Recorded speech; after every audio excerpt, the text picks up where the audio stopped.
set. Thanks, guys. Down here with Sierra Romo. Sierra, I've seen you race many times out here in the desert. Like I said, you're no stranger to the Mint 400 as well. Talk to me about the game plan today. The game plan is to just keep it smooth, keep it consistent, and keep moving. Honestly, that's the biggest key. As long as we don't break down. And talking about that, obviously you and your family spending lots of time out here in the desert, and we're predicting 35-mile-per-hour gusts today in the afternoon. That should help keep the dust down a little bit. With that being said, how are you going to tackle the wind possibly coming by and just giving a gust for the car? I mean, it's good to hear about it. I know these cars are big, but at least I get to take it. Awesome. Well, best of luck to you. I was talking to Brandon. He is going to be to the right of you, taking off. Gave you great compliments. Said you're one of the fastest women out here, so he's looking for a good battle. Best of luck to you. Best of luck to the Romo family. Back up to you guys. Not our guys. We don't want to see them for that. Perfect, thanks. Thank you. Perfect. All right.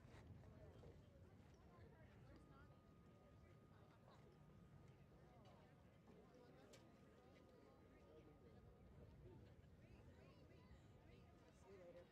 All right, let's go a few back, so then that gives them enough time to kind of place the boots.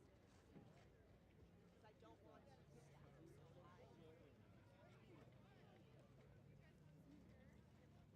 to stack them so high. Oh, You have to go potty. Hi, how are you? wonderful. How are you? Good to see you always. Did you see Ryan? Thank you. Ronnie, do you want to chat or are you leaving me? Oh, yeah. 15, 16, 744. You want to get out? No, do you want them in here? I think that would be fun. Yeah, I love it. I think that. Hi guys. I think that'll be fun. Little pressure to the situation here. Why not? Do you have Ronnie's name? I just have Anderson. Let me write it down real quick. Okay. Just Anderson. This is for your lower third, though. How's your brother liking everything? Good. Good. Oh, I'm sorry, Mickey. That was my bad. Nice. How many minutes have you been now? Second one? Okay. You and Doug are moving too, so yeah. We're set.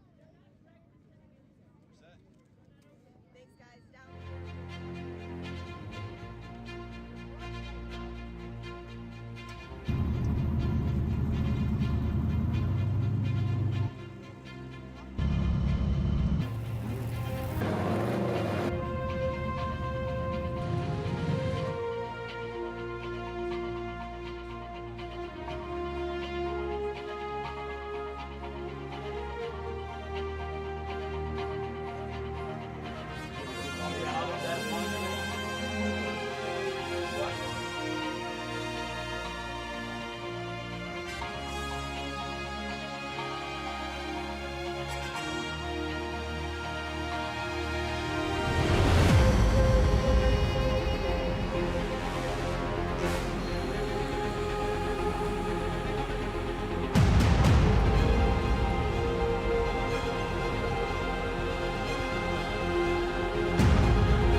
Welcome to the Southern Nevada Desert, just outside of Sin City, Las Vegas, Nevada. The stage is set for the Great American Off-Road Race. Welcome to the Southern Nevada Desert, just outside of Sin City, Las Vegas, Nevada. The stage is set for the Great American Off-Road Race. This is the 2023 BFGoodrich Mint 400. This is the most grueling off-road desert race known to man.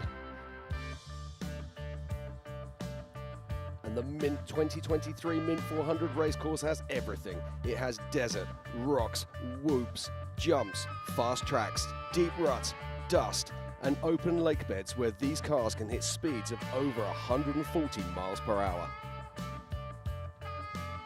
The Nevada desert is a place where Mother Nature tests the limits of man and machine. It takes its toll on racing cars, trucks and motorcycles, and the crews that control them. These purpose-built off-road vehicles are the finest of off-road weaponry, and they are here to do battle on this legendary 400-mile course out here in the incredible Mojave Desert. This is the 2023 BFGoodrich Mint 400.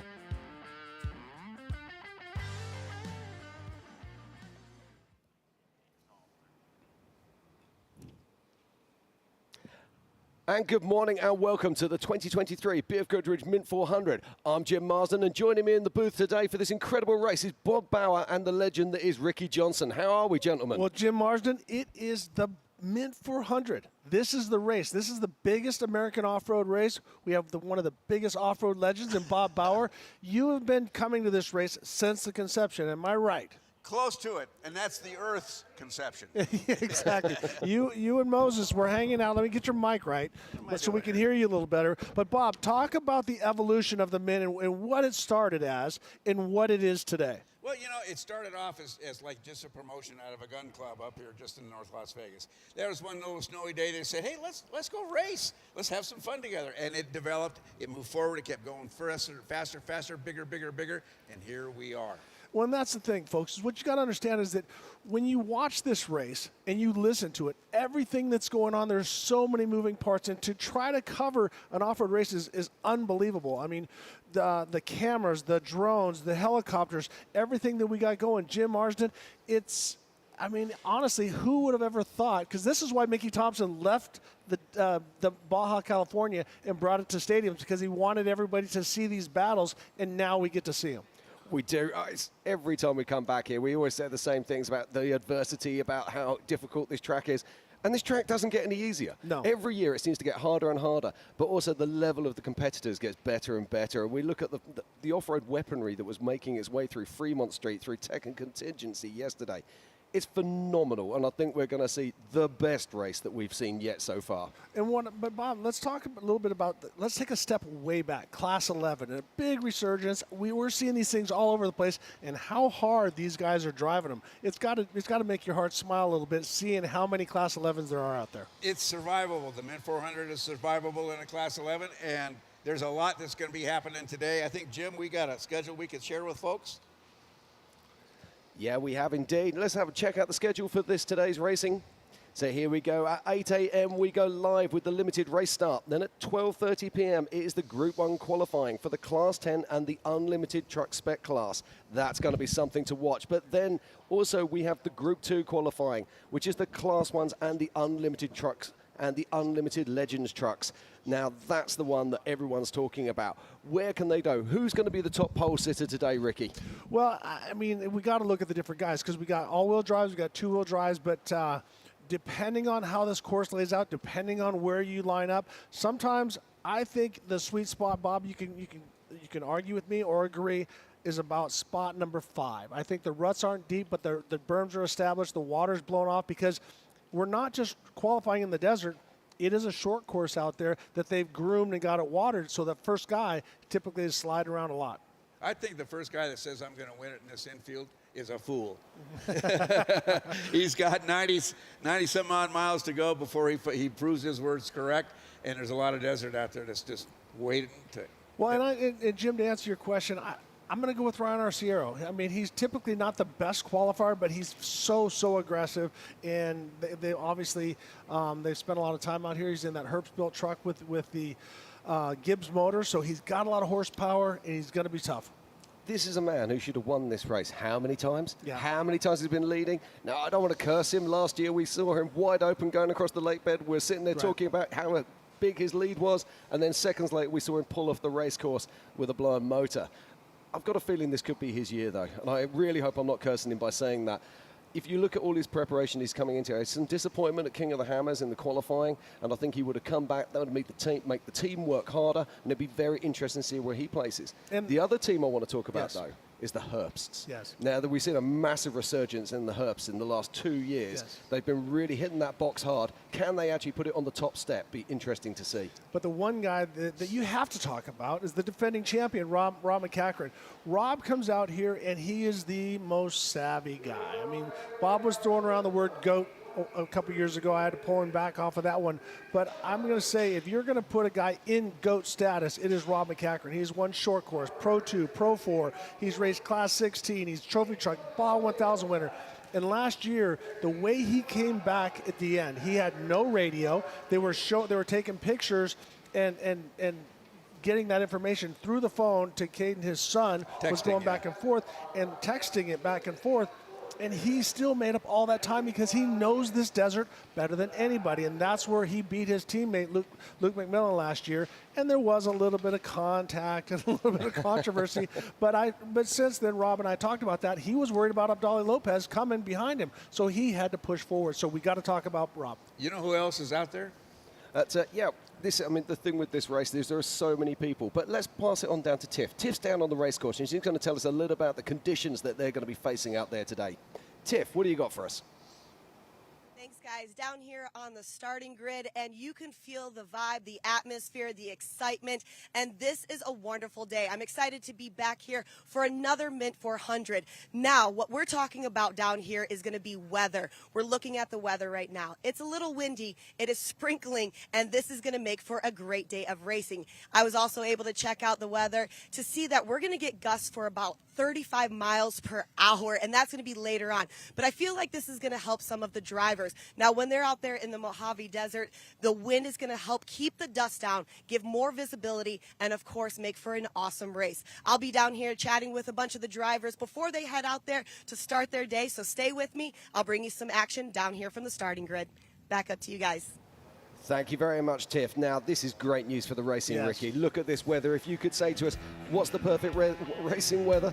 This is pretty much it. Talk us through that, Bob. Well, I'll tell you what, there's not a good weather wind that keeps the dust out of it in front of you and things like that. But notice, well, this is infield and they've watered this, but I'll tell you, out in the desert, we're getting sprinkles. Just not a lot, just enough to maybe knock the dust down just a tad.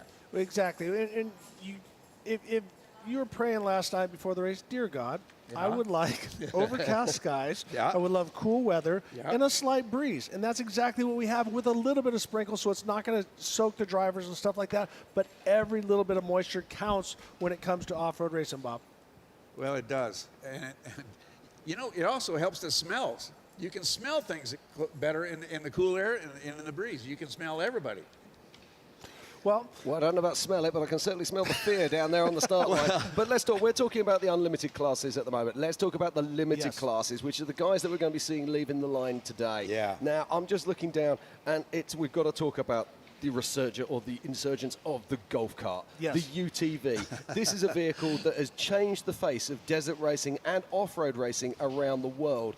They went from being a little bit of a joke thing 10 years ago to all of a sudden, this is a professional driver's class. And I'm looking down at the list and the number of people that are on here that really have got a shot of winning this race. Brandon Sims, Caden Wells, Ronnie Anderson, Travis Zollinger, Mitch Guthrie, AJ Jones, Phil Blurton, Dustin Jones. He's looking for his 4th win this year. Yeah, and he's looking for a 3-peat as well. Just which imagine is called that. a hat trick, buddy. Seth Quintero, Paul Wolfe, Max Gordon, Robbie Gordon, just to name a few.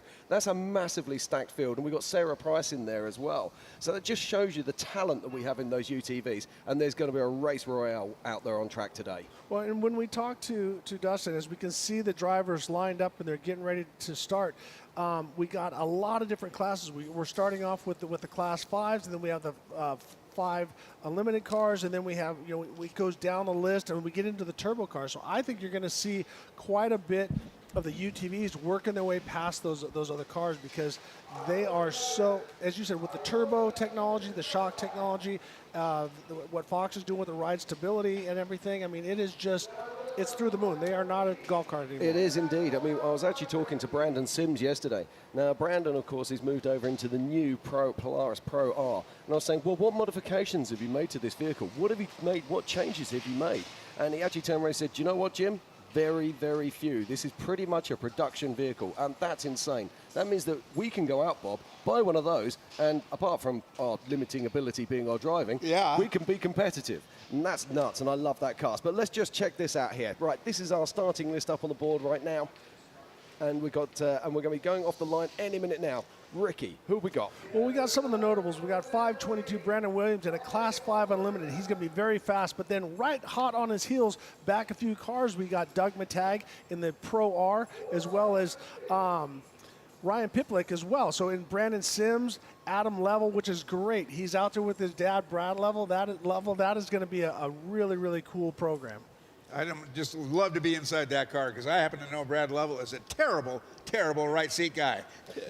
Okay, we're only 15 seconds away from the start now. Look at these fantastic Class 5 cars here. Based on VWs, these vehicles have over 16 inches of travel in the front and over 20 inches of travel in the rear, which is absolutely incredible. Look at the way the shock absorbers stick out the front of these cars, and I love this side-by-side start. Well, I don't know if I would want to be the first 2 cars off the line, because there's just so much anxiety and stuff like that. When you're back a little ways, you get to settle in. But these first 2 cars, they don't know if there's mud puddles out there where they water the infield. And also, they're the first ones into the desert. I go back and forth. I would, as an experienced guy, I want to be the first one, have that clear air. You have to. But if you're a guy just starting out and you draw the pick of number 1, that could be quite scary. You'd think being in front like that, all you'd use is the windshield or looking out in the front, but really, you're watching those mirrors like a hawk. Okay, and as we're getting ready for the start here, very shortly we're going to see the green flag. And those are our lead vehicles. And I believe we're going to see 2 cars off the line every 30 seconds. This is, to me, honest guys, this is one of the most emotional times of the race. It always was for me. Sitting there waiting. Let's go. The bookmark, the beginning and the end, the hype and the adrenaline that hits you. And there's Matt Martelli, the Grand Poobah of the Mint 400, walking by, giving those guys a thumbs up. He has worked so hard, him and his brother, and everybody has worked so hard to make this race happen. So perfect weather conditions. And as you said, Bob, the emotions that are going to the drivers. Did I tighten that? Do we have enough fuel? Yeah. Did we do this? What mistakes did I make or didn't I make? True. Going into it. So right now is the beginning and the pinnacle of it. The driver's got one mindset. He's thinking about himself and what am I going to do? How am I going to place the car? Am I going to get a good ride? Am I going to fix this up? The right seat guy is busy managing his office. He's got a GPS in there. He's got radio. He's bought perhaps some critical gauges that they're going to have him watch. So he's getting his mindset to do, how do I sit in this car, look outside, not throw up, and help my buddy. And not throw up. Not throw up. Very key. Okay, and it's go time here at the Mint 400. This is, of course, the 2023 BFGoodrich Mint 400. And look at this, the first 2 cars are off the line. Matt Coleman looked like he got the whole shot. Looks like so. Big hole shot. John Williams looks like he's just taking it easy. That is a big jump going. Here we go. Exactly what you're talking about, Ricky, for crying out loud. There he is. He's not on the race course. Get back over there, dude. Oh, that's just embarrassing, man. Right? The first car off the line and you do that. The guy's got more problems than a math book. That is number 1 dad joke for Bob Bauer, ladies and gentlemen. There is many, many more to come as we go through these rollers. Yeah, so that was John Willard and Matt Coleman there leaving the line. And we've got more runners and riders on course right now. In total today, we've got 257 runners and riders racing across 36 different classes. And we will try and keep you honest as we watch these vehicles. This is our opening pair making their way out into the desert on the first of their loops around this famous 400 course. Matt Coleman working to the left and working to the right. We have the we have the third and fourth driver off the line, and Caden Gernstein, as well as Kyle Kripsey. Just Krebs. Huh? Just plain old Krebs. Krebs? Yes. Got it. Krebs. Oh, These big big checkers. hit There's there. a digger for you. Man, and they're talking it over right now. You okay? You okay? Yeah. But what'd you do? I don't know. I don't know, but I've left my teeth in the dashboard. Yeah, that's true. So, and a lot of these drivers didn't go out and walk this course, which I'm surprised. You know that some of them didn't go check out and see what's on the other side of some of these big rises. Yeah.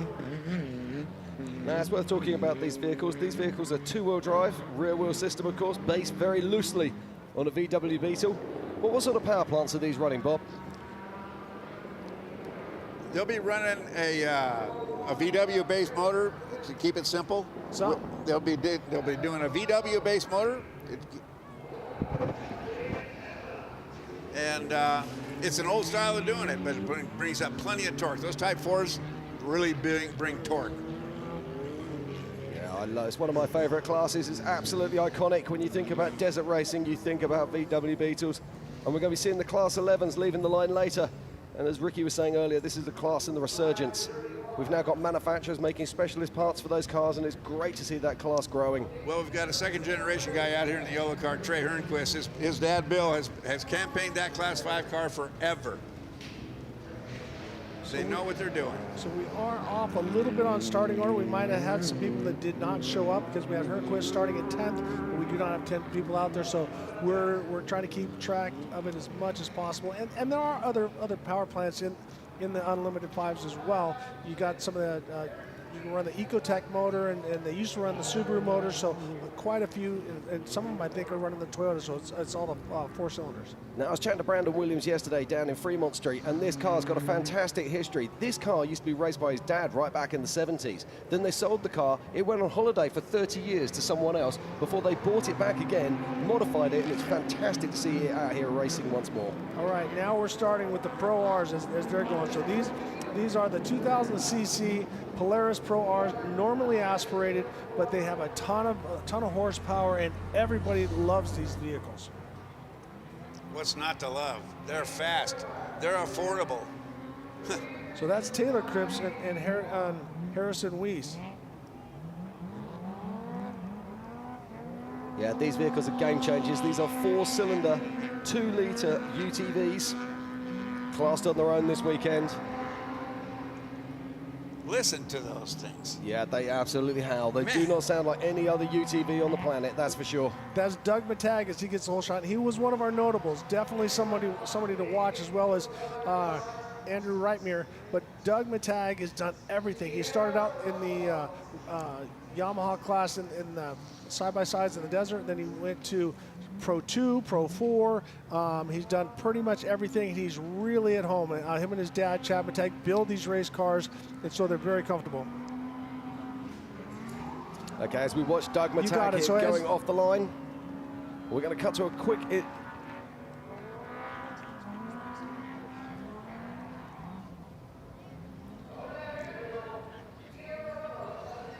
Alrighty, we have Tiffany down with Doug Matag right before the race. Tiff, what do you have? Thanks, guys. Down here with Doug Matag. Doug, me and you go way back to short course days. Now you're out here in the desert racing your second Mint. Last year, the results are not what you wanted. What have you learned, and what are you going to take into being able to finish the Mint 400 this year? Yeah, desert in general, the attrition is crazy, but the Mint 400 is one of the worst. It's really rocky out there, rough terrain, but it's a ton of fun. It puts everybody up to a big challenge, and we made about 3 of the 4 laps last year in a Class 1 car, and ended up having a fluke deal, a limit strap broke or something like that. So sometimes it's out of your control, but you know we're gonna get out there and kind of run a decent pace the first couple laps, see where we're laying out on the field, and push from there, or settle in and just finish the race. Well, I'm looking over here. Your little brother, who's not so little anymore, is he co-driving with you? Yeah, I got my little brother with me. This is his 3rd race ever racing in a desert car and being a navigator, so I'm proud of him. He's doing good, and hopefully we can learn together and get a win today. Awesome. Well, as you guys can see, the Mint 400 is not only just about father-son, but brother and brother, and this is what I love about it, the excitement. I can't wait to see what's going to happen and what some words are going to be exchanged in there, but best of luck to you and your brother. Back up to you. Okay, thank you very much, Tiff. Always good to see Doug Matag out here racing. Now, who have we got here? Just looking now, I know that while we're talking to Doug Matag, I think that Brandon Sims might have headed out on course alongside Caden Wells. Two very notables who will be chasing down this title if they can. But the man to beat this year, Ricky, is still Dustin Battleaxe Jones. Well, and that's the thing. He's won it so many times, and he's going for a hat trick. I mean, that's kind of unprecedented. And if you're the odds guy, you're not gonna give it to him just because there's all the other good competition. But on the other hand, he is such a stud, so strong, and he always seems to save his vehicle. Phil Blurton, somebody that we got to watch out, always up front, always right there, has won so many races as well. So I think between those are two of the notables. I mean, the list is very deep in that class. Yeah, I believe that was Ronnie Anderson there we just saw heading out on track. Great to see Ronnie here, of course. Stalwart for the short course racing. And he races in absolutely everything these days. I believe, is that Brandon Sims I see lining up there on the left? That's what it looks like. So our starting order is a little bit different than what we're showing. Yeah, no, that is Brandon Sims. Now, I saw him down at the pits in the Fox garage yesterday.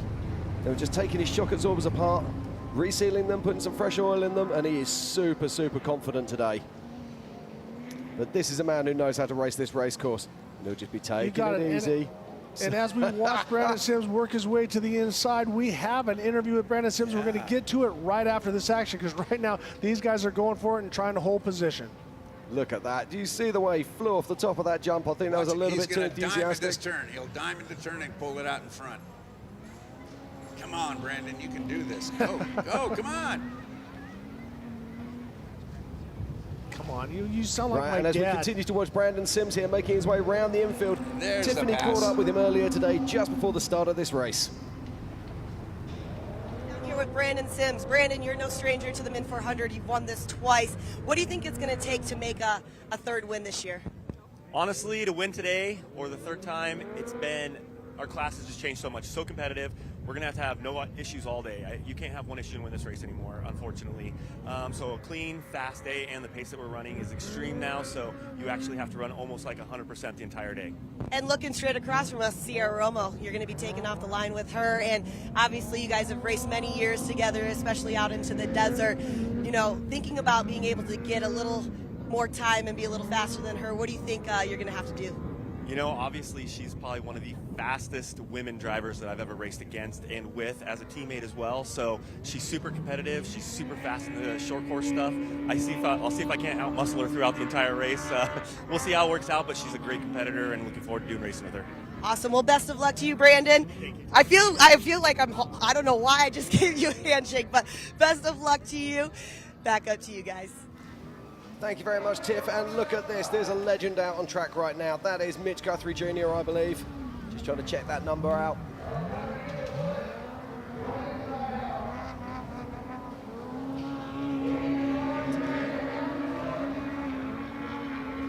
This is a young man who's done so much in this sport. Came through from King of the Hammers. His father, Mitch Guthrie Sr., of course, won that title so many times.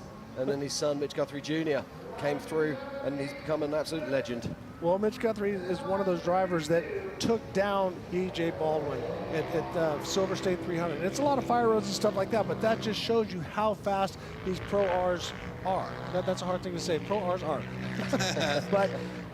but the driving ability as well. I mean, he is just such a shoe. But the technology has come so far, and now with, at first I thought, it's a mistake for Polaris to make the Pro R. I didn't think it was going to catch on, but everybody loves that vehicle. The way it's designed, they've moved the belt away from the motor, so we don't see the belt issues like we have with a lot of the current, because it came from snowmobiling. That's where the whole belt came from. We're keeping it tight underneath that. That looks like Mark Burnett as he's getting ready to go off. That's a brand new car, another guy that's done so much in side-by-side racing. But to finish my thought on the Pro Rs, everybody's loving these vehicles from people pre-runners as well as racers. Great bang for buck. It's a pretty good. Oh, look at this. That's a big hit there. But that vehicle just sucks it up and says, yeah, I got this. Now, is he wounded? Has he got a problem? Well, I mean, that was a hard hit, so he could have hurt his co-driver. He could have broke something, but let's take another look at that. He comes in, and he doesn't really check up. He just drives off of it. Now he's in the air. He's realized he's made the mistake, and there's nothing you can do except just take it. And when it goes to the bumper like that, all the energy goes right into the driver because your head and everything is moving forward, and that vehicle stops immediately as we watch another one of the pro Red Bull drivers make his way around. Now, this is really interesting you say about that, Ricky, and you were saying about people not walking the course. It's so important to get out on that course, particularly the short course area. Walk around, see what it is, and try and find the best line you possibly can. You know, that was a hard hit. I don't know, guys. You know, he may have stuffed his chest or something like that. You know how sometimes your helmet isn't tight or something, you're just off the line, you don't have yourself completely together? Wait. All right, as we're watching this, I think that's either A.J. Jones as we're watching the lead Class 5 Unlimited cars. He works his way across the dry lake bed. Bob, what do you want to say? With that either Type 4 motor or that 4-cylinder, he's probably running about a buck 10, would you say? I'd give him 100 even, probably no more. There we go. But I think there's a tailwind. Well, that was Josh Willard, who is our current race leader here at the 2023 BFGoodrich Mint 400. As we're watching Bruce Brinquist as he works his way around, this vehicle is so fast. Bruce has been doing a lot of testing, trying a lot of different stuff. That started, working with the Geyser brothers and getting that vehicle going. So Bruce is definitely somebody to keep his eye on because he said he had to detune it just a little bit because it was running so hard. Wow. So think about that. It's just that you're on the gas that hard, you got to just bring it back a little bit. So maybe go down to 100, 105 across the dry lake bed, not 115. Okay, and that looks like the Lovell's there. That was Adam Lovell making his way out onto the course with his dad, Brad Lovell, riding alongside. Now, what do you do there, Bob? As we're looking out on across course there, you're Adam Lovell, and your dad, who's an off-road Hall of Famer, is sitting next to you. Do you listen to him, or you bury that skinny pedal? You know, I think they're going to listen to him. I was talking to those two boys yesterday. Byam's going to do a great job by it. It's Byam Lovell. They know their dad doesn't like co-driving. They've already got up. I mean, sons know their dads.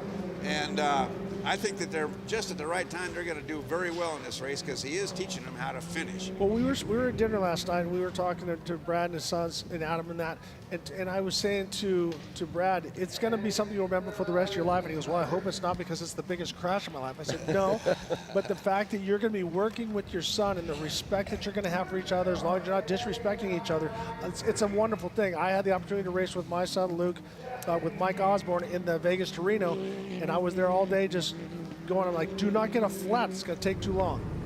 Last year it was Roger Lovell that went with the boys in the UTV, and I don't know if that Roger stepped out and said, here, Brad, you take it, or here, Brad, you got it. I think it's good for both of them. As we're watching the drivers go across the lake bed, you see we already got a good separation, but not that much dust, Jim. It's looking absolutely perfect conditions.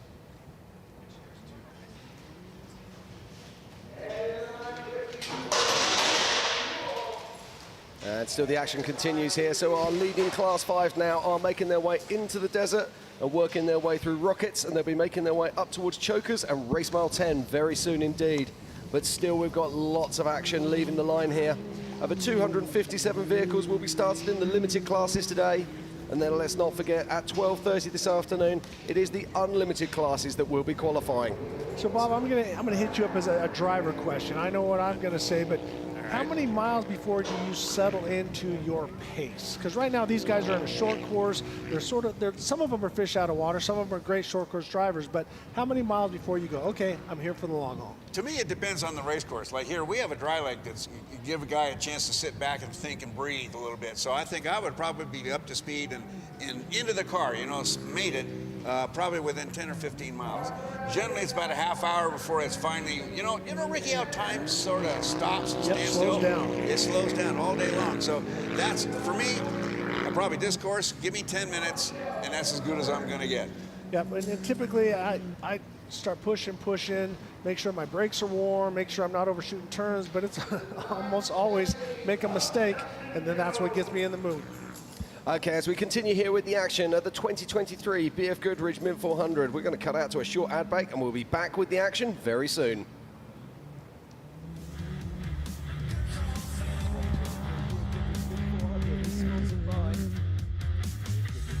What are you building for? Monster Energy, unleash the beast with Monster Energy. By Impact Canopies. Off-Road Warehouse, Jeep, truck, race and UTV parts and installation since 1973. Vision Wheel, used by the best off-road drivers in the world. We are Vision Wheel. By Busch Light Beer. PCI Race Radio, supporting you with high-quality communications, navigation and safety equipment for over 50 years. By Rockford Fosgate. And by Tread Lightly, promoting responsible recreation through stewardship, education and communication.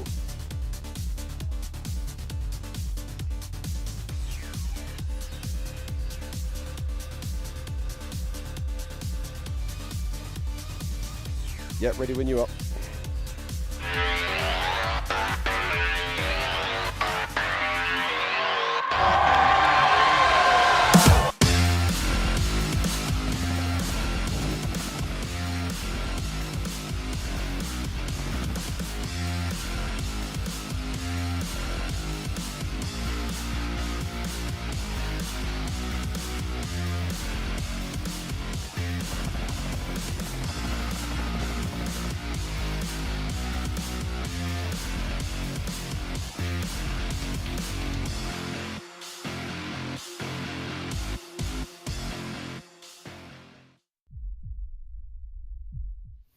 So Mitch, why is this bike so drippy? It's our 23 race bike. We can start up front, work our way to the back. Bones can tell you about the suspension. The rear shock is one of the most critical parts of the bike. Pegs with the titanium mounts. Kashima coating here. Anti-gravity lightweight battery. Young's modulus. Horse and a half. Works Chassis Lab. More tie than a space shuttle. Really? I might need that repeated. This thing slaps. Slaps. Oh, you should have told me that earlier. The estimated haul time is now 96 minutes.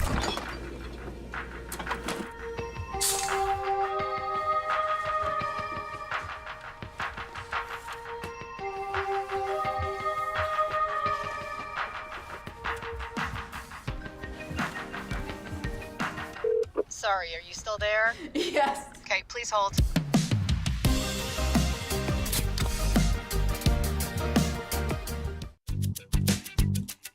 Need a little help? We got help. Need some advice? We got advice. No matter what you need, we have thousands of professional parts people doing their part to make sure you have it. Exceptional customer service. Just one part that makes O'Reilly stand apart. The professional parts people. O'Reilly Auto Parts.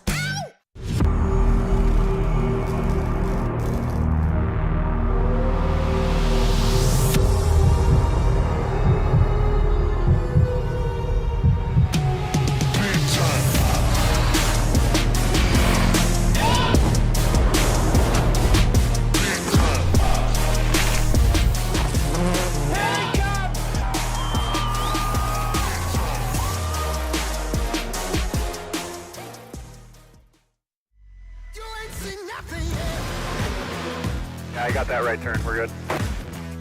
Let's meet up at the compound group up. At 10-4. Yeah, for sure, dog. Good little driver, straight on through.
Welcome back to the 2023 BFGoodrich Mint 400. I'm Ricky Johnson along with Jim Marsden and Bob Bowers. We're watching this unbelievable battle as these guys work their way off the dry lake bed. You can see they are just going wide open. But Bob, how perfect is this win for these drivers right now? Look at that desert. Ricky, it's just amazing. I mean, I'm jealous. I wish I was out there. Look, see the way the wind is just blowing it off the side?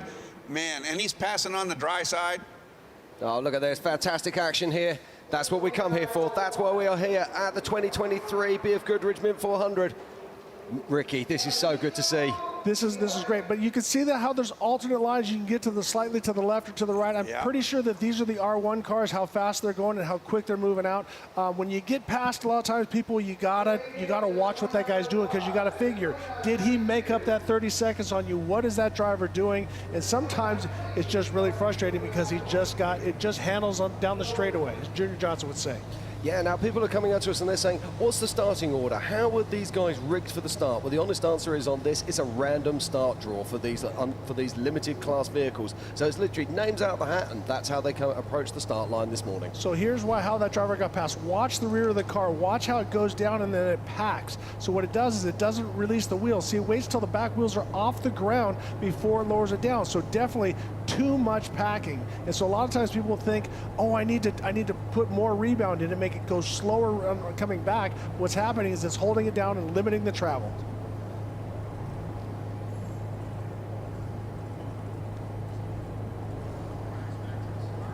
All right, as we go back to the start and we're watching these vehicles and start to work their way through, we have a lot of different classes, and right now we are still in the UTVs, Jim.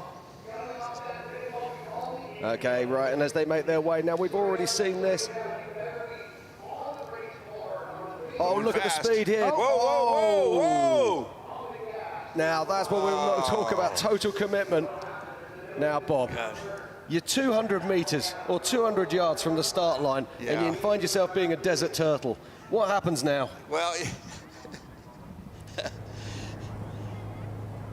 he's looking for somebody to blame. Yeah, he is right now, but unfortunately the only person to blame is himself. So let's hopefully, now if he gets pulled over by one of the course workers and then get him back on his wheels, he can continue if the car is in good enough shape that it's, not damaged or hurt. Yeah, he'll be fine. The driver was out really quick. They're looking at the co-driver, because a lot of times the driver can hold on to the steering wheel, but they have a poop knob over to the right for that guy to hold on to, and that's the thing that what happens is you don't have something to support your body in the seat.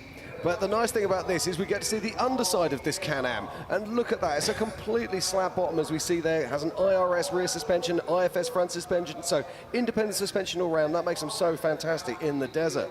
And you also see this one's a slightly longer wheelbase than the other vehicles that we'll be seeing as well. So really tough break here for these guys. But you've also got a feel for the guys that are still sitting on the start line right now. They don't know what's happened, and they're being held back. Well, and they're either going to be held back or they're going to have to go slow and go right around the side. Now we're going to see a replay of this, but I'm going to throw this to you, Ricky. There's some big guns sitting near the back of this pack. So we've got some guys like Paul Wolfe and Max Gordon and Robbie Gordon who are going to be sitting near the back. Is this stop and break in the track? That's a big hit. Yeah, that was right on the bumper and then upside down. And so the second hit was not near as big. So looks like he got it back on there. Looks like everybody is going to be okay. They're talking to the driver. They're looking at everybody, making sure they're okay. They're not dinghy, Bob. The Motorsport Solutions guys are just on top of everything. They're all out there in the desert. They're everywhere. This is our safety for our folks. Yeah, now, is this the Japanese gentleman that's come over to race? I'm just looking there. I'm going to say yes. By looking at the name, Jim, I'm just going to throw it out there and just say... If it's not, we apologize. Matitsu is Japanese. I don't think he's British. No, he's certainly not that. But you never know in this day and age that could be possible. Right, but I'll throw it back to my previous thought. We've got guys like Paul Wolfe. We've got guys like Seth Quintero, Max Gordon and Robbie Gordon who are starting further down the pack. This break in the action is going to give them clear air as they work out onto course. This is a perfect scenario for them. As now we're looking at the map. So Jim, let's talk about the different colors of the maps and the different things. If you're looking, the guys are already starting to head up the hill. So they're already at about race mile 25. So they've been going. They've already made it through the Gene Hurst pit, which is pit 1, at race mile 22. No, they're just approaching the Gene Hurst pit. Oh, actually, no, I take that back. They are just shy of the Gene Hurst pit, so they're about mile 18. So we should see the leaders as they work their way through Gene Hurst, and then they're going to be going through the Fox Proving Ground, which is right around that corner, Jim. Okay, now if you head over to the mint400.com/live, you will be able to find the tracker information like this. You'll also find live scoring, and you'll also find lots of other information about the race today. Now, as we look at here on our tracker, you'll see that all these little numbers denote the vehicles. This is live scoring, however, it does take time for these trackers to ping. So if you see one vehicle leapfrogging another, just hover over that with your mouse. You'll see that the time that the tracker ping come up as we carry on with the action here, that's one of the Red Bull cars. I believe that is Mitch Guthrie making a pass there. Yeah, that's one of the bigger Pro Rs. That's not the smaller Can-Am. Yeah, and anyway, going back to my thought, so if you just hover on that, you'll be able to see when those trackers have actually pinged, and you'll be able to get an idea as to how this race is forming up. And we will try and keep you honest with that as the day progresses. We'll take a little time and then play around with it. As Jim was saying, just because it shows a driver in front of another one or behind another one, make sure you check the timestamp, and that'll let you know, because it'll be very frustrating. You're going to think your driver has passed a couple guys, and then he gets passed back, and you think he has a problem. No, they just updated different times as we're watching the Red Bull entry of Mitch Guthrie Jr. as he navigates his way. Bob, look at the background. This, I mean, as I said, somebody that God likes a lot, prayed for the perfect race day, and that's what we have today right now. You know, even the light, right, Ricky, you know, there's no harsh sun. Yes. The deal about a morning start like this, a lot of times you're riding right into the sun, into the guy's dust. Here, we have perfect conditions. It's almost like a video game. Yeah, so hey, as much work as the Martelli brothers and everybody does as we're watching more racing, as these are the Class 5 Unlimiteds, as they're working their way through. Now, you might think, why aren't they going faster? Well, those bumps, Jim, are about 3 to 4 foot tall. Yeah, now this course is known for its brutality. It's known for how challenging it is. And if you remember, we were talking a little bit earlier about the suspension travel these Class 5 cars have. Absolutely unbelievable. They use special leveraging suspension using massive shock absorbers with bypass and also coilovers as well. So these cars have got anything up to 16 inches on the front and 20 inches of travel on the rear. And look at the way they're soaking up these bumps. Well, and everybody needs to know that right now this is a closed course. They've closed it off. There's viewer areas and stuff like that. But if you have a 4x, if you have a side-by-side, come on out here. It's open desert when we're not doing a race, and you can run every inch of this course. You can go up into the mountains. You can do all kinds of stuff. So if you got an off-road vehicle, come on out and give it a spin, and then you'll respect these racers so much more. Yeah, it always amazes me when you go out onto these tracks afterwards and you see the size of these holes, you see the size of these whoops, and then you realize these guys are hitting them at 50, 100, and even 150 mile an hour. It's inspiring stuff. Ricky, how many times have you been in that kind of rock stuff and you look outside and say, they call this a race course? Oh, yeah. Well, you know, I was always, you know, like when it came to Matomi or some certain sections here, I was always thought, man, this is just so brutal. I can't believe we're racing through this, because as a short course guy going to off-road, I like the big, fast stuff. Yeah. Then I did a King of the Hammers race, and I realized I'm never going to complain about anything when it comes about rough and rocks. But this is a great balance. It's got very high speed. It's got hard pack. It's got sand. It's got everything as we're watching this live shot from the helo. Perfect vision, and see the difference in the rear suspension. How that vehicle, the tires following the ground, and the chassis is staying flat. So they've done a great job. So I'm going to throw an attaboy out to whoever set that suspension up. We don't know, but it sure looks good, Jim.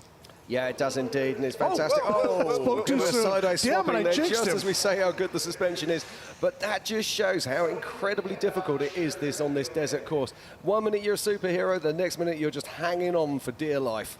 Well, my buddy, the legend, the Hall of Famer, Larry Ragland used to say, from a champ to a chump in just one bump. You could be out in front leading everything, obviously you hit the wrong one. Here is a pit.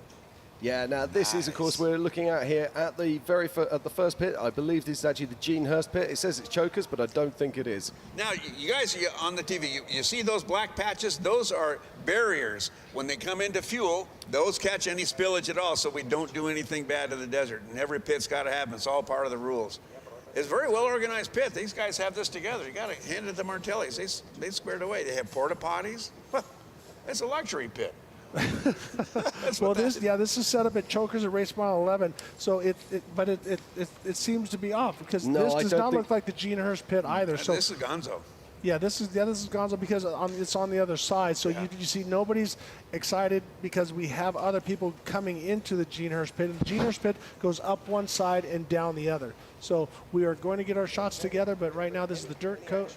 I'm pretty sure this is Gonzo Pit 2 as we're looking. It's on the other side of the desert if you're looking at your race map. Yeah, we've got over 30 camera assets out there on course today covering this incredible 100-mile loop. Not to mention the drone work. Absolutely. I mean, the my drones. gosh. Yeah, and this is a drone that we're looking at right now. And we'll be cutting back to the action very shortly. And here we go. Look, this is our first of our vehicles making their way through Thumpers. So this is the Fox Proving Grounds.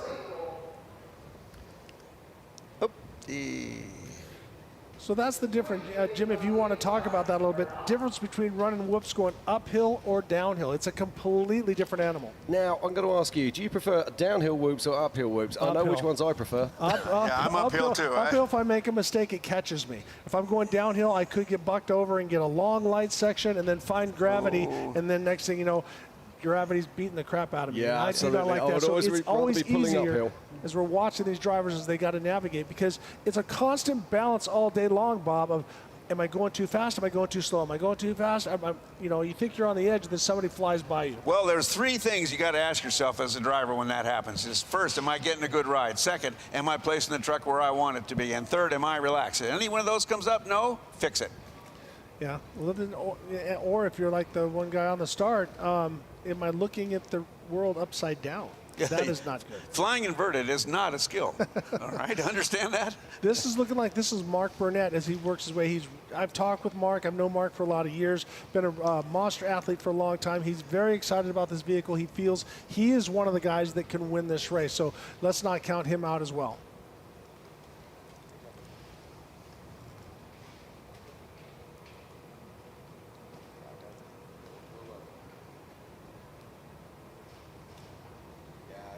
All right.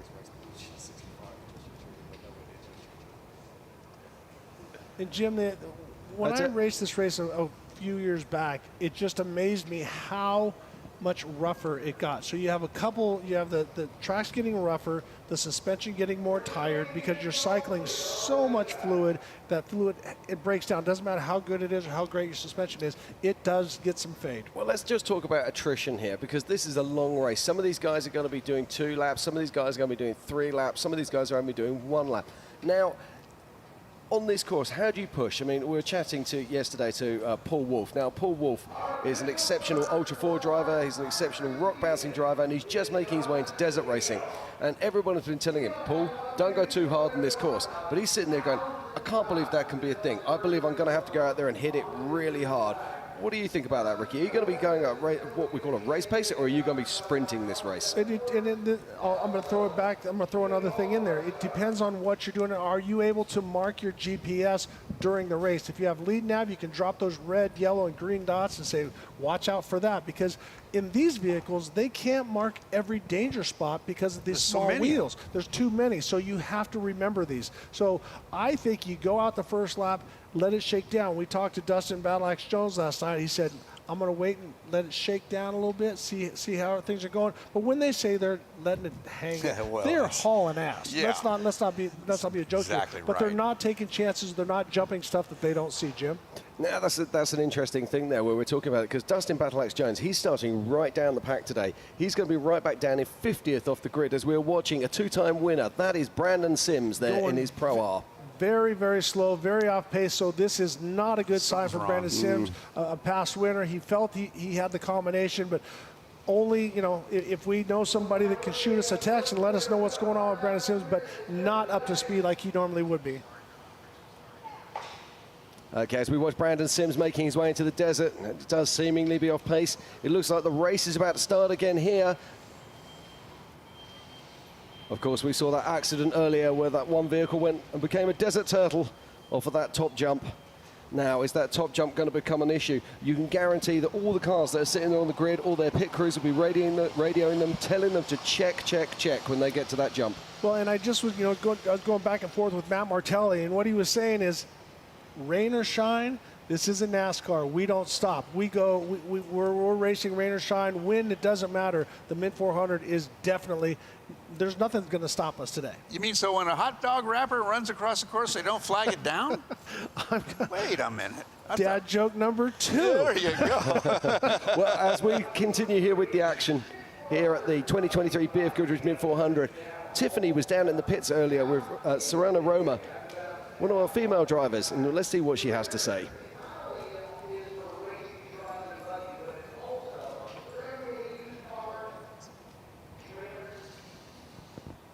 Thanks, guys. Down here with Sierra Romo. Sierra, I've seen you race many times out here in the desert. Like I said, you're no stranger to the Mint 400 as well. Talk to me about the game plan for today. The game plan is to just keep it smooth, keep it consistent, and keep moving, honestly. I think that's the biggest key here is to just stay consistent. And as long as you don't break down and keep moving, I think you'll be at the top. And talking about that, obviously you and your family spend lots of time out here in the desert, and we're predicting 35-mile-per-hour gusts today in the afternoon. That should help keep the dust down a little bit. With that being said, how are you going to tackle the wind possibly coming by and just giving a gust for the car? I mean, it's good to hear about the wind because, as every racer knows, the wind is a good thing. It's our friend. I know these cars are big, they're heavy, so I think we could take on the wind. Awesome. Well, best of luck to you. I was talking to Brandon. He is going to be to the right of you, taking off. Gave you a great compliment. Said you're one of the fastest women out here, so he's looking for a good battle. Best of luck to you. Best of luck to the Romo family. Back up to you guys. Well, thank you, Tiffany. It's always good to see your racers out there and get a quick chat to them before they head out onto the course, and she will be out there on course right now doing battle. In fact, she could even be one of these vehicles we're watching right now, Ricky. Well, yeah, as they're going back and forth, we'll get a better look at that. But as she said, the wind doesn't bother her. It's not going to slow her down a bit. If it gets over 35 miles an hour, when you get in the air, if it's the wrong way, it could take you from one side to the other. So full right rudder. You got to exactly full right, full starboard. Now, I'm just going to make a quick note here. It does say in the top right-hand corner of our screen there that it is at the Joshua Highway. They are not at Joshua Highway yet. So it's let's not forget we are in the middle of a desert out here, bringing you this live production, and it's an absolutely fantastic thing. And we will keep you honest on our track as we continue. And as we said, some of the starting order has changed a little bit. So if we're off, and we're not getting your driver quite right. We apologize for that. But I want to go back to Jim and Bob and talk about that. What a blessing for these guys that are starting out with that gap. That is going to be a game changer. It is indeed. It's talking about clear air, and clear air is absolutely everything when we're talking about desert racing. Now, it'll be interesting to see as they climb the mountain here. Nice and gentle across the top. They've been watching the reruns, dude. Oh, they have. Well, I'm going to guarantee you every start as they come up, they go, be careful for the big jump at the end of the hill. It's blind, it's big. It's not a big lofter, because a lot of these guys are thinking it's a big tabletop. Yeah, it's a very unusual, to be fair, it's a really unusual feature to have inside a short course like this. Well, I think what they were going for is something to try to slow the guys down, but if you misread it, it puts you pretty high. But that's part of doing your homework. This could happen. If we're looking at the current leaderboard, we got Baker up front.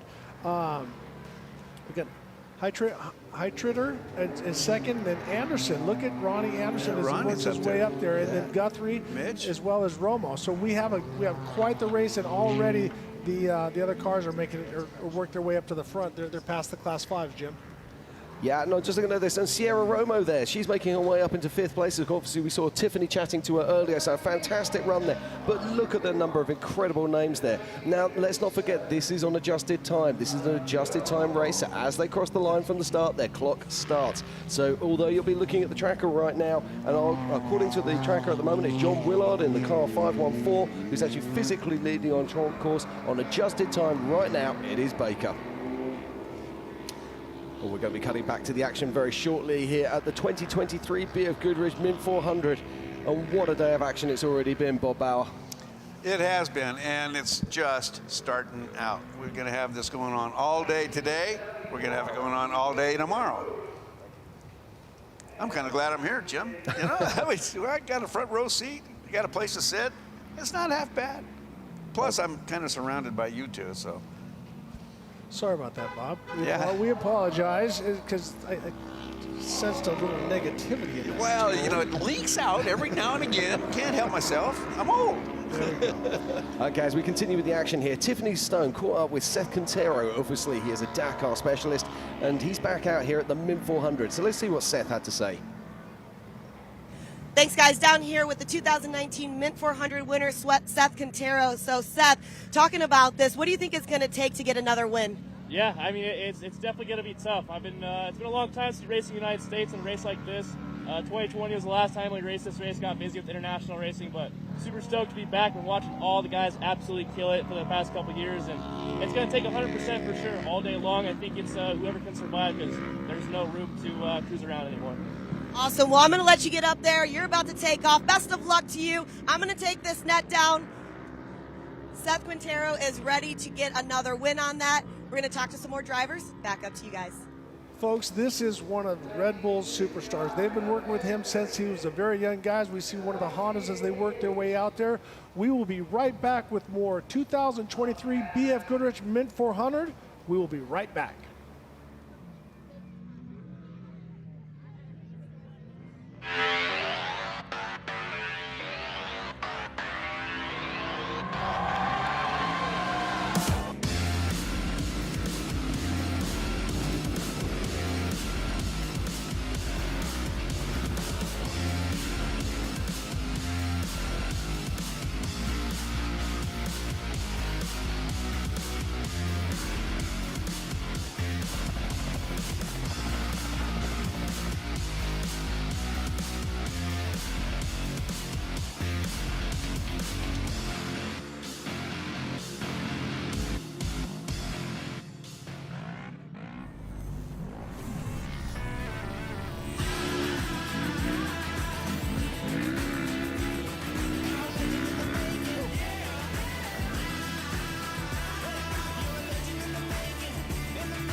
You need parts?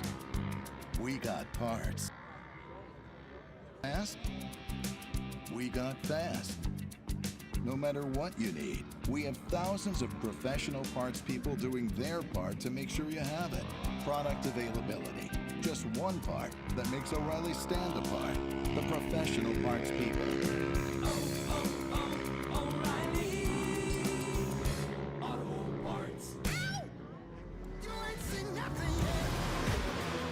I got that right turn. We're good. Let's meet up at the compound group up. At 10-4.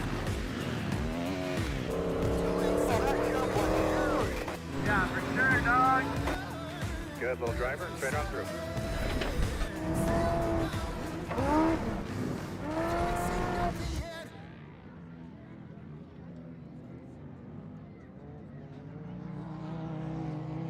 The estimated hold time is now 96 minutes.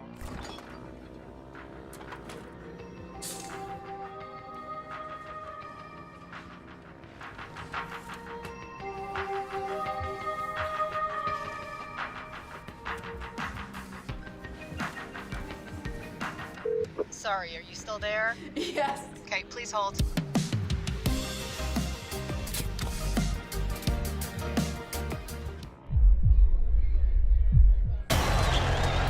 All right, Chase. Number 23. It's 2023. This championship's yours. Let's show these guys what's up. Easy, boys. It's not over yet. Big dog still gotta eat. Whatever you say, big dog. Seriously? These fools think I'm pride? They know the deal.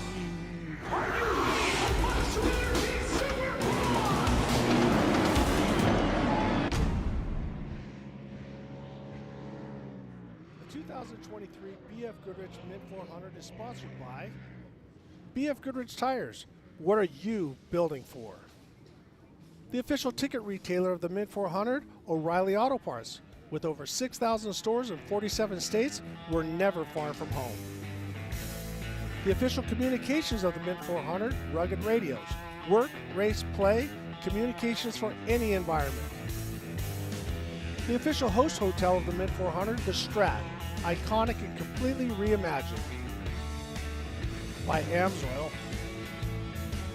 By Dirty Life Racing Wheels. From trails to checkers, our wheels have what it takes to perform at the highest level. By Republic Services, partnering with customers to create a more sustainable world.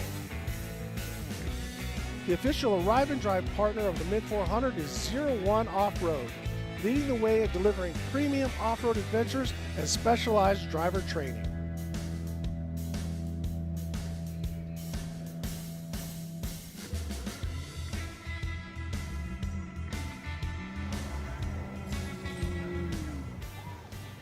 Alrighty, welcome back to the 2023 BFGoodrich Mint 400. I'm Ricky Johnson along with Jim Marsden and Bob Bauer as we're watching as they're racing through the gravel pit and we see some passing going on. That looks like Mitch Guthrie Jr. as he works his way past another Class 5. So Mitch is on an unbelievable tear right now in that new Pro R. Bob, do you think he's overdriving it or do you think he's just in the zone? Zone, I agree. I can't agree with you more. Watch it. Mitch has done so many things, and he knows this vehicle. He was one of him and Wayne Matlock and Kristen Matlock were the lead test drivers for this, and so they know the vehicle very well. So I agree with you. I don't think he's driving over. We don't see him swapping. We don't see him missing berms and stuff like that. But Jim, Mitch Guthrie is definitely somebody we've got to keep on our screen all day long. He's a professional off-road racer. The man has one setting, and that is set on kill. Yeah. And right now, you just wouldn't bet against him. Now, we saw him have some disappointment out here a couple of years ago. Oh, more action as it looks like these are the trophy lights making their way out onto track. They're just getting the slow down signal there, just in case there looks like might be a problem there. But that's okay. That's why we have our course workers, why we have our marshals. And that is John Slavic, 71 years young. He works with Ron Stobaugh. They're letting us know, 71 years old, coming out here in a trophy light.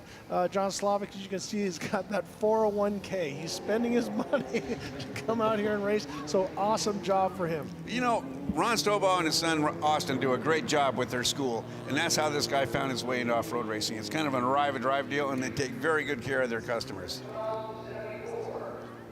Yeah, everybody's savvy to this jump now. Well, and now we're seeing that is Ronnie Wilson as he works his way around, because we were wondering, is that the Ronnie Wilson? Yeah. And evidently it is. So a lot of times guys will run today so that they can get a couple laps for tomorrow, so they can get this basically pre-running for them. We've done that in the past in the side-by-sides when I was racing for Clyde Stacy.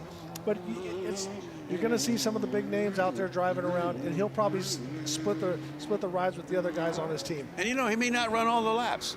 No, that's what I'm saying. He'll do one lap, give it to his son or somebody his else. nephew or friend. I mean, the Wilson team is huge. I think the only person that's not on it is you and me. We can fix that. All right, let's work on that. I always love working with seeing Sammy Ehrenberg and all the Wilsons down in Mexico, and having a good time. One of the great families of off-road racing. Well, and I was up there, and it was an emotional. We were at the score banquet this year, and he was the Class 1 champion down in Baja. So it's great to see how enthusiastic and how motivated and emotional he got by bringing back that championship. So, Jim, have you ever had the opportunity? Jim, take it away. Yeah, just looking here. This is a young man that's quite exciting to see. This is Bailey Cole, car 13, racing for the Ford Bronco project. And he is the only factory Ford Bronco car that's racing out here today. He's super excited to be here racing this weekend. Be interesting to see what he can do. And he's racing what is called the Triple Crown. Yes, and so give us a little bit more information on that. There was the King of the Hammers. So to give you a little bit of information on that, you have 3 events, and this is number 2. King of the Hammers was the first event. So we're working with multiple promoters to who can come up with the Triple Crown Championship. So Bailey Cole out there in that Factory Ford, and it's great to see the factories back out here, Bob. It's great to see promoters working together. That's really healthy for the sport. That's kind of weird, isn't it? Well, we don't see it all that extra often, you know. Well, when we did the King of the Motos, we were watching. It was actually the first race of 3 or 4 different series. It was a pretty cool deal, as you said, to get the promoters to work together. We want to put our best out to the driver that went over that landed hard, and then the cars on the side, making sure. We just want to wish him the best, and make sure that he's okay. We do not have any information on that if you're watching, but watching this, you can see some of the people that are new to this. That is a single-seater versus a 2-seater. Now, back in the day, the single-seater was the car to beat. Thing is, you're all alone. Yes. So when you change a tire, when you get out to fix a problem, you got to get out, you got to strap in. It takes extra time. Of course, you don't have to be responsible for anybody else in the race car at the same time, too. I'd rather go 2 people per car. I love that. Well, you got to have somebody talk about and verify all the cool things that you did out in the middle of the desert. Otherwise, you're just telling stories. They're like, yeah, sure, you were 100 feet in the air. And the guy's like, no, he was really 100 feet in the air. So the Rice Heat guy's a swear-to-it guy? That's it. He is your guy. Here we see one of the old school libraries with the South Point. This is great to see that vehicle out there. Yeah, this is one of the things I absolutely adore about the Mint 400. It's these vintage classes. It's these older vehicles that are still legit, still out there racing. So many of these cars would be sat in museums or not being used or just sat in their garages being polished. Not here at the Mint 400. We encourage these cars to get to the start line and be racing once again. And you know what? Don't think of these things as slow. They're fast. They're quick. They're fast, and the deal is that maybe because they don't have all the new technologies, maybe they're not as comfortable. Maybe they're not as easy to operate. Maybe they're not as easy to stay relaxed in. But these guys are racing hard, and it feels good. It does, and it's what Ricky was saying a minute ago. Some of these vehicles are single seat, some of these race vehicles are, a dual seat. But also, these guys are quite often sharing driving duties as well. They'll be doing a lap, then coming in, or even getting to a pits and swapping out with their best mates. And they'll be splitting driving duties so they can share the costs, and more importantly, share the fun in racing here at the Mint 400. Well, you're seeing the difference between Class 12, Class 16. This looks like a Class 12 and a 16 going side by side. Class 12 is giving you more suspension, a bypass shock. Bigger car. A bigger car, wider stance. Class 16 has limited travel, 1600cc motor. Skinny That's why car. they call it Class 16. Yep. Very tippy. And one of the greatest drivers of all times was an ace in that, and that was Rob McCaffrey. It was great. It didn't matter when he was a factory Ford driver, winning trophy truck races down there. He would come out here and race the local races in a Class 16 car because it teaches you how to drive with momentum. If you want to get started and you want a race car that's very durable, very strong, I say go on one of these forums and find yourself a 16 car and get out there and learn how to drive.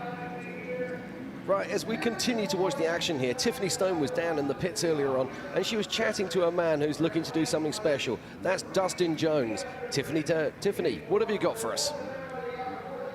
Thanks, guys. Down here with our last year's winner, Dustin Jones. Dustin, 3 times. You're back-to-back. You're going for that 3-peat, but 4th overall win. What do you think it's going to take? Man, what's exciting is we've done well at this race, and so I'm happy with our finishes.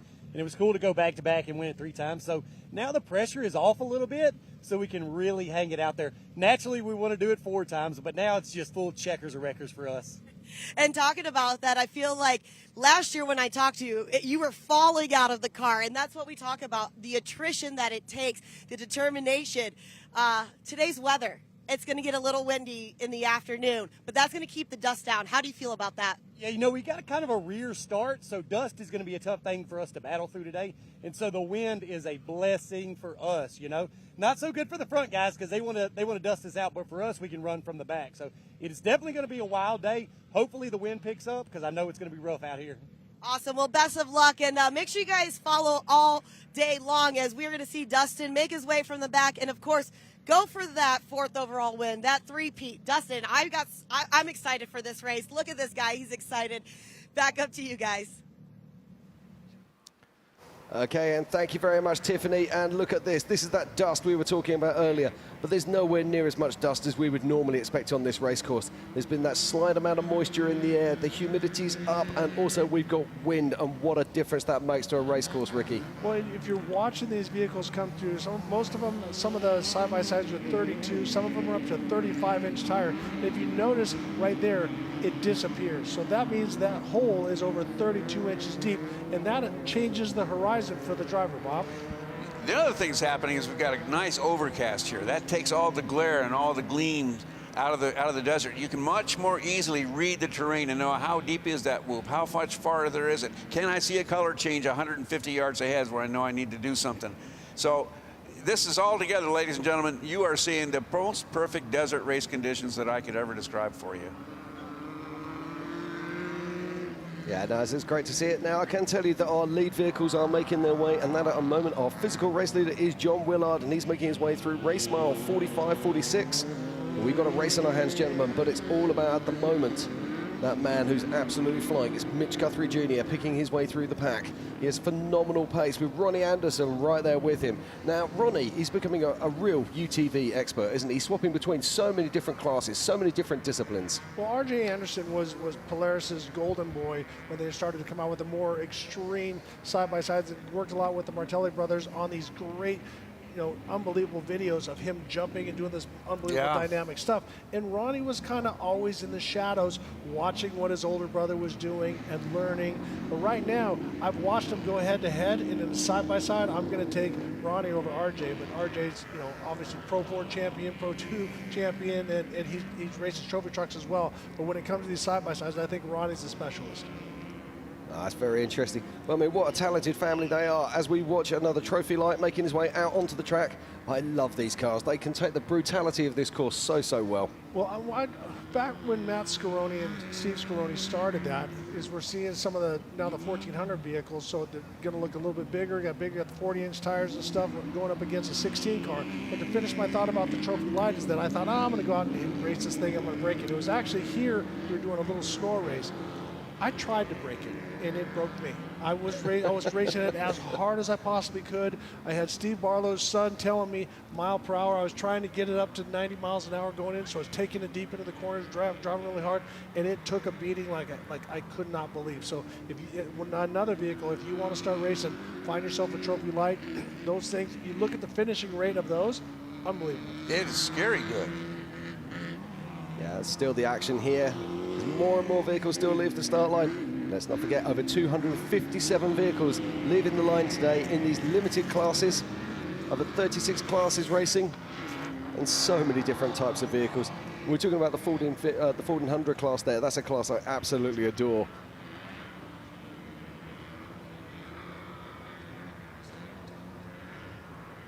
All right, now some of these shots are unbelievable. Bob, as you're looking at this, as you said it, this is absolutely perfect conditions. You can see that the ground is that chocolate cake. And as we watched in some of the areas, as they break through, the water is just right under. The water table is so high out here in the desert. But watch one of these class 5s as they work their way down the whoops. That black cloud out there, Ricky, that tells me that it's going to maybe change even worser. But we're going to race through it, and that's going to help those guys. That class 5, that is our overall leader when it comes to physical. So Jim, that guy has got a great run going. Yeah, that's John Willard. And look at the pace. Absolutely incredible pace there from these class 5 cars. And I absolutely adore them. One of my all-time favorite classes in desert racing. And later on, we're going to see our favorite classes out on track, or my favorite class, which is the class 11s, the kidney beaters. Well, and how fast they're driving them now. So technology has stepped up even the class 11s because they found ways to make them tougher. And Baja Vida, the beef jerky people, are behind it 100%. They're making more and more cars. We saw Larry Rossler, the legend, the guy who's in the Hall of Fame, out there running the King of the Hammer. So we are going to see a very, very huge field of Class 11s as we're watching these Class 14s as they work their way on. What does Class 14 mean?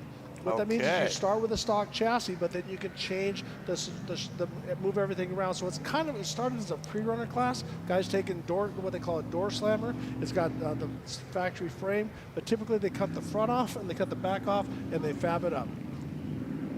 Yeah, this is one of my favorite classes. Once again, I have so many favorite classes, it's quite unreal. But no, the 1450s are awesome. Used to be a hobby class. Now they're serious. Yeah, they run very fast, and some of them, the suspension, they're much smoother than some of the bigger trucks because the weight, if you don't get it out of control, the weight it can help comfort you out a little bit.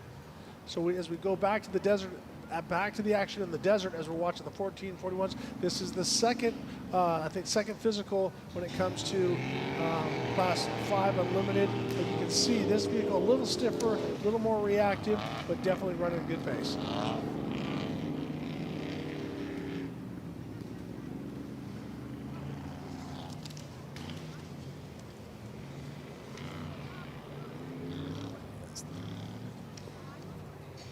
So you can see that there's certain sections of the desert that we have to preserve, and that's part of the tread lightly. Is that, you know, the BLM and the California and Nevada, you know, Rangers let us use a lot of the desert to go out and have a good time, but we have to respect it. We have to put everything we take right in, we have to pack out, we have to take care of our trash and not go crazy when it comes to trails. Jim?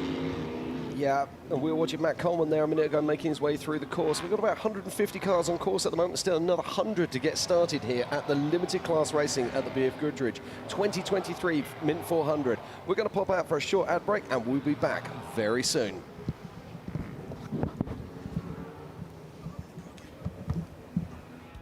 Mint 400 is sponsored by BFGoodrich Tires. What are you building for? The Fox Proving Ground sponsor is Fox Shocks. We've been pushing the limits of suspension and innovation on every terrain since 1974. The official on-site retailer of the Mint 400, best off-road, best customer experience, best off-road brands, and best prices. Experience off-road retail re-engineered at bestoffroad.com.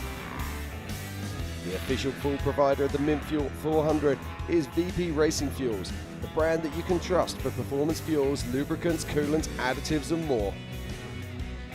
The official sunglasses of the Mint 400, Heatwave Visual, customizable sunglasses, makers of fully customizable and highly visual sunglasses, designed and built in California. Get your pair at dirtco.com. Rigid Industries, own the night. Formula Drift, celebrating 20 years of going sideways. And by Shreddy Life, for shredders, by shredders, a brand built and based off of any and all types of anything that will shred.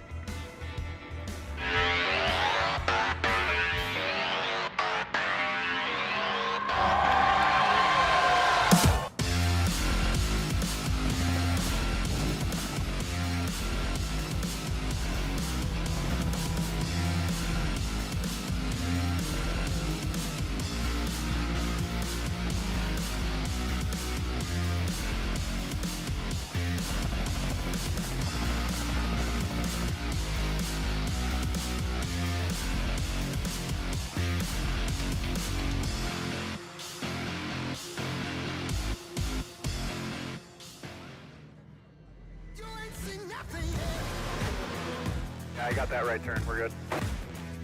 Let's meet up at the compound group up. At 10-4. Yeah, for sure, dog. Good, little driver. Straight on through.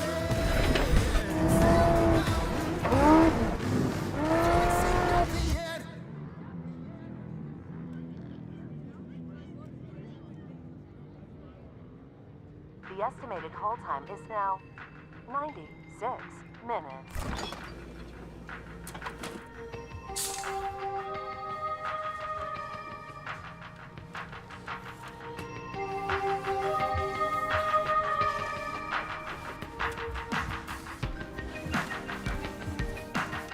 Sorry, are you still there? Yes. Okay, please hold.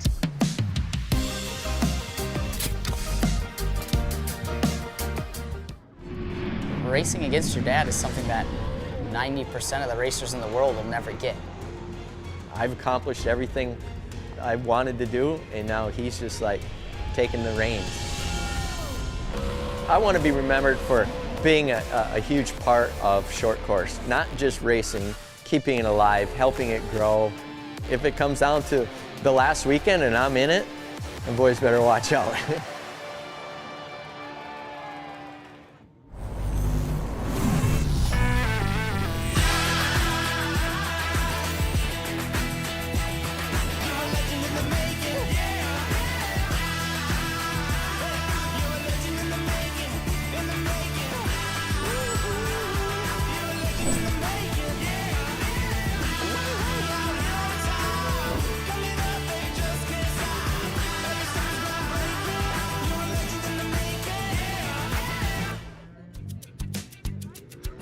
Need a little help? We got help. Need some advice? We got advice. No matter what you need, we have thousands of professional parts people doing their part to make sure you have it. Exceptional customer service. Just one part that makes O'Reilly stand apart. The professional parts people. Oh, oh, oh, O'Reilly Auto Parts.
Okay, and welcome back to the 2023 BFGoodrich Mint 400.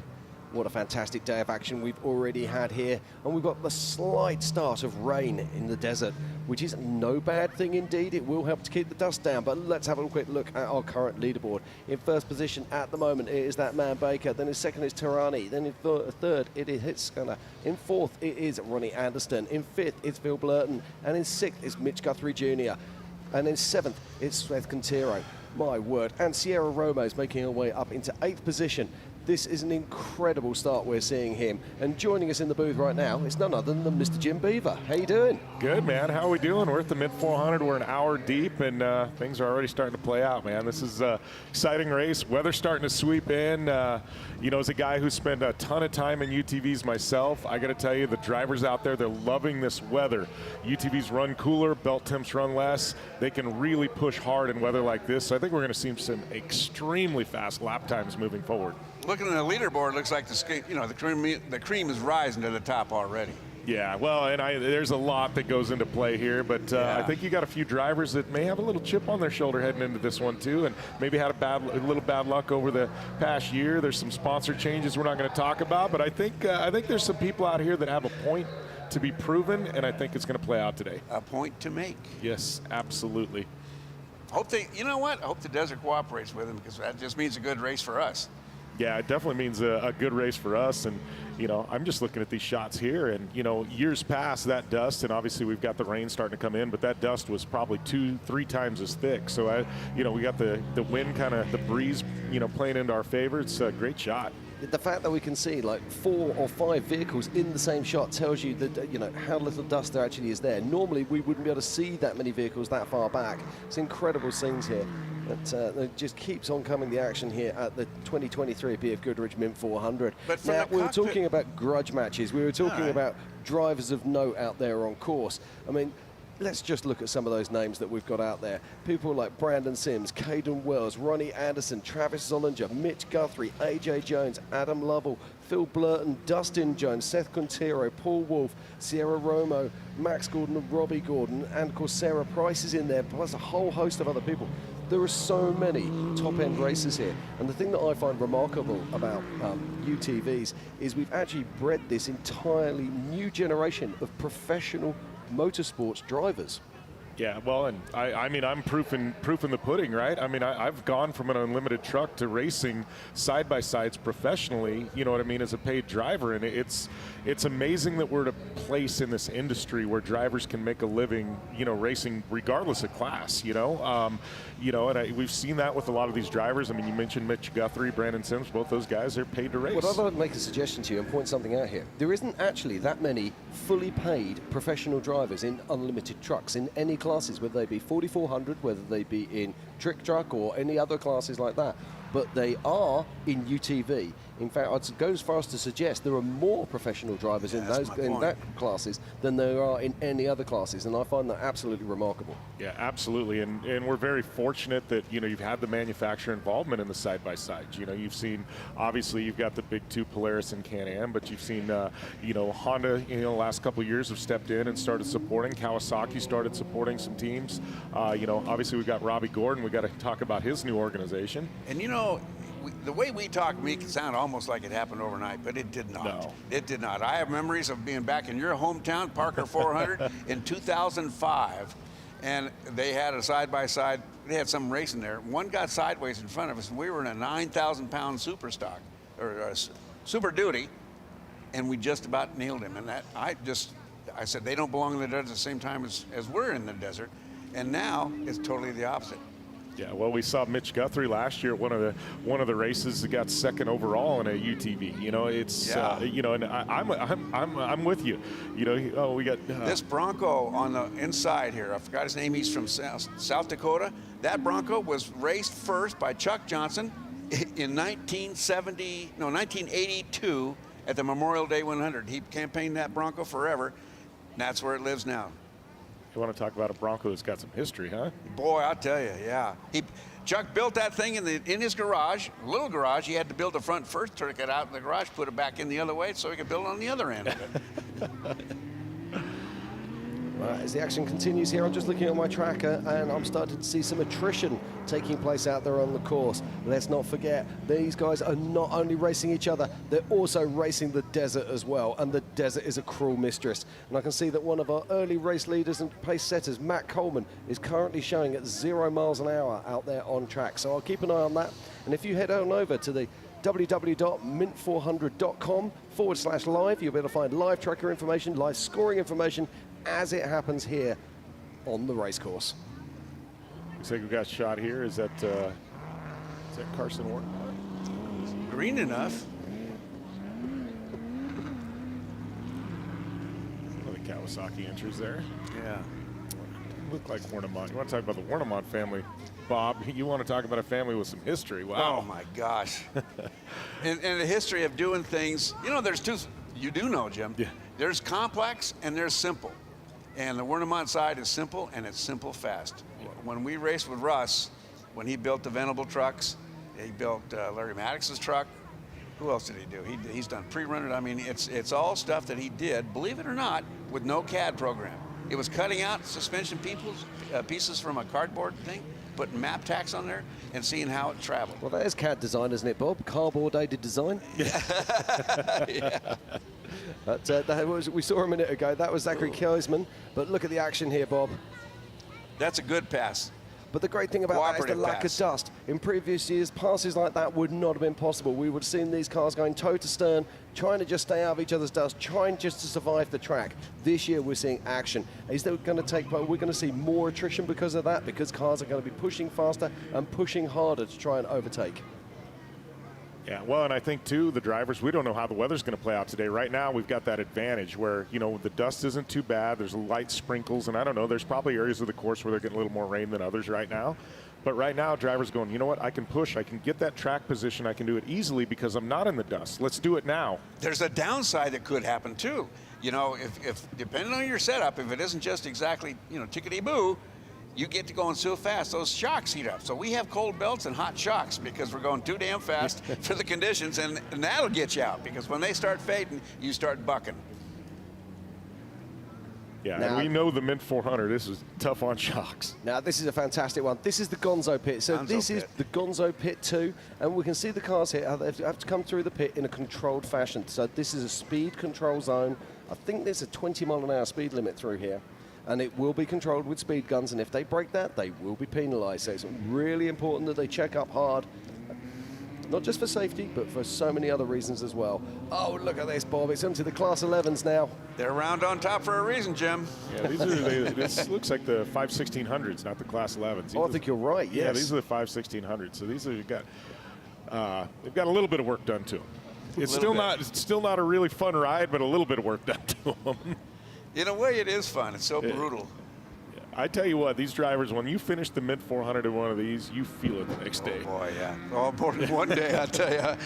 Generally takes till Wednesday before you're willing to step in a car again. You know, one thing I love about off-road, we talk about Class 11, talking about 5/1600 here, but the way these classes, Bob, I mean, you know, in the 70s and 80s, this is what I grew up on. These were the, you know, some of the biggest classes. Yeah. And they kind of went away for a while. And now they've had this resurgence into off-road, and I love it because I'm seeing these classes that kind of went dormant for about a decade, 15 years. Now they're coming back, and you know, they're finding cars in guys' backyards. They're finding cars, you know, in old buildings.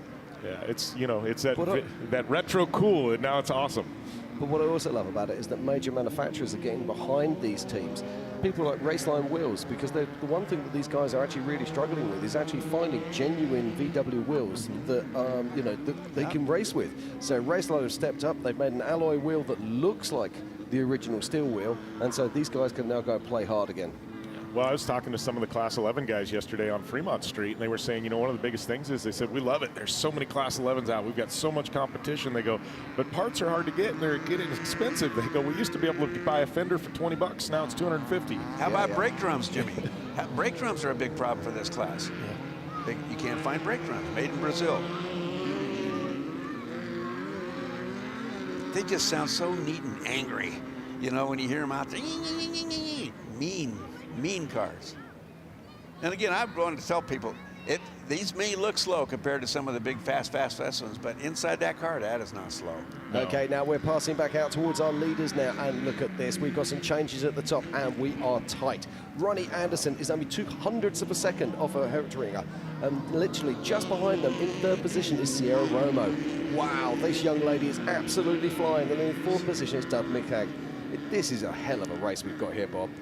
Unbelievable. You got a Class 5 car up there. Hernquist is up. You know, one thing I've said about Sierra Romo too is everybody is aware of Sierra Romo, does a phenomenal job promoting herself on social media. She's always in and around the top 10 overall in a lot of these big UTV races. She's had a little bad luck here and there. She hasn't had that breakthrough race yet, and maybe could come today. You know, that's what a mid 400 can do. It can make it for you. Yeah, I'm just looking at the leaderboard there. It's absolutely very impressive. But look at the man who's on the charge at the moment, Mitch Guthrie Jr. And there's a few notables that we're seeing missing as well. We saw Brandon Sims. He seemed to be way off pace earlier in the race. So what's happened to Brandon? Has he got a problem? Is there an issue there? Now, I know he was saying that the reliability of this Pro R has been exceptional. Has he, at long last, found a weak link with this machine? You know, if that rain comes in the way it looks like it's going to, we're going to have some pretty cold race drivers. Yeah, absolutely.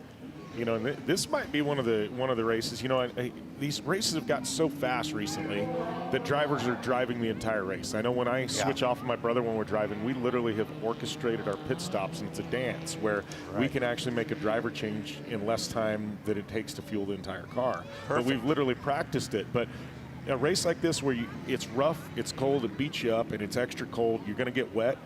Some of these teams that may have a driver and they're splitting driving down the middle, it might actually be an advantage today. Because you could put a fresh guy in who's all warm and ready. Yep. Yeah, and the car's warmed up. The car doesn't care if it rains. No.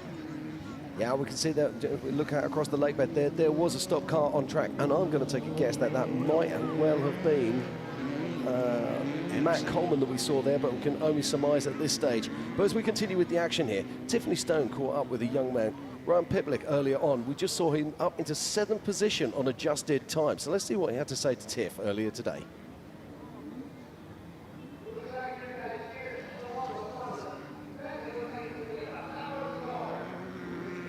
Thanks, guys. Down here with Ryan Piplick. Now, Ryan, you actually have never won the Mint, but you've won UTV World Championships, so you know what it's like to have the attrition out in the desert.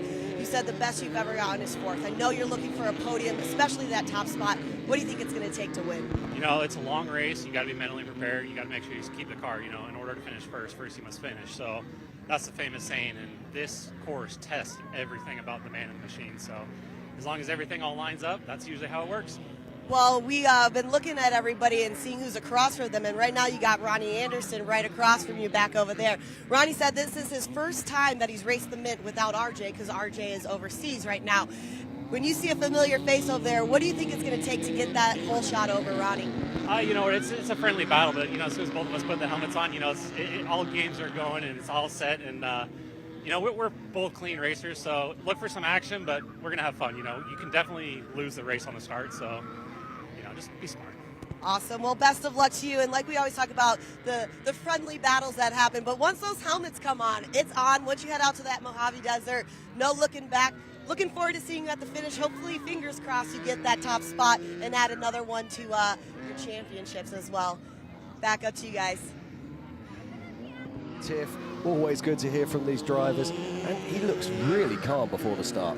Yeah, you know, Ryan, I always say he's the dark horse. He's not a flashy guy on social media. He actually hates social media. His wife, I think, keeps him in check when it comes to social media. She posts things like that because he's a pure racer. I just want to work on cars. I just want to race cars. Just let me go. You know, but he's not flashy, so he runs under the radar a lot. But if you look at the last 3 years, he's won more championships and more UTV races than anybody in UTV racing in desert.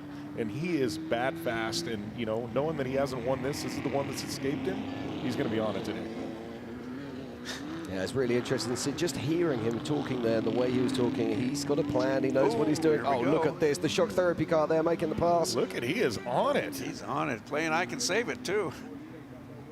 And that's a tough section there. Like, you know, you guys were talking earlier about uphill whoops versus downhill whoops. Yeah. I hate this section of course because you have to be 100% committed, and it is a commitment, and you're going a lot faster downhill than you do when we run in the opposite direction uphill. And there's no margin. No, and by the time you get to the bottom, there's a bunch of really deep chop, and it really gets tough. Man. My goodness. Hold FJ, is that what we have here?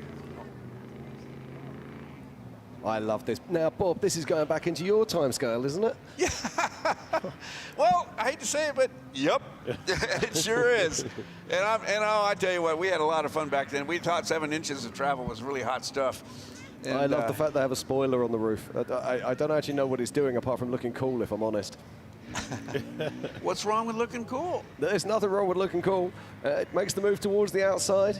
Oh, he was going to get that guy, but it didn't happen. I will tell you, this is interesting to me, is when you see these cars going over those whoops, we saw the UTVs absolutely monstering those whoops earlier on, like they didn't exist, and then you see these vehicles on them, and they look absolutely enormous as the wheels are completely swallowed up into the bottoms of them. Well, and it's funny, this is a time capsule, not the vehicle, but the tire size. Yes. You talk about the whoops, I mean, I remember as a kid growing up, it was a big deal when my dad had 33s on his Class 8, and then he went to 35s, and everybody went, oh my gosh, that's a huge tire. And then there was something that doesn't even exist anymore, it was a 36-inch tire.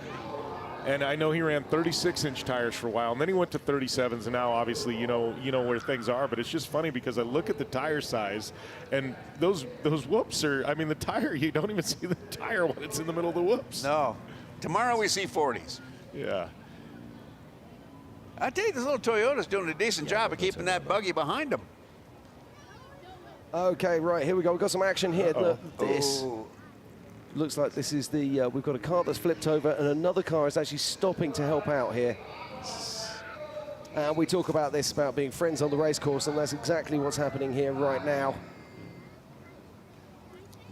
So there's Roberto Romo. Roberto Romo, you've had yourself a tough morning. Now, you can only guess what's happened there, but my guess is he's gone for the move. He's seen the line, he's gone for it, and it wasn't there. Oh, no, look at that. That happened at speed, guys. Look, he's spitting parts. Well, you know, and the thing about these 1600 cars is Bob knows those things are driven 100% commitment. Yeah. This is the one class you can't take it easy because cars don't work right if you're not, you know, you've got to run them on the ragged edge 100% of the time. And if that front gets a little bit offline from the back, man, you've got your hands full. But your throttle is still down. You still pin it. But you look at some of the best drivers in off-road history, they've all come out of the 1600 class. They say that is the true driver's class. Rob Mack is probably the top example of that. Well, you've got all the McMillan boys. They all came out of that, too. Yeah. Okay, this is interesting. This looks like that is Mitch Guthrie Jr. there making his way through Gonzo Pit 2. Now, what's going to be strategy here, Jim? You're a UTV racer. Are these guys going to make their way back around to main pit before they pit? How many laps can these UTVs actually do on one tank of fuel? Most of these guys are probably going to be taking fuel every single lap.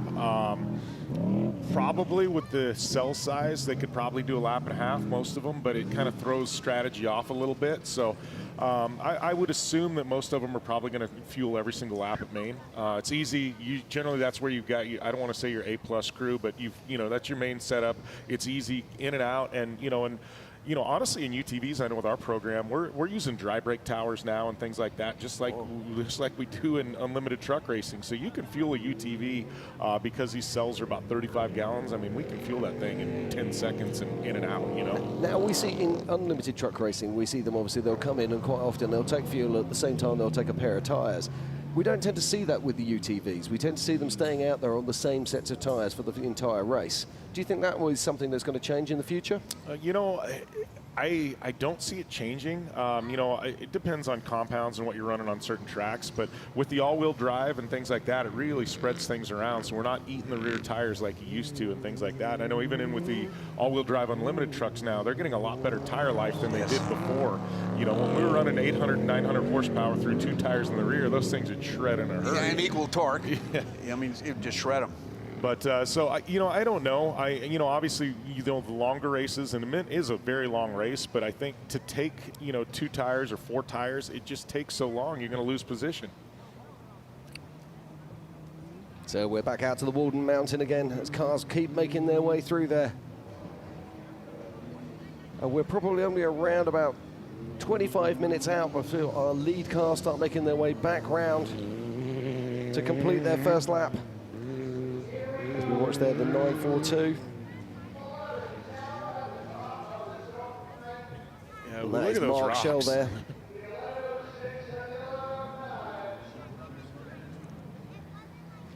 That's going to be a busy car with 4 humans in it all day long. Yeah.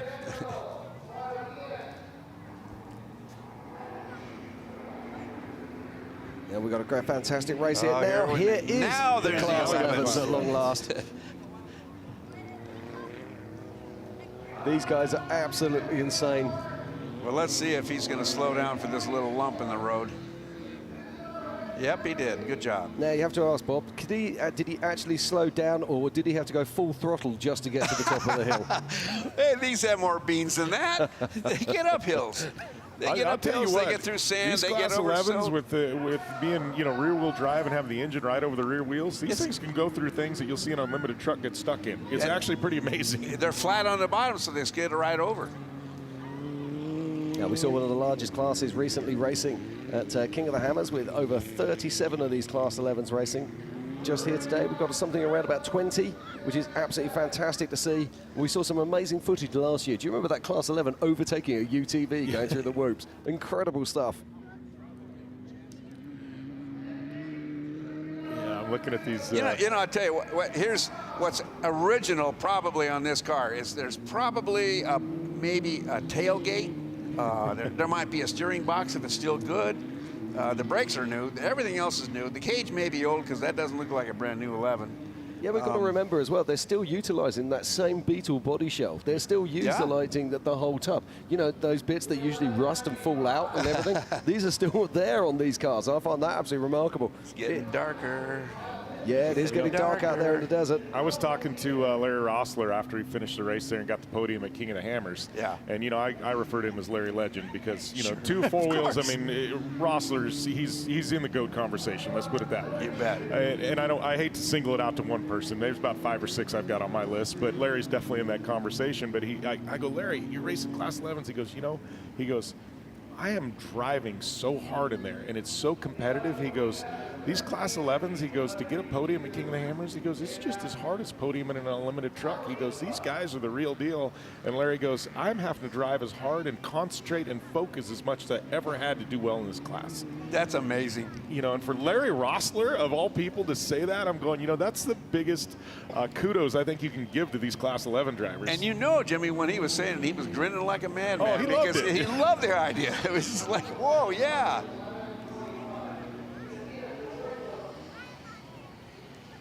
Yeah, now the 1147 there, he's my friend. I like the 1147. Do you know why I like the 1147? No, it's why? because he's actually written his number on his roof in massive letters so that we can actually see who he is, and that is Jeff Harmonson. So, Jeff, you're going to get lots of talking about today. That's the guy that wants the TV time. He knows what's going on. I hope your mom's watching, Jeff, because we're about to make you famous. Just please don't do anything that makes yourself famous, all right? Yeah, no, it's one of the biggest things for us. Oh, yeah. And we continue to watch these Class 11s. Now, the Class 11s, living line now, they are one of our final classes that will be racing with us today. 36 classes out on track, and over 257 vehicles will be starting. Some of the classes will be doing 2 laps, some of the classes will be doing single laps, but all the classes are doing exactly the same course.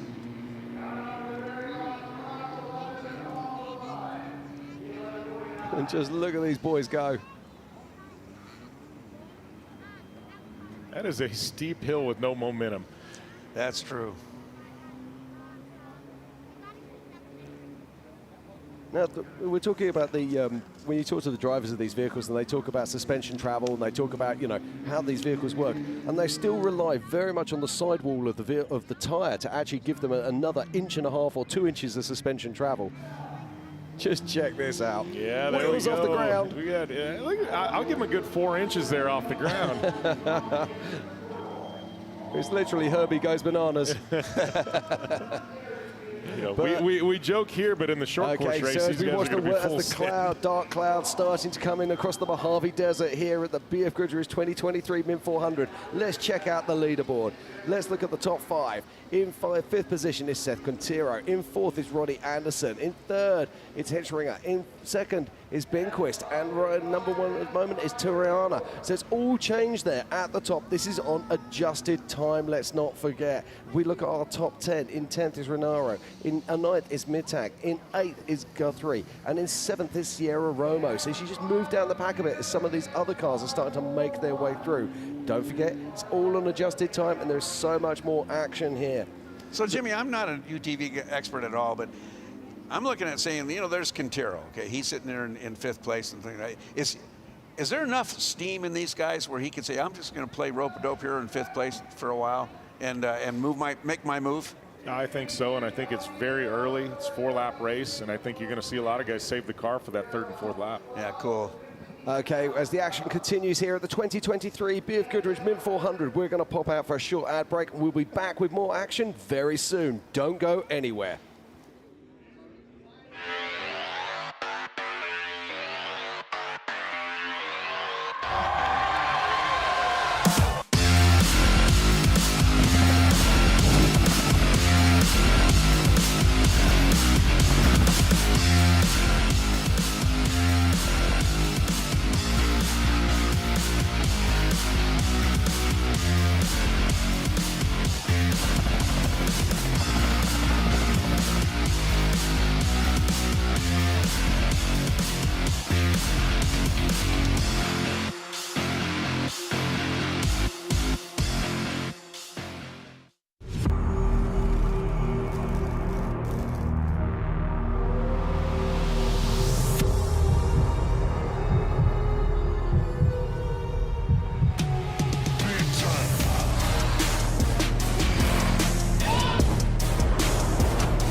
You need parts?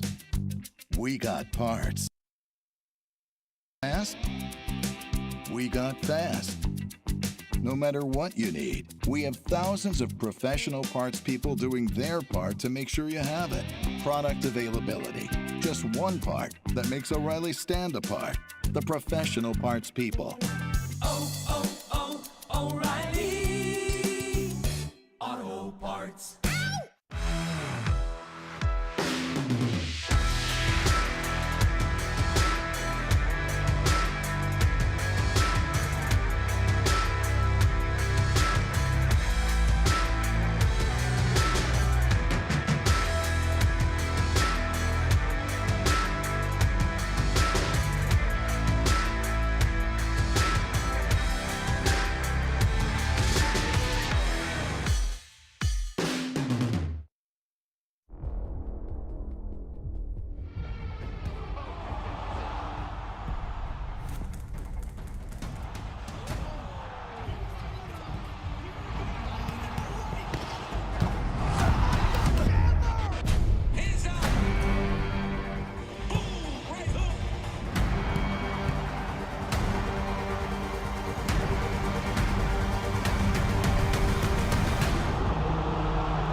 I got that right turn. We're good. Let's meet up at the compound group up. At 10-4. Yeah, for sure, dog. Good, little driver, straight on through.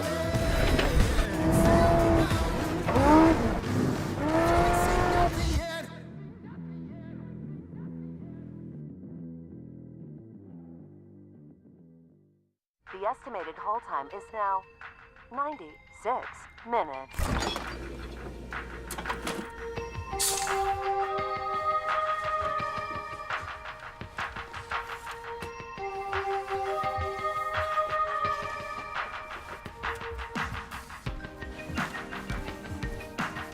Sorry, are you still there? Yes. Okay, please hold.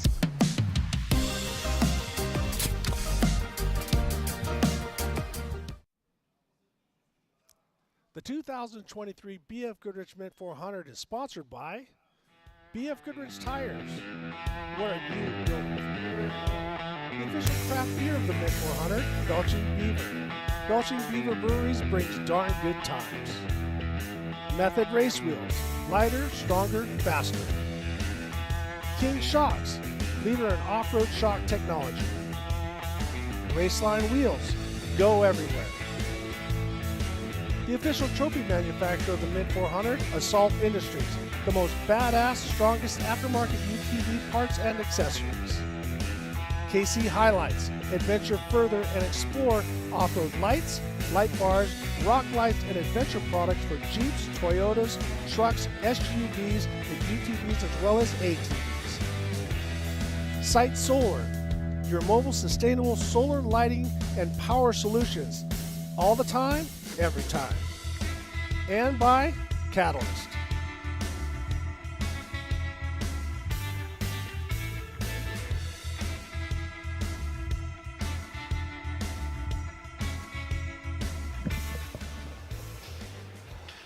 Okay, welcome back to the 2023 BFGoodrich Mint 400. I'm Jim Marsden, and joining me in the booth is Bob Bauer and Jim Beaver.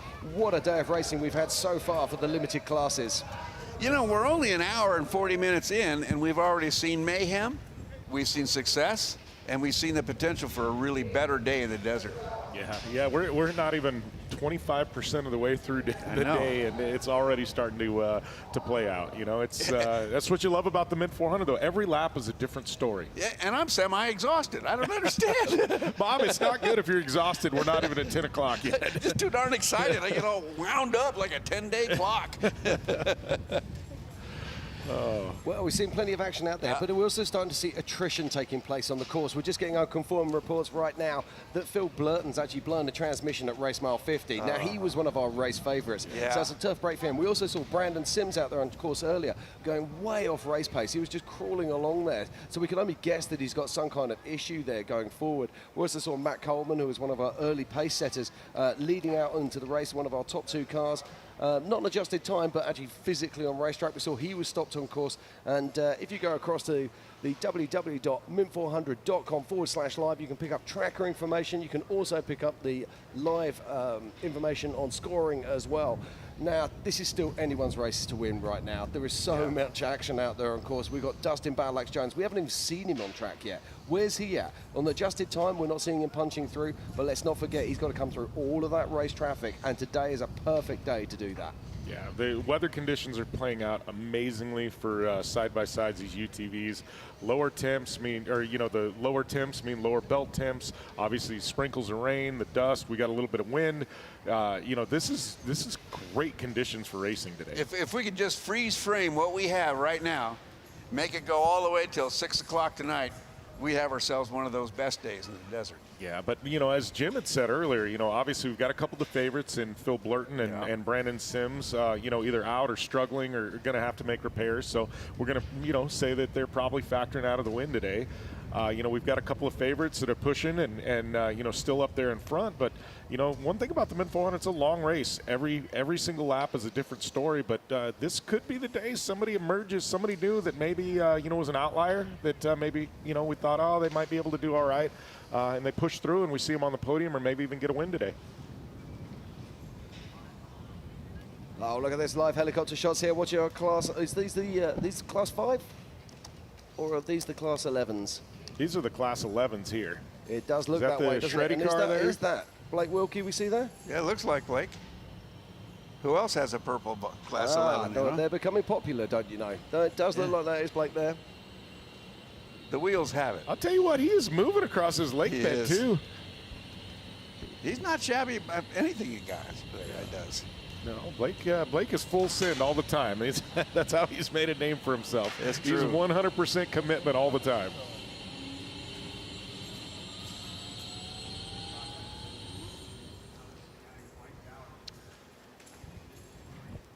So this is the short course. This is the infield that the cars will be coming back to very shortly. I think we're going to be seeing our lead vehicles coming in here probably something like around about sort of 20 minutes, something like that. But just check out this action from earlier today. Completely overcooked it. Took it on the nose, and wow, that's a big hit there, Bob. I'll tell you, that ended his day. What a shame. You know, and there's a lot that goes into that. You're Sure. excited. It's right off the start. You go, I want to get an edge. I don't want to fall this guy, his dust out in the course. And then, as you know, Bob, shocks, there's a happy medium there. They don't like to be cold, but they don't like to be hot either. And, right off the start, your suspension, generally isn't working right as good as it will mile 2, 3, or 4, That first 100 yards, you've got nothing, dude. Yeah. So got to warm it up. That looks like a Speed UTV. Yeah, that looks like it could be the Gordon family there. Yeah, it does indeed. I think that could be Max Gordon that we're looking at right now. Now, let's talk about these. This is something very different. We're talking about the lead manufacturers. We were talking about Polaris. We were talking about Can-Am, of course, and then Honda and Kawasaki. But this is a new player. But this is somebody who's not new to desert racing. This is the Gordon family. Bob. Well, the Gordon family has innovated shocks. They've innovated different suspension things. They have different ways of doing things.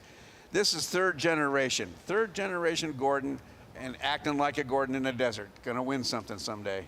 Yeah, well, and I will. Well, I know we got the Class 11 shots here. Oh, but wow! Here we go. I've spent some time in a Speed UTV out in Parker. Oh, yeah? Robbie brought him out testing and Yeah. wanted to know kind of what my opinion was because I Sure. spent a lot of time in side-by-sides. And I will say, out of the box, that is the fastest UTV I have ever been in. We were doing things in a production model that you can't do in a UTV. It was unlimited truck type stuff. And it got out and Robbie goes, what do you think? And I said, man, like if you have captured lightning in a bottle here, so when they get the bugs worked out of these, I think they're going to be a force to be reckoned with in side-by-side racing. Well, watching Max Gordon making his way down through the Walden Mountain stage there, that was unbelievable. I mean, that was pace. I mean, he was looking every bit as fast as those Class 5 cars that we saw earlier on making their way through there.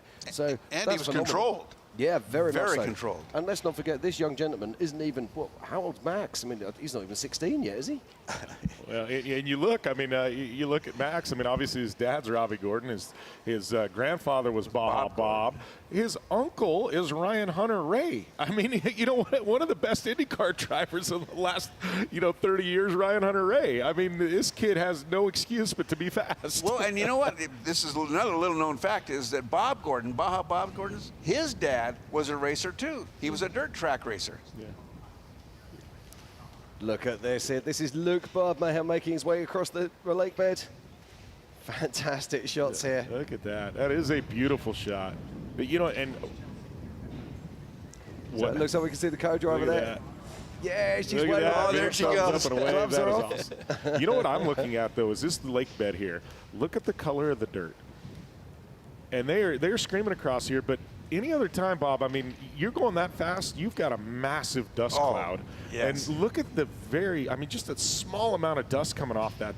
That's just beautiful, and it's going to make race conditions. I hope it sticks with us through tomorrow in the Unlimited truck race. Boy, that would be lovely. Be good stuff. But now we're looking out across the lake bed here, and just look at this. This is near perfect conditions. And I'm sitting here in the booth at the moment. I can see that the tent's starting to blow. The wind is definitely picking up, Jim. For fans out on course and people spectating, it might not be ideal, but for these racers, they're loving what they're seeing. Yeah, absolutely. And the temperatures are about right as well. Probably something in around about the sort of 60-degree mark, I'd imagine. It is a 1974 car there of Ethan Groom. Dad Colby, one of the original founders of Method Race Wheel. But look at the slight difference in pace. This car is going fast, but nothing like the pace we just saw Max Gordon holding as he picked his way through there. You know, those speed cars are just they're next level. That suspension, I mean, they truly are a tremendous race machine. And they've already started delivering them to customers now, I believe. Yes, he opened up his store in Havasu, and they've started doing the first round of customer deliveries and things like that. So they are officially out in the wild now, and you can buy a Speed UTV. How much? That I don't know.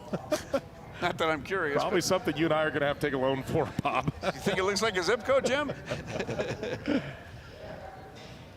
You know, I tell you guys, God gave us plastic, Bob. That's why God gave us plastic. That's a true story. We look story. down across here now, and we see all these vehicles. And the tracks on this course, they change consistently all the time. Some of the tracks are wide, some of them are slightly narrower, some of them are no more than goat trails. But this looks like rush hour. This does. This looks like downtown Vegas right now. It does indeed. What do we got? 1, 2, 3, 4, 5. Is it 5, 6? That shot? I mean, going up through the canyon there. That's up through. Oh, we're seeing plenty of action here on course. You can see the highway there in the background. There's these guys, they're picking their way back round now and making their way through the mountain range, and they'll be heading back towards the town. But there is our current race leader, not on adjusted time. He's just currently our race leader physically on track. That is John Willard. He left the line first, and he's still out there in first position at the moment. But look at this. He's got those UTVs hunting him down now, and they're starting to catch him. We know they're already ahead of him on adjusted time, so it's just a matter of time until they overtake. And then we're going to be talking about pit strategy. Now, these Pro Rs, they do have the ability to go a lap and a half. So do you go a lap and a half, try and get track position? Or is it not so important to do that today because the dust isn't so bad? I will tell you the way I would run my program if I'm running the Mint 400. We have full fuel at every single pit, and our strategy runs on the fly. So, you know, depending on where you're at, you know, if you've got a guy right behind you, you know, 2 or 3 seconds behind, and you're coming, you know, or 20 seconds behind, and you're coming through Maine, you know what? I'm gonna wait 50 miles, and I'm gonna take that at, you know, when I can. Time for an audible. You know, so you run an audible, and I think the top teams are doing that. They'll have full fuel at all pits, and it costs a little bit more money to do that, but it gives you the flexibility. So track position is key, and especially in these side-by-sides. Yeah, then this is our current race leader, or physically first on track. This is John Willard, and he's a clear air all morning so far. And look at the pace of this vehicle. He is screaming. You know, Jimmy, you're talking about how things can change and sometimes must, but what I think is I'm one of those guys that says, if I came up with a good race plan, I'm going to stick to my plan. I'm not going to race their race. I'm going to race mine. Well, look at the snow on the mountain there in the background. Look at the, is that moisture on the lens? Yeah. That does look like we've got a little bit of moisture on the lens there. And that's the 545. That is Seth Hon. And look at this, we're starting to see attrition on the track now. That looks like a 1600 class car maybe. Oh, sir, you can't park there. That's a race course. Can't park there. Yeah, now in previous years with the heavy dust and everything, that would be a really dangerous place to be parked. But this year, there's not so much dust around. You can see he's off the main racing line. He's probably as safe as he actually can be. And you can see how little dust these cars are actually putting up as these Class 11s start to pass by. Let's hope he can get fixed and back out on track.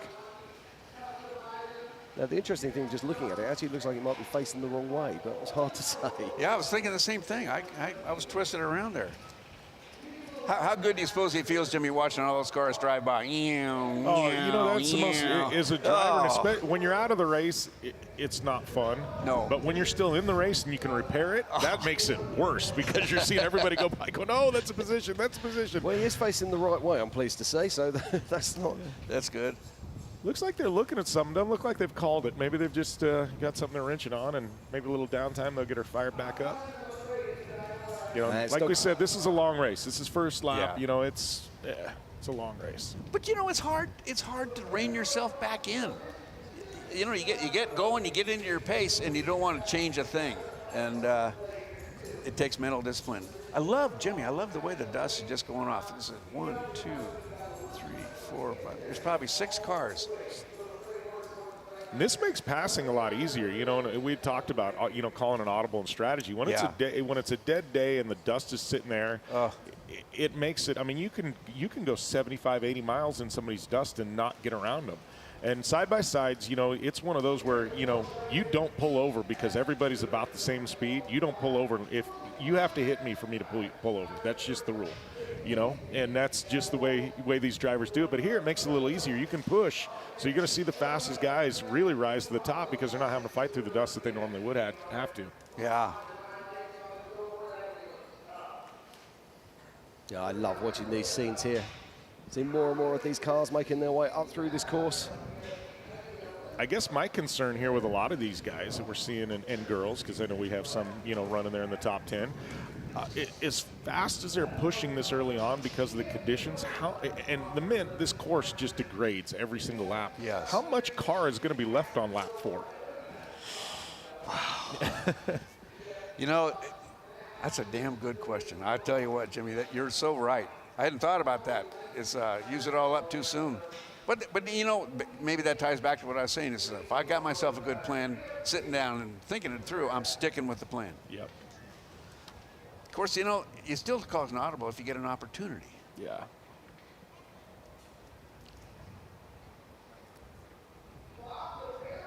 And it's still the action continues here at the 2023 BFGoodrich Mint 400. Don't forget you can cross over.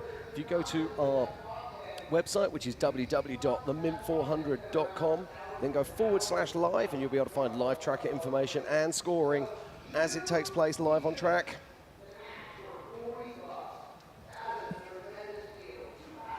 Just trying to pick up the number there. This looks like he's making his way down through the back of the Joshua Tree Highway. Timothy Hall? Now, that's an amazing part of the course. When they get out there, That's I mean, right, Jim, you've raced out there many times before. I mean, literally, you cannot put a wheel off the track, can you? There's big, sharp rocks out there. There's also cactus men. There's all those trees. It's a dangerous place to be if you get it wrong. Yeah, Looks like he's lost his spare and his tie down. Wow. Yeah, you know, and that's something about the Mint. There are courses in the, you know, where we like to call run out, where if you make a mistake, it doesn't really penalize you. There's runoff and you can get back on the course. The Mint, you know, obviously there's the lake beds and things like that. But no, like you're right. When you're in Joshua Tree Forest, some of these, you know, these rock gardens and things like that, there is no room for run out, no room for error. If you make an error, you got a wheel or bent or a tire shredded or, you know, an arm ripped off the car, you've got to be very, very precise at the Mint 400. It's seductive, too, because they just look like little bushes along the side of the road. But there is a bush on top of a rock. Yeah, that's the thing. There's a bush, and then there's a boulder behind the bush that you don't see. Yeah. You know, but there's, you know, even there, look at the race line with all the rocks in it. I mean, this is just, it's brutal stuff on these race cars. Yeah, and you look at a shot like this. Burchard that we were just watching there making her way through the Walden Mountain. Yeah, and this is what I'm talking about. Look at that. There's no runoff. You've got that course line there and just. Yeah, this is our current physical first on course. Physical leader out on making track. His way in towards that. Coming back in towards the main town now. And I think he'll be coming into this. Looks like he's got to the checkpoint. So he'll be clearing this area. This is a speed control section. So now when you get to these speed control sections, you come in, you'll be checking your visor, you'll be sorting everything out, going through the car, making sure that everything's all okay. You're taking your time. This looks like, is this a 1400 class vehicle? It's Trophy Light. No, it's Trophy Light. You're right. He is moving. They've got that Trophy Light working, you know, and this is one of those, I really like the Trophy Light class. Very affordable to get into racing. These trucks work extremely well, you know, down on power, so it keeps the speeds kind of in check. But, you know, whoever's driving that one, they've got that thing working. They've got it dialed in, and that's what's great about this class is it's all about how you can tune, because there's not a lot you can do to these trucks. No, but they have a great little power unit, and it's like a little mini trophy truck. Is that you can leave it pumped and hit anything, just steer it. It's like a truck 1600 car. Yeah. You know, you got to keep on it, and they don't mind. They're tough little cars. Yeah, you want to talk about a legendary family here, the Wilson family there, Bob. My gosh. Generations, too. I mean. 3 at least, right? Yeah. Hey, you want to talk about buggies. That family probably, I put them up there with the McMillans as far as buggies go and wins, you know, wins and overall wins probably. I agree with you. Yeah, just talking, you know, open wheel cars, Wilson family definitely got to be up there in the all-time rankings. I think so too. Now, it's going to be very interesting. We're going to see our lead vehicles starting to make their way through the main pits very soon. And we're going to be able to start to get an understanding as to where people are on adjusted time. We're going to get our unofficial stock clocks out. We're going to get our official stock clocks out. And we're going to start to see how this race is unfolding. There's a few cars that we haven't seen sort of rising to the top. Dustin Jones, where is he? Robbie Gordon, where is he? Brandon Sims, where is he? And there's also a few other notables there as well. We know that Phil Blurton's out. We know that Brandon Sims might have a problem as well. But there's some others out there that we're just not seeing at the moment. Caden Wells, normally incredibly fast. Haven't seen him in the top 10 yet. So there's so much talent out there. It's going to be very interesting to see how this all starts to play out. Now, is Dustin holding back? I mean, he was saying to Tiffany, he's got nothing to lose. He's going to hold it wide open. Now, that doesn't seem to be showing right now in the top 10. And so maybe he has got an issue, or maybe he's actually, that's not his strategy at all. Maybe he's going to hold it back for that first couple of laps and then come out punching. You mean he might have said something to Tiffany that wasn't exactly perfectly right? Well, I'm not saying that he would, but maybe, you know, my strategy with the Mint. guarantee you that the other teams will be watching the live feed. I will guarantee you that they'll be listening to what's being said. That's for sure. Well, I know with the Mint, my strategy's always been you don't want to have any downtime on lap 1. Right. You know, so you get through lap 1 clean and then you start racing. Okay, I think this is our physical first on course at the moment, crossing the line. Yeah, that'll be Hernquist there. It is, yeah. Now, we thought it was John Willard, so has John Willard pulled over? Well, I think I think he was in the pits. Maybe we missed him. Yep, I think you're probably right. Because Hernquist, Trey was like second or third last time we checked. Uh-oh, he got lost there? What's going on here? I think he thinks he's gone the wrong way, but... Yeah, he came off that jump and went the wrong way. Well, that cost him 10 or 15 seconds there. Well, you know, maybe he's just distracted, you know, coming in. You know how you look around and try and figure out your bearings? I want to talk about somebody moving here. Wow. Checkers cars are fast cars. 12:16. 12:46 it looks like. Oh. Okay, now, is that Ronnie Anderson, I see? No, it's Doug Mittag. That's Doug Mittag in the Bilstein car.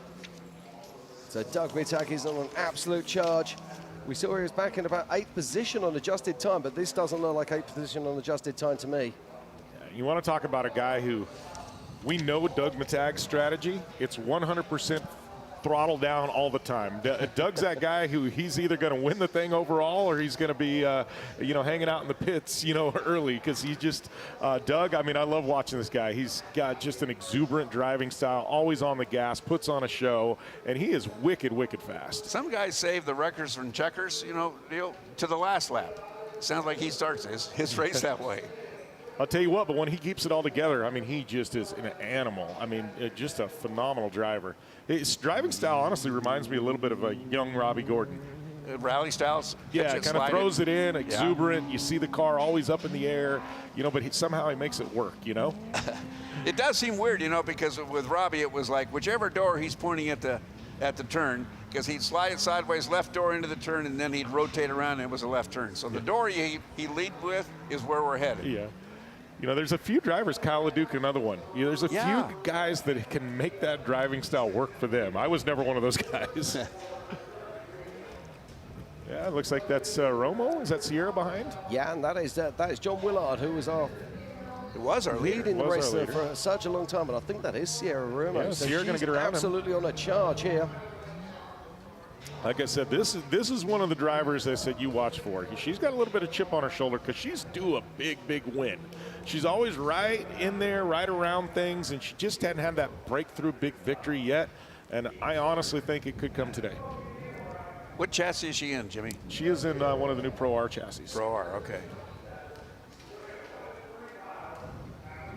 Yeah, that family, just a great family. They do a lot for the sport of off-road, support a lot of local racers here in the, around the Vegas area, and just.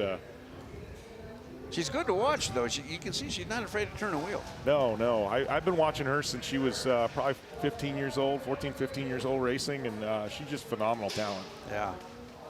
Not scared at all, let me tell you. We had on, was it Wednesday or Thursday? This was International Women's Day. Mm-hmm. And we have a lot of women in off-road racing. I raced with a woman, Charlotte Corral. Class 8 Ford, little Charlotte. We lost her a while ago, but what Charlotte proved to me, just my opinion, is that brains win races, not gender, and everybody's equipped with a brain. This gal is smart. Yep. This gal is smart. Definitely smart. Same as Sarah Price. Yeah, and we've got a phenomenal group of women. I mean, not only just racing here, but just in general and off-road now. It's really last 10 years. A lot of it's due to side-by-sides. It's been a nice gateway to get women into the sport of off-road. And we've seen some like Sarah who started out highly successful in side-by-sides and then move up into truck ranks and things like that. Yeah, well, and in desert racing, they don't do a separate class for females and men. Nope. It's the desert. Okay, I've got some news, gentlemen. We've got some scoring. As these cars are coming in, they're crossing the timing loop, so I can actually give you some physical scores that actually make some sense. So in 5th position is at the moment is John Willard. In 4th is Trace Hernquist. In 3rd is the man I was talking about earlier, Caden Wells, come from nowhere. In 2nd at the moment on adjusted time, it's Sierra Romo. And in 1st place, we saw him a moment ago, is Doug Mittag. But let's not forget, this is all on adjusted time at the moment. And there is also class variations there as well.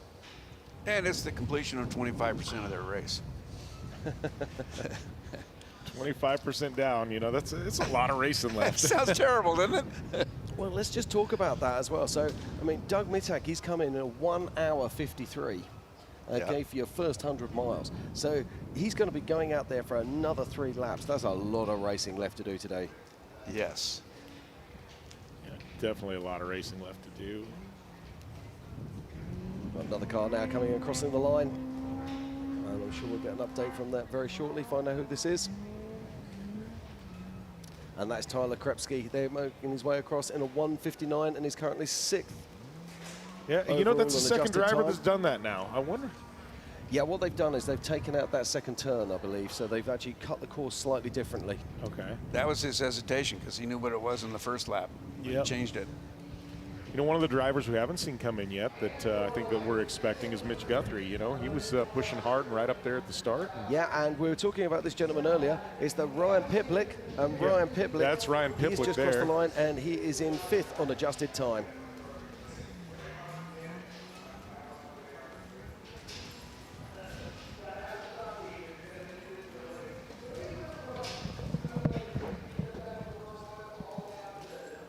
Ryan Piplick there, one of our ones to watch today as this plays out. Here about a year ago, he took home a dual championship. Doesn't happen very often.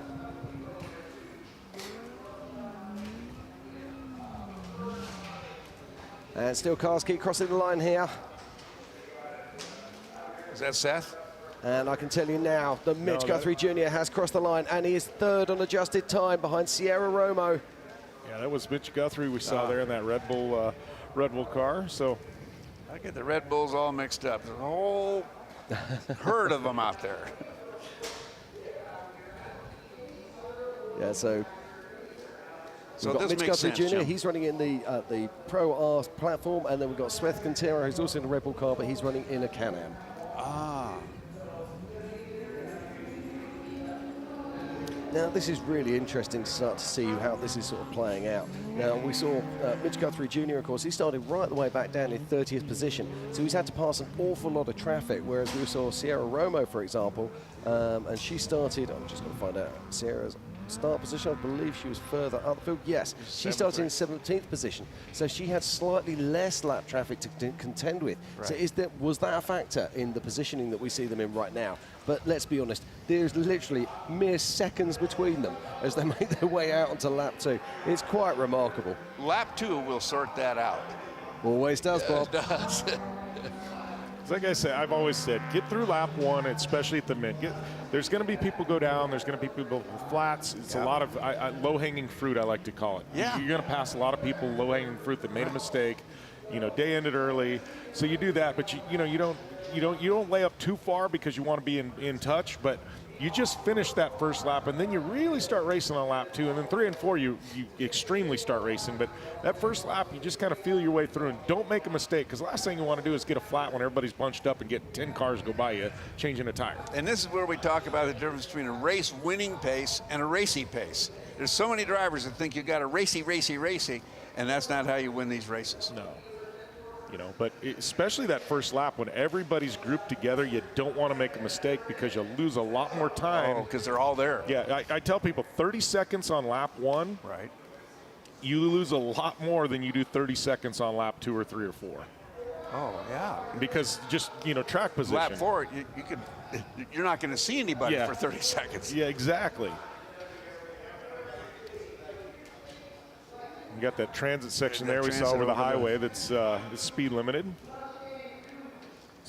So we got Mittag, Romo, Guthrie, Wells, Hernquist, our top 5, then Piplick, Anderson, Heitritter, Willard, and Krebs. 6 through 10. So Mittag, Romo, Guthrie's, Wells. I mean, we got a shootout there at the top, and I think Mitchie just a little bit farther back. You know, he's going to be. You know, they're not seeing him up at the front because he's a little bit farther back, but he's pushing it on time. He's just chipping away, chipping away, chipping away. That's when, you know, you're one of these leaders and that somebody can come from the back and bite you. There's something about that Guthrie, though. I think he'll keep this pace all day long. I don't see him rationing it down. I have told people, and I've said this publicly many times on my radio show and things like that, Mitch Guthrie, I'm like, this kid is a phenomenal talent. I've watched him drive. I bought one of his old race cars, and I know his racecraft and how he sets things up. I've seen his notes, the prep. He is the full package. I said, don't discredit him because he's a side-by-side driver. And he's making a living racing side-by-sides. You could put this guy in an unlimited truck and give him a proper test. He could run up front.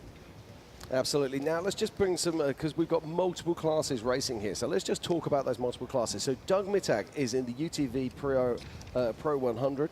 Sierra Romo is also in the UTV Pro 100.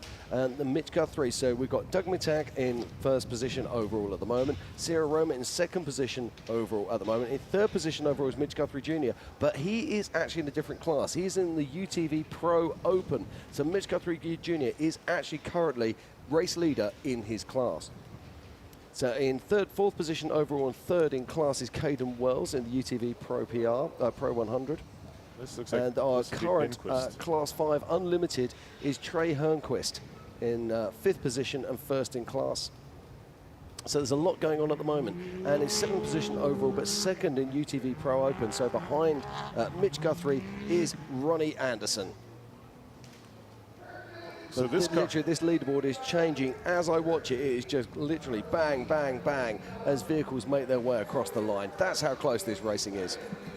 You want to talk about a guy coming from the back? This is Bruce Vinquist here.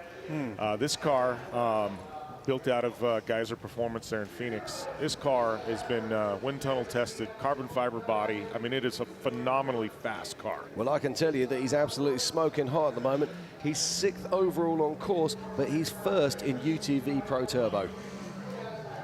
Yeah, what they have done with that car, I mean, you have to go look at it. It is absolutely a work of art.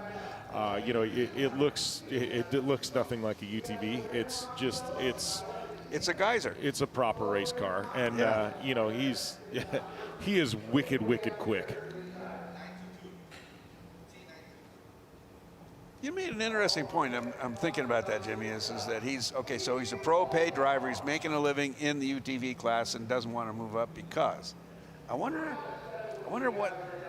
how long that's going to last. Somebody's going to break through and end up in a truck.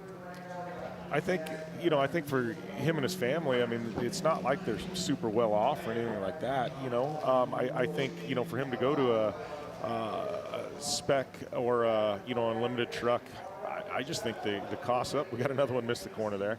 I just think the costs there, the price walk. You know, it's just extremely expensive to move to an unlimited truck class, you know, so unless the sponsor stepped in, you know, he's supported by, you know, obviously Red Bull and BFGoodrich, so he's got some great partners, you know. I think it could happen, but, you know, I don't know. That's one of the things that makes UTV such an attractive option when you decide, I'd like to do this. Now, I've got to change for you, gentlemen. This is important. Looking here, this car here is Joe Terrena. Now, Joe Terrena is actually coming up through the pack, and he is actually currently first overall on adjusted time, and he is in the UTV Pro Turbo class. So an incredible run there. And just put that into some kind of perspective, he is over a minute faster than Doug Mittag. So incredible stuff there from Joe Tarana.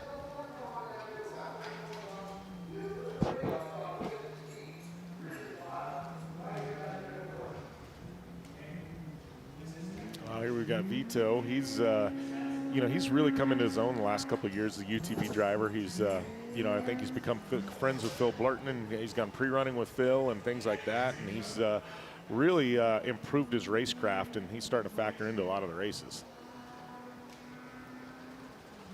As we watch more cars crossing the line, I'm just going to do my unofficial top 10 here very quickly. In 10th position is Michael McFadden. In 9th is Ryan Piplik. In 8th is Bruce Binquist. In 7th is Vito Renero. In 6th is Trey Hernquist. In 5th is Caden Wells. In 4th is Mitch Guthrie Jr. In 3rd is Sierra Romo. Yeah, McFadden, you talked about him in the top 10. He was a kid I raced against for a couple years, and he's only 16 years old, I believe, and he's just crazy quick.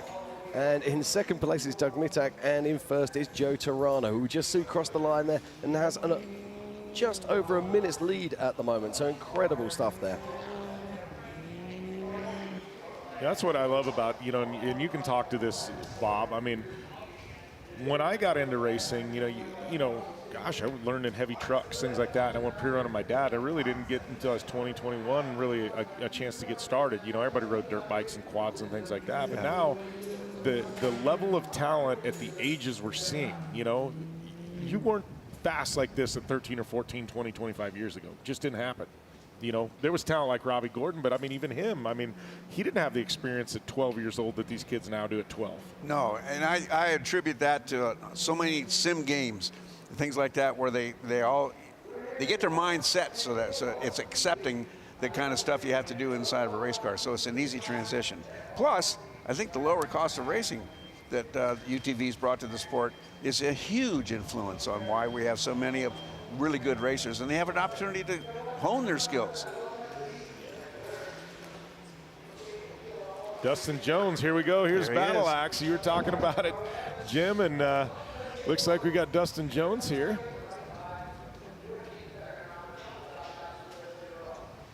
Well, and he's pressing it. Because he does not do that. No, that's not in Dustin's nature. No. But the car looks good. You see that landing there, because it lands stuck, lands stick, not bad.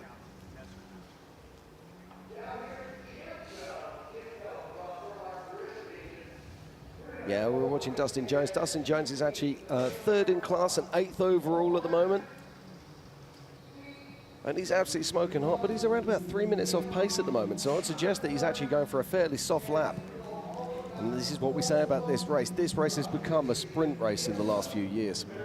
And a soft lap may not be an accident. Yep, there's water on the lens there, Bob. Yeah. And I've got to say, the dirt looks fantastic. I know it's such a strange thing to say for people sitting at home, but when you see that sort of chocolate-colored dirt as a race car driver, you just think to yourself, my God, that's fantastic. Sticky, grippy. Yeah, I absolutely. like it called cake dirt. I love seeing that cake on the ground. Yeah.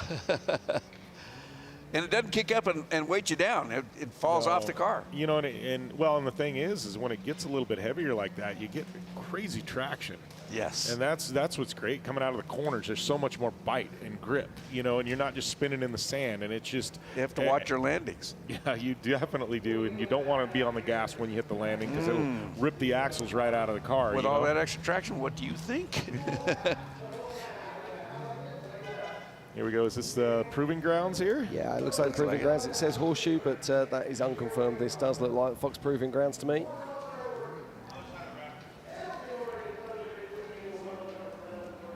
It's an area of track that always looks flat, but when you actually get out there, it's savagely brutal. Nasty.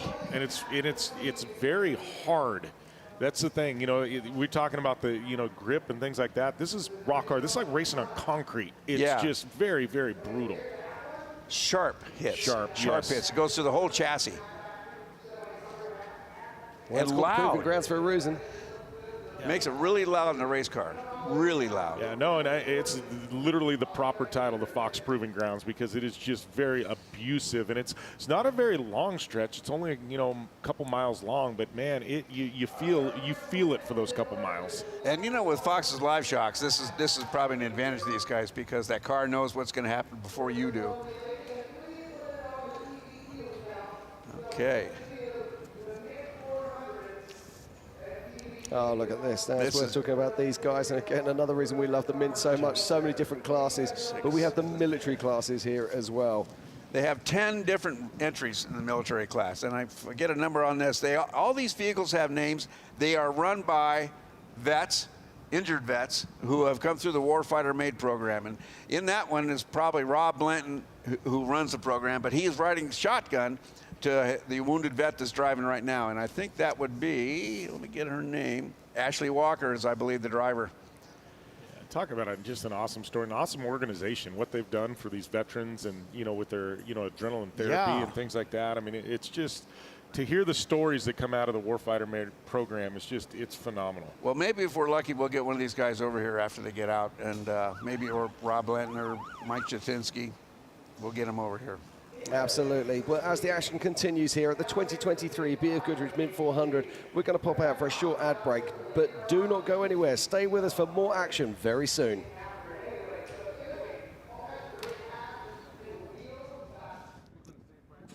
The 2023 BFGoodrich Mint 400 is sponsored by BFGoodrich Tires. What are you building for? Monster Energy. Unleash the beast with Monster Energy. By Impact Canopies. Off-Road Warehouse, Jeep, truck, race and UTV parts and installation since 1973. Vision Wheel, used by the best off-road drivers in the world. We are Vision Wheel. By Busch Light Beer. PCI Race Radio, supporting you with high-quality communications, navigation and safety equipment for over 50 years. By Rockford Fosgate, and by Tread Lightly, promoting responsible recreation through stewardship, education and communication.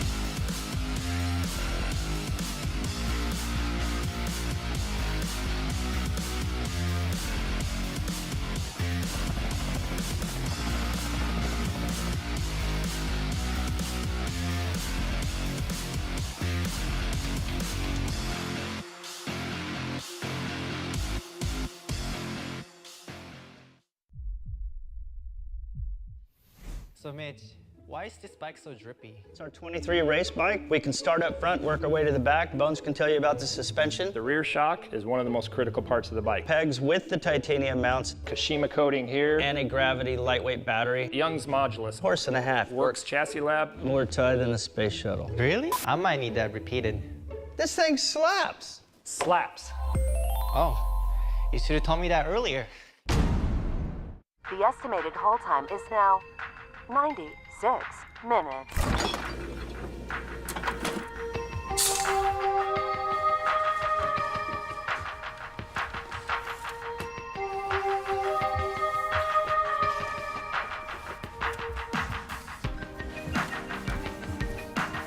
Sorry, are you still there? Yes. Okay, please hold.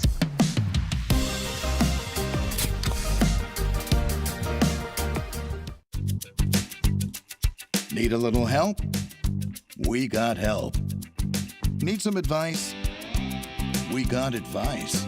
No matter what you need, we have thousands of professional parts people doing their part to make sure you have it. Exceptional customer service. Just one part that makes O'Reilly stand apart. The professional parts people. O'Reilly Auto Parts.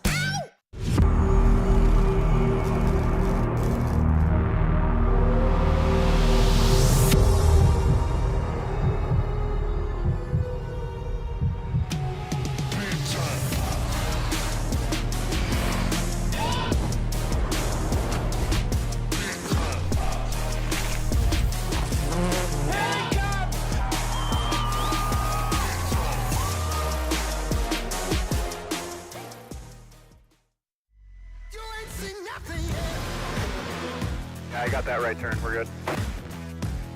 Meet up at the compound group up. At 10-4. Yeah, for sure, dog. Good, little driver, straight on through.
Okay, and welcome back to the 2023 BFGoodrich Mint 400. I'm Jim Marsden, and joining me in the booth is Jim Beaver.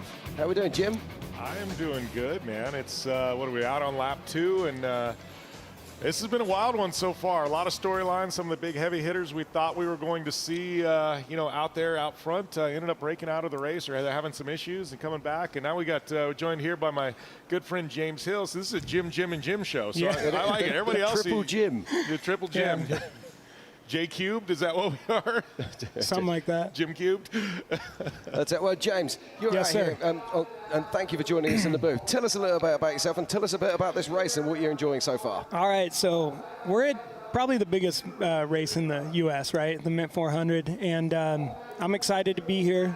I'm stepping out of my comfort zone this year. I've raced this race in side-by-side Hondas, just in dual sport class, and then regular bikes over the couple years since they brought it back.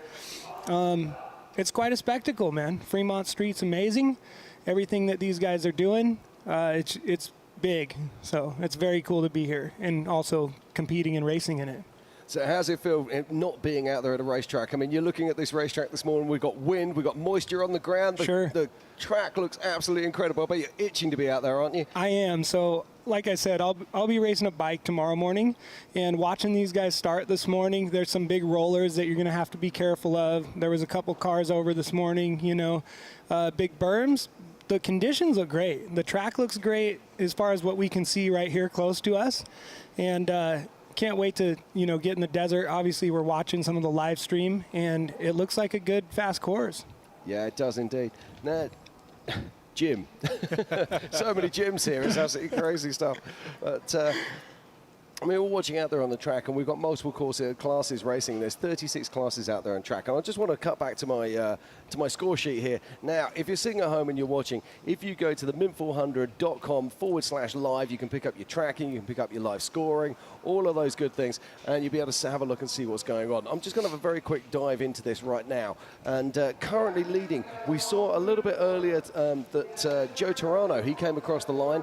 We saw him having a commanding sort of 1 minute, 20-second lead. But as we're seeing them crossing over into the third timing loops now and getting back out towards, here we go, we're just looking on the live tracker now, and we're seeing them making their way out to the Gene Hurst pit 1 there. And the pace of these vehicles is remarkable. We saw just under 2 hours for the first lap. Do you think this course is going to get faster or slower?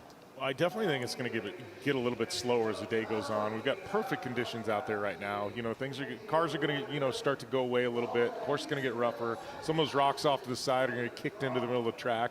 But you want to talk about the pace of these cars. I mean, James is a humble guy. I've known James for a long time. I mean, this is one of the UTV side-by-side OGs here. Right. I mean, he was back in the Yamaha Rhino days, and now we've seen him, we're up to now these Pro Rs and things like that. But, I mean, you want to talk about how the pace has increased. This is the one guy that could tell you what it was like in the beginning and what they're doing now. Sure.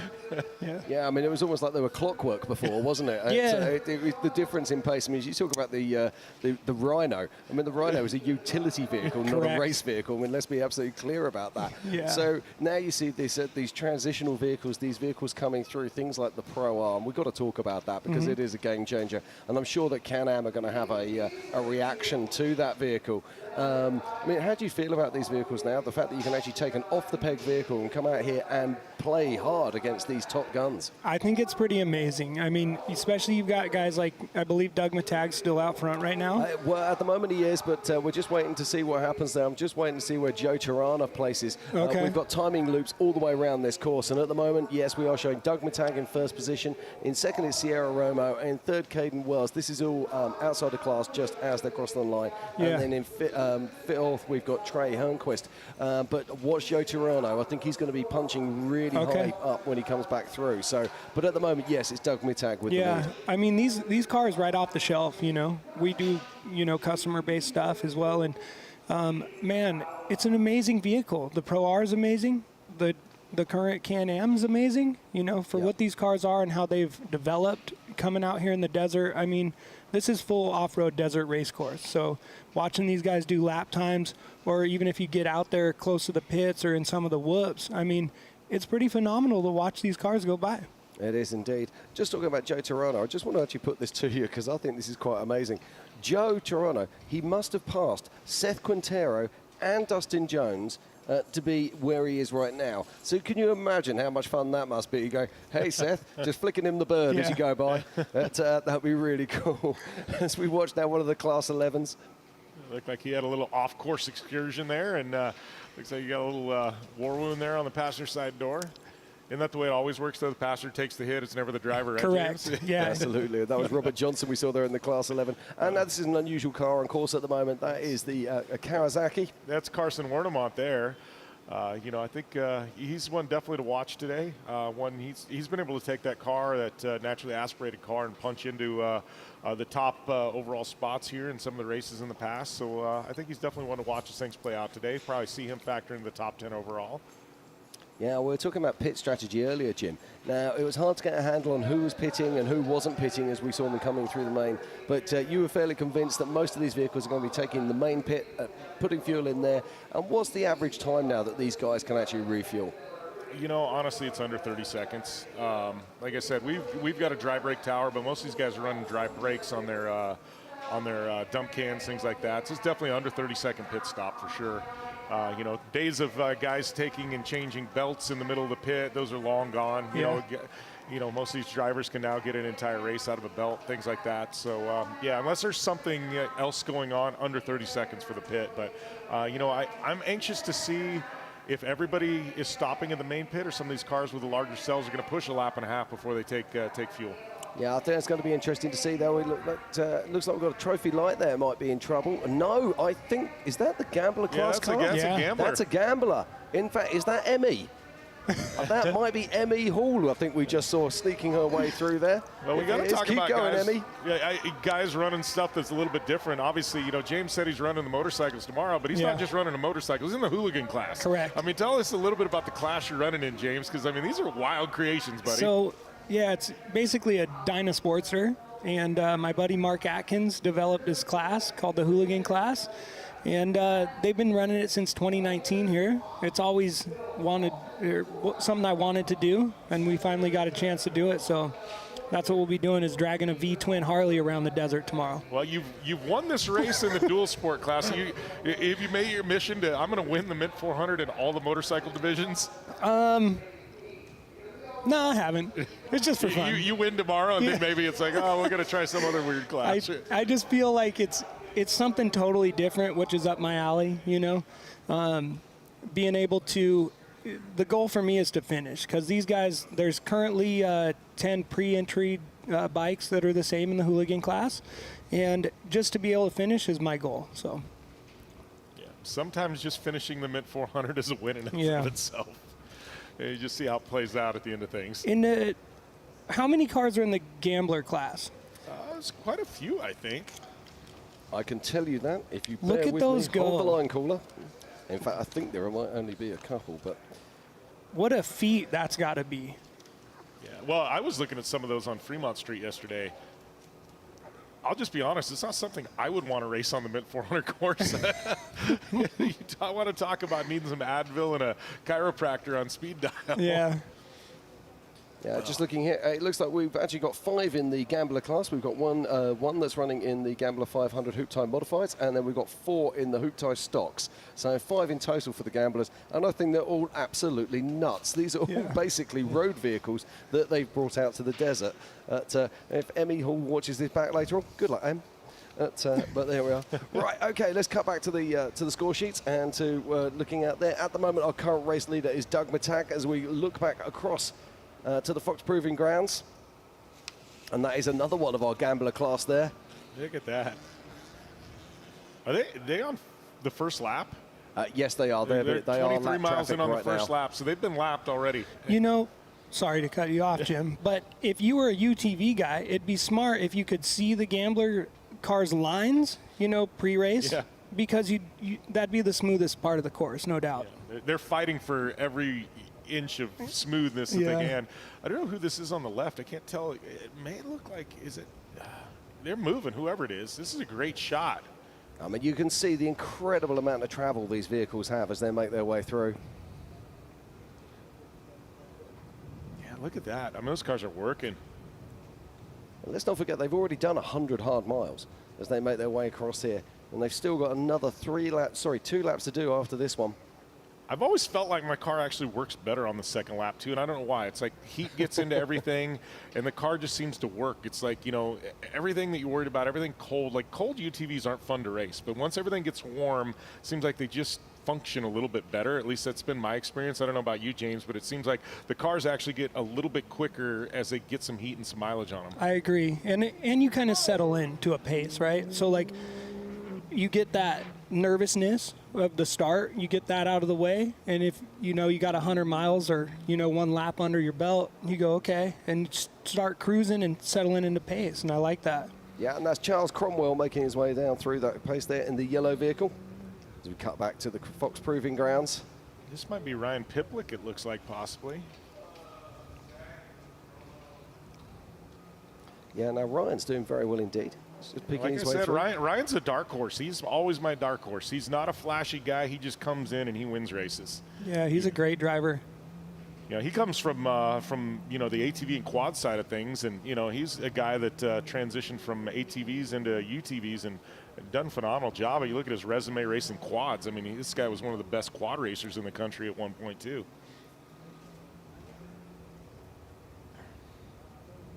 Got one of the Can-Ams coming to finish up their first lap.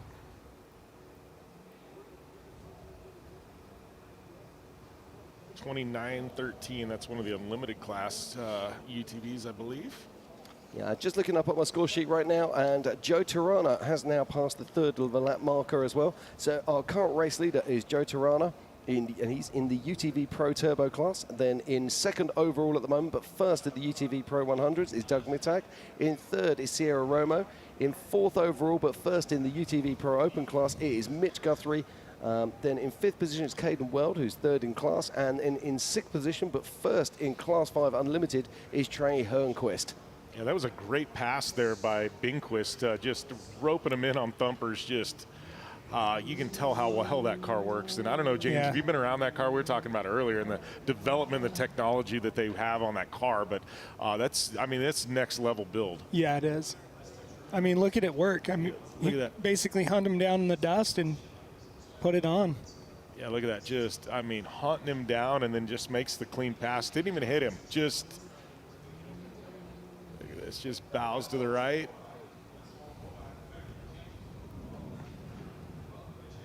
It's a beautiful shot there. Just. That car has had a lot of work done to it. Look at that. Yeah. What a tough position. You know, when you're in that position too, you got to kind of pick it right, because sometimes you'll go to dive out there and get around some guy, and then you're in the bushes and you're all types of jacked up. So going back live here, this is Walden Mountain, just about halfway through a lap.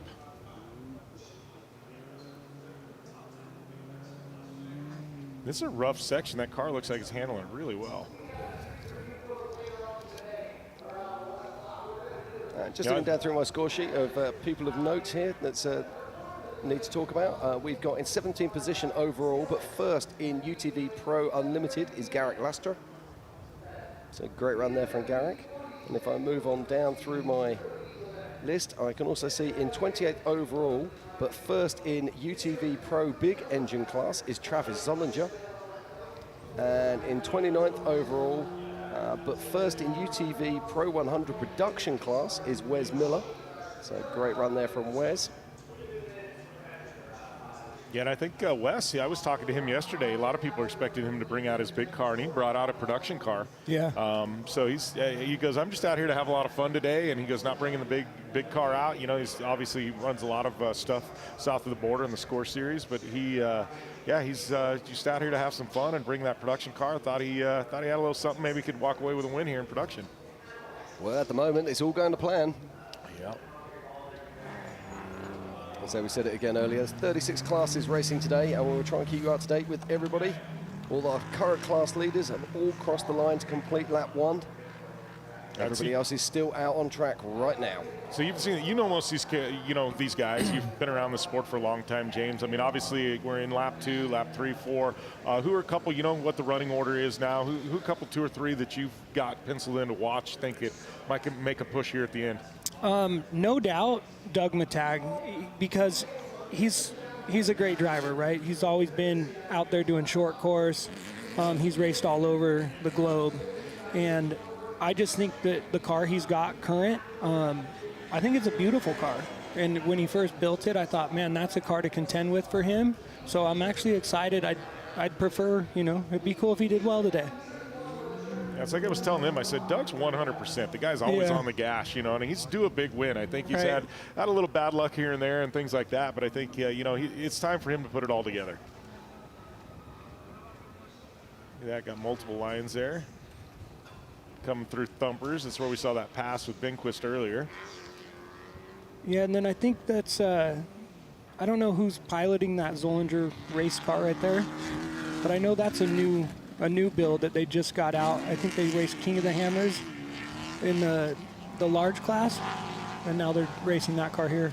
Zollinger makes some beautiful parts, and their builds, their full race builds are always out of the box. Let's just put it that way. They always come with something different, something different to come play with, where people look and they go, wow, I didn't think of that. Yeah, the fab work on that car caught my eye yesterday, so I was kind of sitting there staring at it for 20 minutes, Yeah, Travis has a very, very solid race program as well. You see the amount of races that he's doing is quite remarkable. It's a firm favourite, and we often see him on the Ultra 4 circuit. Yeah, and their parts they build for all the different manufacturers. Make some beautiful billet parts out of there under their ZRP brand, and just top-notch stuff. Well, I'm loving watching this right now. It's almost perfect race conditions here at the 2023 BFGoodrich Mint 400. watching, I believe that is a Class 5 there.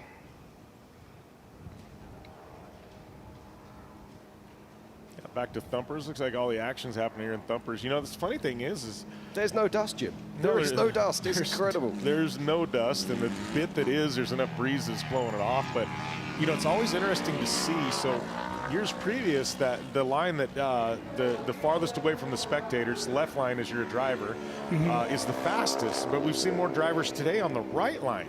So I don't know if that's changed, but traditionally the left line, at least last few years and every time I've raced it, is the faster line. Seems like the whoops are not quite as deep and they're spaced better.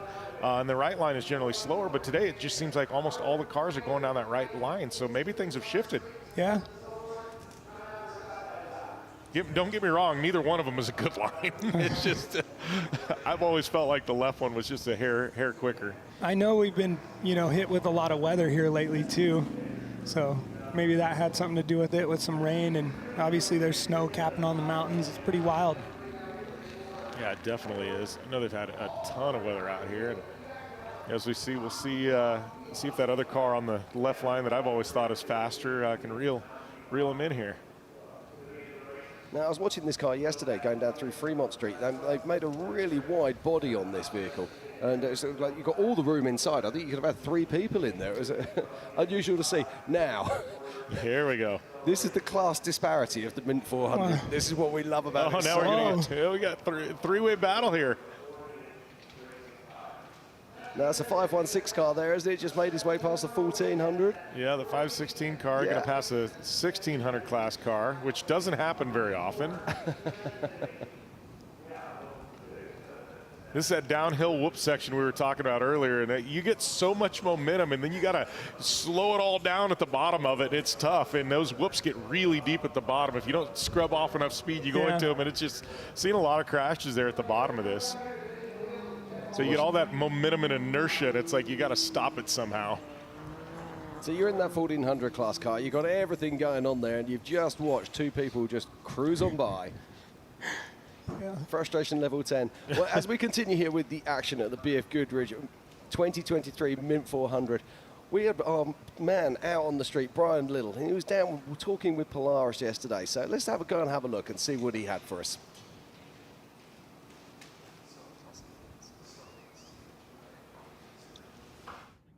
Number of UTVs start this morning, and some of you may be wondering, where did the UTV even come from?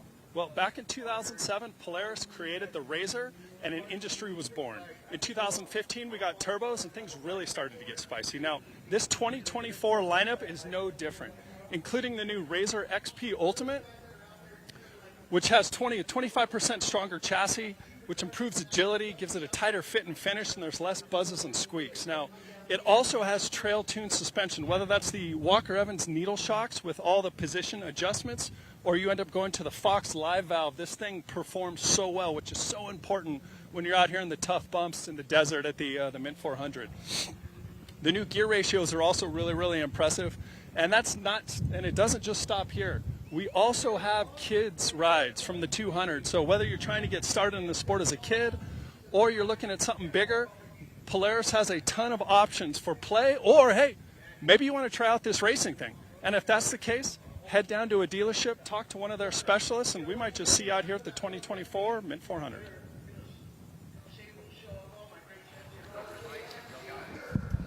Okay, well, thank you very much there, Brian. Oh, check this out. I love this car so much. Now, do we think the spoiler actually does anything apart from look cool? It adds a couple mile an hour.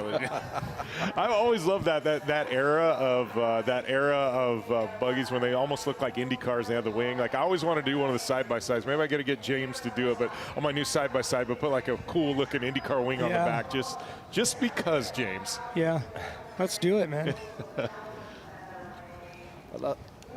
Do love the twin shock setup on the back there. Real classic stuff. That 30 miles an hour, that's a lot of downforce there, Jim. Got a car upside down there. This isn't good. It's a bad spot on the course, too. Not real wide there. Yeah, I'll consider that as the car 44 there. Driver's out.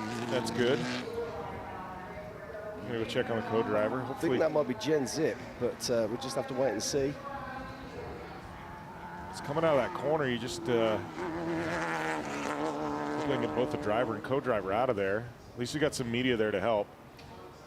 Yeah, look like that might be Gen Zip there, so tough break for that young lady. Hey, that's a way to do it. Not cheating if you're not trying, Jim. There's Nolan Williams there. Now, maybe that's a call. Maybe that's a call. Maybe they've opened up that line. Always difficult for us.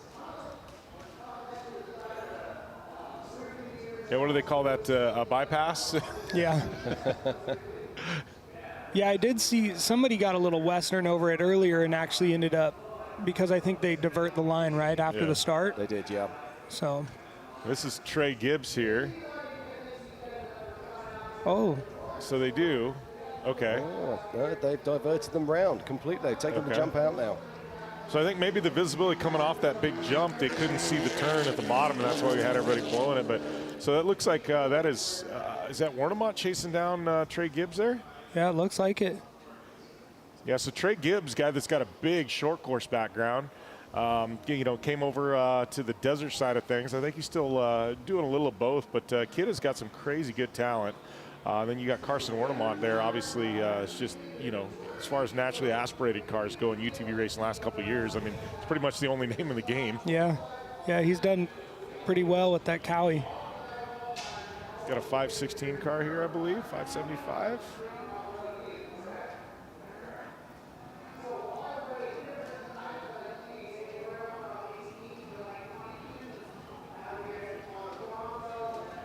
I was going to say, it looked like we went into there in a slow-mo, but all right, now back out on course. See if we can get this car over. We got some cars coming in now, so this is going to be interesting. Yeah, that looks like it's out by Joshua Highway, maybe. Yeah, hopefully they got some, looks like they got some media and some people coming in, so hopefully they're flagging them down. Yeah, he's it depends on whose cars. It depends whose car's coming in and whether they're a race leader or whether they're not, as to whether they're going to say yes or no. He says, no, I'm doing too well. I'll see you back at pits. That's a tough spot. I've been in both sides of this one here. of those that you wish you'd walked the pit lane giving out beers yesterday. Yes. He needs one of the gambler cars to come through because they're off on their own drive. They'll pull him over. Yeah. Yeah. This is. Yeah. They need to get some cones or something. One of his triangles out. Yeah, that's a dicey spot to be standing in front of the car. Yeah. Looks like the car's in great shape, though. I think it was just one of those caught a rut and kind of tipped it over type of things. It doesn't look like there's much damage. Here's one of the, you've got Max Gordon in the speed car. Now, this is going to be very interesting because we're going to get a time for Max Gordon. I think he's off pace at the moment, which is interesting because he looked very, very fast when we did see him out on track. So we'll see if we can get a time for him. Positioning class is 7th.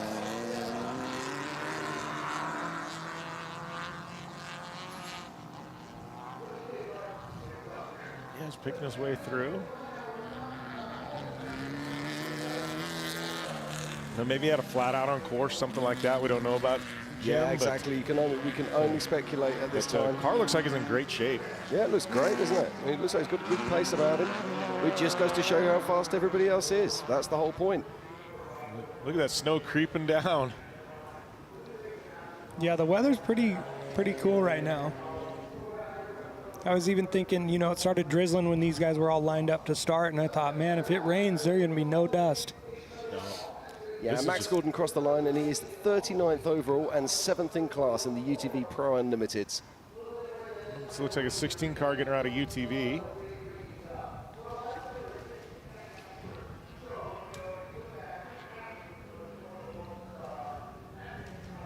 And look at that view there, snow in the background, Joshua trees, and absolutely zero dust. This really is a remarkable day here.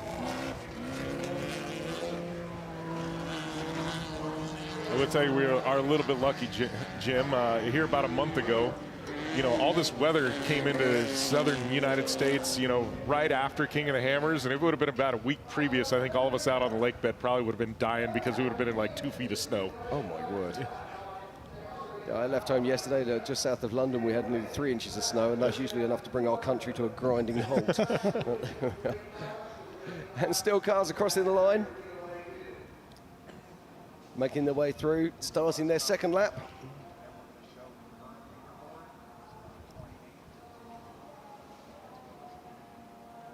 And this guy didn't get the memo about having to miss the hill. This is Sarah Price, I believe. Oh, that it does look like Sarah, doesn't it? Yeah. Yeah.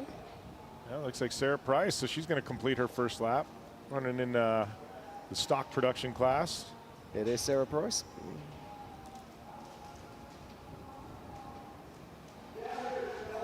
And I'm just going to have a look at our scoring and see where Sarah's sitting at the moment.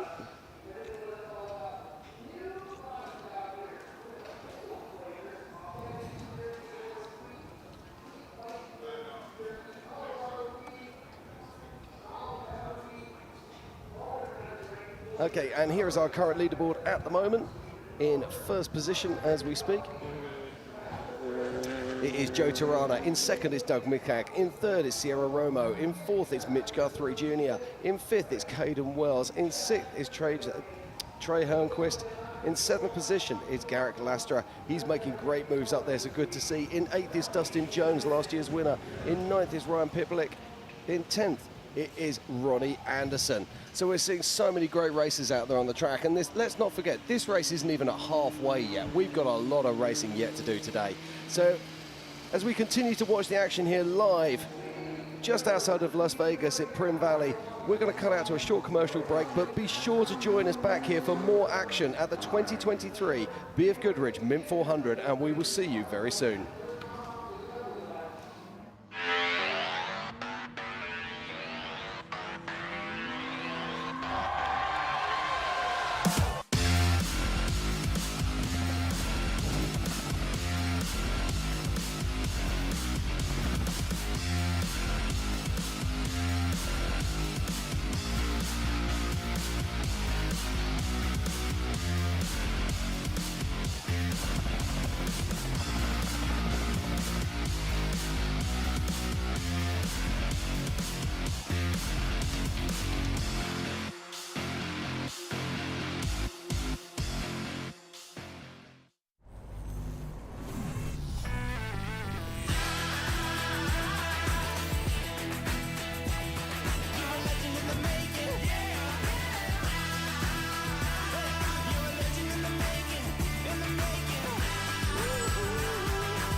You need parts? We got parts. Fast? We got fast. No matter what you need, we have thousands of professional parts people doing their part to make sure you have it. Product availability. Just one part that makes O'Reilly stand apart. The professional parts people. O'Reilly Auto Parts. You ain't seen nothing yet. Yeah, I got that right turn. We're good. Let's meet up at the compound group up. At 10-4. Yeah, for sure, dog. Good, little driver, straight on through.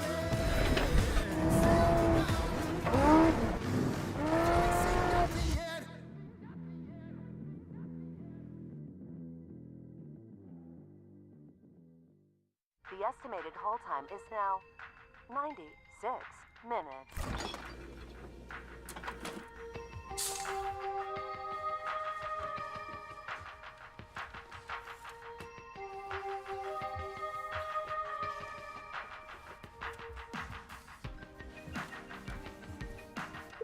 sorry, are you still there? Yes. Okay, please hold.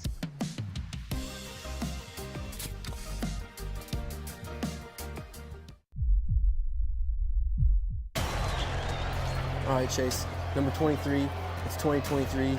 This championship's yours. Let's show these guys what's up. Easy, boys. It's not over yet. Big dog still gotta eat. Whatever you say, big dog. Seriously? These fools think I'm fried? They know the deal.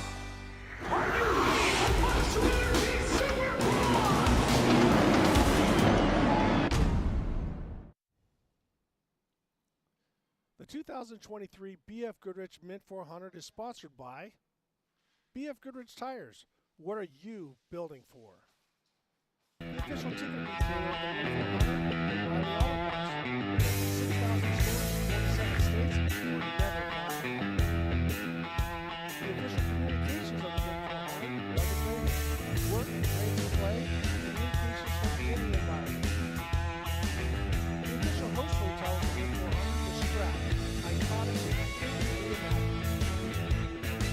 by Air by Dirty Life Racing. From trails to checkers, our wheels have what it takes to perform at the highest level. By Republic Services, partnering with customers to create a more sustainable world.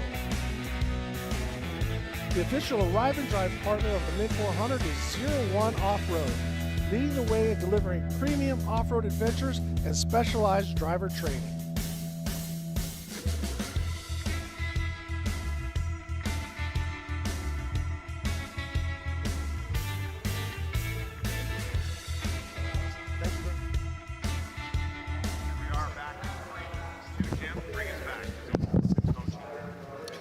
Okay, and welcome back to the 2023 BFGoodrich Mint 400. We are here in Las Vegas, and it is a perfect day to go racing.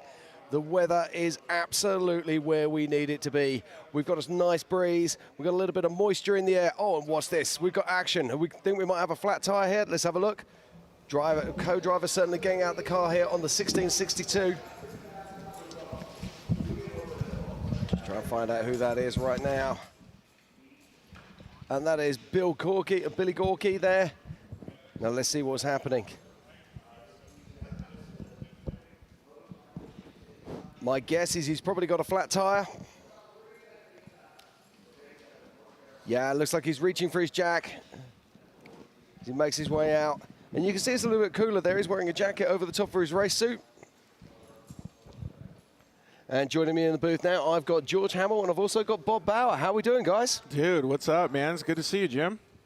Always good to see you, my friend. Always good to see you. Now, are you enjoying this racing? It's absolutely insane, isn't it? It's been great. So the start of the Mint 400 in 2023 has been pretty wild, man. We were out there checking it out, kind of talking with the drivers and everybody. Everybody has got a super, super good vibe today. And like you said just a minute ago, the weather is turning out perfect. It really is, isn't it? It's absolutely sensational. Now, Bob, we've got 36 classes racing out there, over 257 vehicles. Gosh. It's absolutely insane, isn't it?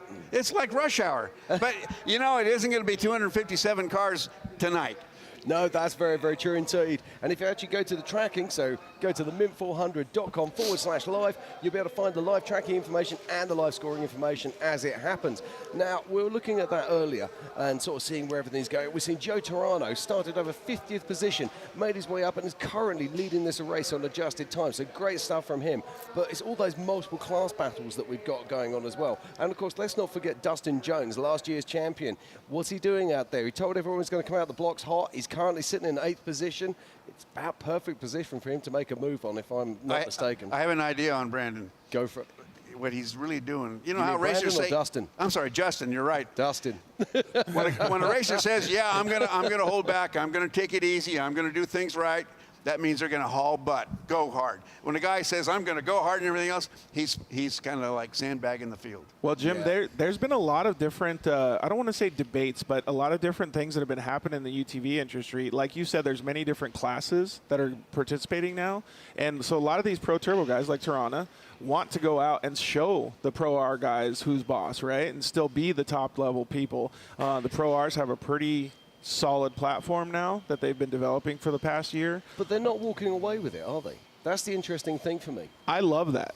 I think it's fantastic. And what it really does show is how good these UTV drivers are starting to be. You know what I mean? And a guy like Dustin Jones, like you were talking about, like he has an opportunity that very, very few people will ever have to four-peat the Mint 400.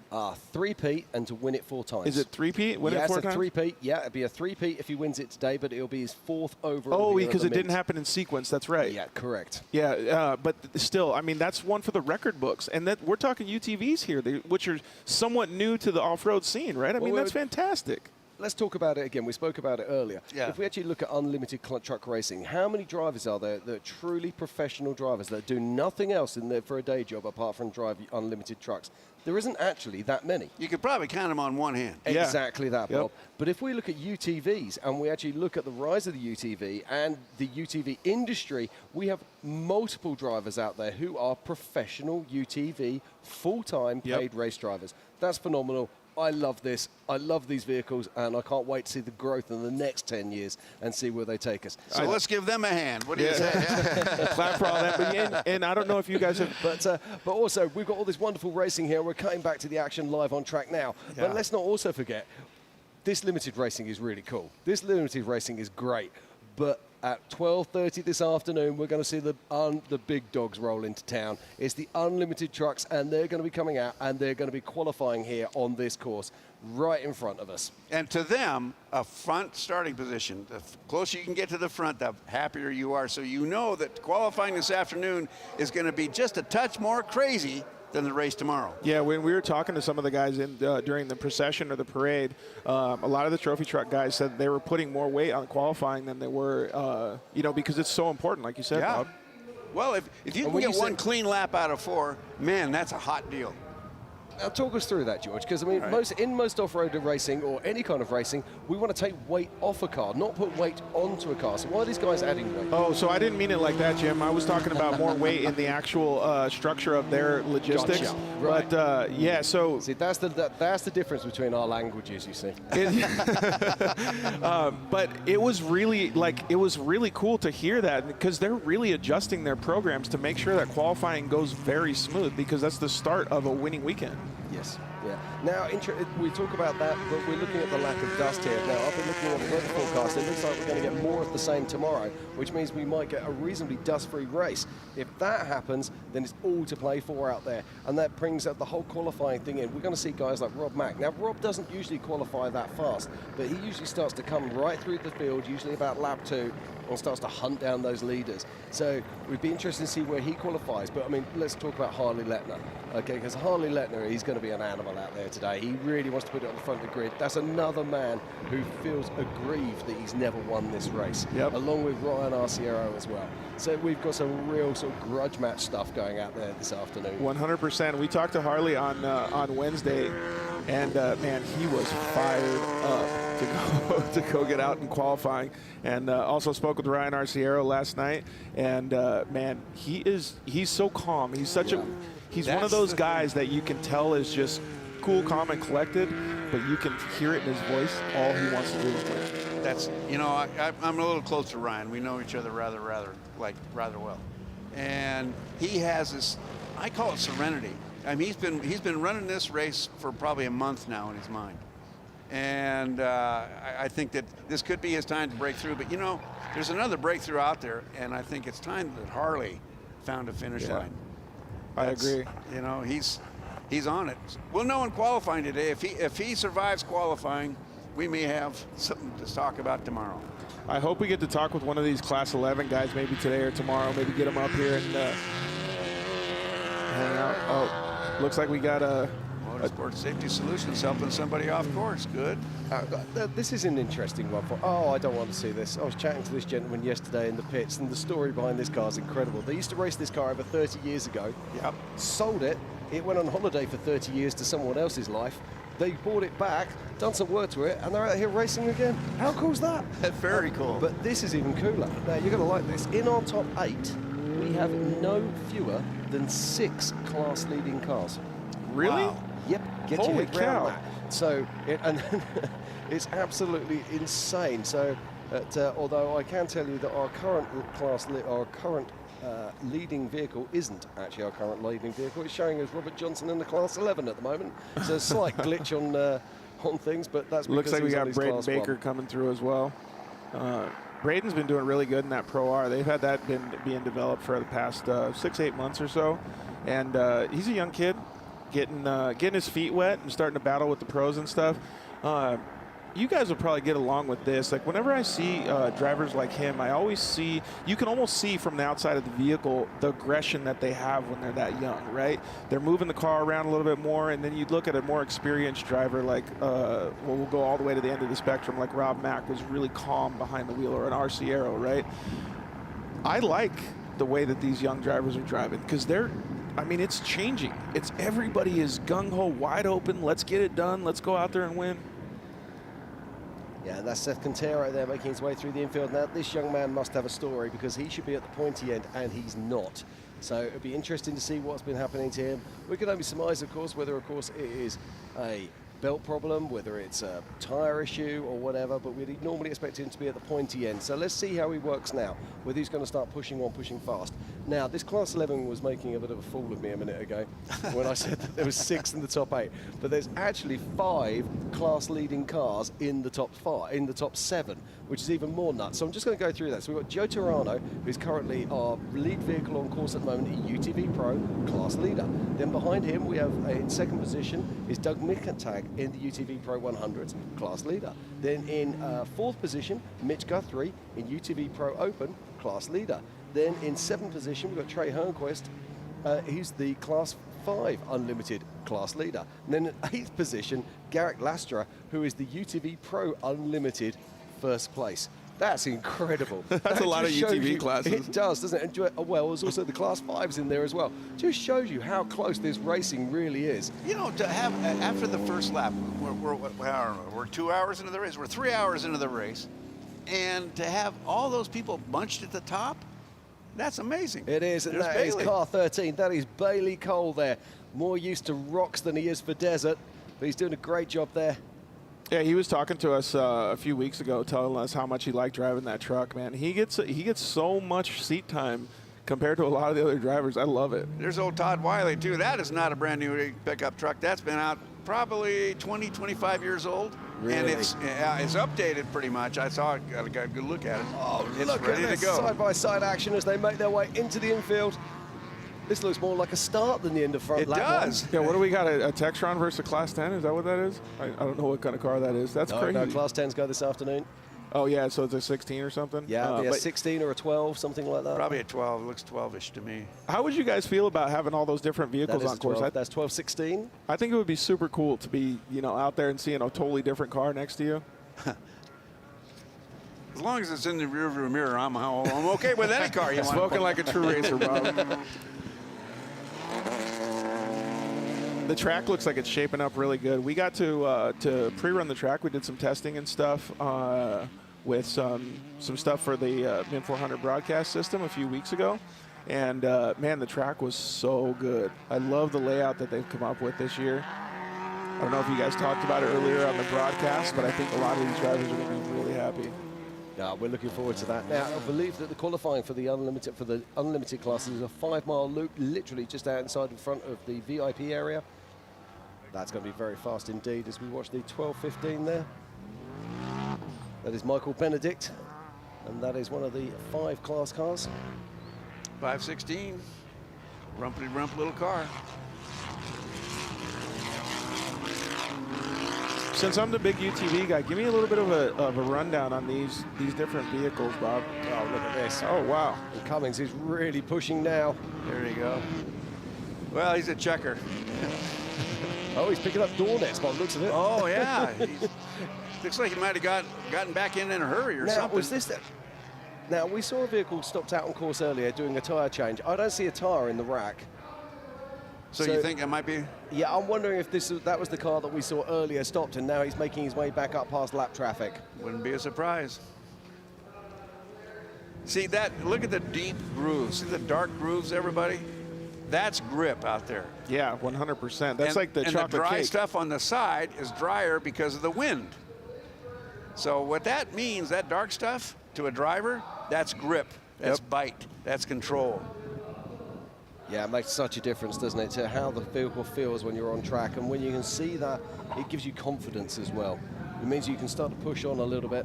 It does. And, you know, they all think we navigate these things with GPS and looking out the windshield. But tell me this, Jim Marston, in your car, in Gigglepin's racing car, you're really driving with your butt-ometer, aren't you? Oh, of course we are, mate. It's the number one thing. It tells you exactly what's going on there. And it doesn't lie.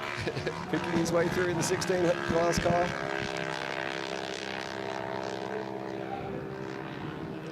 Billy Gerke. Billy Gerke, look at that.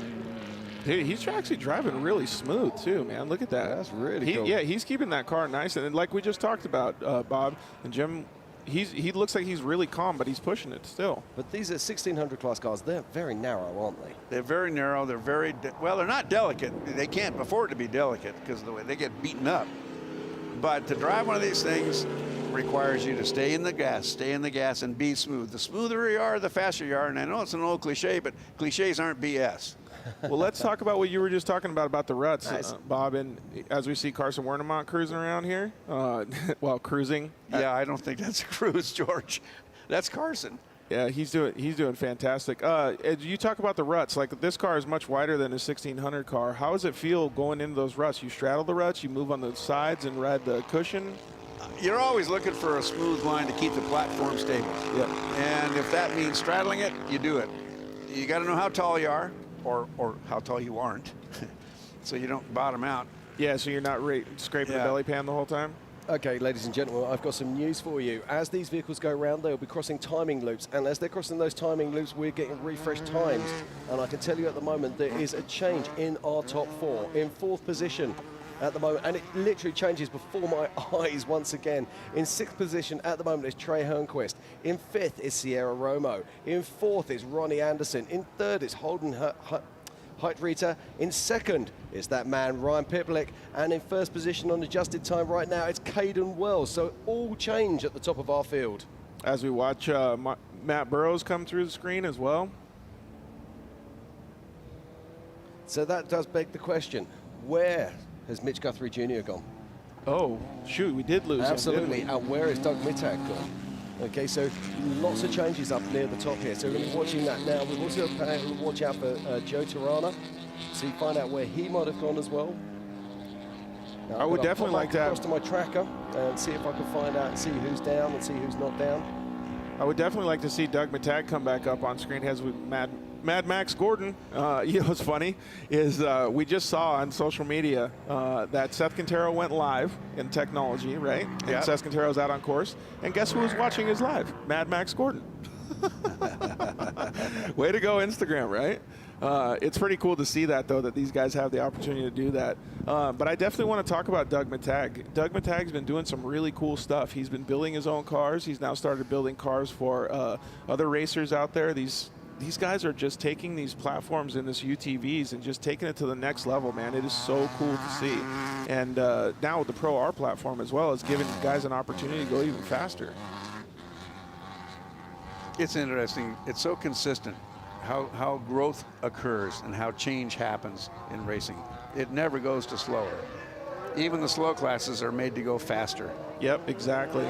Sounds like we're going to get some more racers for next year's Mint 400 too. They're seeing the track right now, telling us that they're salivating for the race course, how good it is. So it's pretty cool to see the direct messages that are coming in. Yeah. So, oh, here we go. Here's some pit action, boys. Well, oh, I think that starter motor's gone. Yeah. Saving weight and left it off, I reckon. Hey, so that's a pretty cool thing to see, though, right? So the Class 11s, you can do that. You can push start them or bump start them, so to speak. You can't do that in a belt-driven UTV. Or anything with an automatic transmission. Yep. Oh, look at the pace now. Now we are going to be starting to see our race leaders making their way round, coming in to finish lap 2 in probably about 20 minutes. Vito Renano there. Yeah, Vito Renano, he's been doing some really, really good racing lately. So Vito came on the scene pretty hard, really, really fast, and he did really well at last year's Mint 400. But talking to him at the couple races previous to this, I feel like he's still a newbie, so to speak, right? But I feel like the maturity level that he's seen in his program has elevated him to really understand what it takes to be a champion instead of just a race winner. You know, George, that's a heck of a point. The difference between knowing how to go fast and understanding how to go fast is big. Massive. Okay, we're getting some updates now as people are making their way through. An adjusted time is working things out. Our top 5 right now. In fact, I'm going to give us our top 7. In 7th position, it's Trey Hernquist. In 6th, it's Sierra Romo. In 5th, it's Ronnie Anderson. In 4th, it's Holden Hutzrich. Hi, Trader. Thank you. In 3rd, it's Ryan Piplick. In 2nd, Mitch Guthrie. And in 1st, it's Caden Wells. So Caden is making fantastic work out there on the track right now. But we are still waiting for Joe Tirana and Doug Mittag. Now, Doug Mittag must have a problem. I'm just looking for him on the tracker, and I can't find him right now. So it might just be that Doug's got a tracker issue. Could be that simple. But what will make us honest is when they come back round over that finish line later on in about 20 minutes' time, I reckon they're going to be coming round. Let's cross our fingers that is the truth, that Doug Mittag is still out there doing well. Let's talk about Caden Wells a little bit too. So Caden, young driver, he's been doing very, very well. I think now he has something, don't quote me on the number, something like 18 or 20 podium finishes in Baja, and he has just been crushing the UTV scene. And now they've been doing a lot of development again on the Pro R platform. Although these guys it seems like they want to go faster, Bob. And he has really been putting a lot of effort into this. He operates his own program out of Utah, and he has a family-operated program. They got a bunch of volunteers that help out, and he drives with his girlfriend, Emma Cornwell, in the passenger seat. So they have been just crushing it, man. And the speeds that these UTVs and guys like Caden can drive it is phenomenal. Yeah, now we've just had another update again, and our race leader on adjusted time earlier was Joe Tirana, and guess what? He's back up there right now. And just behind him is Caden Wells, then Mitch Guthrie Jr., then Ryan Pitlick. It's absolutely astonishing the pace that these guys are laying down right now. And I can tell you that Dustin Battleaxe Jones is not out of the hunt. He's putting together a good pace right now, and I can see him on the tracker. But the one thing that our race cars are going to be suffering from, just looking at the tracker, is lap traffic. The good news, though, is there's not much dust, so hopefully, so long as they're playing the game, they'll pull out the way and let our race leaders buzz on through. Yeah, and talking about Ryan Piplick, too. So we just talked about the younger drivers. Ryan Piplick is we'll do in air quotes, a veteran side-by-side racer. And so he's got a lot of experience. Does that mean he's over 30? Yes, he's got a very good family, very good wife, and but he has a lot of experience in these vehicles, and he knows how to take care of them. I don't know how gnarly the course is today, but that could come into play later. Yeah, this looks like one of our gambler class there, maybe. Is it? No, this isn't. This is that Gonzo pit. Yeah. They've been there. We had them on camera here, what, maybe 3 or 4 minutes ago, and clearly they're not in a rush. Yeah, no. When you got the race tape out, you know things are getting serious. It's a bad sign, really. Yeah, they'll be reaching for the cable ties next. Yep. I'm just trying to work out what you can fix with race tape. Well, that's what I'm looking at. What is up there? Wiring, maybe? Yeah, it's going to be wiring, maybe coolant. Doesn't look like he hit anything with the front, so it can't be damaged, right? Here's the legend himself, Robbie Gordon. A man you know very well, Bob. I do indeed. He and I have a few miles together. Yeah, so everybody's taking the secret line now, Bob. Yeah, I think they've taken the big step jump out of the course now. Have you talked to Robbie lately? How's everything going with, because these cars look like they're doing fantastic. They look like they handle great. Well, I saw him out at Hammers. We had a little chat, and his Hammers race didn't go as well as he wanted. Wait a minute. He's coming to a halt. Oh, Robbie. No one likes to see that. You know how to attract attention. Look at that. You know, whatever that was is probably maybe a loose belt, or something like, you know, a safety harness, something that just they could fix or reset the GPS. Dropped his phone. Yeah, dropped his phone. In motocross racing, we call it false neutral, right? Yeah. It's so cool to see all these different vehicles here. Looks like Evastar Racing, another young driver. in a big car, right? Really? Yeah, but like when you see cars like this, Bob, like the personality from this young woman, like it's so cool to see. She can display it on the side of her car just like that, man. I love seeing all that. And plus, she's number 19 too. That's my favorite number. Oh, is it? Yeah, Well, that matters. Yeah, absolutely. I don't know, something about it, George. When you paint a good little race car pink, it becomes cute. Yeah. I don't know about cute. Okay. Well, I'll give you that, Bob, but she still looks like she's going fast. And I like that part most of all. Here you go. I'm going to give you another interesting fact. As we make our All way right.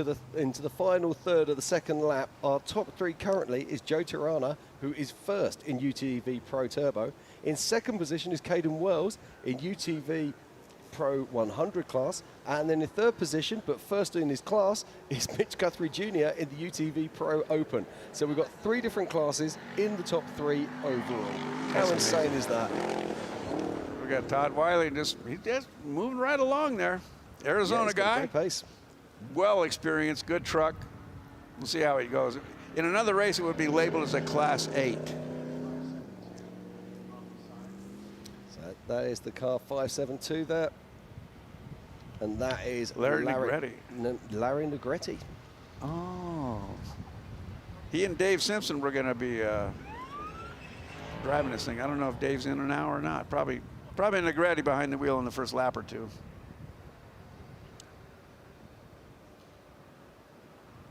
Vic Bruckman has a mile and mile of experience. This is a guy in a 12 car coming into the finish. I think he's just crossed the finish. I think he's making his way back out onto onto the second lap now. I looked away, so there. Yeah, nearly collected a drone.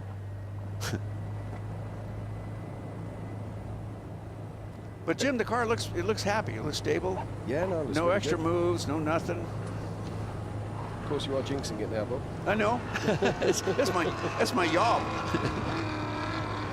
And yeah, this is just out the other side of Beer Bottle Pass here that we're seeing this. Yeah, it definitely looks like a mechanical issue because they weren't able to pull off course. Yeah.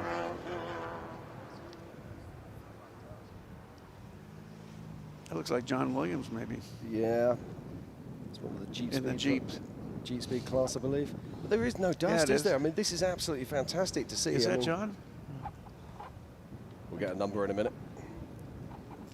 Car looks If nice it and is, clean. that's some interesting stuff about that. He's got, if it's John Williams, he's got a method of adjusting things. It is. That's John Williams out of Utah. He has adjustable air pressure in that thing. It's a system they're working on. Get this, Jim.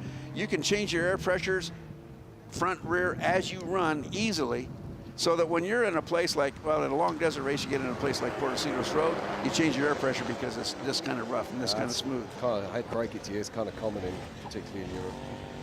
To be able to fill? Yeah, I mean the Russians are the experts at it, or the Eastern Europeans where they do bog racing, and they literally press a button and they can drop from. They actually suck the air out of the tires using the turbos in the engines. That's by axle. They can lower the front. They press the button, they hit the throttle, and what they'll do is they actually they use the engine to suck the air out of the tires, and then to put them back in again, they'll press another button. They actually use the exhaust gases to reinflate the tires. That's wild.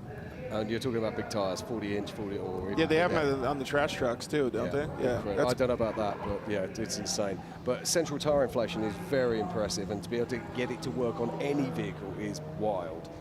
They're shooting for trophy trucks, unlimited trucks. Yeah, well, I mean, if you can get it on there, it's absolutely remarkable. But the biggest problem for a lot of them is actually getting the air out fast enough, because they're usually using fairly small pipes. And as I say, so what they found is they actually use the induction system on the air intakes, and it plumbs directly into the turbo feeds on their petrol engines, and they suck it out that way. So we got car 1215, but I want to make a note that Fox that Fox Volkswagen car, man, he was backing it in the corner nice, dude. Yeah. He's pushing it out there. It looks like it's up on stalks, doesn't it? Amazing 12 car there. For some reason, the front tires look just tiny, tiny tires. Maybe it's an illusion, or maybe I'm losing it. Well, what are we comparing They're to? smaller than the front than the backs, that's for sure. What are we comparing it though to, Bob? Because the UTVs are running 35-inch tires now too. So. We talk about that, but that's also remarkable in itself that we can actually run UTVs. I mean, it was only a very few short years ago that didn't matter what manufacturer you used. If nobody was using 35s. It was considered absolute voodoo. If you put 35s on, all you did is you broke your junk. And now they're running 35s at incredibly high speeds. And the cadence factors that you've got going in as they're approaching these corners and the back chatter you get through those transmissions, you'd think it would destroy them, but it doesn't seem to. The technology's really they've gotten wheel weight down a lot. They've gotten tire weight down a lot. They've done a lot of improvements, man. I remember, Jim, we were racing professional short course. We were using 26-inch tires on UTVs with 14-inch wheels. Wow. That's crazy, man. And consider that, 10 inches bigger now. Yeah. Wow. Well, they need it to get the brake packages in there as well, because that's the other thing we need to talk about is brakes, because they're now dragging these things down from nearly 100 miles an hour to 0 so fast. It's very impressive. Yeah, so I just got a message from our buddy Craig Scanlon. He was saying that that he likes the way that the track's looking and the way it's shaping up, and how fast the actual pace is. I mean, does that make a difference if, the course conditions are showing that the pace can be this fast, right? Yes. They're giving it to the drivers, so to speak. Yes. But does that make a difference in your mentality or the way that you are positioning yourself for the race for the later portions so that you don't, when it starts getting rougher, you don't push too hard? I think you make your time up when you can, early. Plain and simple. Yeah, I mean, that's part of what I was talking to Jimmy about is you make your race plan before you get in the race car. Right.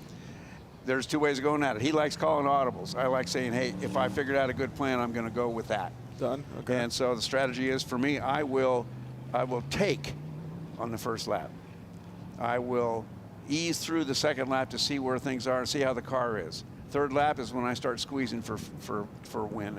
If I'm in a position, I start squeezing on the third lap. But so you're also a big squeeze. You're also understanding the track conditions. Yes, absolutely. Okay, got some news for you here. Dustin Jones, he was in 8th position. He has moved up into 5th position overall and second in class behind our current race leader, Joe Tirana. Wow. So you guys remember that last year and the year previous to this, there was a lot of changes that happened very quickly like that, where positions moved multiple positions very quickly, and especially on the last couple laps, how exciting it got for that battle. Always does, yeah. I mean, look at this. We've got these warfighter vehicles out here now. Yeah, so let's give a shout out to those guys too. The only guys that I know in the military veteran class or the military class are the guys from Warfighter Made. Robert Blanton, a bunch of his other guys, Alex, Danny DeVoa. They actually have a new car out called Chicharron. And they make sure that you say it like that, because otherwise they'll get mad at you, and we don't want Rob and the military guys mad at us, right? But, dude, they were so pumped to be here, man. Bringing out a new car, having all of their veterans come out and drive these vehicles. Look at this. This is some old school classics here. 2055 there, Carl Thomas. Just want to get confirmation to see if he's first in his class. Looks like he might be. He's got that crossover front end on it.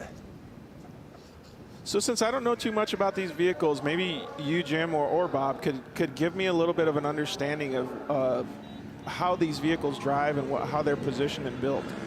They're big, they're heavy, they're kludgy, they're fun. Kludgy. Talk me through kludgy. Kludgy means that you look at it and you can study it forever and you can't figure out what's going on. It's all put together. When you got a double, you got those double arms in there, and that changes bump steer. You know, to set one of those things up is really, really tough. So they're fine on the ground, but when you come in for a landing from a flyer, you got to be right. Oh, we got Gomez here in the 922 in the white car. Yeah, that changes the whole leverage point of the front end. That's wild. True, it does. But in those old Class 8s, I call it Class 8, I'm not sure it's a 2-something here, you steer them with the back. The idea is you pitch it, and when you hit the throttle, you better want to go where you're pointed, because you're on your way. So they got a big old motor in them then, huh? Oh, yeah, thumper motors. Sweet. Sometimes they're incredibly thumper motors.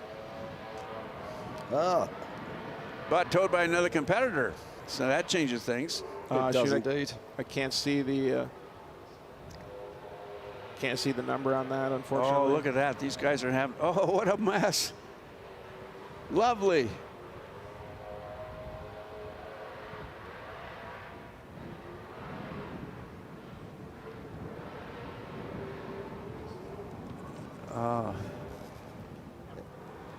So still the 572 there. We saw him earlier. Looks like they're trying to do some work on the inside of the vehicle, which is interesting. These are usually classically rear engine vehicles. There's usually nothing up the front end, so that could be a wiring problem that he's fighting there. That's exactly what I was thinking. That's where the battery lives, where that guy's pointed over there. And they were looking out the back, maybe alternator? Possible. Oh, no, it does look like, yeah, maybe someone's working on the back there. Always hard to tell. But tough break for Negretti. Yeah. Another one of the Class 5s. Is the 568. I got a really good one, Bob. You'll like this. Okay. You'll like this. So we had some viewers watching, John Lewis, and he said that Kyle Thomas in the 2055 car, it actually used to have a bench seat in the back with that V8 powered Ranger. Really? Yeah, that's what he said. How sweet is that, man? Like, perfect. We were actually bringing this up. Bob, you had told me months and months ago about how racing used to be, whether it would be in Mexico or United States. You just find a destination, you find a starting line, and whoever gets there first wins, right? Yeah. Well, that is racing, isn't it? Yeah. In the most simplified form. Yeah, absolutely. And we've got so much different logistical stuff that happens these days.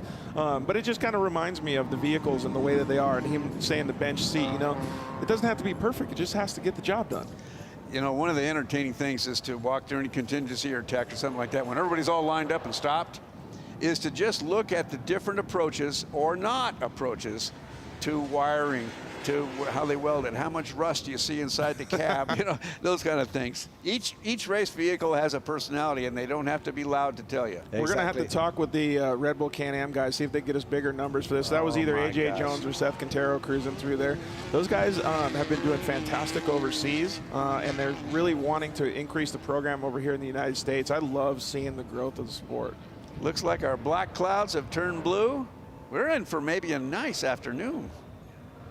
I was looking at the radar, Jim Marston, and it just shows wind. It doesn't show rain coming our way. Well, that works perfectly for me, Mr. Bob Bauer. Still, we see the action here going on. Yeah, it's worth talking about AJ Jones and also about Seth Quintero. I mean, obviously, it's particularly for our European viewers, we'd be used to seeing them racing out at Dakar, where they've been dominant and putting down some incredible displays of pace. Seth just got back from Dubai. Yep. Austin did as well. Both of them came back. The level of I don't know what you want to call it, maturity and professionalism that these guys are showing behind the wheel. And I'm not just talking about their public persona. I'm talking about the way that they drive. Yep. I mean, it is bar none. It is so great to see that they have that much skill set. There's that 45-year-old race car. Yeah, that's Steve McCrossman. Brought it out all the way from the Dakotas. Had a nice chat with him. Oh, really? Yeah, I got a chance to look at, well, because I used to run that car. Sorry, it's old. So, but it's still got like the original push bar bumper. It's got the original wheels. I wasn't high on his tire choice, but that's okay. He's probably going to do fine. So what you're saying is he's not running BFGs? No, he is. Oh, okay. He is running BFGs. He's running the BFG All-Terrain TA KO2, excuse me. He left his Baja TAs back home, and I didn't have a heart to tell him that, oh man, you messed up. You should have brought the big bruiser. We used to call the Baja TA Rambo. Okay. Rambo. So, but he's doing good. I'm guessing that's not because it wore a neckerchief wrapped around his head. True, right, exactly. What power plant do they put in that truck? I think it's just a little 351 Cleveland. Oh, cool. I don't know the facts, though. Yeah. That'd just be my guess. Here we go. It's Caden Wells in that Pro R that we were talking about. You can see the difference. I don't know if you guys remember the comment I just made about the Volkswagen backing it in there. You can see the difference that four-wheel drive makes. He just, you know, comes in the corner and then just shoots right out of it. Is that John Willard just behind him there in the Class 5? There's a good little dice going on right behind him. Be about the right kind of pace. Yeah, that's Hernquist. You're right. Yeah, and that was our previous race leader, on physical race leader that is, not on adjusted time. That is the 5:01. And there's a lot of cars in the little section. You just might get a little They're sporty backing here in a up there minute. quite nicely. Yeah, that is Trey Helmquist. He's currently our class leader in the Class 5s. We got Brooke Jensen here. Brooke is one I actually wanted to mention too. Brooke is actually a fantastic story. So she battles with Lyme disease. Lyme disease is very, very difficult to manage, right? One of the things that she uses is racing for her motivation, to have focus, to keep her body in shape, to be able to do racing. She's a fantastic human being and a very, very good advocate for off-road because she shares stories. She helps other young women be able to get into it and showcases that you just have a never give up attitude. It doesn't matter what's holding you back. You can still get out there and race, and she's clearly doing it. Yeah, that's awesome. Let's watch David Payne making his way around through the short course. Wow, look at the wind now, Bob. That's more than a light wind out there. Yeah. But that's okay. I would deal with this all day long. It's okay. Yeah, it's definitely helping with the dust, right? Yeah.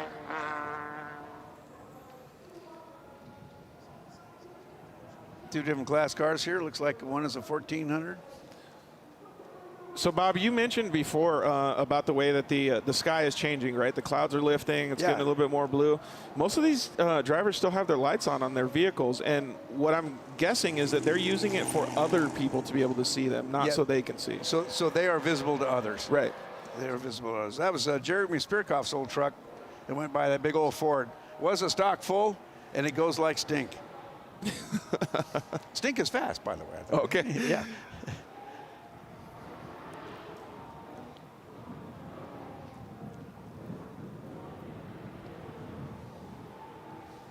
The slow ride is not going slow.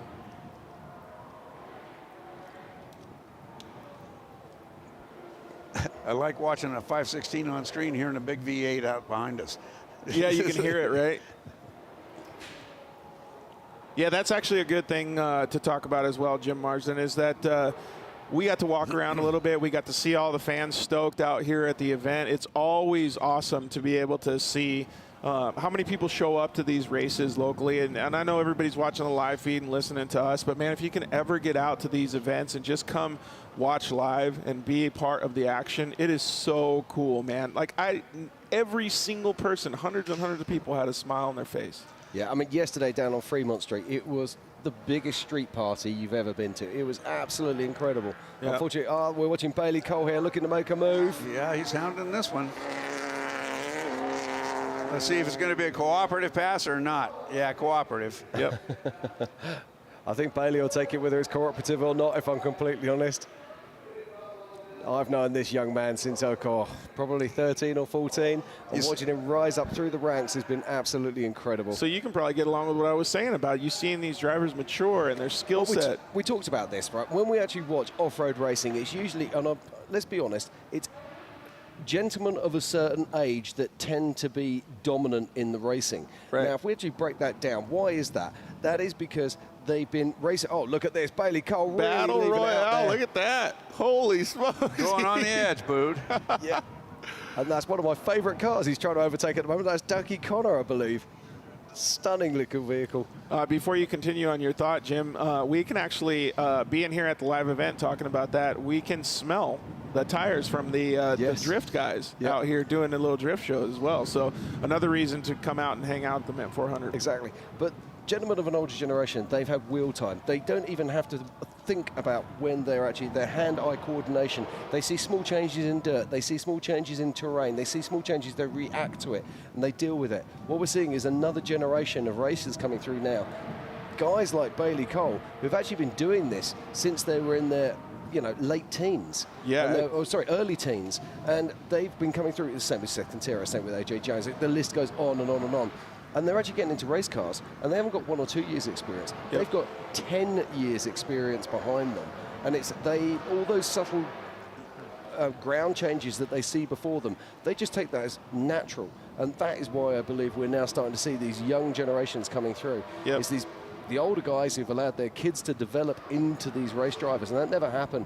The older generation, we all had to, dare I say, our parents weren't off-road races. Yeah, almost learn on your own, right? Yeah, we had to learn on our own, and so you were in your 20s before you could afford to be able to start doing this stuff. By the time you're actually any good at it, you're in your 30s or 40s. Without getting too scientific about it, like the growth that you have in your visual receptors and your muscle memory and all those things when you're younger can be associated a lot different. They talk about this stuff with racing and drivers and stuff, and as you grow older, it slows it down a little bit. And so to Jim's point, you've got a guy who's got a decade of seat time, and he hasn't gotten old enough to buy a beer. Exactly. Yep, you got it. And that's the important thing. Oh, I love this. Look at this, full attack here. That's got to be a 16 class car, surely. Looking at the stance. But that's why we're starting to see all these people coming through, all these younger generation people, and they are, incredible drivers.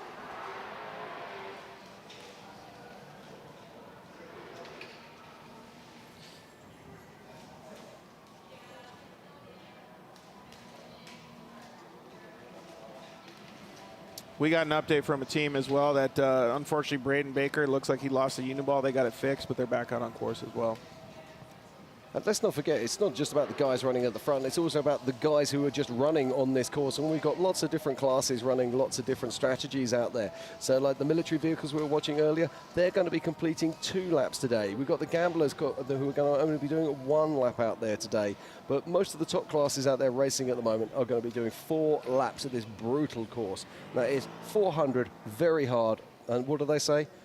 Every mile is earned, isn't it? Yeah, earned 1 mile at a time. Respect.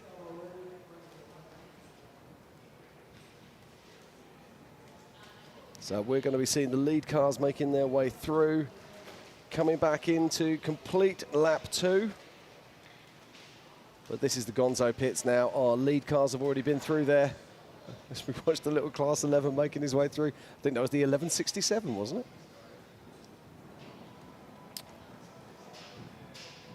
All right, now let's... Okie dokie, as the action continues here, we're going to cut off to Brian Little, who's our expert down in Fremont Street. And he was talking to some of the vendors down there and finding out about some new technology. So let's have a look and see what Brian's got for us. Thanks, guys. As many of you saw this morning when Tiffany was doing interviews, there were GPS units in every one of the cars. Now, this is how the racers know where to go on today's 94-mile loop.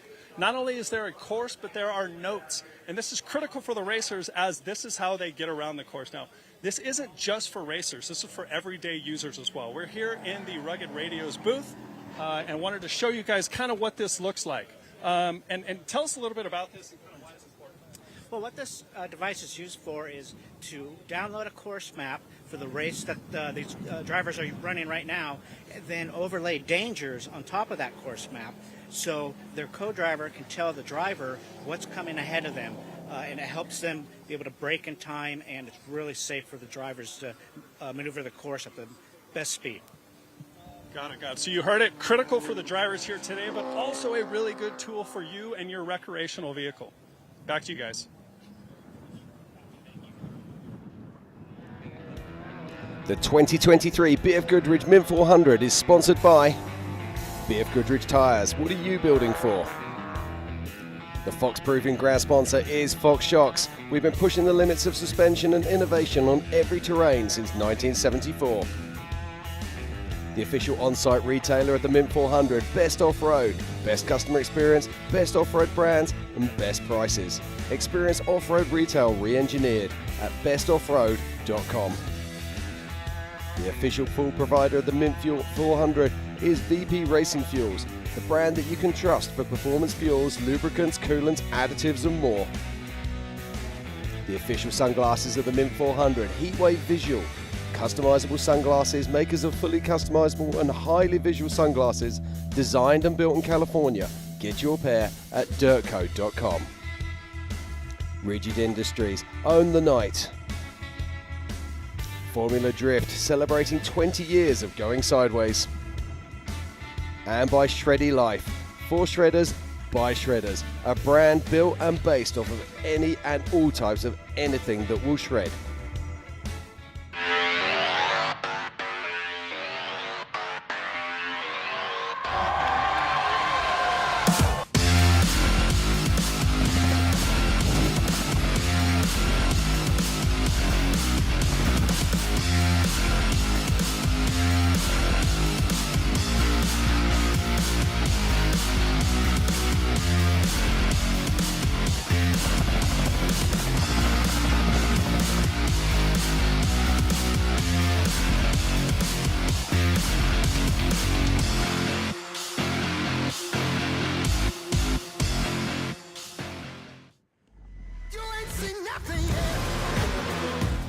got that right turn. We're good. Let's meet up at the compound group up. At 10-4. Yeah, for sure, dog. Good, little driver, straight on through.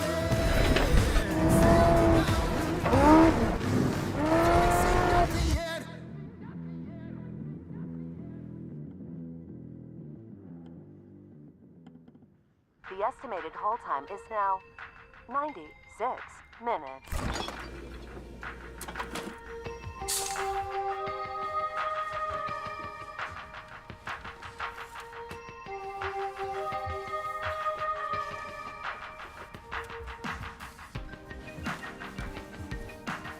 Sorry, are you still there? Yes. Okay, please hold.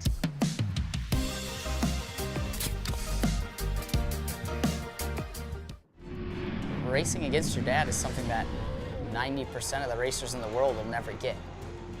I've accomplished everything I wanted to do, and now he's just like taking the reins. I want to be remembered for being a huge part of short course, not just racing, keeping it alive, helping it grow. If it comes down to the last weekend and I'm in it, the boys better watch out.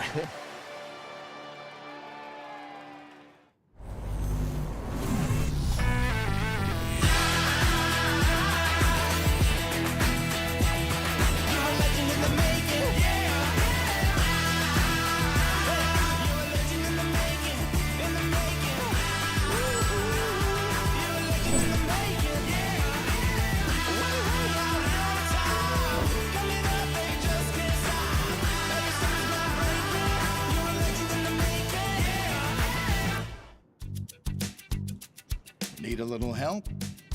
We got help. Need some advice? We got advice. No matter what you need, we have thousands of professional parts people doing their part to make sure you have it. Exceptional customer service. Just one part that makes O'Reilly stand apart. The professional parts people. O'Reilly Auto Parts.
Welcome back to the 2023 BFGoodrich Mint 400.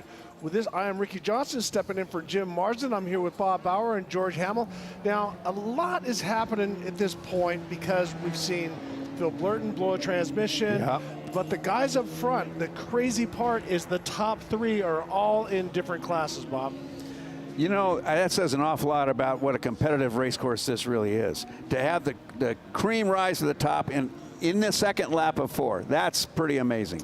Well, and then, George, obviously, talk about the difference in those vehicles and how close they are versus, we've seen Carson Wernemann. He's in 30th overall in an NA car, and he's probably lacking about 25, 30 miles an hour on the high end. Yeah, it's crazy to see. One thing I do want to say about that comment, Ricky, is that all of those vehicles have the potential to go as fast as these drivers are doing, and that was not even close to what it was 5 years ago. So all of these guys are being bunched up. There's all these different cars that can go that these really high rates of speed, a 4-cylinder Pro R, a turbo 3-cylinder of a Can-Am, all of these different cars. I mean, you've obviously had to drive the Arctic Cats.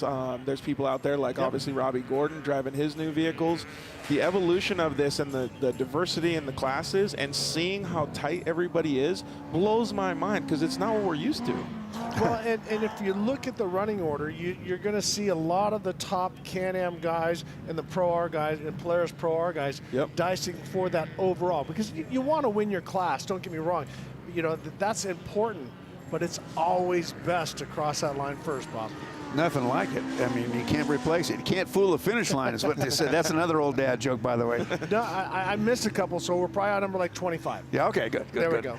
But, Carson Wernemann, he's doing an amazing job for getting that thing up so high in the run when he doesn't have the race car that the other guys have. So Carson's a fantastic driver, and they build those chassis very, very well. Those cars are built to get through the desert as fast as possible. Well, they got a wizard behind them. The curtain is Russ Wernemann is a design guy that has been around IndyCar, NASCAR, off-road.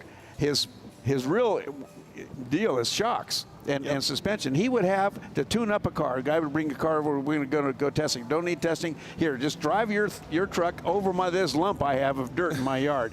And just keep doing it and doing it and doing it until we get those shocks right. And turns out, you get to the desert, the truck is perfect. Yeah, well, I mean, it's good that he has all those capabilities, but, he's teaching his son. Carson's no slouch himself. Oh, no. In fact, we haven't seen the best come in him. Well, what I love about Carson, we're going to be looking at today's schedule. We got qualifying coming up, which is going to be exciting. All the big dogs are here. We got interviews with a bunch of the different drivers in Class 10, which is the limited buggies. Then also we have the unlimited spec trucks. Easy for you to say, my goodness. I got to get that out of there, as well as the unlimited trucks. So we have all the big dogs. We got Ryan Arciero. Yeah. We got Cole Potts. We got Harley. What's that game? McCacaron, yeah.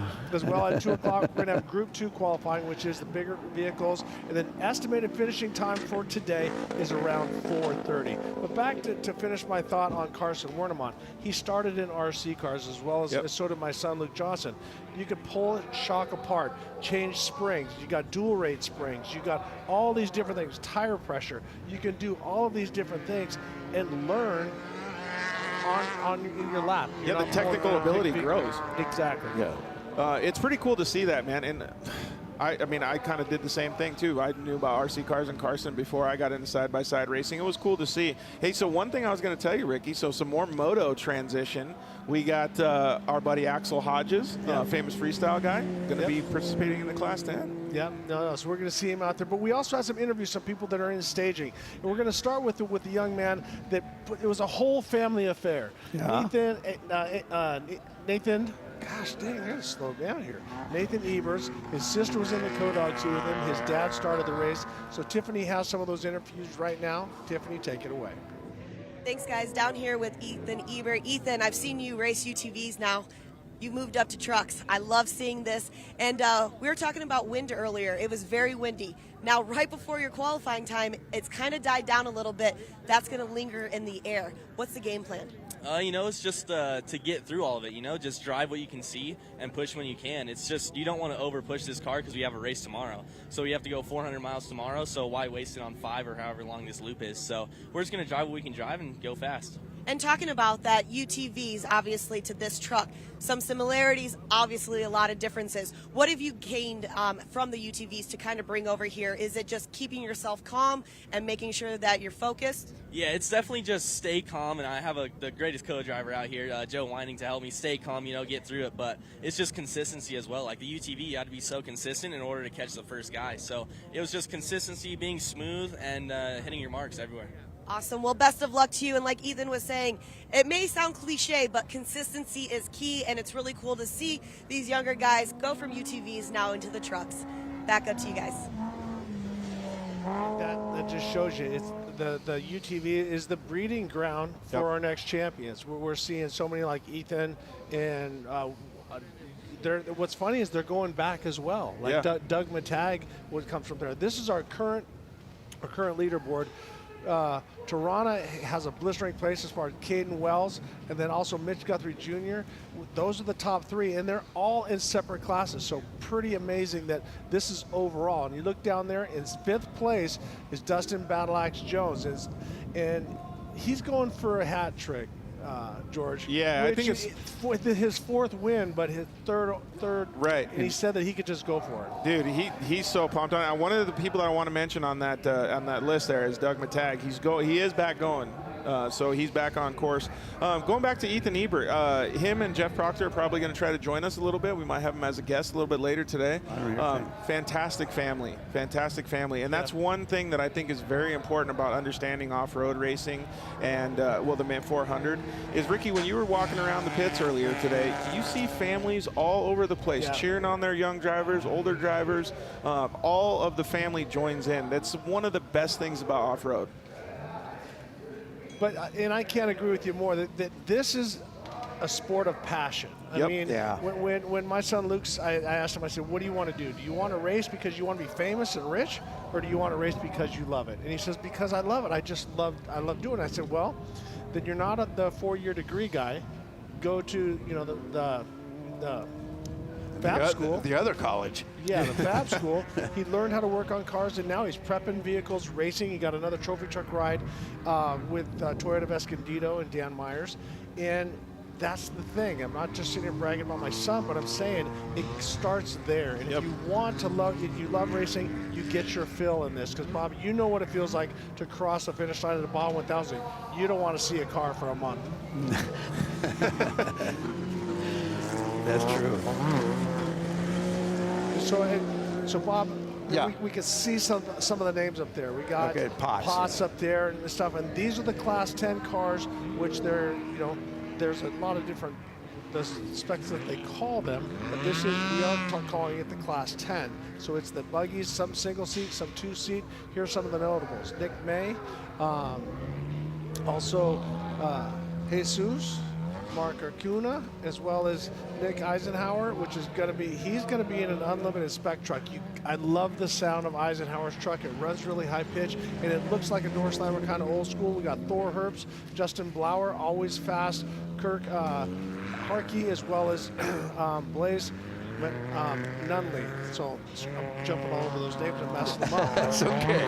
But they'll forgive you for that. I think what that young driver said about take your time. You've got to have a good vehicle for tomorrow.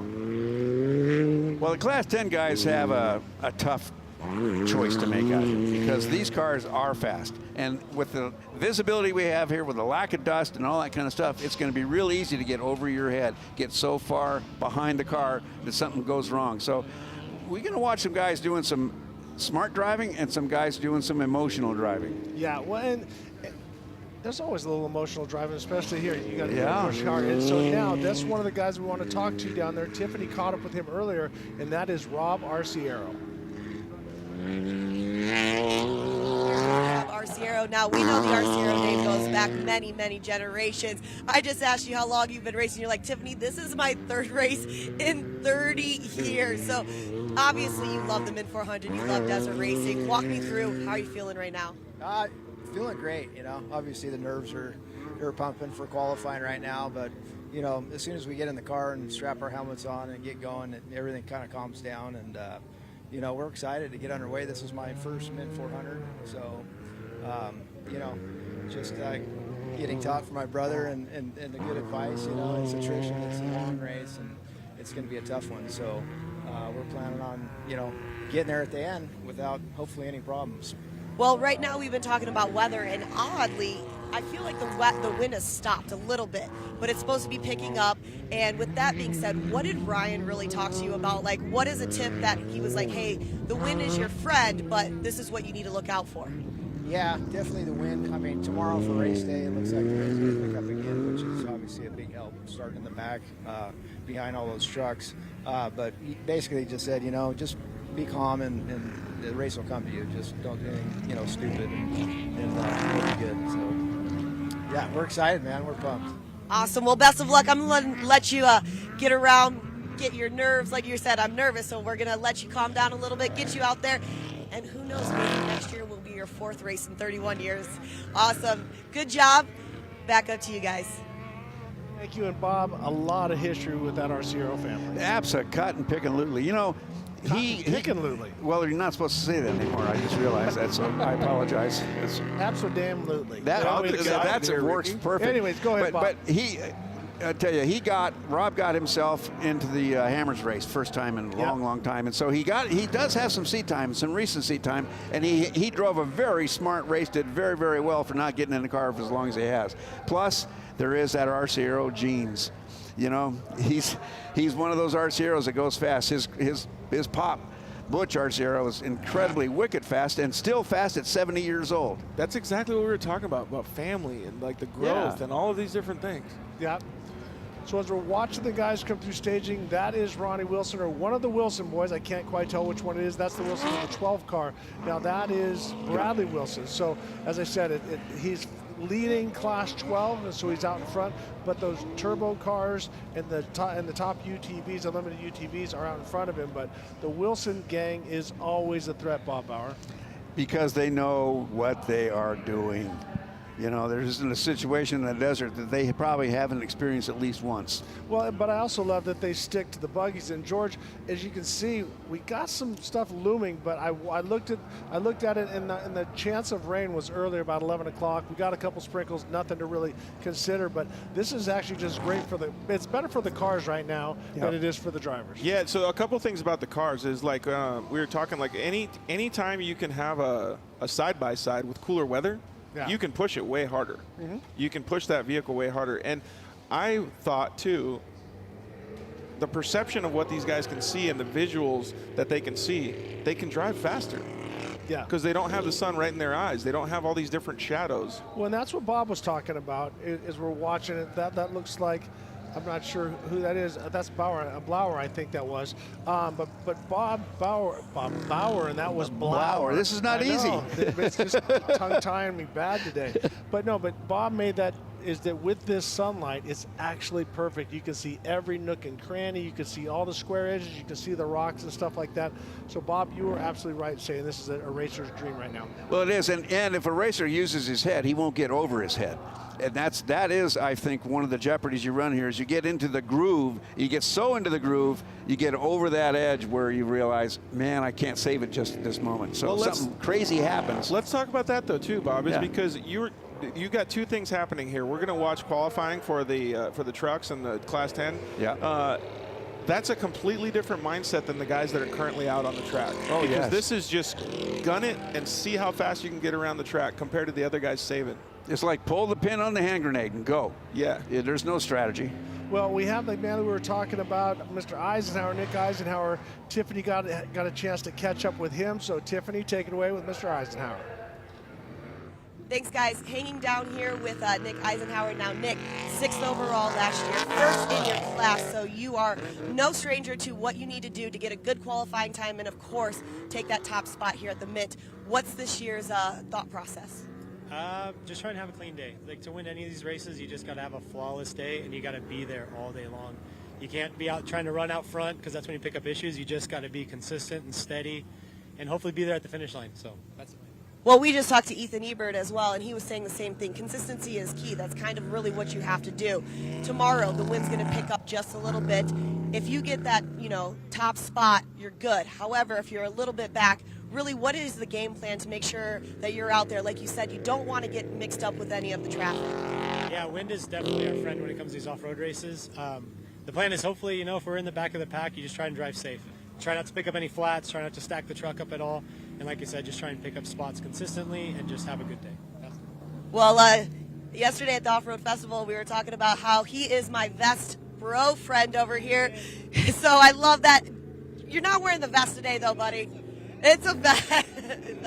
I do like the leopard, though. I'm not going to lie about that style points. Well, I'm going to let you guys get in there, get your game plan all figured out. Back up to you guys, but this is my vest bro friend over here. Alrighty, this is Thor Herbst, and this is a Bob. We're talking about legacy and family. Yeah. How do you love this? Third generation Thor Herbst out there having a good time. It's going to be a pretty good show, and this is their ground. Well, and even though he's young, he's got experience. You watch some very tidy driving out of Thor today. Well, and this is live, so we're going to have this kind of action. We're going to see in-car. We're going to be bouncing back and forth. Yep. And where else besides NASCAR or Sebring or one of the sports car races that you get to watch the guys live in their vehicles? Unreal today. But at all those races, you don't get any film of takeoffs and landings, and here you do.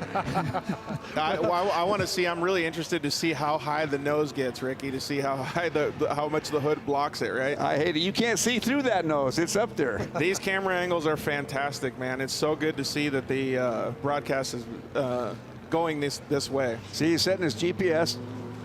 Yep. He's ready to hit probably to release it so they can start their timing. So I'll ask you guys, because here we go. Both of you guys have had the opportunity to drive in trophy truck or spec truck. Yeah. Since I have not, that's about the closest I will probably ever get to it. Well, you never know. You never know. Hey, yeah, you never know. And the vehicles, we've been talking about the evolution of vehicles, the side-by-sides. We looked at some of the older buggies, how great they look and how well, they still run today. But the evolution of these shocks and motors and transmissions tires and rear ends, I mean, Neil Mason and Mason Motorsports is making an 11.5-inch gear. Remember when a 10-inch gear was like as big as you could possibly go? Yeah. But now you can run that gear, the theory, all year long. Yeah, it's crazy. I'm not the big trophy truck guy, like I said, Ricky, but like I've heard of people having like really built clutches in the transfer cases, helping the front differentials, all that stuff. Is that true, Bob? There's a lot of adjustability in the unlimited trucks that I know of, and I'm sure it's down into the limited trucks too.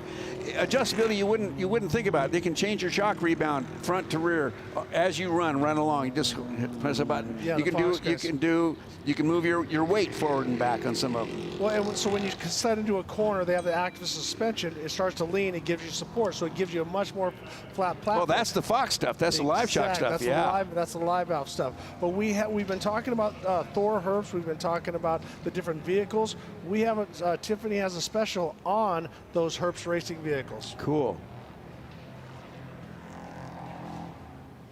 It is a lot different from any other race. Each lap starts getting a little bit more rough and a little bit more rough, and you just got to make as few mistakes as possible and really stick to your game plan. That fourth lap is the most challenging lap, I think, of all off-road racing. When does this stuff end? When do these whoops that just got here, these deep whoops, when does this thing end?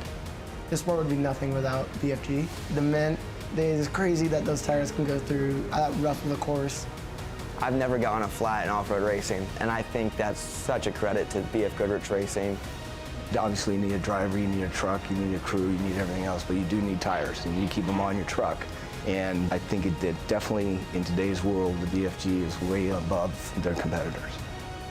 There's nothing better than to win in your own backyard. And then you realize you can't do it all by yourself, but we had some really good pit guys and really good cars, and it's an amazing feeling.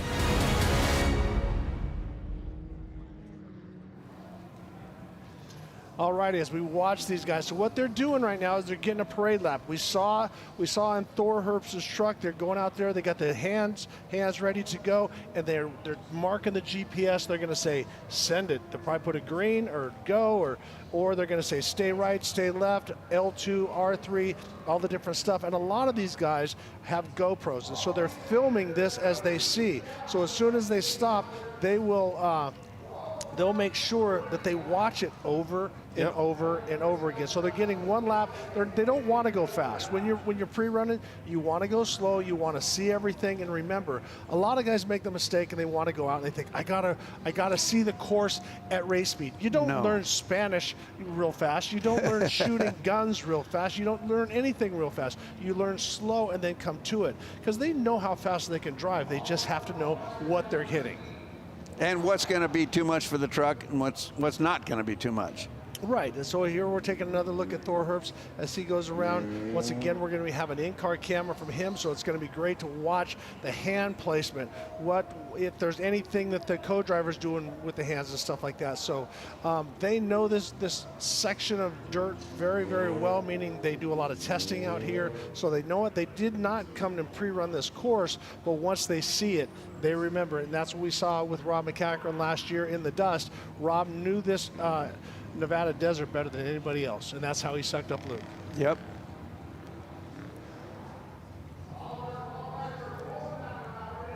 You know, Ricky, I really think that on this qualifying lap, the guys are going to hang it out and give it a shot. Absolutely. So you have to. Ricky, and Thor included.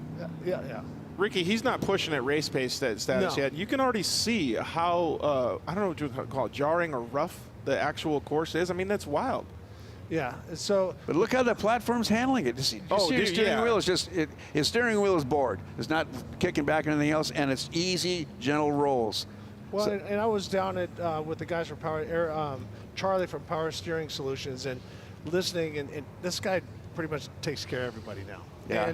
And how racks and steering boxes and all that, once again, I keep using that word, evolved, but this is why we can run these things so hard, and we're not getting the feedback into it. So Bob, you probably remember when they first started going from a box to a rack, how it would rip the steering wheel out of your hands, and that was just part of what you dealt with all day long. The RPM would go down, the pump wasn't keeping up, and it's ripping the steering wheel out of your hand. So all of that has really stepped up when it comes to keeping the driver so he can feel the ground. You can still steer the car at 1 mile an hour, where before you couldn't.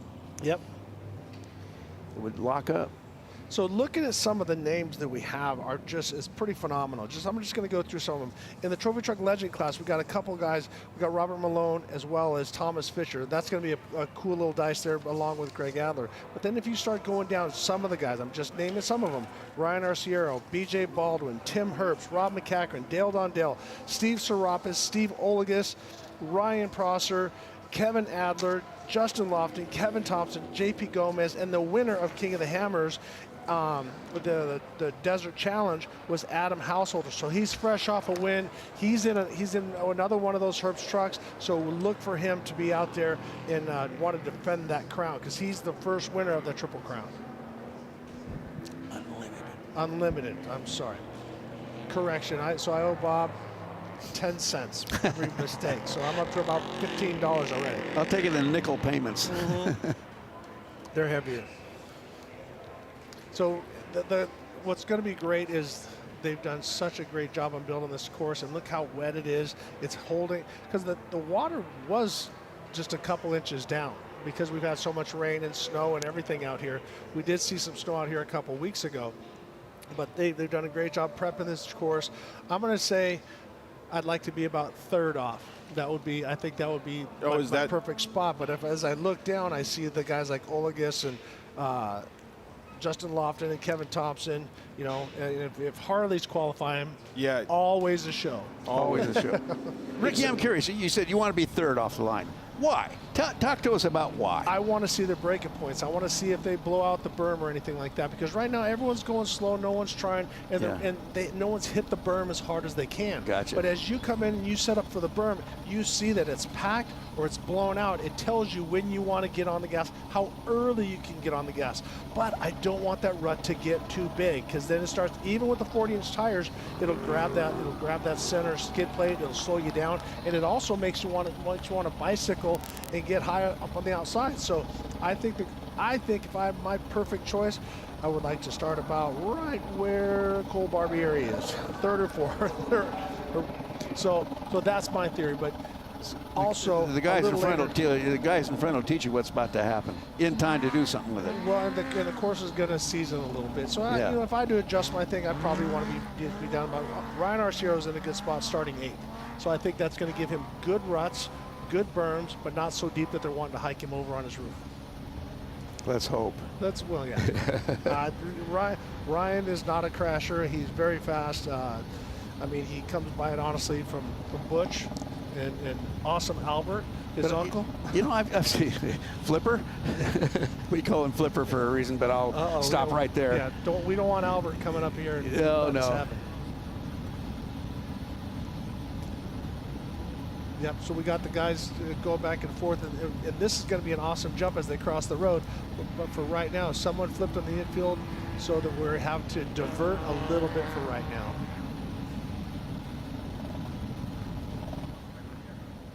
Oh, so remember I said about you do not want to practice really hard, so it looks like that driver went up and over, got on the bicycle, and Ricky, is right upside down. Well, you probably gave me the announcer's curse because you said it blowing out the berm, and then all of a sudden...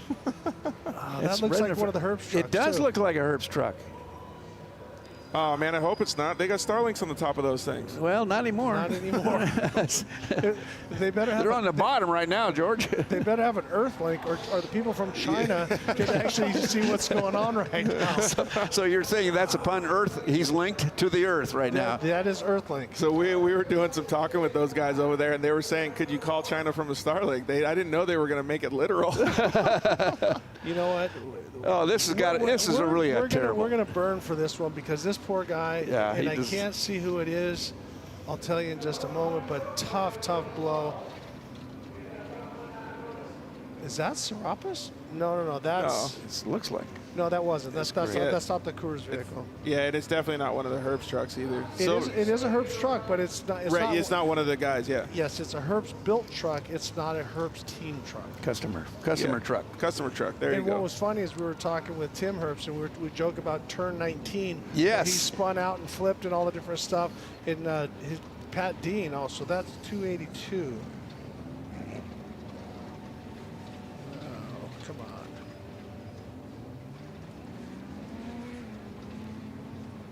on. Brent Fox. So as we're watching this, these are the guys that were out there. Tough blow for him. More than likely, he got the vehicle shut off. It's not going to look good. He's getting the dust out of his helmet and everything. He'll be off going again real quick. I think he'll be okay. Yeah, it's Brent Fox, Ricky. Yeah, Brent Fox. So I think he was just testing the waters a little bit, coming a little bit hot. But we're going to get back to our limited racing because we're about 10 minutes out. So as we're watching more of these vehicles come through, if you are just tuning in, you're watching the 2023 BFGoodrich Mint 400, sponsored by BFGoodrich Tires. What are you building for?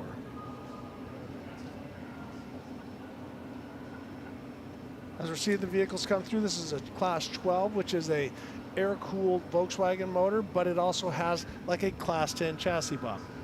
In fact, these guys used to be Class 1s. You could make a Class 1 a 12 by changing the motor. Well, and let's just go do a little nostalgia. I'm going to bring that back. All right. Some of the guys, that were using the big bore Volkswagens, and we rarely ever saw a Corvair motor. So if we go back to the map, I'm going to finish that thought in just a moment. You can see the blue, they're on the next lap, and those are the leaders of the race. You can see how far they are. That is Caden Wells. He is our physical leader, and he's also leading in his class. If we go back to the next vehicle, there we see Ryan Peplik. He is also very, very tight, so anything, one flat, that can change everything. And right on his tail is Mitch Guthrie. So remember, when you scroll over the top of that, you look down, you look at how fast they're going, and also you want to make sure that you check the time there it goes. It just jumped forward, and now we see the guys, how far they've jumped. So it's not a constant tracker. You're not watching it all the time. George? Yeah, I just can't talk about Caden Wells enough, man. The maturity that he's shown and the growth that he's shown in this off-road racing is just phenomenal, Bob. How does he show it? Tell me. Well, by being a podium finisher in the Baja for the last 19 tries that he's been down there, man. It's insane. And there's Joe Tirana. So Joe was out in front, so must have a problem. We'll try to get some information on that as we see Michael McFadden as he's also, but back to Joe Tirana, is that he had a pretty substantial lead, and then something must have happened. Here we see some of the trucks, and you can just see the difference having that extra weight and bouncing across the top, unlike the UTVs that are small and light, Bob. This is our trophy light. And he's just on the pipe. Thanks, that thing's done pretty well. No, What's our number these here? are phenomenal. Is this our 71-year-old guy? No. He's got 401k on the side. He's spending all of his kids' money. Yeah, well, good on him. Good for him. It's his life. He earned it. Time to go. About time they learned to have to go to work. That shot is deceiving. We are nowhere near dusk. It is everything is rolling right now. Really, it's perfect out here. As you can see, the dark lines in the desert, and that is I'm repetitive on this over and over, but that is what a desert racer is looking for. So I think that's also going to keep the qualifying course in better shape. It's not going to silt up and get really soft. I think we'll get hard, more consistent packed berms. You know, I'm thinking ahead here, Ricky. I'm wondering if all the snow and the moisture we had that really soaked in to this desert is going to change the amount of degradation the course is going to experience toward the end of the day. Degradation, that is a huge word. I got syllables coming out of my degradation, dude. You got what's going on. Just start talking integrity and degradation. Oh, careful, you're making me excited. There we go. So if we look at the different classes, we have 51 of the first group, and then we have 30 in the second group. And one of the guys that we did not talk about, a guy that has won this race, is Kyle Jurgensen, a guy that you can never count him out, and now he's in that all-wheel drive, George. Hot shoe, man. Hot shoe is all I can say. That guy can drive. I always said that you give him a school bus, he's going to qualify in the top 5. Dude, yeah, that's a perfect way to say it, man. You know, he's such a quiet, chill. Like he's not boastful and stuff like that. We've had some conversations about trying to get him some sponsors and things, and he's just a driver. Yeah. He comes from the desert, grew up driving it, knows it well, and he runs his setup a little bit stiffer. He runs his setup a little bit stiffer, and so he. I'm going to say it's more like a supercross. Yeah. It's stiffer. He can clear bumps and jumps and stuff like that. So he doesn't keep it soft in that. So he times the bumps more. Ricky, I've heard a lot of drivers, especially in the UTV class, actually going and leaning that way into a stiffer setup because it makes the car feel more predictable. Is that the same thing that Kyle's probably trying to do? Well, absolutely. And because we're running at such a pace in every vehicle, even these Class 11s, this one's not running, quite like Shreddy and a lot of the guys that run those things are on the edge. But everyone running so hard, you need that support. And so you need the support through spring, you need it through compression. So you have to make it a more predictable platform. But also, as that, you have to be a driver that's in better shape because it's a more physically demanding when it comes to the driver. He's getting beat up more. You're getting that every time you hit those bumps. So you have to make sure a fast car, sometimes a painful car, but it could be. Can you compensate any of that with your driving style? A little bit. You can do some timing, and that's what Kyle's very good at. What he'll do is he'll what they'll call wheel tap. He'll float one. He'll jump 3. He'll skip across a couple. He mixes it up. He just doesn't try to mow through all of them. So, Bob, that's exactly what we were talking about just a little while ago about the visual perception and how you can see and react with your hands and stuff with the car. Because he's looking so far ahead because he's traveling at such a high rate of speed, and he can still time it like that. To me, that is phenomenal. His brain is busy dealing with what I call a time, speed, distance, obstacle, impact, result frame of reference. Yep. And it changes at the speed he's moving. That calls for some quick decisions and good experience. That's cool. And I wasn't sure exactly how far as we were watching the beginning of qualifying. This is our #1 car, Jesus Acuna. So let's see how it works. So we saw some guys have a couple problems, but the course is absolutely perfect. So we're going to see how far these guys set it off this course, Bob.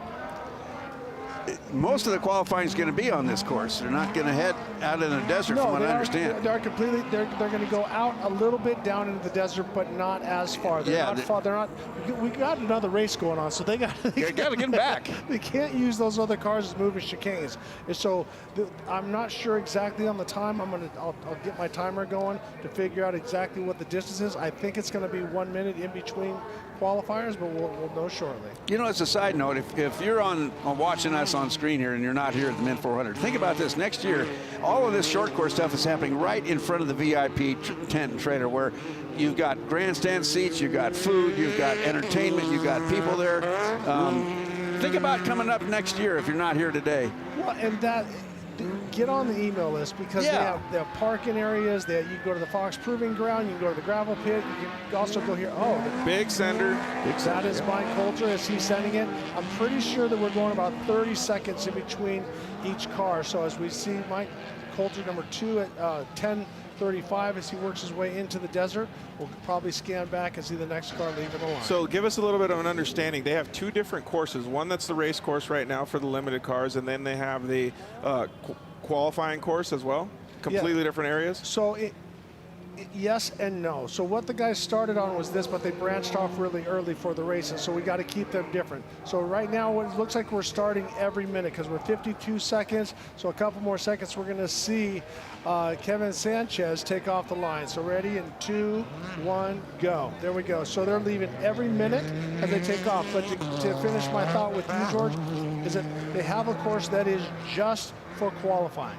And so they probably gave them a GPS file for it. They don't want to send it out too early, because you'll get disqualified for coming and pre-running and practicing. That's cheating. But also they're going to be coming in and using this short course track as well. This is something that Jim Baldwin designed and built a long time ago, and we ran the Corch Off-Road Championship. Everybody from Rob McCachran to Johnny Greaves, or Rick Huseman, Kyle LeDuc, Todd LeDuc, the whole family, and Kurt LeDuc as well. Everybody raced out here. So that's why it was so important for these guys to mark their jumps, bumps, and turns when they're out there. So that's why it's important to go slow, to really know what you're racing against, and you're not just out there just winging it. So in a 2-seat car, you got your brain as a driver and you got his brain as a navigator. Now you're in a single-seat car. How does this play out? Well, you can still, with a lot of these, you can sit there and you can do marks as you go, as well as you can also run a GoPro and watch it to get a couple. So as you're going along, you're cruising along, you're just hitting the marks. So if you're running lead nav, which is a very simple thing, you set it up on new marker, you hit it, and you can just drop a red, yellow, green. And that's what I kind of worked with Damien Corbell when he first started that. And to me, that was easy, because I could see a yellow, red, or green image, and I didn't have to focus on R3, blah, blah, blah, initials. I don't want to, I'm too busy. My brain's working on another side. Well, you got to do it at a glance. It's a glance thing.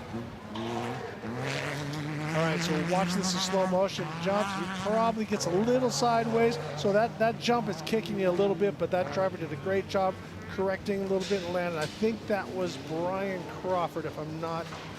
All right. Here's Tyler. Back in the dirt bike days, we call that the butt whip, right, Ricky? Yeah, throwing it out there, maybe throwing one leg. Yeah, exactly. Dean Wheeler making a little mischief, didn't quite have the RPMs up. Let's see how Dean handles that as well. So this can either be massively nerve-wracking and scary, because you're out there just giving it all you got. You feel like everybody's going faster than you, or you feel like you're in the zone and you're just hitting all your marks. That's actually a really good point to bring up. Like, in a lot of forms of racing, you're always next to somebody, right? So qualifying is different for every single individual driver. Some guys like to be out on their own, and some guys like to be around a pack. Well, when I was a young racer, I always wanted to get a bad start. Not terrible, but I didn't want to lead, because I didn't know how fast I needed to go, and I also always worried about falling back. But then as you get more matured as a driver and you practice more, and you also practice at speed, that's where you see a lot of the guys become good leaders after they have experience. Yeah, it makes a lot of sense, because you're learning the whole time. Yep. This is Karen Potts on the line next. You can see the wind shaping up pretty good right there with the banners, the sponsor banners, BFGoodrich and I also Fox want to there. throw this out. I'm sorry to jump on top of you there, George, but I just got an update on my timer. Mitch Guthrie has moved into the #1 spot overall. So UTV Pro Open right now is Mitch Guthrie up front. Second is Caden Wells in UTV Pro PR 1000. And then third is Ryan Piplik with UTV Pro 1000, as well as Sierra Romo is doing a great job, and she's in fourth.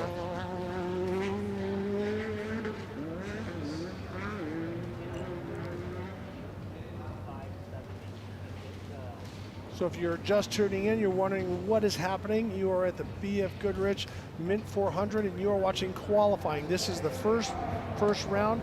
We have 51 of these limited cars, class 10s.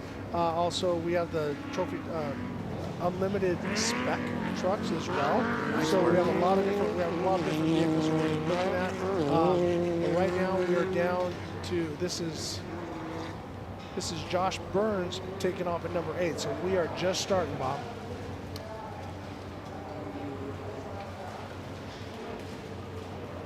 Bueller, anyone, Bob? Yep. No, it was my nap. I'm sorry, I had to take a nap. All right, Bob's watching the race. He went from announcer to become a fan. I know, it happened to me. It happens to all of us, Bob. Man, look at all the fans just lined up there, Ricky. I mean, you can sure tell, huh? It is pretty windy, but it's nice for them to be able to see it because it's blowing the wind right away so that they can see all their favorite drivers. And by stacking themselves 6 deep at the fence, they don't all get the same wind. Yeah, they can keep warmer. Some of them get some different wind, I bet. Oh. Bob's awake now, Ricky. There we go. Bob's got his dad joke coming back in. All righty, that's the 9th driver. Oh, my finger. 1069, Craig Hain. So as he takes off, we have quite a bit more wind, but there's so much happening, Bob. And you were talking about this. If you've never been to the Mint 400, you need to come and check it out. If you want to buy the VIP pass, they have the bar all day long, and we also have food and music and entertainment. There's bands coming. There's so much happening out here at the Mint 400. You got to come check it out if you've never been to a Mint. And in the VIP area, you've got blocked from the wind. That's what I was just going to say. Like, yeah, if your hair was getting messed up, maybe the wife just wants to go get a drink. Oh yeah, this is the place. Your kids can be here. Well, and I think that's one of the things that the Martelli brothers really wanted to do was... Look at that cool drone shot. That is so cool. Now, that is Rob Arciero, so we're a little bit different. That is 1066. So the time, some of the guys are a little different. So it is awesome to see another Arciero family member out there. As we said, starting out, we had Papa, who had IndyCar teams. He had off-road teams. And you had Frank, a.k.a. Butch. An awesome Albert. And then, the craziest. So take another look. I'm sorry. Let's take another look as he comes off of here. He leads to the left, throws him a little bit. Unbelievable drone shot. Back on it. So right back in the window, man. And you know what? You were just making fun of, or we were just making fun of Bob saying he's watching the race. That's what we're doing, man. Like it's so cool to see. Like, and as a fan, this is insanely cool to see these cool angles of drones and obviously the in-cars. It's just, it blows my mind how far we've progressed in the broadcast world too. Ricky, if I could finish the thought on the Arciero team. Mr. Arciero, Butch's dad, known by Mr. Arciero. Big Frank. He gave a few race drivers their start and that did pretty well with the opportunity he gave them. Guys like Mario Andretti, guys like Dan Gurney, all came through Mr. Arciero. So their racing is DNA in the family purely, and that's where Ryan excels. He's got some stones is what he's got.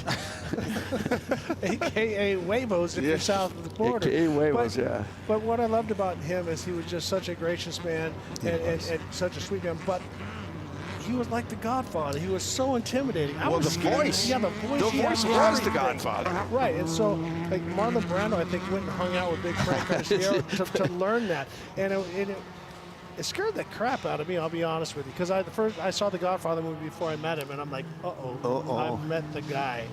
But yeah, Arciero family always great. Love giving Albert a hard time, and he loves giving it back. Frank is always great to talk to as well. So Frank was inducted into the Off-Road Motorsports Hall of Fame 3 years ago, too. Well deserved. Now, this guy sent it. Yes, he did. Saved it, too. So, these Class 10 cars have been growing on me. I'm a big UTV guy, as you guys know, but these Class 10 cars, I mean, like, just watching some of these guys, the suspension that they have, the predictability, the settling of the cars, as we see Ethan Ebert in the Honda Ridgeline here. He was the one that Tiffany just spoke to. 16-year-old driver, man. He is fantastic at driving, learning all of the things that we've been talking about, Bob. Another racing family. Yep.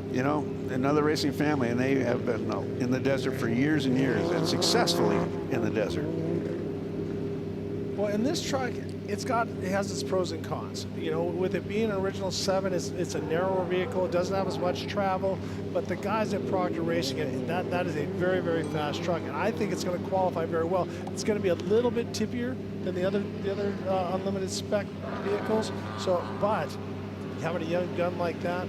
But I like what he said. I got to save my vehicle. Yeah. Well, something else that I've noticed on this qualifying course that would affect a car like that is in the desert, you've got this big berm on either side and you got a hump in the middle. There's no humps in the middle on this course, so you don't have to worry about getting that rear end up, riding the hump that will roll you. It'll flip you right over. Oh, the berms the berms are remind. Bob's talking about Anaheim in like 1990 when the berms were really huge and they were just smooth, right? Exactly. Not anymore. So next on the line is Garrett Gentry. So I love the arrogance of this guy. He's a big, burly, strong guy. And he gets out of the truck the first time I rode with him, he goes, "I fast enough to win?" I'm like, "You've driven 10 minutes. And then a couple years ago, he sent it off on the start. So keep your eye on Garrett Gentry. Always, I mean, he does not hold back. Always runs hard. But actually, it looks like he's actually gotten a little bit more Baja wise, as Larry Ragnar would tell me. He's smart. Let's wait a few turns. Yep. Don't they say to be a successful, competitive, winning racer? So take another look at that, guys, as Garrett, as he comes down, because it's slightly blind and you don't know how far to the left it is, but you see he checks up. There he goes, yep.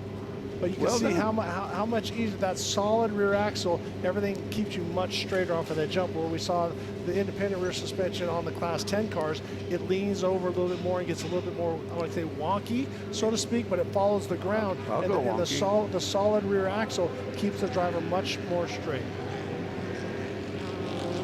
If they launch straight, normally they land straight. So what's the difference between like the co-driver and qualifying, right? So we were talking with Ethan Ebert, or Tiffany was earlier, and he's got a fantastic co-driver in Joe Whining, who's ridden with Toby Price. He's worked with Geyser Brothers. In fact, Ricky, he's probably been around you a little bit, some in your career. But do the co-drivers have a different perspective on what they do in qualifying than they do in the race? That can be answered differently by every single team in the race. Yeah. The co-driver-driver relationship forms itself on that team. And the driver may want this list of things from the co-driver, and he may not want anything. So there isn't a black or white on-off toggle switch answer to that one. That's why teams are teams. You know, when you get the synergy of two folks in that race vehicle that hardly have to maybe exchange a word, that's where you've got yourself on top. Ricky, you've had co-drivers like that. Well, I've had them both. I've had all of them. So as we're watching another family guy, Jack Olegas. This is great. I started working with him when he was a little guy in side-by-sides, and now he's moving in. He's ridden with his dad, and Steve Olegas, as we watch him head out into the desert. But to get back on that is you have all different styles. So for me, when it comes to qualifying, I want a cheerleader that just nails it. Always gives me 2 moves ahead, not just one, as we watch Jack send it off of here, checked up a little bit, got the white front wheels down, and as soon as he lands, on the gas hard. Ricky, did you see that? Right as he was getting ready to go off the jump, he moved the front wheels just at maybe an inch or a half an inch just to set the truck up so the back end didn't kick out. Just scrub it just a little bit. Looks like a Herbst. Can't tell. No, it's not. It says it's Cosner Guthrie, but I can't see the number, so I apologize to Cosner's family if that is 237. Yes, it is the next, because the next one is Sam Berry. Now, I love this guy. Yeah. He was a single seat Class 1 guy forever. I'm like, what do you do now with having an extra guy? Do you still get out and change tires? He's like, nope. I stay right in here. So this guy has been around for years. I love it. And see, right behind him is Nick Eisenhower. So they've got that heat wave livery on there. But notice the different styles on some of them. When we saw Jack Olegas, there was no spares on the back. All right, so is he running a full load of fuel, a half load of fuel? So sometimes the trucks react a little bit different. So you lose a little bit of forward bite, not having that weight on the back. But let's see if Sam Berry took his spares off as well. So as he goes by, we could look down. Does it make the truck feel more planted or predictable? It's just the reason we get rid of them is that we want that weight to squirt from one turn to the next. And if you know that you're pushing an extra couple hundred pounds, it just makes it harder to get out of the corner. So you want it to feel a little more light and racy as we're watching the helicopters and some of the guys start to work their way back in. And now that is Nick Eisenhower in the Heat Wave sunglasses entry. And I don't know if we can hear it, but he's got those 180 headers and Yeah. it screams. I love the way it sounds. I tell you, I'm a big fan of this truck, and I'm going to be a fan here while this guy takes off. Yeah. I think it's a beautiful machine. It's really well done. Beautiful work. And styling like crazy. It reminds me of the Russ Wernemont truck that he built for Jimmy Smith back in the day, and also Yes. the Simon and Simons brothers. Yes. One of the coolest things about it is we were talking about family is their garage built. Yeah. Like these guys maintain their own vehicle. Yes, but see how it's Hear it. squat is giving it traction, but I think he would have been better off maybe even taking off one tire just to get rid of a little speed, but Yeah. on the gas really hard, Nick Eisenhower. So that's another personal preference, I guess, right? Yeah, well, they don't want to get rid of traction, but I just think it's a little too much weight swinging back and forth. But that's personal preference. But personal preference matters. Yeah, if you like it, if you think you like it, you like it. And you know what? A driver confidence is a factor that you can't get too much of. No, you got if you like I said, if the driver says I want the tire on there because that's what I'm racing with and that's what we tested with, That's good. then that's what you give him. Yep. Otherwise, he's going to second guess every time he comes into a corner. Yeah, and he was not second guessing. Yep. And threw you under his bus when he screws up. Got a Brenthal truck. Yep, that is Brenthal with Paul Krause as he works his way out into the desert. Now, Paul was one of the guys that was doing a lot with the UTVs for a long time. And he was one of my students, but now he's made the step up into trucks, working with the Brenthal guys. They've done such a good job with getting more and more people into the seat. If you go over to their new warehouse and factory, it is so much bigger. If we watch both of these jumps, Paul just checks up a little bit, gets on the downside, doesn't push real hard, gets himself lined up, comes at this as a straight line, but you can see he checks up just a little bit. You see it grow a little bit, back on the ground. Paul cruised with a very, very smooth line. You know something I noticed there, Ricky, is he didn't go high, didn't go tall.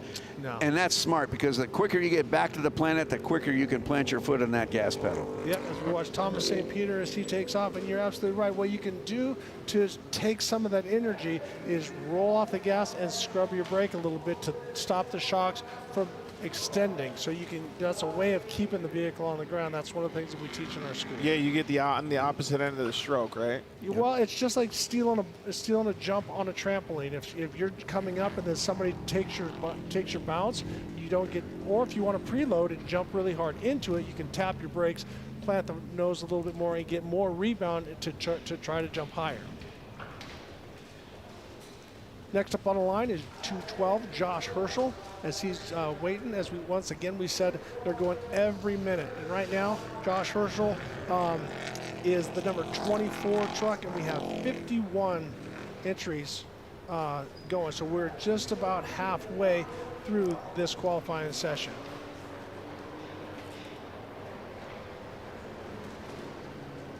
Bob, you know what I'm not seeing? Wrecks. Dust. Yeah. I'm not seeing any dust. We don't even need wind. You look at the guys come through, nothing for the guys, which sometimes that will hurt the other guys. If we take another look, he gets a little bit sideways but corrects it.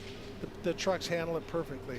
But to finish my thought on there, when you have dust and you see that dust, I've been riding with Larry Ragland. We would be pre-running.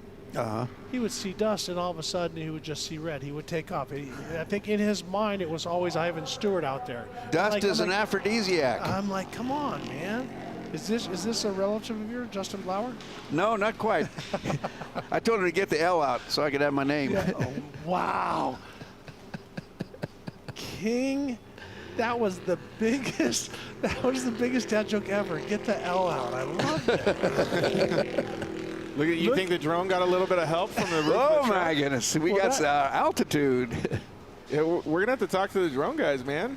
And we got to keep an eye on Blauer. Now notice Blauer did not hesitate, did not let off, ran very, very strong. Blauer was really fast at the King of the Hammers, so keep an eye on him for times, and it's going to be great. We should be getting we should have some of the finishers in, so we'll get some of those times to you as soon as possible. Do we know he's running those classical BFG colors too? There's just something about old school BF, red, black, and white.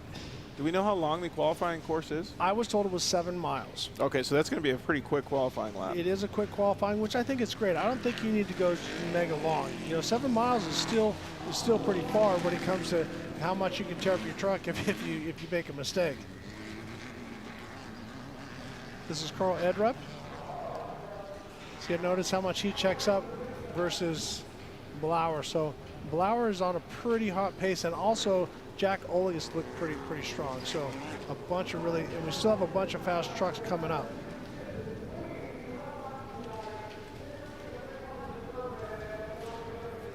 This is out in the desert watching some of the other stuff, and there we are. Wave, Bob. Hey, you're right on the right side of that. Yeah, in the little white tent. Yep. Joey Black's been doing a lot more racing this year. It's super cool to see him. He's been really stepping up his game as well. Well, and that's because these vehicles are so strong, and typically you only get to drive them when it's right before the race to shake it down. But a lot of these guys, the vehicles are so good now that they do a nut and bolt check it out, clean the air filter, check the filters for the oil and stuff, and go out and practice after. Try some stuff. You know what? It was bottoming here, or I didn't like the way it was turning. Let's change the toe in, toe out. Let's try some different things. So you're seeing the vehicles are so strong now, the guys get to drive them after the race. That's super cool to see. So the evolution of these trucks is getting to be that reliable, huh? Yeah, absolutely.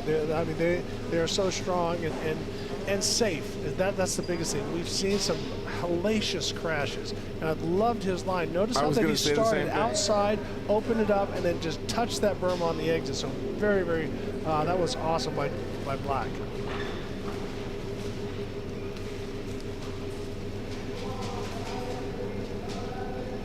All right, next on the line is Kirk Perky.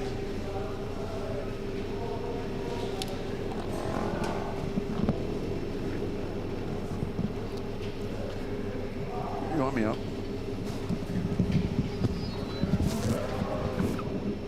All right, as we're watching them as they're working at the rest of the unlimited spec vehicles and start to work their way through. We are going to have a young driver up here in just a moment. But right now, Tiffany has Brian Arciero. Tiffany, what do you have? Brian, I feel like the last time we were talking, this was not where you wanted to be. You had blown the engine on that last lap, but now 2023, a new year.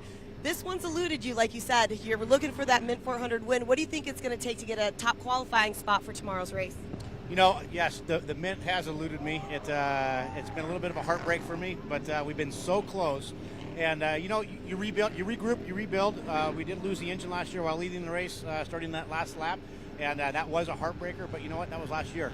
2023 is upon us. A new Mint 400 is here, and we're excited. The Herb Smith Fab race truck, Dragonfly, BFGoodrich Tires, the best tire in all of motorsports, especially for the Mint 400. I can't say enough about having BFG on this truck, and then Fox has been working with us nonstop to get this truck even more dialed in for this race course, because this race course will be tough. So qualifying, to answer your question, is going to be critical.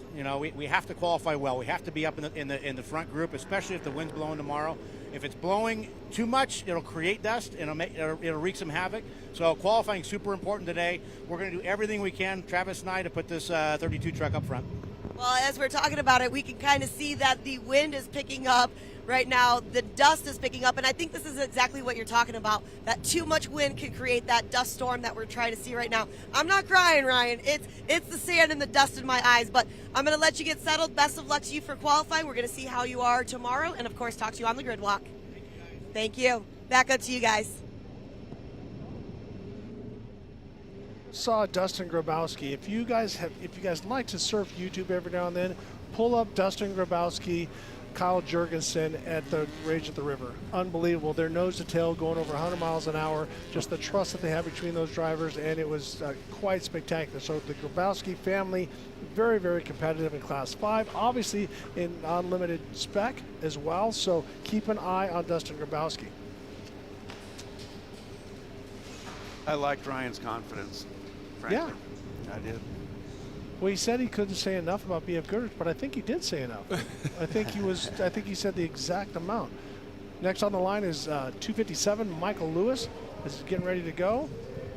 We have some of the guys here. We're going to have an interview with one of those young guns and ask him how that went and how it was out there, what the qualifying course was like, and how he thinks he put it down.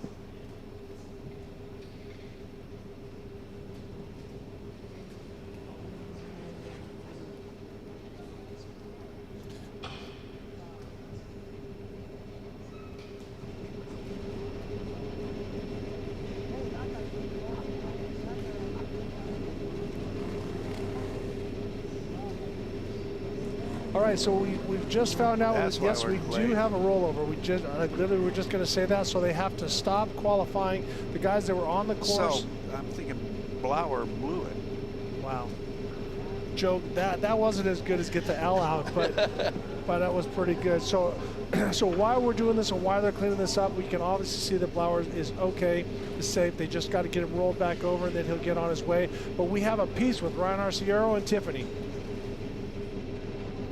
Down here with Justin Lofton. Justin, first of all, let me first say this. Your burger's amazing. If you haven't got the Justin Lofton 41 burger, double patty, we got some jalapenos on there, it's phenomenal. But other than that, you're going for a 4th win this year.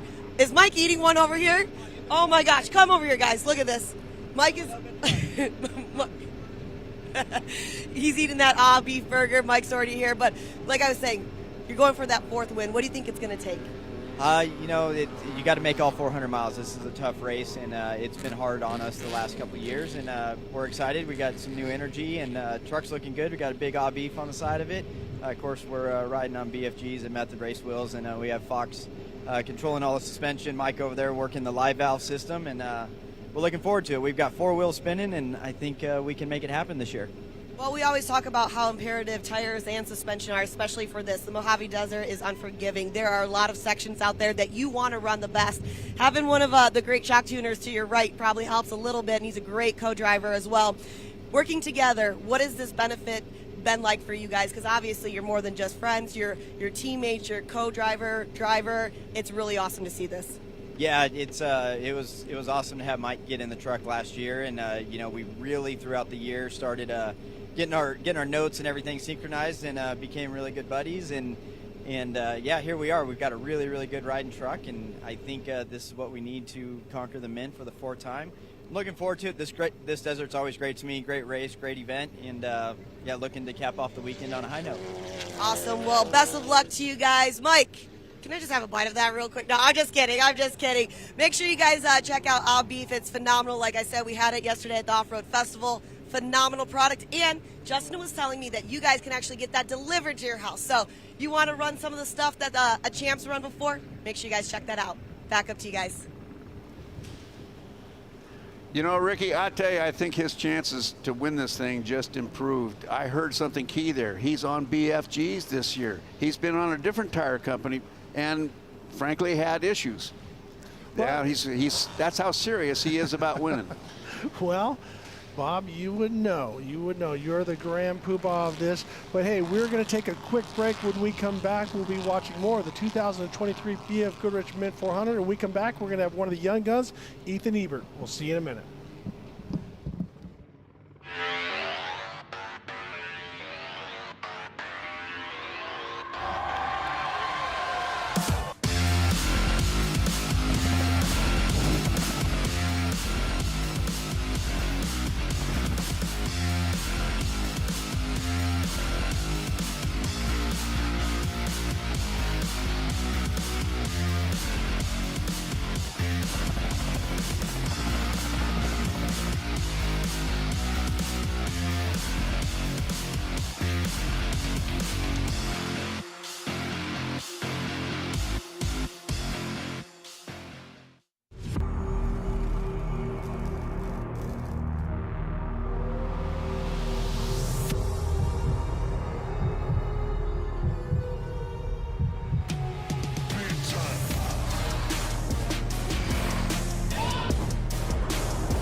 You need parts? We got parts. Fast? We got fast. No matter what you need, we have thousands of professional parts people doing their part to make sure you have it. Product availability. Just one part that makes O'Reilly stand apart. The professional parts people. O'Reilly Auto Parts.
I got that right turn. We're good.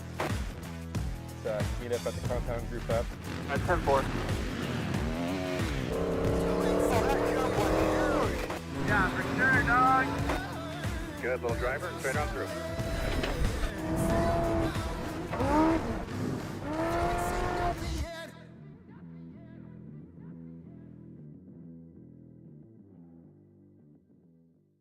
The estimated haul time is now 96 minutes.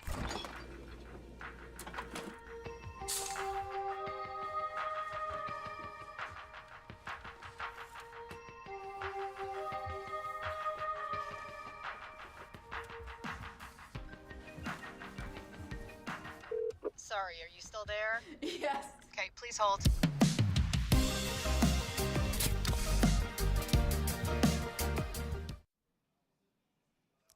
The 2023 BF Goodrich Mint 400 is sponsored by BF Goodrich Tires. What are you building for? The official craft beer of the Mint 400, Belching Beaver. Belching Beaver Breweries brings darn good times. Method Race Wheels. Lighter, stronger, faster. King Shocks, leader in off-road shock technology. Raceline Wheels, go everywhere. The official trophy manufacturer of the Mint 400, Assault Industries, the most badass, strongest aftermarket UTV parts and accessories. KC Highlights, adventure further and explore off-road lights, light bars, rock lights, and adventure products for Jeeps, Toyotas, trucks, SUVs, and UTVs, as well as ATVs. Sight Solar, your mobile sustainable solar lighting and power solutions, all the time, every time. And by Catalyst.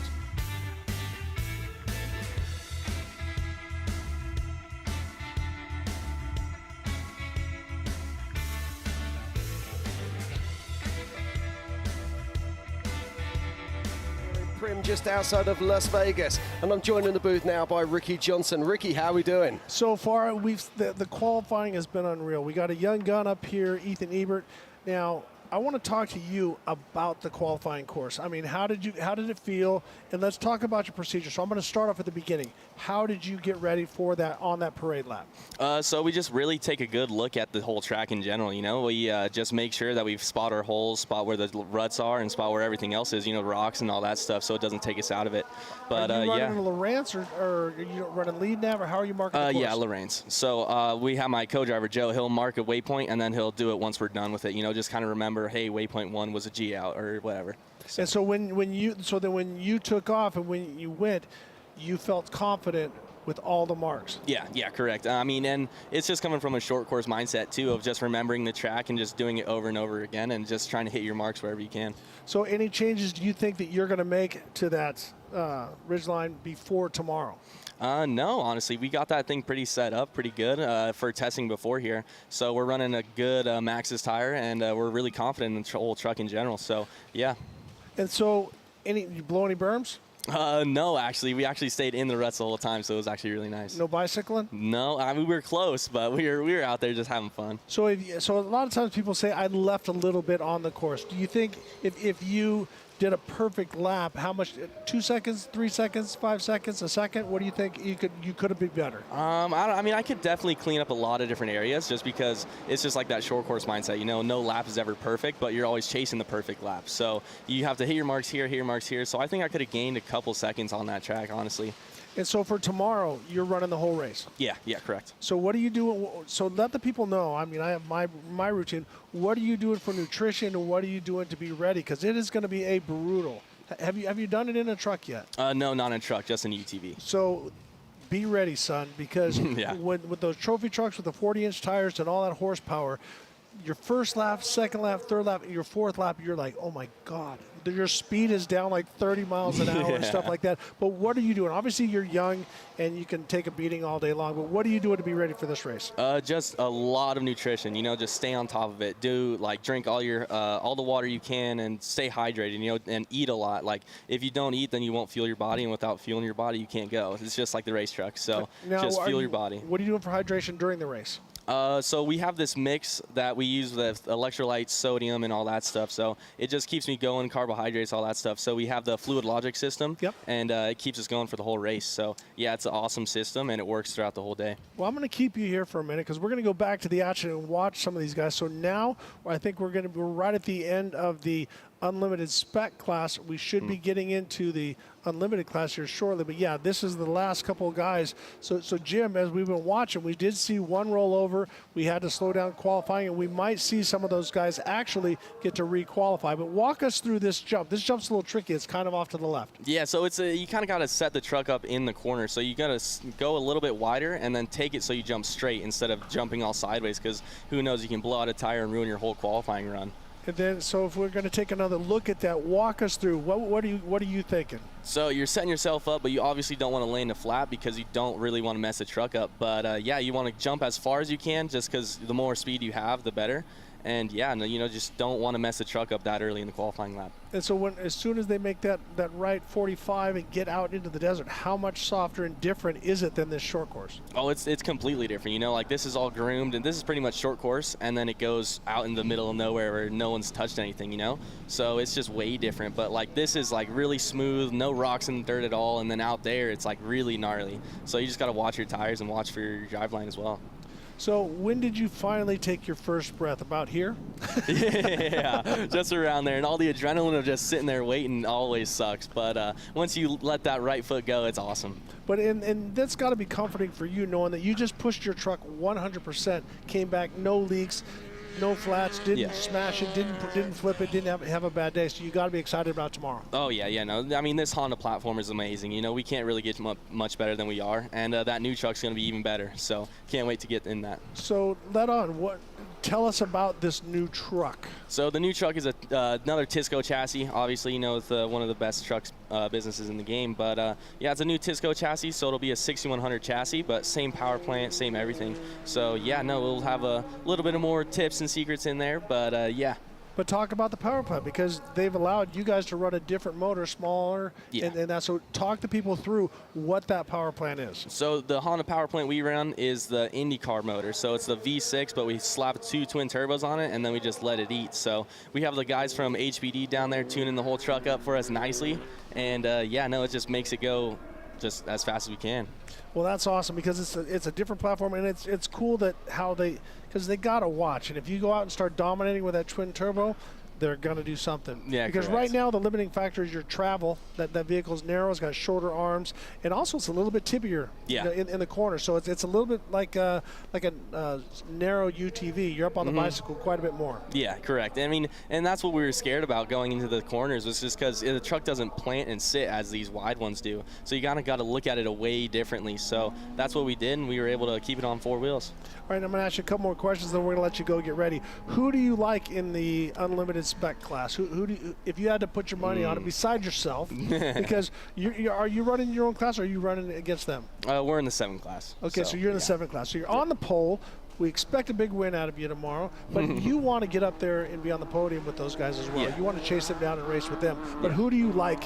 I mean, you got quite a few drivers. You got 51. Give me your top 3. Dude, I don't know. I mean, there's a whole bunch of names that you can list out there, but God, I can't really put a name on it because I look up to most of them out there. You know what I mean? So I'm gonna say, who are we gonna go with? Laughlin, is he in his unlimited? He's in unlimited. I'm going to say in the 6100 class, the guys that are on the course, in your same area. Do you like Grabowski? Who do you like? Like Blauer? Which guys like? I like the Herbst boys. Those are awesome. Those trucks are so rad. And then Grabowski, we're actually pretty close friends with. So he kind of used to dabble in short course, help one of our friends out as a mechanic. So that was awesome to get to know him. And I just want to aspire to drive like him because that dude's a maniac behind the wheel. No, the funny thing is he drives unbelievably fast, and you cannot shut him up when you have him in private. But you put a microphone in front of that kid, he turns into a damn mime. I'm like, I just figured out how to shut you up. I'm going to put a microphone there. But no, the whole Grabowski family, they work very hard. They came from Class 5. They do the buggies. Him and his brother and his dad. Everybody does a great job, and he works with Ricky G. Out there in the short course. So I would like to see him in the short course because he wheels. I mean, he drives hard. So definitely got to keep our eye on him. Well, I'm going to let you get back. Congratulations on your pole position. Thank you. You were just right around 4 minutes. So we'll see how that time stacks up because that's where you're going to start against these guys. So we'll see you at the finish tomorrow Perfect. night. Thank you. Congratulations. Thank you. All right, everybody. Young gun for the Honda, Ethan Ebert. So, Jim, as we can see, these are the last couple guys that we're going. Yeah, it's been a fantastic qualifying so far, Ricky. Well, and that, we look up there, and that's the number 47 in that orange one. So who we're looking at now is Halverson. Is Michael Halverson 46, 47 is Terry Householder. So got a lot of great trucks. We've had one rollover, which was tough. We did see one rollover in practice, but right there. But the composure of Ethan Ebert, the young man just has his act together. How old is he? Because he comes across as being being he's about 12. but he comes across, as you say, he's a professional racer. I mean, the guy sitting here, he's talking to us. He's talking like he's been racing for 20 years, not for only a few years. So it's going to be exciting to see him on track tomorrow. All right, here we're watching Michael Halverson as he's getting on the start and taking off. So, as we said, he is number 46 off the line. As he comes off the line, we get a good slow motion shot, scrubs a little bit, doesn't jump too far, gets on the backside. But let me just tell you, I was a guy that rode for Honda for a long time. Honda expects you to be professional. They want you to be the best in every way possible, not just a driver. They've fired drivers for acting the fool and being a party guy off the track. You have to be everything, and that young man is exactly what Honda's looking for. Absolutely, and this is Terry Householder going off the line now. We saw Adam Householder winning at KOH earlier this year, so it'll be interesting to see how the Householders go. Now, while we watch Adam Householder or Terry Householder out on track, Tiffany's been down on the start line, and she's been chatting to none other than Las Vegas legend BJ Baldwin. Tiffany, what do you got for us? Thanks, guys. Down here with BJ Baldwin. So, BJ, 3rd overall last year for 2022. New year, new qualifying course, a little over 4 miles. What's the game plan? Well, last year, considering the year we had, or the race we had last year, we had a bunch of different complications and still came in 3rd overall, so that's pretty good. We got a better truck this year, and we've made some shock development, some powertrain development, and overall got the truck to handle a little bit better. So, we won this race before. We plan on doing it again, so we'll see what happens. Well, I've been talking to everybody about the wind. It's picking up for you guys right now. Are you a fan of the wind, or is this too much? I'm indifferent. I mean, this thing goes 151 miles an hour and it doesn't have a windshield, so it's always windy in here. We don't really see it when the truck's moving. Well, if you could help me out because I'm getting this dirt all in my face right now. Best of luck. I know you guys are heading up there to qualifying. We're going to talk to you tomorrow on the grid walk. See you then. Okay, thank you, Tiff. It's always great to be chatting with BJ Baldwin. Now, what do we think BJ's chances are this year, Ricky? You can never count out ballistic BJ. I mean, he is just one of those guys, and he knows this desert, just like Rob Mack chased down Luke McMillan last year and was able to beat him. BJ does a lot of driving out here, knows this place like the back of his hand. He's going to get faster and faster as it goes. He's also works very, very well with Kyle Kraft, who's in the right seat.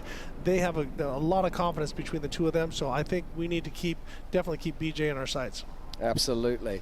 Now, Jim, you're joining us back in the booth again. It's fantastic. Now, here we go. These are always great to see the Brenthal cars going off the line here.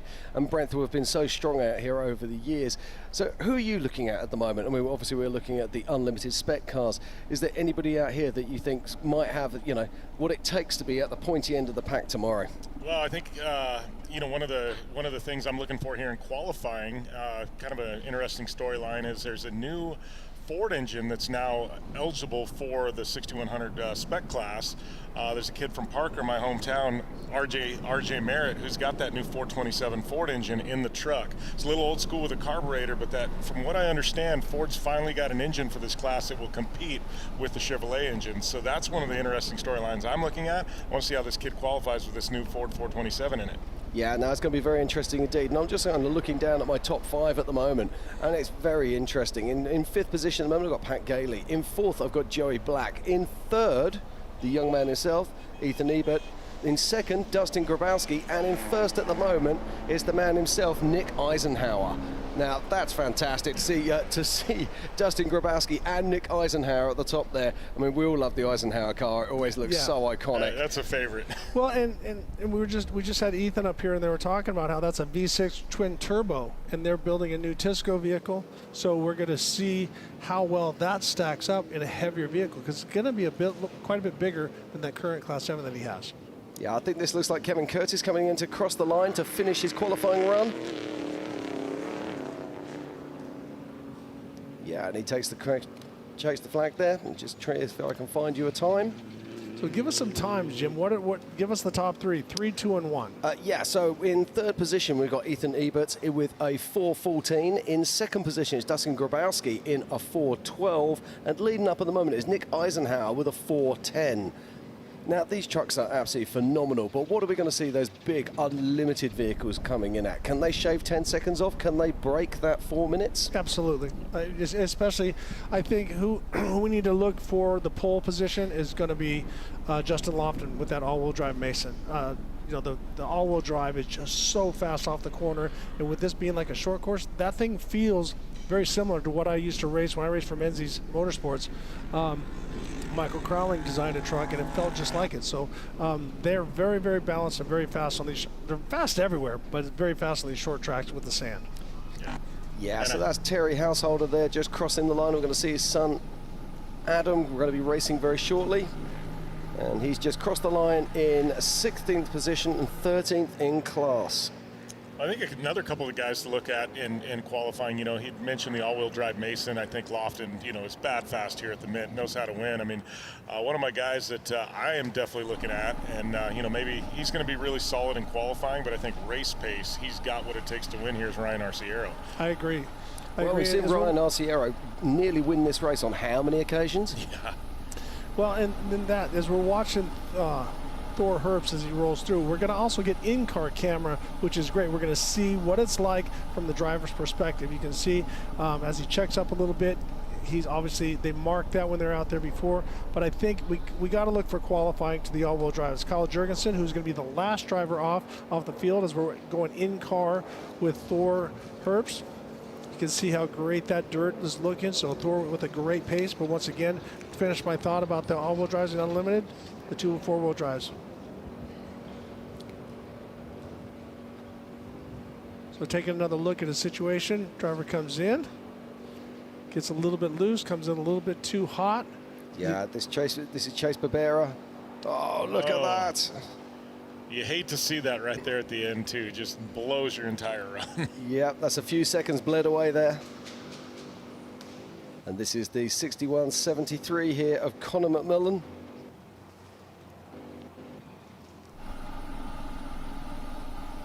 Conor there just taking the flag. And Conor goes into third in class and fourth overall with a 4:14.295.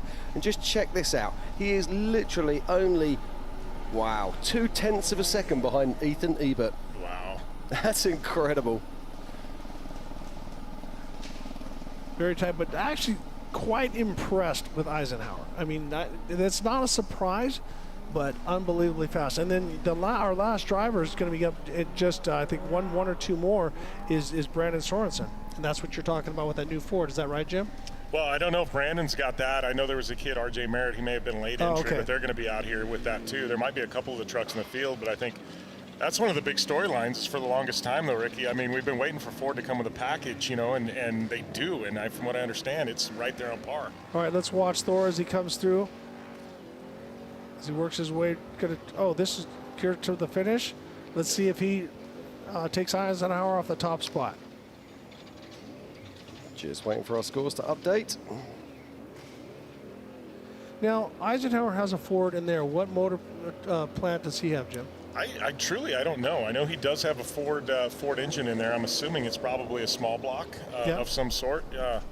Jim? Okay, and Thor Herbst crosses the line 9th in class and 11th overall with a 4:24. So around about 10 seconds off pace there for Thor Herbst. Eisenhower blistered it. That's interesting with Eisenhower, because let's be honest, we've been a little disappointed with the way he's been running in the last couple of years at the Mint 400. You kind of expect him to do something, and he never came out the blocks really firing. So this year, to see him at the pointy end of the pack at this point, that rings true. That's where we want to see him. I'm really excited to see what he can do tomorrow. You know, the great thing about the Eisenhower brothers, too, is they wrench on all their own stuff. They built that truck themselves, you know what I mean, from scratch, basically. You know, they are all in on off-road. It's an awesome story, and it's great to see them out here living the dream and honestly sitting on top of qualifying right now. Man, what a great effort by those guys. Absolutely, and very shortly we're going to get going with the qualifying for the unlimited trucks. But before that, Tiffany's down on the line, and she's got Greg Adler with her. Thanks, guys. Down here with Greg Adler. Now, Greg, we were just talking about how you're in the Legends class, and you said that was for the old guys. I said, no, that's for the legendary guys. Last year you won. You're looking back for this year for another win. What do you think it's going to take to get that back-to-back? Yeah, we just have to be smart. You know, this is a brutal race course, and there's guys out there running it now and tuning it up, and got a whole field of trophy trucks racing against us as well. So just have to be smart, keep the thing running, run a good pace. You can't totally cruise, but find that balance, and luckily we've been able to find that in our off-road warehouse machine. Well, talking about the Mint 400, it is a week filled of fun festivities. We got the parade, Dinner of Champions, the off-road festival, qualifying, big race tomorrow. What's your favorite part, obviously, besides racing? Yeah, you know what? It's a whole spectacle. It's the race is almost secondary out here. So the whole thing's great. The parade down the Vegas Strip with these trophy trucks is amazing. Fremont Street, it's hard to say what's better. The whole thing put together is definitely our favorite race of the year. Well, we think about it. 5 days goes by pretty quick, but there's so much time and effort that takes to get you ready, especially for the Mint 400. So I'm going to let you go, get back in there. We're going to qualify very soon. Good to see you out here, sir, and best of luck for a back-to-back win. Thank you very much. Call me sir. That makes me feel old. Oh my gosh, I'm so sorry. Well, thank you, Greg. I'll see you soon. Back up to you guys. Thank you, Tiffany. Always good to see Greg. Is always a stalwart favourite. Oh, so many races. But there's a change in the top three, gentlemen. Ethan Ebert has moved down to fourth. In third position is Dustin Grabowski. And in between him and Nick Eisenhower is RJ Merritt, who's putting in a blistering 4:11. But it's still that man, Nick Eisenhower, who's at the top of the box at the moment with a 4:10. That's the new 427 Ford I was telling you about. Now second in qualifying. Now, you've been dead excited about this new Ford package. You reckon that this could be a game changer for this class? Well, I think, I think competition is great. And I think finally, you know what I mean, there's some competition, to go along with that Chevrolet that's been tried and true and everybody's running. Yeah, we're just watching the 215 there of Blaze Nunley. pushing it right to the edge, just dropping that wheel over the top. But it becomes tough, Jim. You probably agree with me on this. Is that now what's the advantage? Now is that Ford the right package? Do they penalize it? You know, if he comes out of the box and starts smoking everybody, you know, how much is his driver, how much is his motor, and all the different stuff. And so they got to start looking at top speeds in places, and don't let them know, oh, we're going to clock you here or there. They just need to take some speeds and see what the average is, because who knows, that Honda might be the package.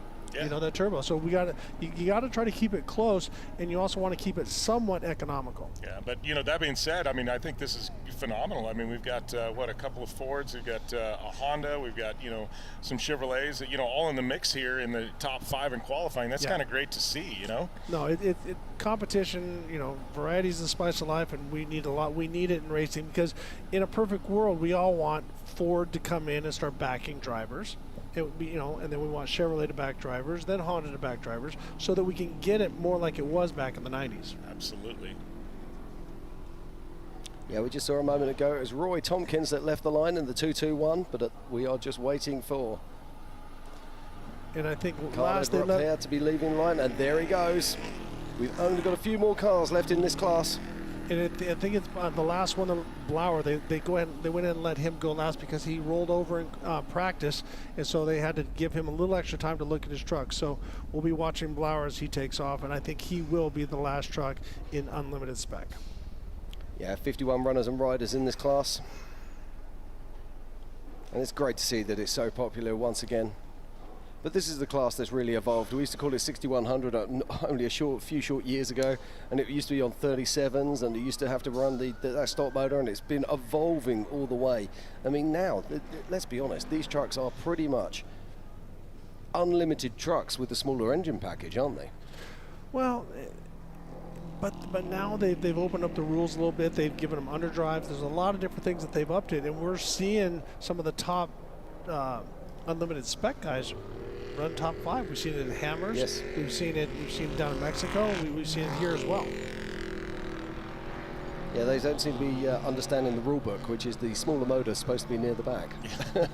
No one gave them the memo. Well, but the thing is that I think guys have more confidence to drive it full throttle. Yeah. And to be more aggressive with it, because when you drive the trophy trucks, they're so fast, or the unlimited trucks, they just bite you. You know, you grab a handful of throttle, you're spinning tires, or if you're in the all-wheel drive, it's going whatever direction you're pointing it. Well, let's be honest. I mean, there is only so many places that you can use 1,200 horsepower or 1,000 horsepower, but you can use 600 horsepower pretty much all the time on a desert track. Exactly. Yeah, well, and that's, go ahead, Jim. I was just going to say, and keep in mind, we're talking 600. When I mean, this class came out, correct me if I'm wrong, Ricky, but I mean, they were probably about 450 horsepower. You know, we've seen big jumps, and you know, obviously they're a lot faster than they were. A lot of it has to do with the power plants that they're using now and things.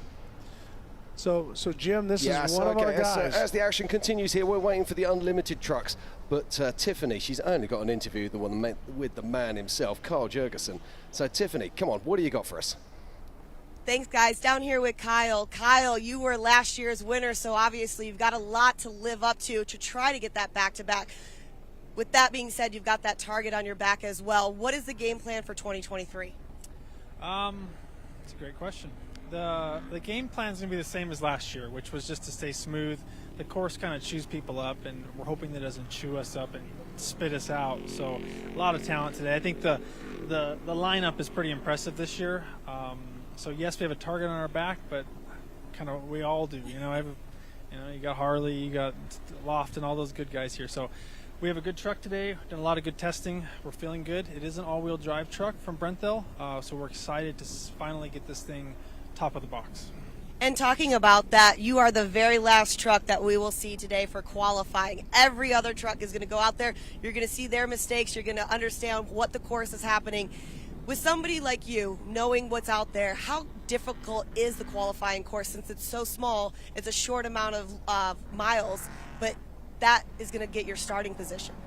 It's definitely important to be, but we won from 8th last time, so I would say top 10 is possible, but it's easier, I think, in top 5. You get up in that fast pack of people and they kind of check out and you don't get stuck with any stragglers, because the year before we got stuck behind someone. It really took a toll on our day. as for how hard we're going to push, we're gonna come out of the gate qualifying as hard as we can. Starting last in qualifying, there was a plan there. The course gets widened. People start blowing corners, making them wider and wider, and finding the shortcuts, if any. And then when we get to it, we just take it. We don't have to make the shortcut. We don't have to blow the corner. It's already blown apart. And as for track deterioration, it's super sandy behind Prim, and I think 4 wheels grabbing is going to be better than 2. I like your thought process. When you were like, Tiffany, that's a good question, and I asked you about game plan, you're like, I don't know, but sir, you have a game plan, and you're absolutely correct. Those corners are already going to be widened for you. It's going to be a little bit easier. Talking to Justin and Harley earlier, you know, everybody wants that first spot, but if you can't get that first spot, 4 or 5, 6, that's a pretty good spot. And what we've seen from you last year, even starting in 8th, you can become a winner at the Mint 400. Well, congratulations once again for last year. Best of luck for this year, sir. Make sure you guys stay tuned. This is going to be the last gentleman off the line. It is going to be a great day of racing for qualifying and, of course, for tomorrow. Back up to you guys. Okay, thank you, Tiffany. Well, here we go, Rick. Let's just have a look at this here now.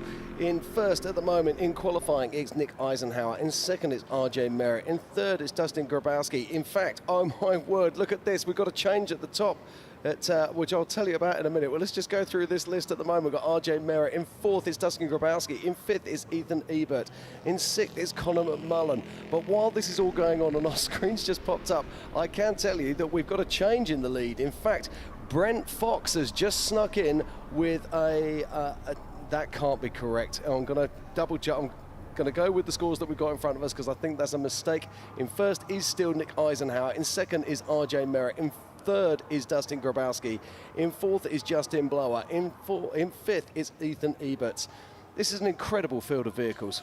Well, and how tight it is. And this is one of the things that Jim was talking about. We want to keep it competitive. And, you know, when the next batch of guys, we have 2-wheel drive and 4-wheel drive. So we do not have any 2-wheel drive unlimited spec vehicles. So this is a very, very, they call it a driver's class because you have to be tough. But what's great is you have some unbelievable guys that have been there for a long time, like Sam Berry.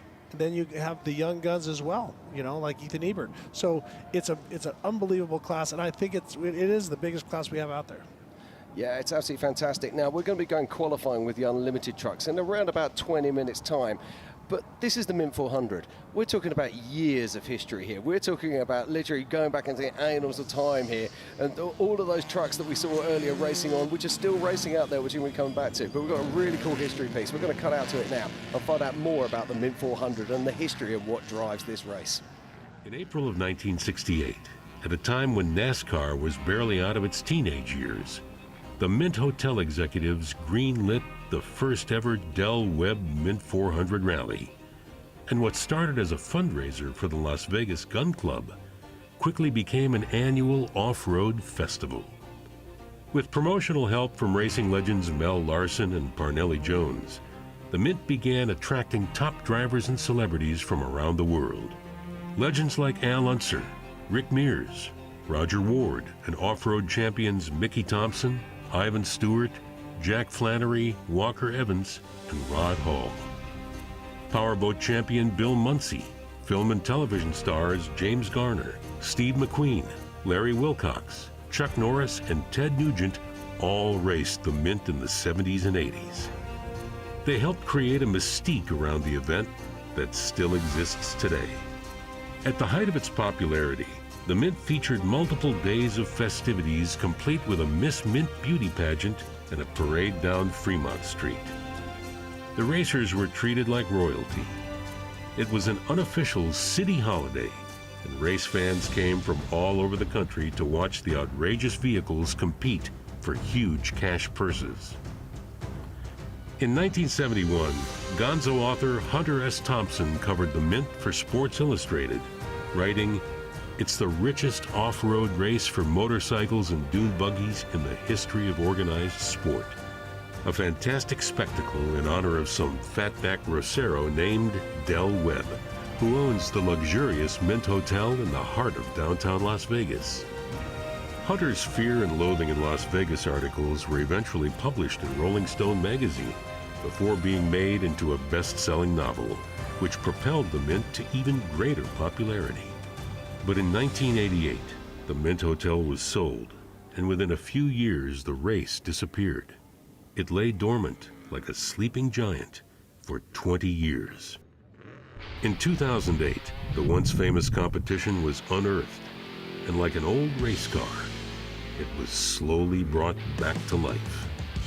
In 2010, the Martelli brothers, owners of the motorsports powerhouse production group Mad Media, produced a one-hour television special on the race. It was so well received that they returned in 2011 with their second Mint 400 program.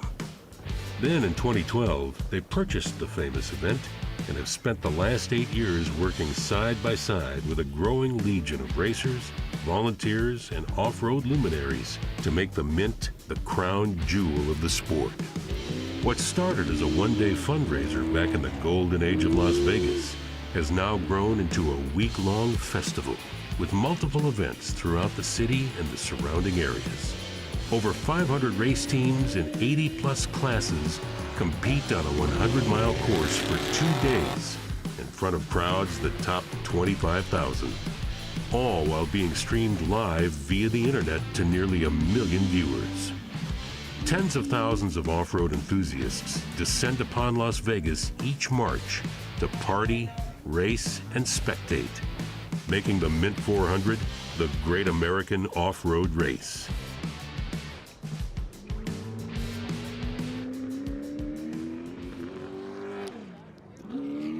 The 2023 BFGoodrich Mint 400 is sponsored by BFGoodrich Tires. What are you building for? Monster Energy. Unleash the beast with Monster Energy. By Impact Canopies. Off-Road Warehouse. Jeep, truck, race and UTV parts and installation since 1973. Vision Wheel. Used by the best off-road drivers in the world. We are Vision Wheel. By Busch Light Beer. PCI Race Radio, supporting you with high-quality communications, navigation and safety equipment for over 50 years. By Rockford Fosgate. And by Tread Lightly, promoting responsible recreation through stewardship, education and communication.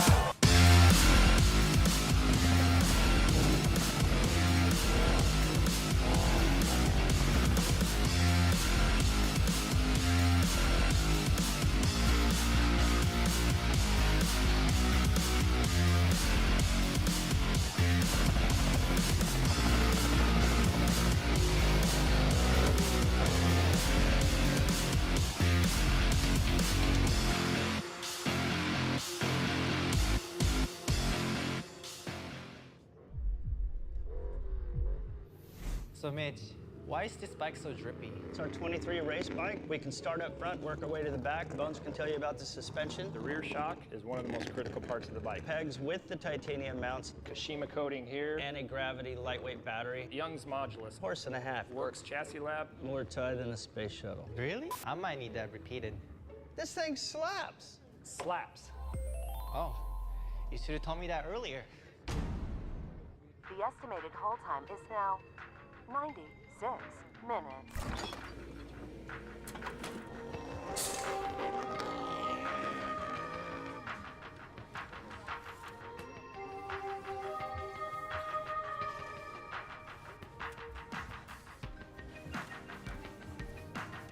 Sorry, are you still there? Yes. Okay, please hold.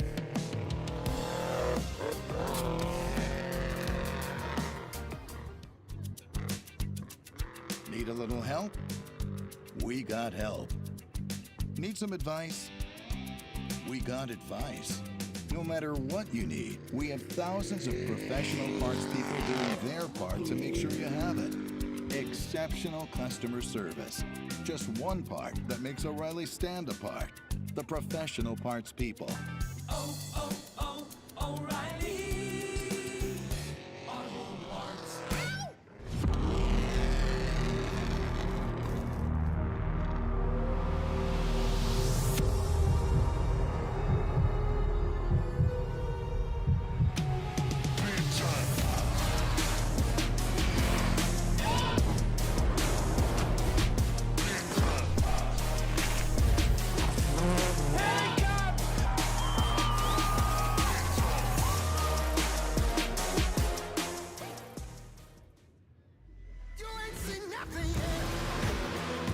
I got that right turn. We're good. Let's meet up at the compound group up. At 10-4. Yeah, for sure, dog. Good little driver, straight on through.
Okay, and welcome back to the 2023 BFGoodrich Mint 400. I'm Jim Marsden. I'm joined in the booth by Jim Beaver and, of course, George Hamill. How are we doing, guys?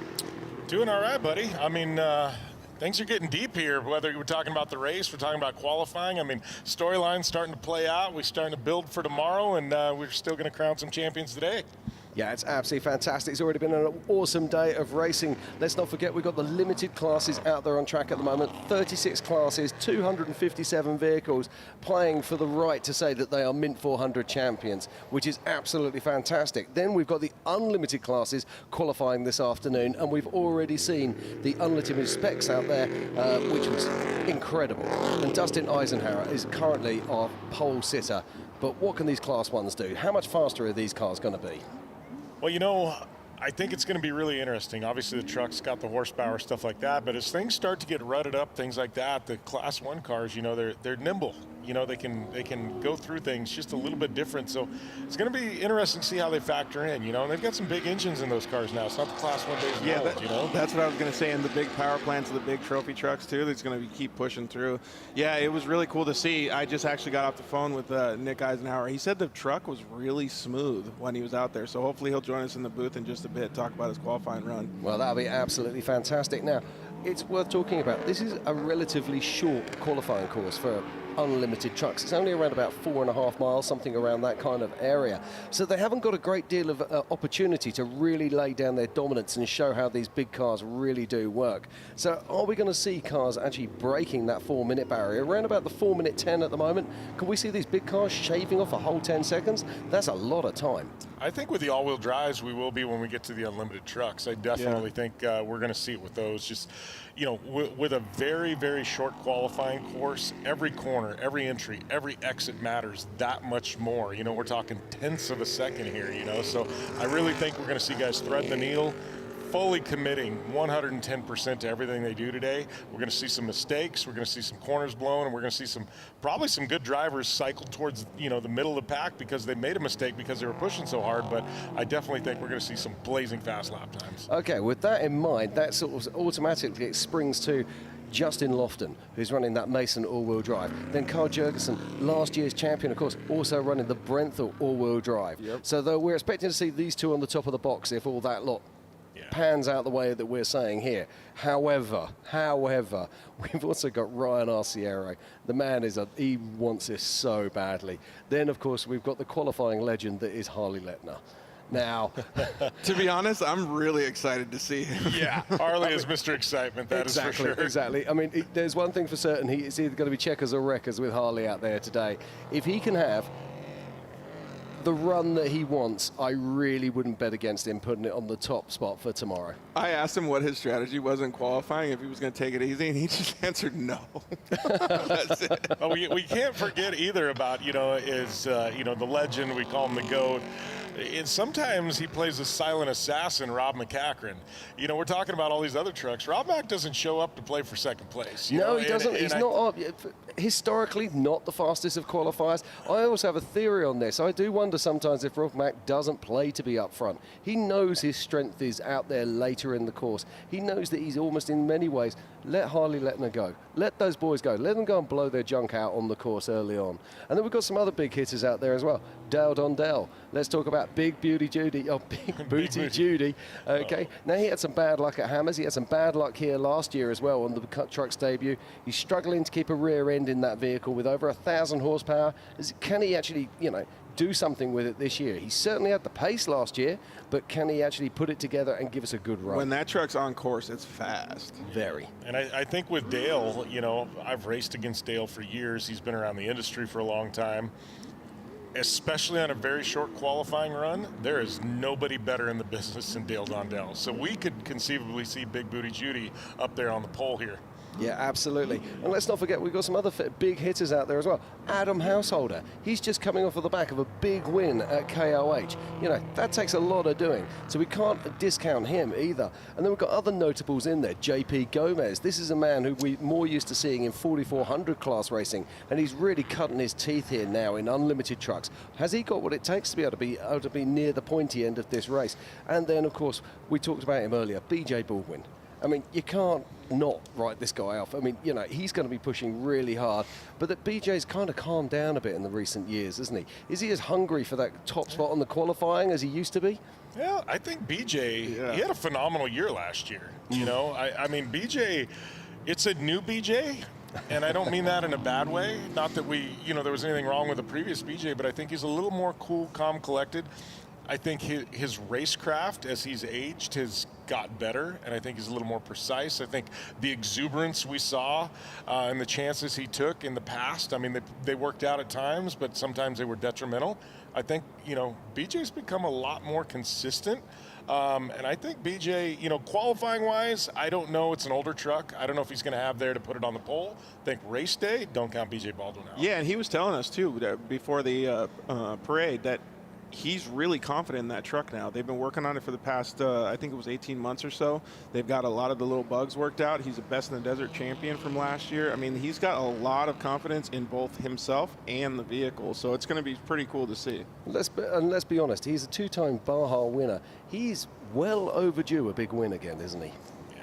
I mean, he won some last year, but I think that premier marquee victory, he hasn't had one in a while. And I think come race day, I think we mentioned Rob Mack. He's going to be a lap 3 or 4. You're going to see him up at the front, if he's in it still. And I think BJ Baldwin, Ryan Arciero, I think these guys play the long game. And I think, as we've learned at the Mint and the race we're watching now, playing the long game counts here at the Mint.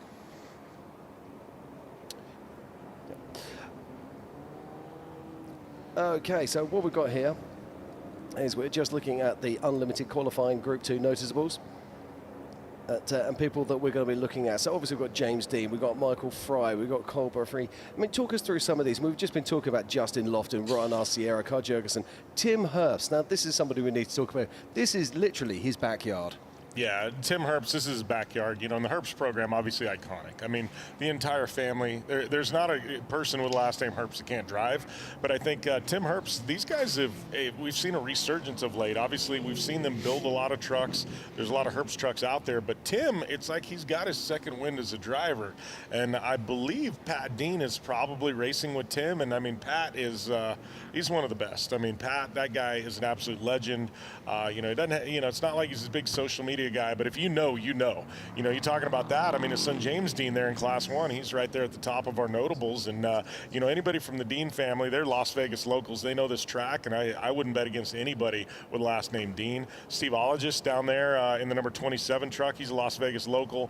He's run out here. He does a lot of stateside racing. He's run these roads his entire life. He's raced on these roads. Gotcha. Nobody knows this area, the area of the state, better than Steve Ologist. So I think Steve could factor into the game plan here too. Yeah, absolutely fantastic. Now, one of the wonderful things about the Mint 400 is we don't just bring you the racing, we also bring you the background as well. And we've got some little bits here, and started with Carl Jurgensen, and all about his journey to the Mint 400 this year. The Mint, for some reason, just gets sharp, and I don't know why. I'm not a geologist, but it's like hitting a curb at 100 miles an hour.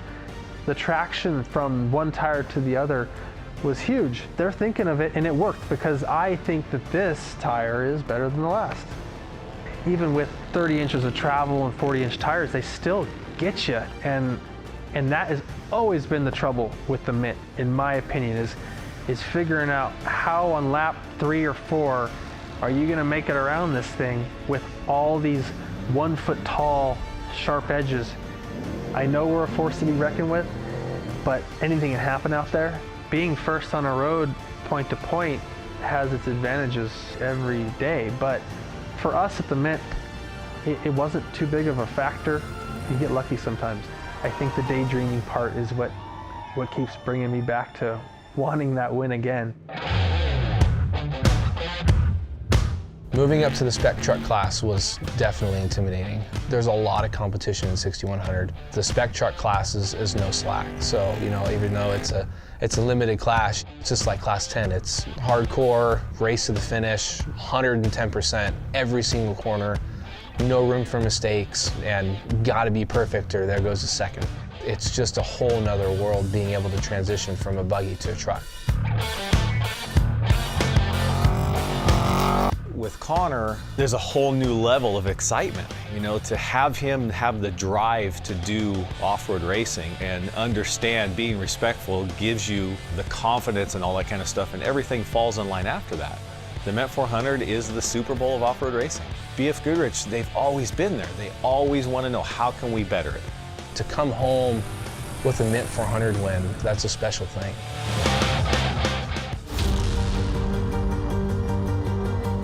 There's times he's Rob Mack and there's times he's my dad. Honestly, the Rob Mack times outweigh the dad times, but I wouldn't have it any other way. The one thing I want in my life right now is to succeed in the sport I love, which is off-road racing. And him being Rob Mack to me is gonna make that happen. And it has, and it's working. So that's the way I like it.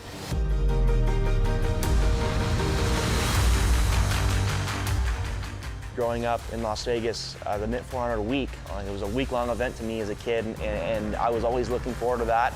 Always sometime in March, getting the poster and really looking forward to go out there for that race, whether my dad was racing or not.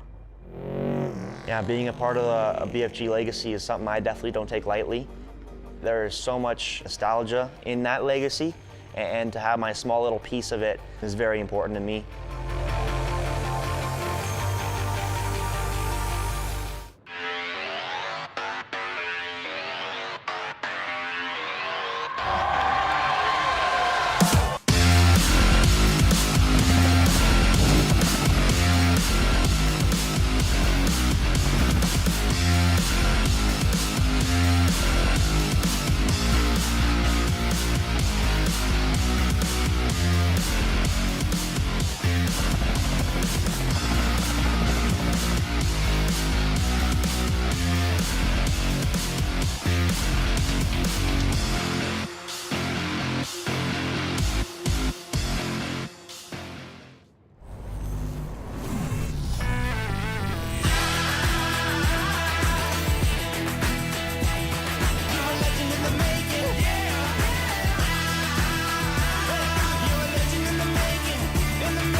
parts? We got parts. Fast? We got fast. No matter what you need, we have thousands of professional parts people doing their part to make sure you have it. Product availability. Just one part that makes O'Reilly stand apart. The professional parts people. O'Reilly Auto Parts. You ain't seen nothing yet. Yeah, I got that right turn. We're good. Let's meet up at the compound group up. At 10-4. Yeah, for sure, dog. Good little driver, straight on through.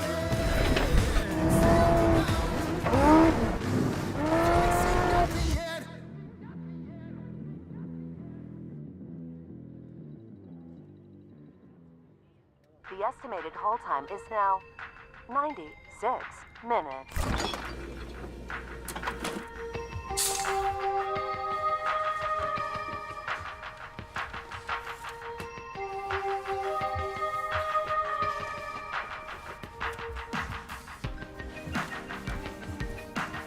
Sorry, are you still there? Yes. Okay, please hold.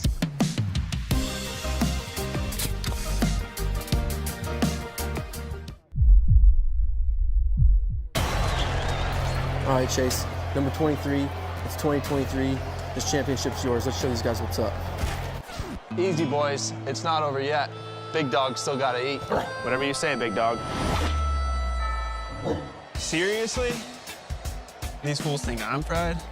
They know the deal.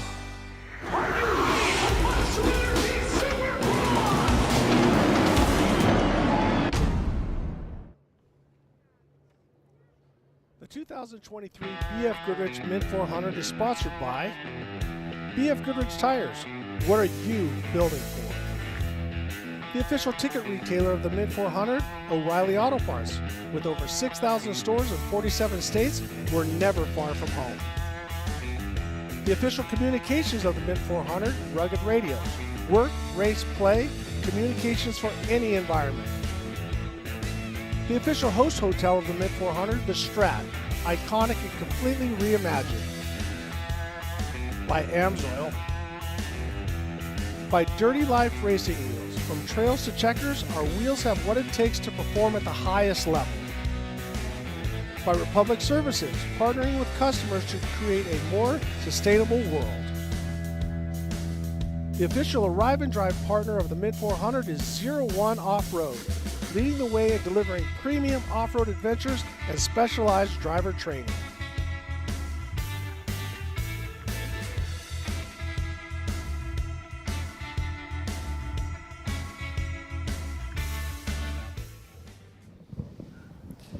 Okay, and welcome back to the 2023 BFGoodrich Mint 400. We are here at Primm, Nevada, just outside of Las Vegas, and it's been a fantastic day of racing so far.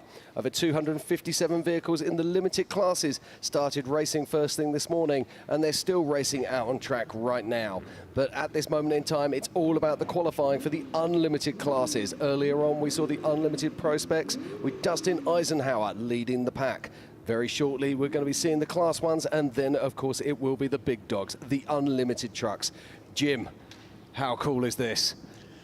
Man, we're in Las Vegas or in Primm. I mean, we got the Mint 400 going on. You know, the race conditions are great. You know, it's this is what we love. This is why we're here. Look at that. I mean, you know, little weather looming on the outskirts there, it looks like. But it's going to benefit not only the drivers today, but the drivers tomorrow if it hits. Absolutely. We've got that little bit of humidity in the dirt that's bringing out that really nice dark surface. Obviously, this is the infield which gets watered, but even when we go out on track, we can see that moisture coming up through there. Now, George, as a racer yourself, that's what you want to see, isn't it? Yeah, and honestly, just looking at the screen here, I mean, we're not in the cars, but that makes my eyes and everything feel calmer. It like makes me feel like I could actually concentrate better. I could do a better job seeing further forward. I could go faster, like all of these little different things. And we were talking about it before. I think, Jim Beaver, you said this, was the cars perform better when it's cooler out. So these drivers can actually push it further mentally and with the cars. Yeah, and I think that's, you know, exactly what George said. You know, UTVs run better in the cooler temperatures. You know, belt temperatures are down, everything stays down, drivers stay a little cooler, and you know, I think that's why we're seeing the times we're seeing today. Yeah, we are seeing some blistering times out there as we're now looking down across Prim, that is Buffalo Bills, and then also just behind us Prim Valley. As we spin round there is the parking lot, and if we wave outside in a minute, you'll be able to see us. There is our little live booth tent as we cut back out to the live action out on track right now. Perfect timing. We've got some overtaking going on. Yeah, we're out in Joshua Tree Highway. Look at that, three deep. Big battle. That's what's so cool about the Mint is you have all these different classes and all of them are on course at the same time. Yeah, and while this is all going at the moment, I'm just going to have a quick run through. Now, we saw some of the vehicles racing earlier Looks like on Mitch today. Guthrie right here. And yeah, is that Mitch? Yeah, that looks like Piplick in the lead, right? Yeah, and then Mitchie's second. Oh, up on the bike. Big bike guy right there, man. Both these cars are Pro Rs, right? Or is Piplick running a two-cylinder? No, I believe Piplick is in. He's in a Pro R. Okay, cool. Yeah. Getting a little dust. Yeah, well, this just shows how much he wants to get in front, right? Like, because normally you wouldn't do that. You would either go or you would stay back a little bit. Mitchie's really pushing it, and obviously you saw him go through that corner. He really wanted to come out of that corner hot. Yeah, and this is what we're saying. Only small mistakes make such big differences out here. These vehicles are so evenly matched. We've been saying it all day long about how incredibly impressive these UTVs are. Right, I'm just going to have a quick look now. We're just starting to see people coming through and onto the third quarter of what looks like the third lap. Okay, here we go. This is the Class 1s. This is the unlimited Class 1 vehicles out on track right now. So we're just cutting back to the qualifying. Let's see what these guys have got. Just over 4.5 miles of course. We also saw Dustin Eisenhower earlier today laying down and putting down the fastest time. Oh, he goes off track there. Look at that. That's James Dean we're seeing here in the lead. That is James Dean. You are quite right. Yeah, but I don't know. That was within the 50 feet rule. I think we'll count it. May have found a little advantage there, but like we said earlier, though, I think we're going to see when you have such a short course. Look at that, blew the corner there. When it's such a short qualifying course, every single corner counts, and you got to thread the needle if you want to be on top of the box, and that's what we're seeing out here. Just a couple turns in with James Dean. So this is literally the perfect situation or the perfect setup for a Harley Lettner bullet run. Like, can you imagine? Like, these drivers are pushing it that hard. Look at how deep he's driving it in the corner. Man. Look at that. I mean, geez. He was just on the brakes last minute using that berm. You saw the big roost shoot out. I mean, he is absolutely on it. Even when he was going off track, he was never left off the gas.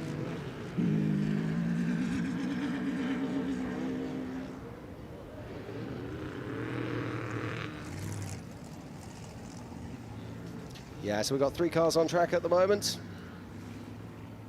Just trying to get confirmation of names and numbers. I believe this is Brian Barrickman that is on track at the moment.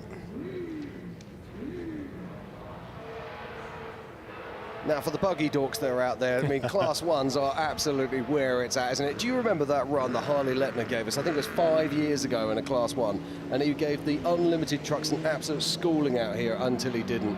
Yeah, well, and that's Harley's background. I mean, he grew up through the buggies. He was in, at the time, a Class 12 car, which is a beam car. Then he went to a Class 10 car, which, had the A-arms and a little more horsepower. And then he jumped up into a Class 1 car. That's where he made a name for himself. And it wasn't until later where he moved into the unlimited trucks. But Harley, I mean, you could throw him in one today, and he's going to be competitive. Yeah. I think he only knows one speed, and that's full gas. I grew up with Harley and Parker, and that's just the way Harley was growing up. Full gas all the way. Yeah, he was full gas all the way, whether it was BMX, dirt bikes. I mean, he used to have an old Honda Odyssey he'd tinker with and try and make go fast. That's the thing about Harley, too. He wrenches on all his own stuff. He knows the vehicle so well. He knows the capabilities of it because he's the one that's doing the work. I feel like that's a good structure, though, because then you really understand, especially, like, towards the end of races, you can tell which bolt is loose, all that good stuff. Yeah. Same thing with Eisenhowers. They wrench on all their own stuff. They know them top to bottom, so they know what to expect, what it can take, and just got a slight halt in proceedings here, which usually would indicate that somebody's spun on course or we're just waiting for a little bit of clear traffic. But it's perfect conditions today for qualifying. What's happening here? a finish? Yeah, that's a finish. That's Fry there.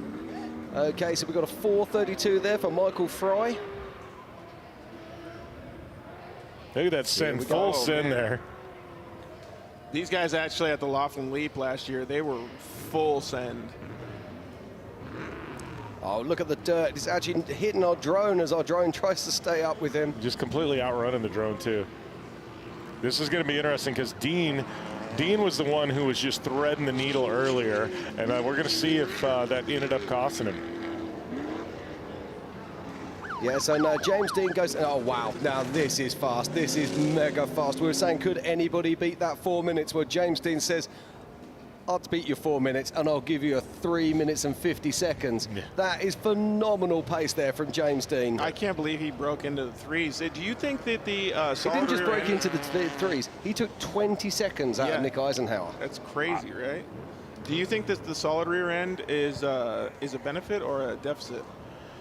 You know, it all depends on the way things get chopped up here and things like that in this course. You know, sometimes the buggies, when it gets really rough and technical, and this could turn that way, you know, they just step through everything, right? Yeah, they just step through everything, so it'd be interesting to see. Yeah, now that looks like Greg Adler to me. Yeah, so we've moved into the Unlimited Truck Legends class. Yep.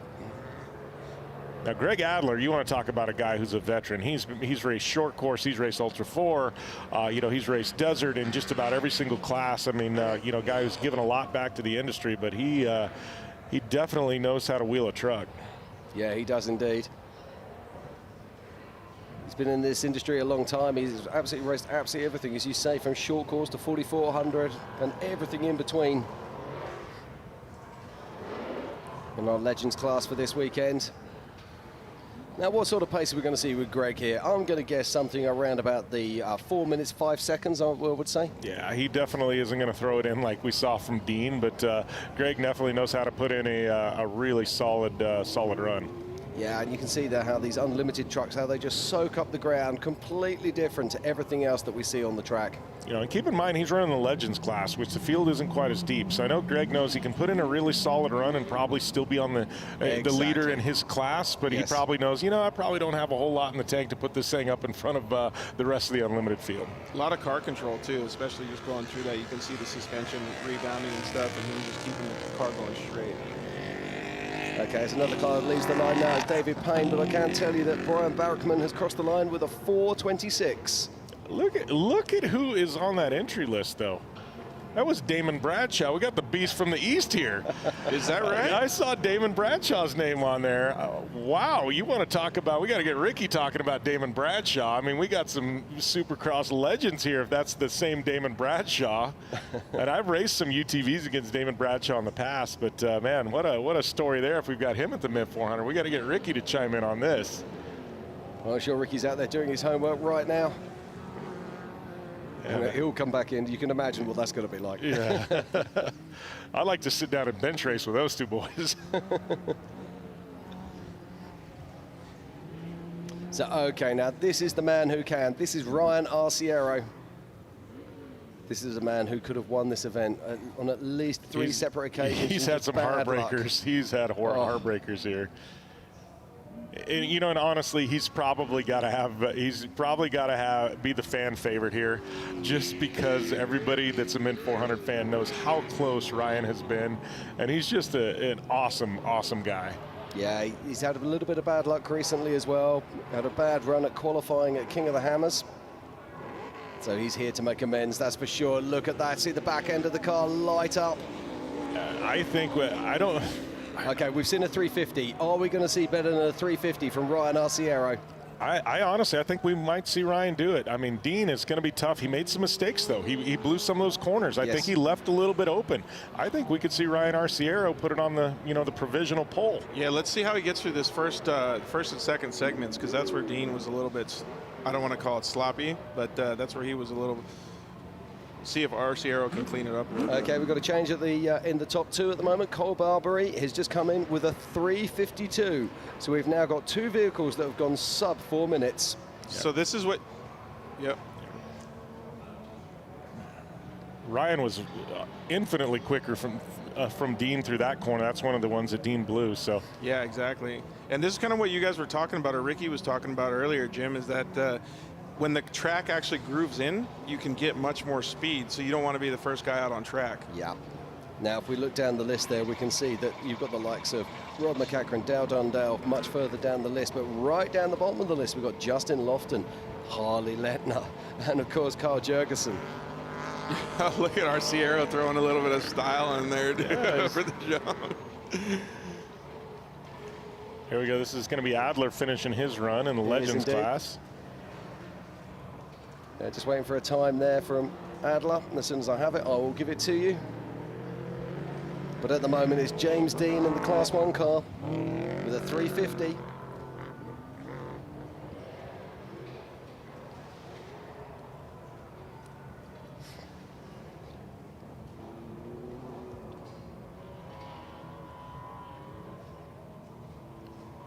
It's going to be Nick Whetstone, I believe, in the 18 out on course.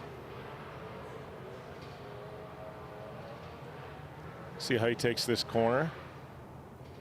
And I nearly nailed it.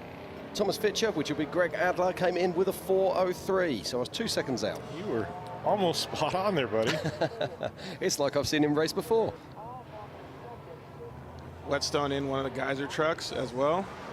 Yeah, it looked like he's taking a little bit easier than we saw Ryan Arciero, but still putting in a solid run there. You know, it's funny that we critique them like that. They're taking it easier, but they are getting it, dude. Well, that's the amazing thing, isn't it? I mean, these guys really do get out there. They really hang it out the door completely. Now, Eric Hardin, he's a man that also goes hard, so it'll be interesting to see what he can do. Well, and it's interesting, too, because the guy that's, you know, raced unlimited trucks for years, and I've qualified him and things like that, you don't mean it bad, like taking it easy. You don't know what his game plan is. You don't know how the truck works.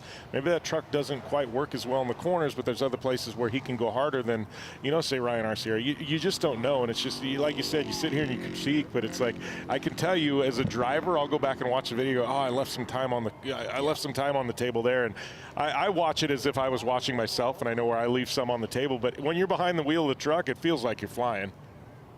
Yeah, absolutely. Now, here's our current top 4. Now, this, of course, is going to change. Those are all Class 1s there, and we're expecting these unlimited trucks to secure those top 4 positions.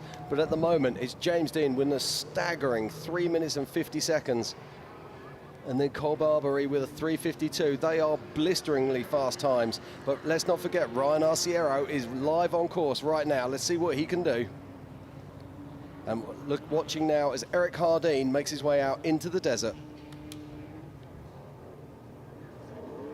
All right, we're going to see the time for Ryan there. It looked like, man, that is getting deep in that corner. It is. Now, this is interesting because that's the area that Ricky Johnson was saying to us, watch out for those four-wheel drive cars. Watch out for the all-wheels as they pull them around the corner. We saw that two-wheel drive nearly stall in the corner there. And I can tell you that Ryan Arciero has gone into the lead, but you're not going to believe this, by 1/10 of a second. No way, it's that close? 1/10 of a second, yeah. Wow. 350.6 versus 350.7. So this might actually be what you guys were talking about. Now we'll see what the all-wheel drives can do. Exactly. So let's not forget the Class 1s and Ryan Arciero are running a two-wheel drive setup. So Ryan has set the bar there. Now everybody else, we got ballistic BJ Baldwin now. And BJ was very confident when he was talking to us in the interview. He was saying that he's not even scared of the four-wheel drive trucks. He understands they're faster. He understands that they can zip out of the corners and stuff, but he's very confident in his equipment. Well, I will say this. I just watched that video he dropped here a couple days ago. He's not scared of much in that truck. He's jumping over trains and things like that. I haven't got to see it. Is it good? Oh, it's insane. Some of the stuff he does in that truck, I mean, there was a jump there that probably rivals that Menzies jump from years past and things like that. It's pretty next level. It's cool to see, though, because the technical execution out here on course or out there in doing those videos. Look how smooth he was through those corners, though. Yeah. I mean, we were seeing Dean push, even Arciero. I mean, BJ's looking really quick here. Yeah, this car looks very dialed in. He said he's been making a lot of suspension changes, and just look at the roost off the back of these tires. Look at how that dive. Look at the weight transfer. Boom, in, out. No, and there he goes. The corner. Commentator's curse. He was just crushing it in that corner. But you see the way he could take the speed off there as well. He's running the Allcon brakes. Absolutely huge rotors, massive calipers. but it looked like a pillow. So smooth. That weight transfer, and BJ's got such a background, but watching the way he's using the brakes to transfer the weight around the truck to get it to rotate, things like that. I mean, that's years and years of practice.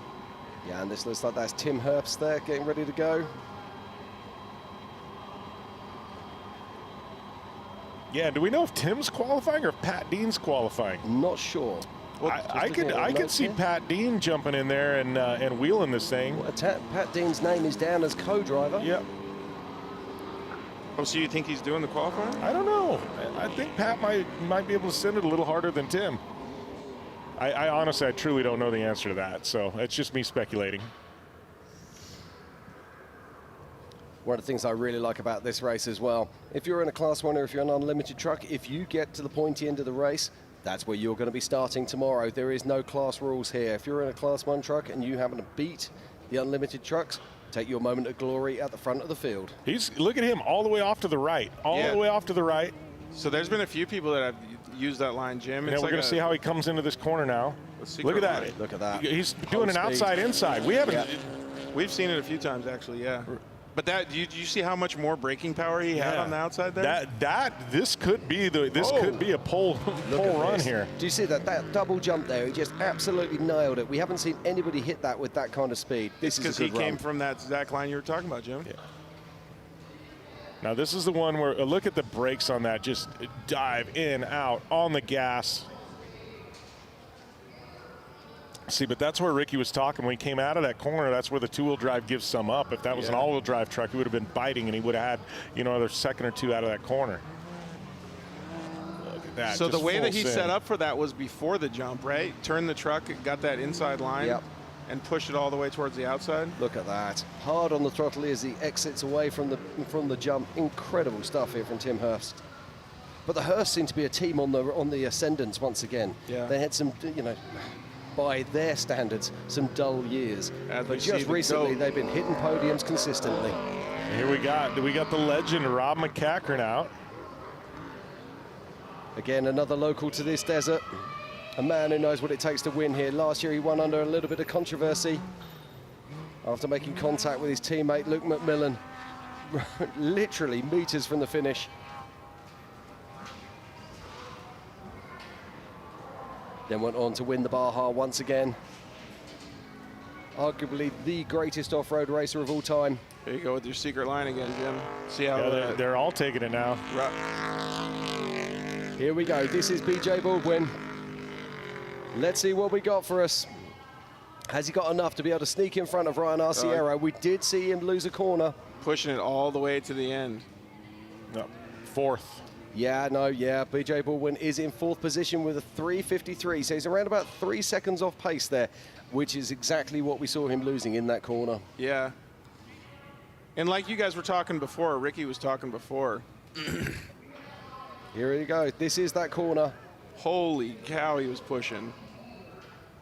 Oh, this is coming back into the infield for the finish. That was almost a perfectly executed corner, right? That technical ability to go through there. But this is what you guys Ricky was talking about before. You don't necessarily want to start in front. You might want to start in fifth. You might want to start in third. Yeah, let somebody else skip those small stones off the track. Do the sweeping for you. But it's Dale Dondell. Now this could be it's going to be exciting. One way or another, this will be an exciting run. I love Dale Dondell's approach to four-wheel drives. We don't need a four-wheel drive. What we need is a wider and longer two-wheel drive car. And we got Dondell off. Look at that. Did you see how he hit that jump? Yeah, he let off just briefly enough to dip the front end so he could gas it and really get the front end up to fly. Yeah, he likes it up in the air a little bit more than most other guys, doesn't he? Yeah, now Dale's actually had some problems with the rear end in this car. So last year he blew the rear end out of it, which put him out of contention. And he was literally running in the top three really fast. We saw him out at Hammers running a prototype differential, and he had issues out there. And he's now using the Gearworks new 10.5 unit out here. So let's see what he can do. Now, Tim Herbst has just crossed the line, and he is now into third position with a 3:51. So a fantastic run there from Tim Herbst. And I'm just looking at this here. You're not going to believe this. There is less than half a second. Have I got that right? Yep, there's half a second separating our top 3 right now. You know, you have a short course like this, and like I said, every single corner counts. Everything matters on a course like this. So you got Big Booty Judy. This is going to be the one to watch. See how they come in. Who do we got here in staging now? Yeah, coming up in staging right now, I believe that this is going to be Brad Gallard out of Australia. This car is absolutely stunning. Also built by Dale Dondell. Chatting to the guys yesterday down in Fremont Street, and they are so up for this. Got the whole team over from Australia. Absolutely awesome to see. Really moving through these first couple of corners. Really moving. Yeah, these guys are no strangers to sticking on the top of the box. They know what they're doing. They picked up a new truck too, didn't they? Yes, this is a new truck built by Dale Dondell.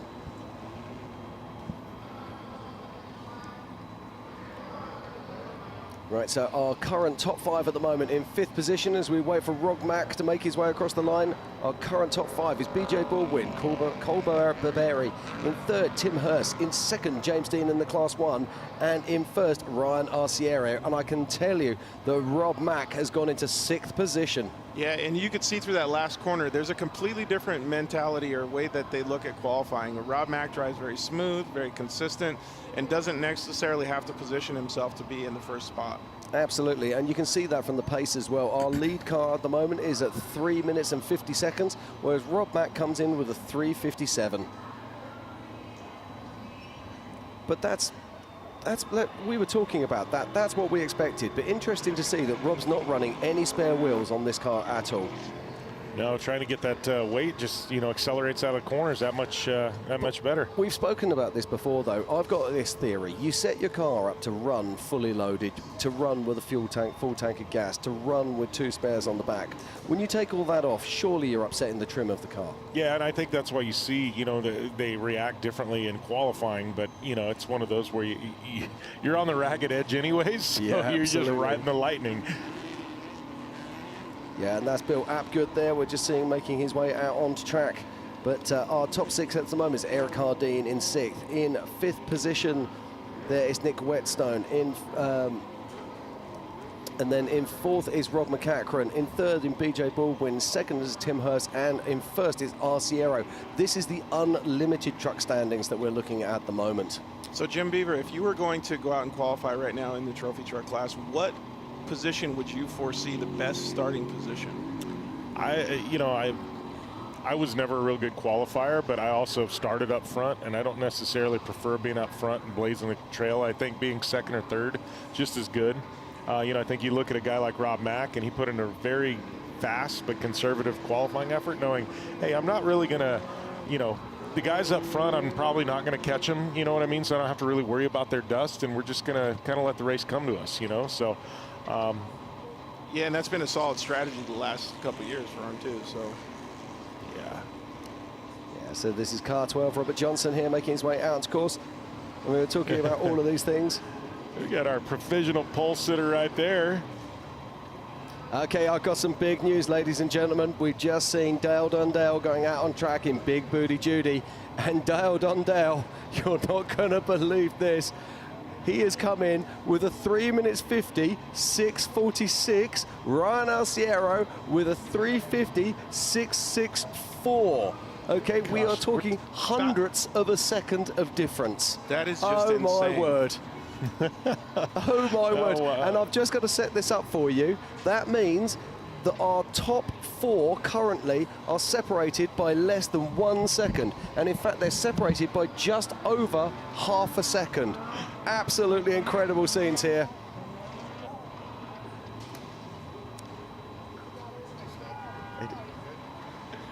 Okay, as we're still waiting here, this is absolutely amazing. I'm loving this. If you've just tuned in, you are watching the 2023 BFGoodrich Mint 400. And we're watching the next car lining up to go off the line now. And that will be car number 6, which will be Steve Serapis. But joining us in the booth right now, we've just seen him out on track. It's only the man himself. It's Ryan Arciero. How are we doing, sir? I'm doing fantastic. It's so good to be back at the Mint. This race has eluded me. I've checked just about every box of races during my career, but this one, I need that checkbox next to the win, and so we're working hard. We had a good qualifying run. We kept the truck clean. That was the main thing. See if we can get ourselves up in that top group, which I'm hoping. Obviously it holds up. There's a couple fast guys still left, but onward and upward. Yeah, well, I've got some news for you. Dale Dondell, you're not going to believe this, has just beaten you by literally 0.02 of a second. He cheated. He cheated. 100%. Well, let me give you the scores on the doors tracker here. was 6 inches ahead. I knew it. We put ours on the front bumper too. We're putting it as close as we can to it. Bumper on his. Well, just check this out, gentlemen, because this is amazing. Tim Hurst with a 351.95 and Dale Dundell at the moment with a 350.646. Ryan, you are currently with a 350.664. Jeez. Can you get any closer? We're talking Indy 500 qualifying here, Ryan. Isn't that amazing? Where the landscape of trophy truck now, that's where we're at. How cool is that? We're talking about hair breadths here. Literally amazing. Yeah, it's incredible. Absolutely incredible. Are you guys having fun up here? Oh, this has been amazing to call, and obviously, I think we're all a little partial to you because we've been calling this for so many years, and it's like, if this race was 3.5 laps, Ryan would be a multi-time winner at this point. I would have multiple wins here. I love you to death, Ryan. Like, this one, I think we all want you to get that monkey off your back, buddy. Oh man, I need it bad, and the team's done a phenomenal job, and they really prepared an incredible truck. The Gibbs guys really went back to the drawing board, saw what issues we had last year, made the changes, and the truck is just on point. We've been working with Fox with the live valve, which is just really, really cool technology. Spent last week kind of tuning on it and making it work right, and we're just excited to be here. Well, here's a question. You talk about the live valve, stuff like that. You're a guy, you've been around unlimited truck racing and unlimited classes, even the buggy classes, since they really became modernized. I mean, what are we talking difference from the mid-90s until now? I mean, Ryan, what you're driving out there, I mean, how big of a difference? They look cool, they all look fast, but I mean, what you guys are doing and what you're looking at on a data side, and I mean, just the small advancements. Trucks may look the same, but the electronics and everything underneath are completely different. I mean, it really has. When data came in and, with all the fuel injected and running these ECUs and now the ECUs on the shocks, so we're Formula One-esque in what we do, and you need to be able to understand that data. You need to be able to understand what's going to make that truck go better, because just like you talked about, look how close it is. So if I can do a couple little tweaks here and there to get that speed out, then it's going to make a huge difference in the race. Well, we're seeing this even in UTV. We've got the limited trucks out on track at the moment, and there is literally seconds between them on a 100-mile loop. Magnify that to the unlimited trucks, and it just becomes absolutely astonishing. And we're playing for tiny pieces of time here. But isn't that cool about where our sport has come? I mean, back in the day when I first started racing, and even before me, I mean, you could literally change a transmission and still win a race. And I mean, it's coming down to you cannot even get a flat tire nowadays. You can't make mistakes, nothing. That's what this racing is coming down to. And I feel like this sport in general is at a teetering point, a teetering point to blow up as far as for the good. And we're getting to the masses. You guys have done a phenomenal job. Matt Martelli has, and so has Josh Martelli, in bringing this race to the masses. And to be able to have this live stream, this is what we need in our sport to grow it. And how cool is it? We're watching this live right now. Yeah, we've got another car coming into the finish now. This is Steve Serapis. Now, Steve's done a phenomenal job in his career, and I'm so glad to see him bring this old truck back out and come back to the Mint and race. Yes. Flying a few flags there as he crosses the line. Well, I think Steve, I mean, what was he the last guy, I think, to overhaul the Baja on a Class 10 car, right? Class 10 car. He had that Coors Light on the side of that thing. It was a Beam air-cooled 10 car. So Class 10 was a different landscape back in those days in the 80s and 90s. Well, Steve Serapis crosses the line in 11th position and 9th in class. Well, we were talking about buggies, and and Jim mentioned buggy dorks, things like that. You're kind of an old buggy dork, right? I am. When we were watching the the Unlimited One cars qualify, what's the biggest difference? Do they have any any advantages anymore over a truck on a course like the Mint-400? Is there any advantage a Class 1 car has? No, the Class 1 cars really struggle, especially when you get into the big bumps. Where a Class 1 car, in my opinion, shines is when you get into tight technical. Power to weight ratio is really good on them, and they can really spit and come off a corner. But it's hard nowadays because now you bring the whole all-wheel drive side of things, and the all-wheel drives are doing just as good as the Class 1 cars coming off of a corner. Well, watching Steve Oligaz here now. We have got 2 all-wheel drive cars coming up very, very shortly. Is there any places on course that those cars are going to be able to find those extra few tenths of a second? On this race course, and that's an excellent question. On this race course, I say no. The only advantage to having the all-wheel drive, I feel, on this race course is leaving the start line. Everywhere else, the two-wheel drive does phenomenal from 50 miles per hour and up. We just lose it from 0 to 50. Once that green flag drops and we get going, we're not going back to 0 again. So in a two-wheel drive, so we can maintain that speed. And with the Mint 400, it's so rough.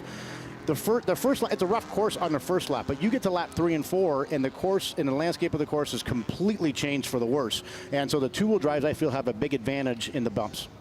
Yeah, now it's also worth talking about reliability.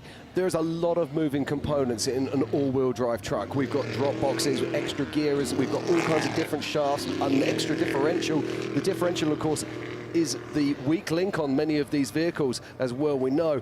So it's interesting to see all of that. Obviously, the all-wheel drive, we're supposed to be sharing the load, but quite often we've seen in the past that those extra moving components actually lead to excess wear and also breakages. 100%. Obviously, Mason does a great job in what they've built with their all-wheel drives, and they've been dominating. But I tell you what, and I've driven those vehicles, and on the Herb Smith Fab side, those trucks we've been working on so much. The quality in those trucks are phenomenal. And I tell you what, I'm still a strong believer that I can go beat an all-wheel drive with that two-wheel drive I just qualified with today, especially with that Gibbs power plant. And then obviously you need to have the right components there too. And with the BFG tires, you got to have the best tire in the business, bar none. And we have it. And then you match that with Fox shocks, and like we talked about, the suspension and electronics on the suspension. It plays a huge game because now I have the ability to make changes during the race that I didn't have before. Yeah, absolutely. Right, I just want to touch back onto Brad Gallard, who's our highest placed non-American racer here today, and he's qualified in 14th and 11th in class. So a great run there from Brad in the brand new car. I tell you what, the qualifying course was a little different than I thought it was going to be. Last year's was really smooth. This year there's one section that has these really goofy bumps on it, and the bumps have a big point to them, so it's hard to keep your foot matted through them because it really wants to upset the truck. So you got to be really careful when it comes to that section of the course, and I'm surprised that more people haven't gotten in trouble trying to keep the throttle down. But everywhere else, it's amazing to see how wet the dirt is. When that dirt's wet, we have a lot of forward bite. Indeed. As we continue with the qualifying here, let's just have a quick catch up with our top 5. In 5th position at the moment, it's Cole Barberi in the Class 1. In 4th, it's Tim Herbst in the Herbst Trophy truck, Unlimited truck. In 3rd, our highest place, Class 1, is James Dean. In 2nd, his man in the booth with us right now is Ryan Arciero, and literally a hair's breadth ahead of him. In 1st place and on provisional pole at the moment, it's Dale Dondell. But still, we've got lots more action here to come here today, as still the trucks keep leaving the line here at the 2023 BF Goodrich Mint 400 as Steve Oligaz crosses the line. Good for Steve. I love Steve. He's such a great guy and such a good ambassador for our sport. Yeah, I know last year at the California 300, him and McCachran were having one heck of a battle, and Steve, I mean, he was just on it. I mean, that truck was on rails, and ended up having a problem and taken out. And it was heartbreaking for Steve because he's big wins eluded him for a while now. For sure. Yeah, and I can tell you that Steve Oligaz has just crossed the line, 9th in class and 11th overall. So a solid run there from Steve. Good job. And still leaving the line. Is this Kevin Adler? No. It is amazing how the jumps that are out there that Martelli's built are big. You come up to these things, and all you're looking at is a face of a wall of dirt. You can't see anything on the other side of it, so you are just literally sending it. Let's talk about this, the Fox Live valve. Now you've got the basically your panic button, I think we'll call it. It has other names, but but this button, you can actually hit that and stiffen up your suspension, can't you, when you come into a really rough area? That's game-changing, isn't it? It is. I mean, I have adjustability. I have 5 settings that I work with Fox on that I can change, position 1 through 5, and each one does something a little bit different based on what I wanted as a driver and testing. And then we also have a compression lockout and a rebound lockout button. So for once we hit that button for 3 seconds, we can lock the rebound down in some of the bigger corners, or we can lock the compression down if you come into like a oh crap moment in a big ditch and you don't want it to bottom out. So I mean, to have options, you know, to be in the truck now, and once again, this course is going to change every single lap. So the bumps are going to change every single lap. So the truck's going to change and how it works every single lap. Now I got adjustability to be able to adapt to a changing course. Well, I think that's the biggest thing that is changed is when I was, you know, got my start running unlimited trucks. It was you set your suspension up as an average. Okay, this course we're going to see this over 500 miles. So you tried to average. It was never really good in any sections. You just wanted an overall good truck. Now you can fine tune it for each section of the course. 100%. So it was a give and take. You know, it's like, okay, it's not working completely good through this area, but I got to give and take a little bit because I need it to work better over here because we have more of this on the race course. Here's Justin now Austin. This is an important one because this is the first of our all-wheel drive trucks on course at the moment. This is a 3-time previous winner.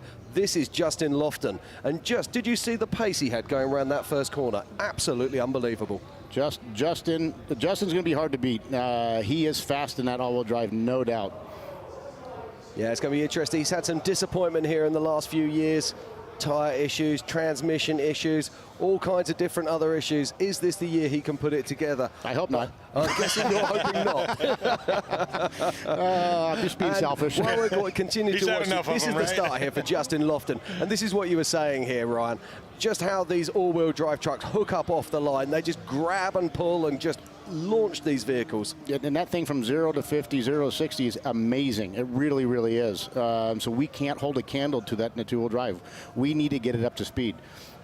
Yeah, you need to have a rolling start. And for the guys and girls watching at home, Brett Komsky, our second Australian runner, came in 17th in overall and 14th in class there. So a solid run there with a full 19.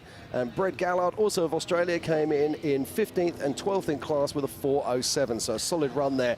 And here we go. Let the madness descend. This is the man himself. This is Harley Letner. He will put on a show. I guarantee that. This guy knows nothing but to keep that throttle pushed to the floor as long and as hard as he can. You know, it's going to be checkers or wreckers, I think that's safe to say, isn't it? What do you think, Ryan? I mean, obviously, Harley came up kind of like you, through the buggy ranks, started in Class 12, Class 10, Class 1, unlimited truck. You know, you got a guy like you that came up through the ranks. We've seen the McMillans. You think there's something coming up through the buggy ranks and then transferring into a truck? 100%. Look at the guys that are winning right now at the top level in trophy truck.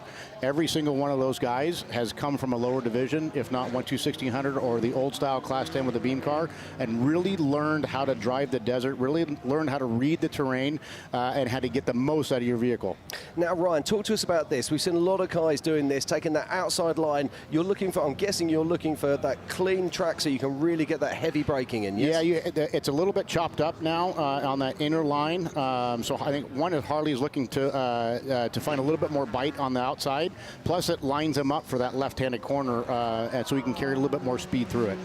Look at them fly through these bumps. These bumps suck right here. They are really off-timed. They're different sizes. They have a really big peak to them. So, whoa, big bicycle right there. Oh, that was a... Now that's going to bleed what? He's going to lose 0.2, 0.3 of a second there? Yeah, a little bit, but I mean, you'd be surprised with Harley. He can come out of that thing smelling like roses. Okay, car crossing the line now. That looks like Kevin Adler, brother to Greg Adler, who we saw out on course earlier. I'm expecting him to be probably around about 20th position, something along those kind of lines. Oh, but it's great to see him on track. Oh, Kevin. Oh, hurry up and push him over. Okay, now, this is interesting. This is interesting. We've got Harley Letner on course. We've also got Justin Lofton, who cannot be far behind at all. This is going to get real interesting. If they can get him down, I think Justin will clear him, because I think Justin's the next behind him on course. Yeah, this is going to. We've literally got seconds to clear this car. If not, Justin's going to have to do a rerun. Yep.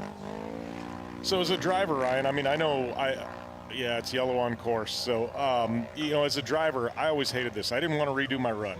Yeah. You know, but do you think some of these drivers like it? They've seen the course now. It's like, oh, okay, now that's what it is at full speed. We can go back and do another run. I definitely think there's a benefit to it. You know, when we did our practice run, we're doing, you know, we're not going very fast, 30, 40 miles an hour. Every once in a while, maybe get up to a little bit higher speed. But to see a course at full qualifying speed, you for sure want to make changes. Like I know of things that I would do different after my one run that would make me faster. So it's an advantage in my mind. There's Justin. I think you can see Justin pull off to the side up to the top. Yep. So he's going to do a rerun. And you can see stacking there behind Carl Jurgensen. The crappy part about that is if you really put together a good run, and then like Justin, like everything else maybe went perfect for him, and all of a sudden, boom, he comes into that, and he's like, damn it, now I got to do re-roll. Well, let's talk about that. Harley Letner, we just saw him bleed some speed there. This could actually be advantageous for Harley. It could, and what we don't know is what we haven't seen yet. So we're just assuming they had a good rest of their run when the camera stopped on both of them. So if either one of them made mistakes on that run when the cameras weren't watching, could be a very big benefit for both of them. Yeah. Okay, so Kevin Adler, he crosses the line there. Got to say a massive shout out to our recovery crews. Putting him back on his wheels very fast indeed. And it's also great to see Kevin back out there. Kevin had some health issues a few years ago, so it's awesome to see him back with us. So our top 5 at the moment is, let's stop with the top 5. No, they've stopped him. So Harley Letner is going to be getting a rerun. How does that make you feel, Ryan? You know what? I would like one right now too. Now, I think I got more time.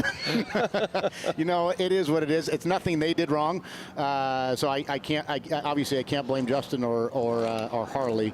But yeah, it does suck a little bit because they've seen that course at full speed now, and they know what they can do to make it even better. But what the unknown is, it doesn't mean they're going to have a perfect run if they redo it again. They could really screw themselves as well. Yeah, absolutely. We see it time and time again. People go too hard. Yep. Right, let's have a look at our unofficial top 10 in qualifying at the moment. In 10th position and 8th in class is Eric Hardeen. In 9th position and 7th in class is Nick Whetstone. In 8th overall and 6th in class is Rog McCachran. In 7th overall and 5th in class is Robert Johnson. In 6th overall and 4th in class is BJ Ballistic Baldwin. In 5th overall and 2nd in class is Cole Barberi. In 4th overall and 3rd in class is Tim Herbst. And then things get really interesting and very tight. In 3rd overall and 1st in class is James Dean with a 350.7. And then 2nd in class is Ryan Arciero with a 350.664. And this is quite unbelievable. 1st overall at the moment is the man Dale Dondell with a 350.646. Wow. The fact that I have to go down to hundredths of a second is quite remarkable. Crazy. It really is crazy. And I just got word that it was Christian Serapis in Steve Serapis' truck. I heard Steve got sick and Christian jumped in. Oh, superb stuff. Now, this is Alex Wacker. This is a man that we've seen come up through, raced in 4400 with us at King of the Hammers, and then he made his way into 6100, and he's now here in Unlimited Trucks. It looked like he scrubbed a lot of speed there. And you can see, I mean, this qualifying course is a real sandy base, and you can see there's hardly, you know, except for the back part of it, you can see how wet that dirt is. And that dirt, that wet sand just gives us a lot of forward bites. So the four-wheel drives, the all-wheel drives, makes it even better for those guys. Yeah, we were talking about that earlier. If you wanted perfect race conditions, this is pretty much perfect race conditions, isn't it? It is. So, and I know we're up for some more wind tomorrow. I think it's supposed to be heavier tomorrow. So if Dale right now is in front of me, I'm okay with that. Well, I believe that's what we call a course sweeper, isn't it? I got a good replay here. It looks like of Kevin Adler. Yes. So this is Kevin Adler here. You just see he brings it on in. Just holds it, holds it, holds it. Needs to open the line, just doesn't open it quite far enough. See, he tried to cut down that line early. You saw him try to get down to the middle of the corner early, and he just couldn't get the truck to. It's hard to get these trucks to turn. Well, talk to us about this, because these are not normal trucks. We've seen people come from other motorsports, notably Jenson Button, Formula One world champion, came out here a few years ago, and he just couldn't handle these vehicles whatsoever. What does it take to get these cars around the corner? As we watch Adam Householder now making his way around. Adam, of course, has just come off the back of a big win at KOH. Go for it, Ryan. You know, these trophy trucks are, you know, they're weighing 6,000 pounds up to 7,500 pounds. That's a lot of weight to have to maneuver, especially when you're trying to go around some of these big corners. You know, we got 40-inch tall BFGoodrich tires with, you know, almost 4 foot to, you know, 3 to 4 foot of wheel travel. And then so when that wheel travel, when that momentum starts going back and forth through these corners, you got to control that.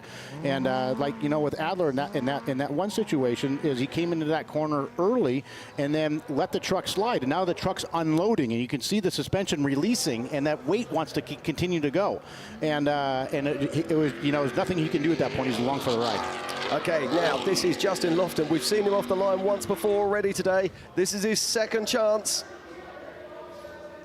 Now, the interesting thing I find about this is if we were doing qualifying for motorcycle racing or anything like that, they'd be panicking and having to do refuels and everything. But these guys, you know, do you go out with a full tank of fuel, or do you go with half a tank, or where are you at? That's a good question too. Usually when we go do our shakedowns, we do about 70 miles and we run a full load of fuel. So whatever we burn off in testing is what our fuel load would be for qualifying. We'd like a little bit heavier in the back because it gives us a little bit more bite. Look at Justin take that corner too. He's taken that corner really wide both times he just did it. Yeah, now we were talking about this earlier. You know, we see these guys who are taking off their spare wheels, running lighter tanks, etc. Do you think that's advantageous? We saw you going out there in full race trim. For us, once again, in the back, we want that forward bite, so we want that weight. We've tested both with tires on, tires off. You almost have to have a completely different setup when you pull that weight off in the back to get it to work right for you for the two-wheel drives. Now let's look at this. This is Justin Lofton. Now, he's getting a rerun, obviously, because Kevin Adler had that unfortunate rollover in the infield. Look at this, really big hit there. And when you get a landing like that, it kind of shakes you, particularly when you've already had a really good run and you're feeling really solid. But that really is a hard hit, although probably doesn't feel it inside the car. He used up all the suspension. Okay, I think this will be Alex Wacker making his way around to the finish now. I think after him is Householder, if I'm not mistaken. Adam would be good to watch too. Yeah, it's amazing what confidence it gives you. This is Harley Lettner's rerun here. So we'll see if he cleans it up in those corners. Yeah, driver of record, of course, is Harley Lettner in this car. The Concrete Motorsports car. Oh, look at this. Steps out very wide indeed. And this is what Ram was just talking about a minute ago, trying to stay on that clean line and look at the braking. Here we go. And then look at his entrance into this corner now. And he's got a little less sharp of an entrance into that corner. He can carry a lot more speed. Yeah. It was interesting to watch the truck last time work through this, Ryan. You said this was torn up. I mean, Harley, it looked like they were just getting tossed around. I know, see right there, so that bump is like, it's literally vertical. Okay, so Alex Wacker coming in there with a 4:33. That's going to probably put him down sort of. It's one of those as a driver, 27. you know it's going to hurt, but you know you can't lift, so you're waiting for the hit. Exactly, and you know what? I was breathing it a little bit through there because the bumps were I mean, everything's been knocked down a little bit. I tried to take a left line that nobody had taken yet, where I was up a little bit on the bushes, and it still upset the truck a little bit. But last thing you want to do is into it in qualifying and start in the back. You don't want to be that guy. Exactly. So I took a little bit more cautious approach to it. Okay, this is our second and only other all-wheel drive car on course now, and it is last year's winner, Carl Jurgensen, and that was another big hit there. That was a huge, look at that. I mean, Kyle is just absolutely full send here. Look at this. I mean, we talked about running on the ragged edge. So I mean, he cut quite a bit off that corner. Now that was a big advantage in that corner right there, cutting it off. So we're going to see that this is the. Wow. Now this man is absolute ice behind the wheel. To try to get an emotion from him on stage is very difficult.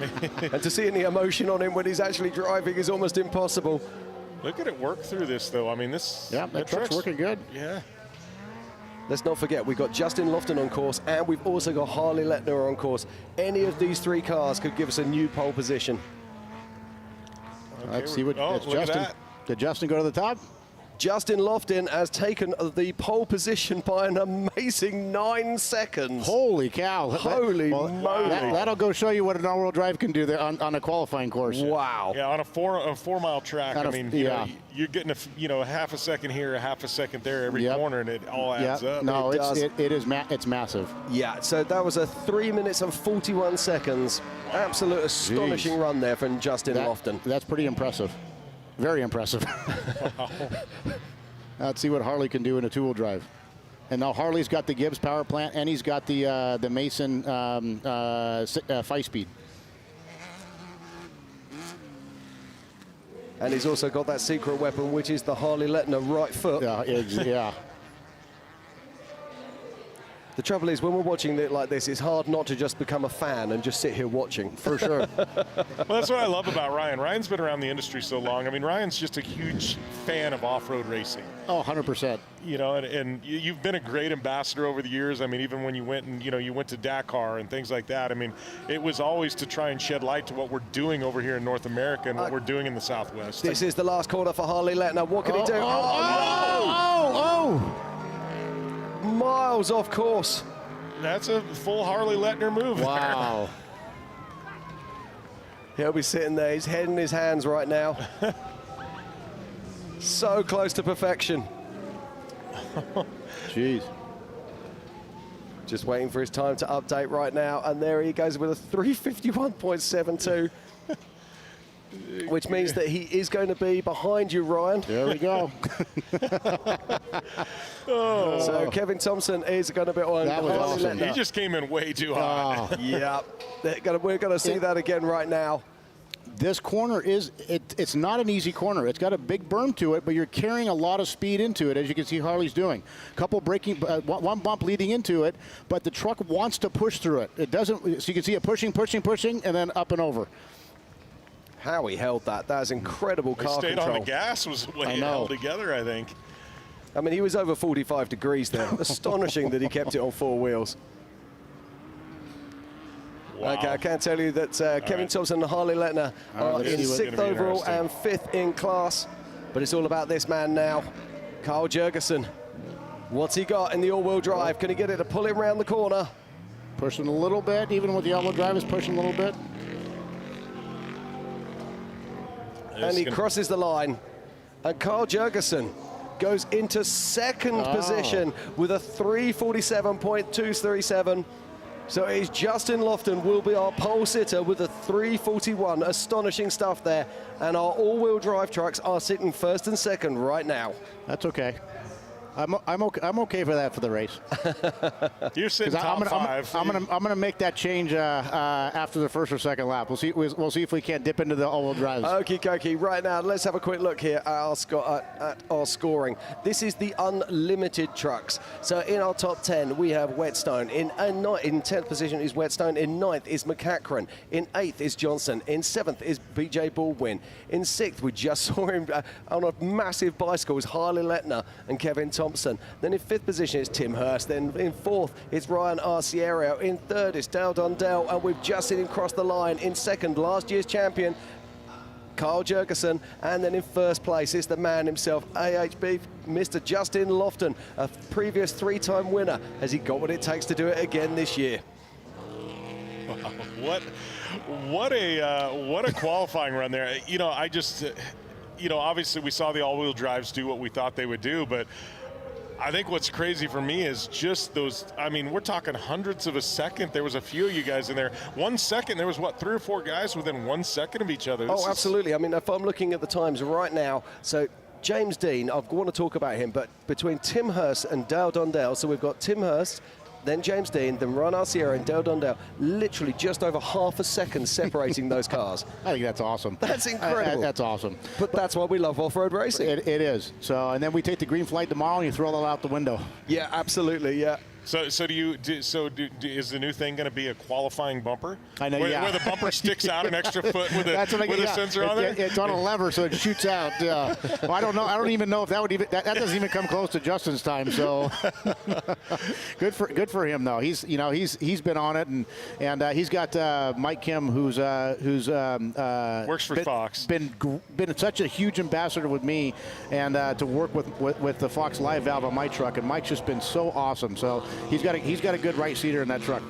Well, and that's one thing I do love about Mike. You know, he rides with Justin, but, you know, he also, I mean, he's ridden with Dan Fresh. He does a lot of stuff, but, you know, he's very, he rides in a lot of vehicles, but he's definitely neutral. I mean, he helps everybody out. Oh, no, he does. You know, he was talking to me before the start of the race, and we were talking about settings, and he was reminding me what setting I needed to be in qualifying. And, you know, he's a competitor of mine. Yeah. So, but you kind of go back off of what we're talking about with co-drivers, and, you know, we never really talk about, you don't really hear about them too much, but they are such a huge part of our sport. You know, Travis Moores is the one that rides right seat with me along with Kyle Washington, and it's a very, very important job. You know, especially those times when you get flats, reading your notes, keeping you on pace, giving you the information you need. It's a critical job in that right seat. They're not just along for the ride. Yeah, definitely not.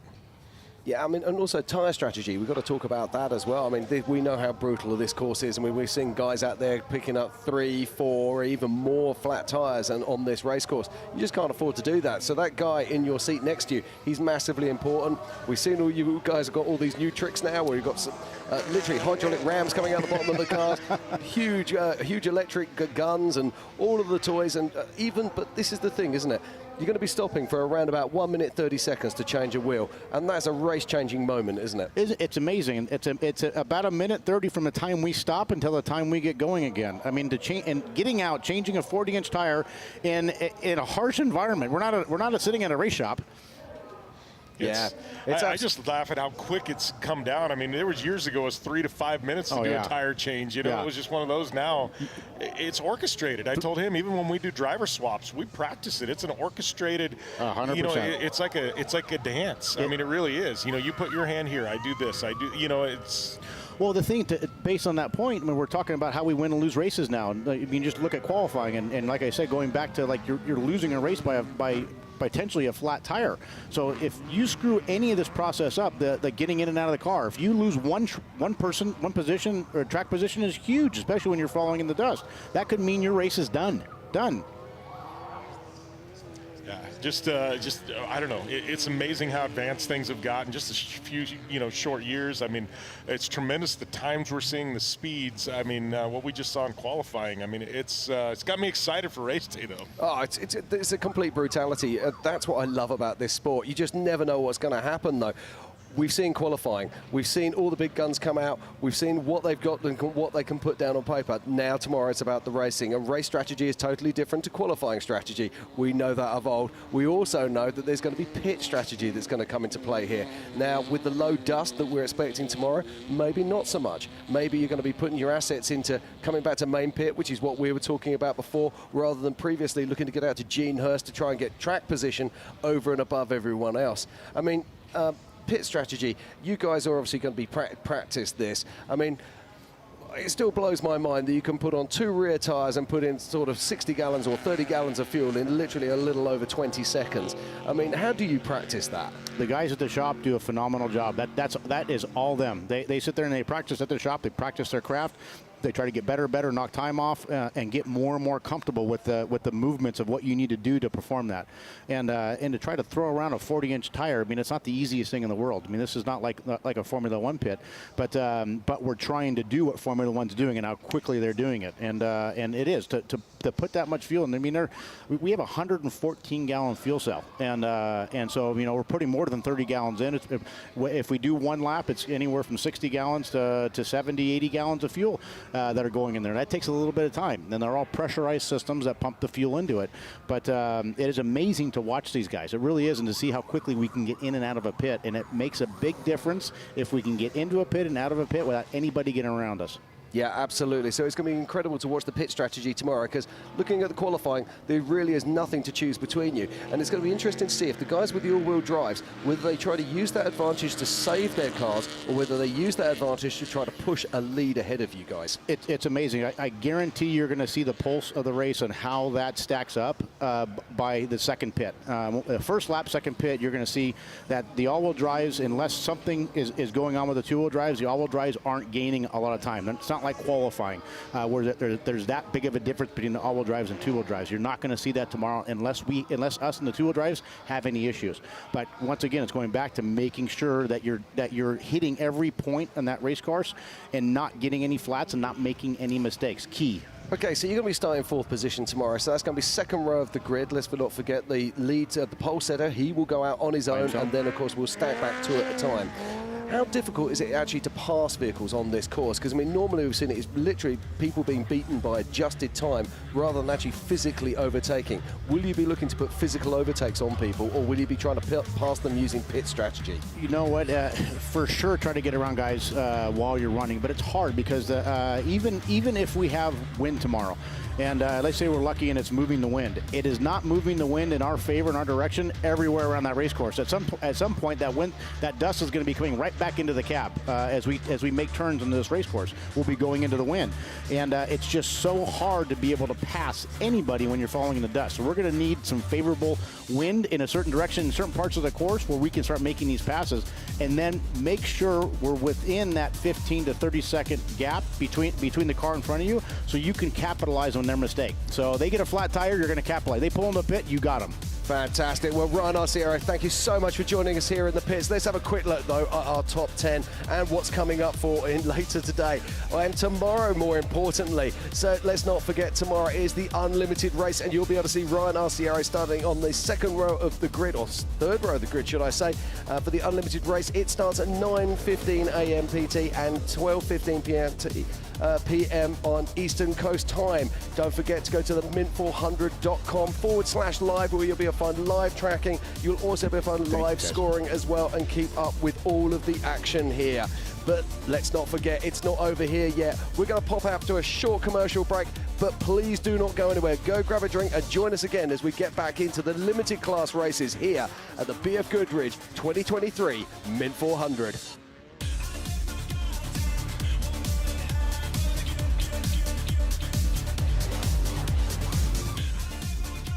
The 2023 BF Goodrich Mint 400 is sponsored by BF Goodrich Tires. What are you building for? The Fox Proving Ground sponsor is Fox Shocks. We've been pushing the limits of suspension and innovation on every terrain since 1974. The official on-site retailer of the Mint 400, best off-road, best customer experience, best off-road brands, and best prices. Experience off-road retail re-engineered at bestoffroad.com. The official fuel provider of the Mint Fuel 400 is VP Racing Fuels, the brand that you can trust for performance fuels, lubricants, coolants, additives, and more. The official sunglasses of the Mint 400, Heatwave Visual, customizable sunglasses, makers of fully customizable and highly visual sunglasses, designed and built in California. Get your pair at dirtco.com. Rigid Industries, own the night. Formula Drift, celebrating 20 years of going sideways. And by Shreddy Life, for shredders, by shredders, a brand built and based off of any and all types of anything that will shred.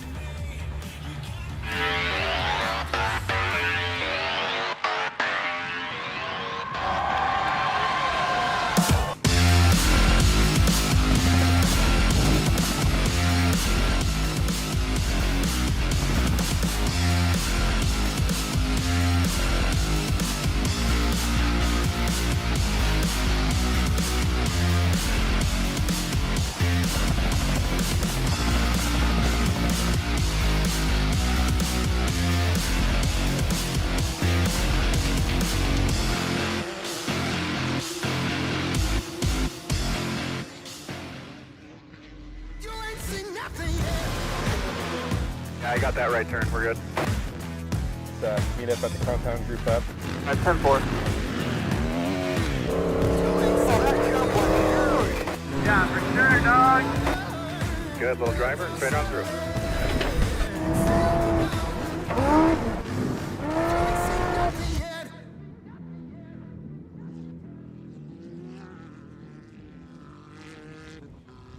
The estimated hold time is now 96 minutes.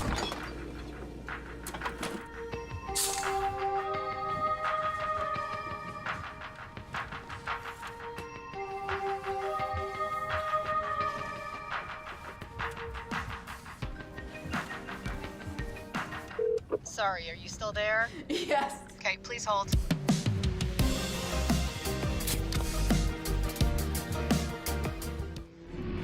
Racing against your dad is something that 90% of the racers in the world will never get.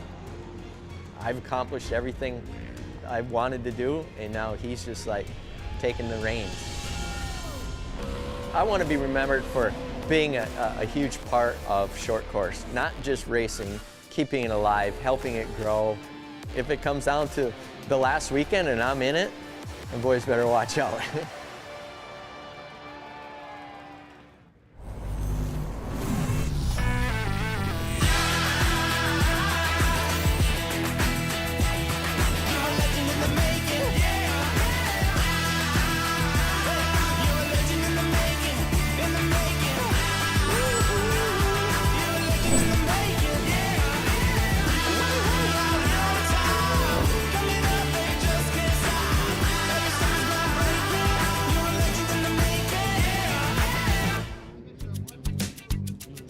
Need a little help? We got help. Need some advice? We got advice. No matter what you need, we have thousands of professional parts people doing their part to make sure you have it. Exceptional customer service. Just one part that makes O'Reilly stand apart. The professional parts people. O'Reilly Auto Parts.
Okay, and welcome back to the 2023 BFGoodrich Mint 400. I'm Jim Marsden, and joining me in the booth, I've got I'm spitting my words out a minute. I've got Bob Bauer and I've got Ricky Johnson. It's been an incredible day of action here so far. We've got the limited class races, which are still taking place right now, and we've also had the qualifying for the unlimited classes. Ricky. Well, you know, I wasn't surprised with Justin Lofton. I mean, the guy is a driver. He's won this race 4 times in the past. He's also in that Mason all-wheel drive. He's switched back to BFGoodrich, which he's a big fan of. He loves that tire, and BFGoodrich does a lot of work. You know, I've worked with quite a few different manufacturers, but BFG really put the work in. But Justin Lofton looked really clean. Kyle Jurgensen was right up there, but he was a little bit sloppy, and I think overdrove a little bit between the two, because you watched Kyle was exploring and using a lot of the space, a lot more cowbell, as they say, but he didn't put it together, and it was Justin Lofton that really showed everybody around. But then I want to step back to Ryan Arciero and Dale Dondale. Dale Dondale, obviously a guy that always qualifies well. He's got that vehicle called Big Booty Judy, where he's got the 2 tires. And what his idea was, I'm going to bring something of a 2-wheel drive to get more traction. But with more traction, he's been blowing rear gears. I talked to his buddy Clay, said he's got a 10.6-inch rear gear in that, and he feels really confident, because if you keep an eye on that truck, which they call Big Booty Judy, it gets a lot of traction down, and it's really helping him get off the corner. So if he can, if that gear can live, let's keep an eye on Dale Dondale. Absolutely. Now, we were talking about this earlier. We were talking about, quick look at the top 10 here. So in 10th position, we've got Robert Johnson. In 9th position, BJ Baldwin. In 8th, we've got Barberi. In 7th, Kevin Thompson. Of course, it was Harley Letner driving. In 6th, Tim Hurst. And then in 4th, we've got James Dean. Now, that was an incredible ride there for a Class 1 vehicle. And then above him, we've got Ryan Alciero, who you were just talking about. Then Dale Dondale, and then last year's winner, Carl Jurgensen. But look at Lofton. I mean, absolutely unbelievable. Nearly 6 seconds ahead of everybody else. And you've got Ryan Arciero exactly in the spot you talked about this morning, Ricky, where you want to be at the beginning of this race. Well, and I was going back and forth with Frank, and you got to watch out giving your friends your phone number when you're announcing, because they always want to be a smart ass and chip at you and do this and that. So we will talk, Frank, this message is for you. We'll talk more about Rob later. But I was talking with Frank, and he said Ryan's thought was, I want to be top 5. If I'm top 5, I can stay out of the mix. I can focus on what the guys are doing. And also being in the 5th place, where it looks like we're going to get some rain. So when you're in that 5th spot, you can see where rocks have been knocked out of the way or knocked into the way, as well as who's blowing the berms and stuff like that. So you can create that. And one of the things that Herbst built Gibbs motor does, it makes up time. Like it goes so fast. I drove it, and this is no bull. I was going 150 miles an hour at Soggy Dry Lake, and it was still going. Pulling. It was still pulling. It wasn't at the end of it. It wasn't tapering off. The motor was still pulling. Unbelievable. How well it runs and how smooth it runs. They do a great job over there. Now, there's also other great motors. We got Kevin Croyer. Also, we got Ray over at Dugan's. We got a lot of great motor builders, but that motor is pretty unbelievable. And that's where I think we're going to see Ryan make some time. And he's also just such a crafty racer. Well, and he understands that he's got the 2-wheel drive, which means he's got to use that Gibbs motor all the time. He can't back off at all, because the all-wheel drives are able to go a little bit quicker. Well, and it's been an Achilles heel, but that's where, Jim, I want you to talk about how King of the Hammers and Ultra 4 Racing has evolved all-wheel drive, because what those vehicles have done, I think that's what's made it possible for Robert and Neil Mason to engineer that unbelievable truck that Justin Lofton is driving. The same thing with Brenthel. Those components are able to get that traction to the ground and drive it really, really hard. And that's the thing that we're going to see. But a 2-wheel drive with a straight rear axle with giant axles and a big rear gear, those things typically don't break unless something weird happens, like happened to Ryan Arciero last year. And so that wasn't even the gears. That was just the motor. It's anybody's race. Yeah. But now I'm going to throw it back to the all-wheel drive. You don't have to drive as hard through all the crazy stuff, because you make up 3 seconds off of that corner, 3 seconds off of that corner, 3 seconds. And then you do that, it adds up. Now you don't have to go crazy and be bouncing side to side and take chances going into dips and stuff like that. But you're always racing that ghost. You're racing yourself, and in your mind, those other drivers are having a perfect day and they haven't made a mistake. You're sure of it. You're convinced. Yep. It's always the way. Now, I would very much like to speak to Justin about his run out there today and see, how hard were you pushing? I mean, I think the honest answer is everything was out there.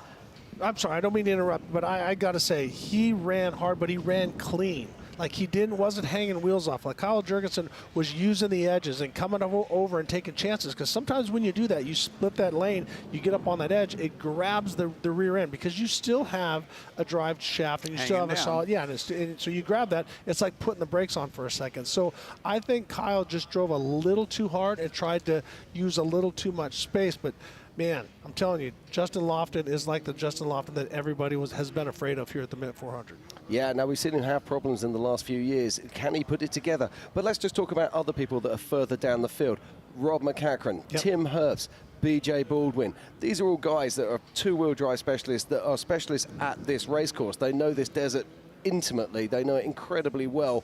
These are guys that are not going to be there at the first part of the race. They're not going to be there in lap 1. They're not even going to be there on lap 2. They're just suddenly going to appear in laps 3 and 4. We know how this works, and they're just going to be sitting there waiting for their time, waiting for those other guys to make mistakes. They know the frailties of the four-wheel system can come out of the cupboard and bite those cars, and that maybe they're just going to sit there and drive their own race rather than try and take the race to them. Or Rob McCachran just won the Baja 1000 in one of those exact Mason trucks with Luke McMillan. So he's either going to go, damn it, there's no way I'm going to catch that guy, so I just do have to sit back here. And a lot of times, guys will run a race of attrition. This is my speed. This is where I'm going. And Rob McCachran, I think, is the best at it. He always talks about what's my front door, what's my back door, how much time do I have. The reason you want to ask that is when you're racing, you want to know what your back door is. Let's hypothetically say it takes you 3 minutes to change a tire. You know that you want to have 3 minutes and 1 second of a lead, so if you get a flat, your guy can get out, jump back in, and you can get rolling again. Also, when you're asking where your front door is, am I catching the guy? Am I taking chances to catch the guy, or can I push it a little bit more? I have a hard time with that. I like to drive my comfort zone and drive as hard as I can and try not to beat the stuff. But Rob is able to turn it up and turn it back down, which not many can. One of the things that gives Rob that ability, I believe, strongly, is his team. He gets accurate splits. He's got experienced people that do this, and they do it well. And they all have, well, they have a synergy with each other. And, you know, as you know, in the race time, that's clear communication, simple, honest answers that you can trust when you're driving matter. And we talked about, you know, his wife was giving him splits on the phone, and Caden was reading it. They didn't have radio communications, and so they're writing down, you know, 0.03, blah, blah, blah, blah, taking a picture of it, sending it to Caden, and then Caden is reading that over to Rob, and it was dusty, and the guys couldn't see, and it was just, I mean, to me, that was, for me as a Rob McCachran fan, that was the ultimate win. It was gritty. Had his son with him. He had all that stuff. Yes, he flipped his teammate. It happens. You know, he was trying to push forward. He got into Luke. Luke went over. Everyone got upset for a little bit, and then Rob got going. But it was, to me, that was the epitome of what a great, great, great desert racer is. I mean, he overcame all the adversity, didn't give up, and pushed all the way to the finish line. And that's who we got to watch for that last lap. Yeah, absolutely. But let's not forget, with all of this unlimited action that we've had here this afternoon, we've still got an incredible limited race going on out there at the moment.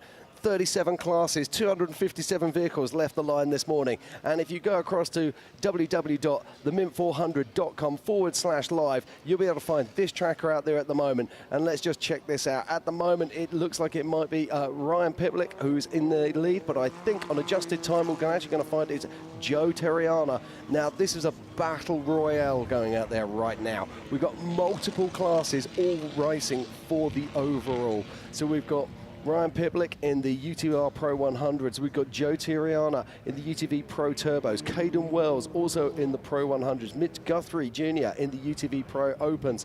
It's all to play for. Last year's champion Dustin Jones is also up there in the mix. There is literally seconds separating these cars after over 300 miles of racing already. So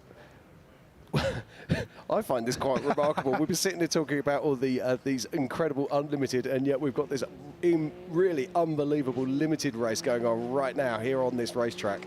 And they're setting the course for what we're going to see tomorrow. They're moving those rocks out of the way so that those unlimited cars have a clearer run. Or are they beating the hell out of this course, Bob? Yeah, they are beating it.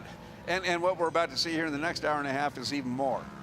And that is Carsten, is that? It's Carsten Warnemont. Yeah, it is. He's lost all his side panels. Now, Carsten was actually leading his class earlier on.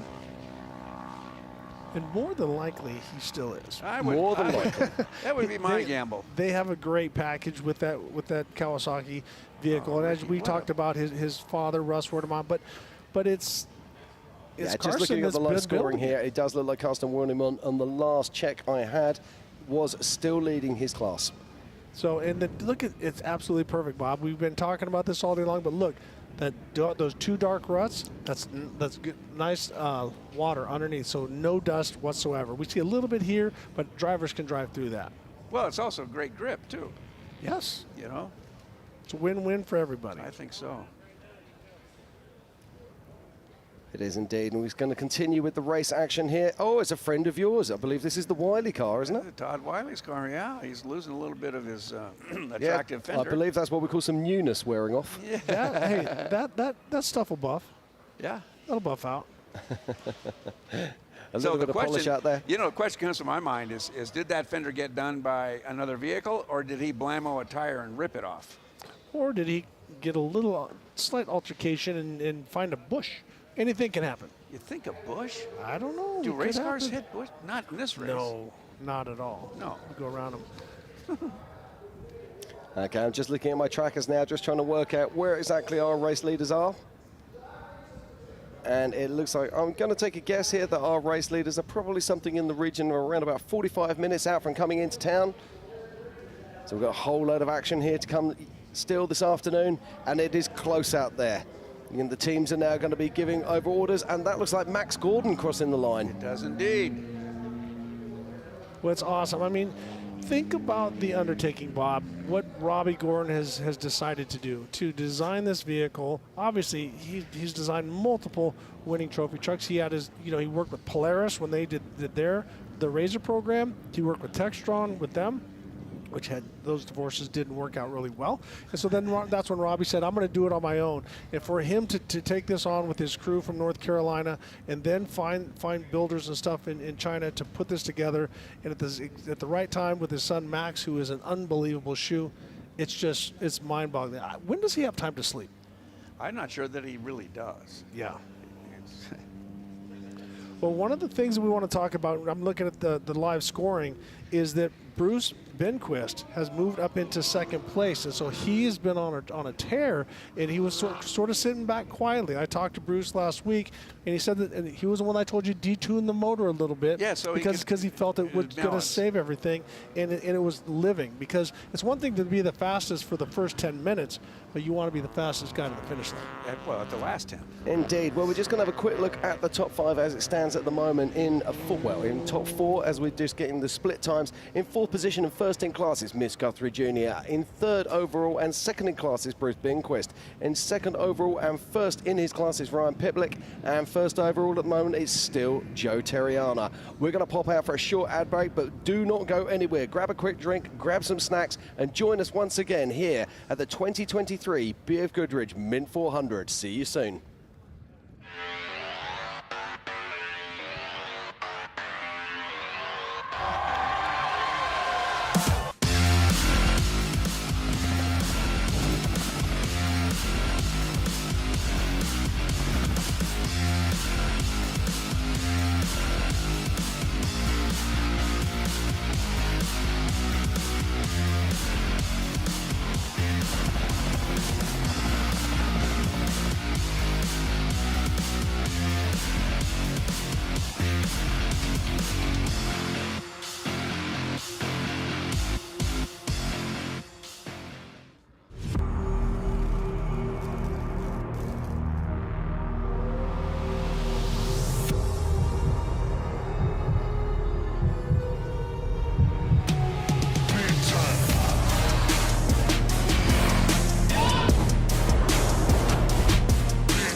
You need parts?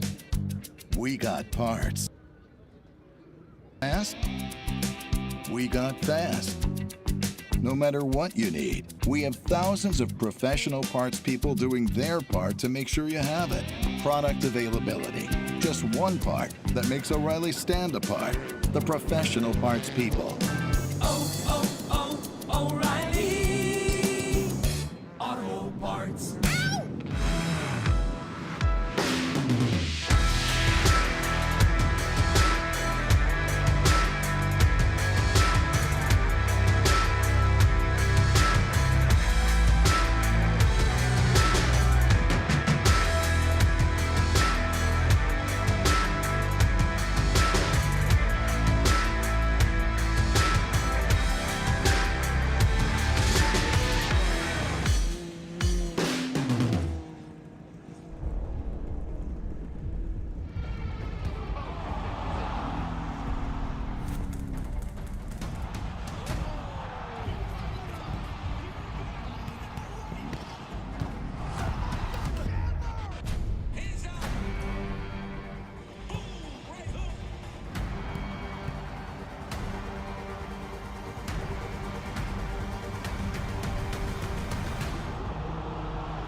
got that right turn. We're good.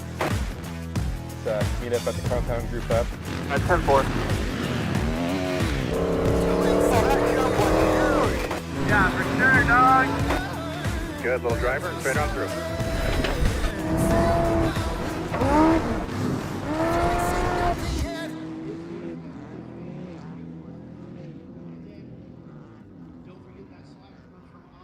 The estimated hold time is now 96 minutes.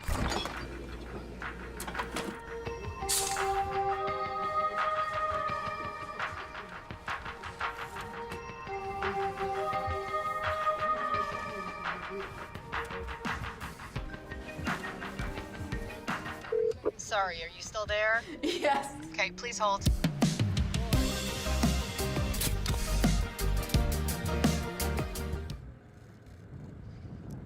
The 2023 BFGoodrich Mint 400 is sponsored by BFGoodrich Tires.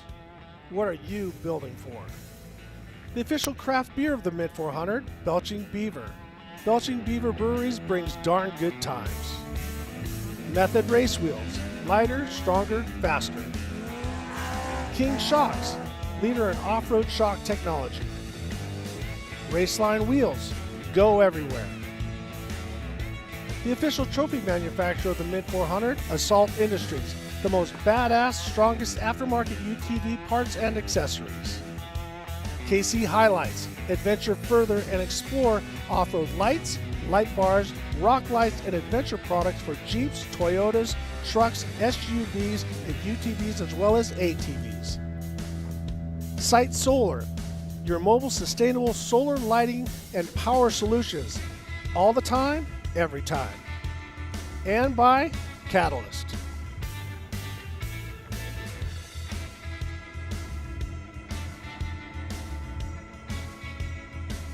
Welcome back to the 2023 BFGoodrich Mint 400. We are here just outside of Las Vegas, and what a race, what a day of action we've had so far. Let's not forget, earlier today we saw 37 classes and 257 vehicles take the start line to this incredible race.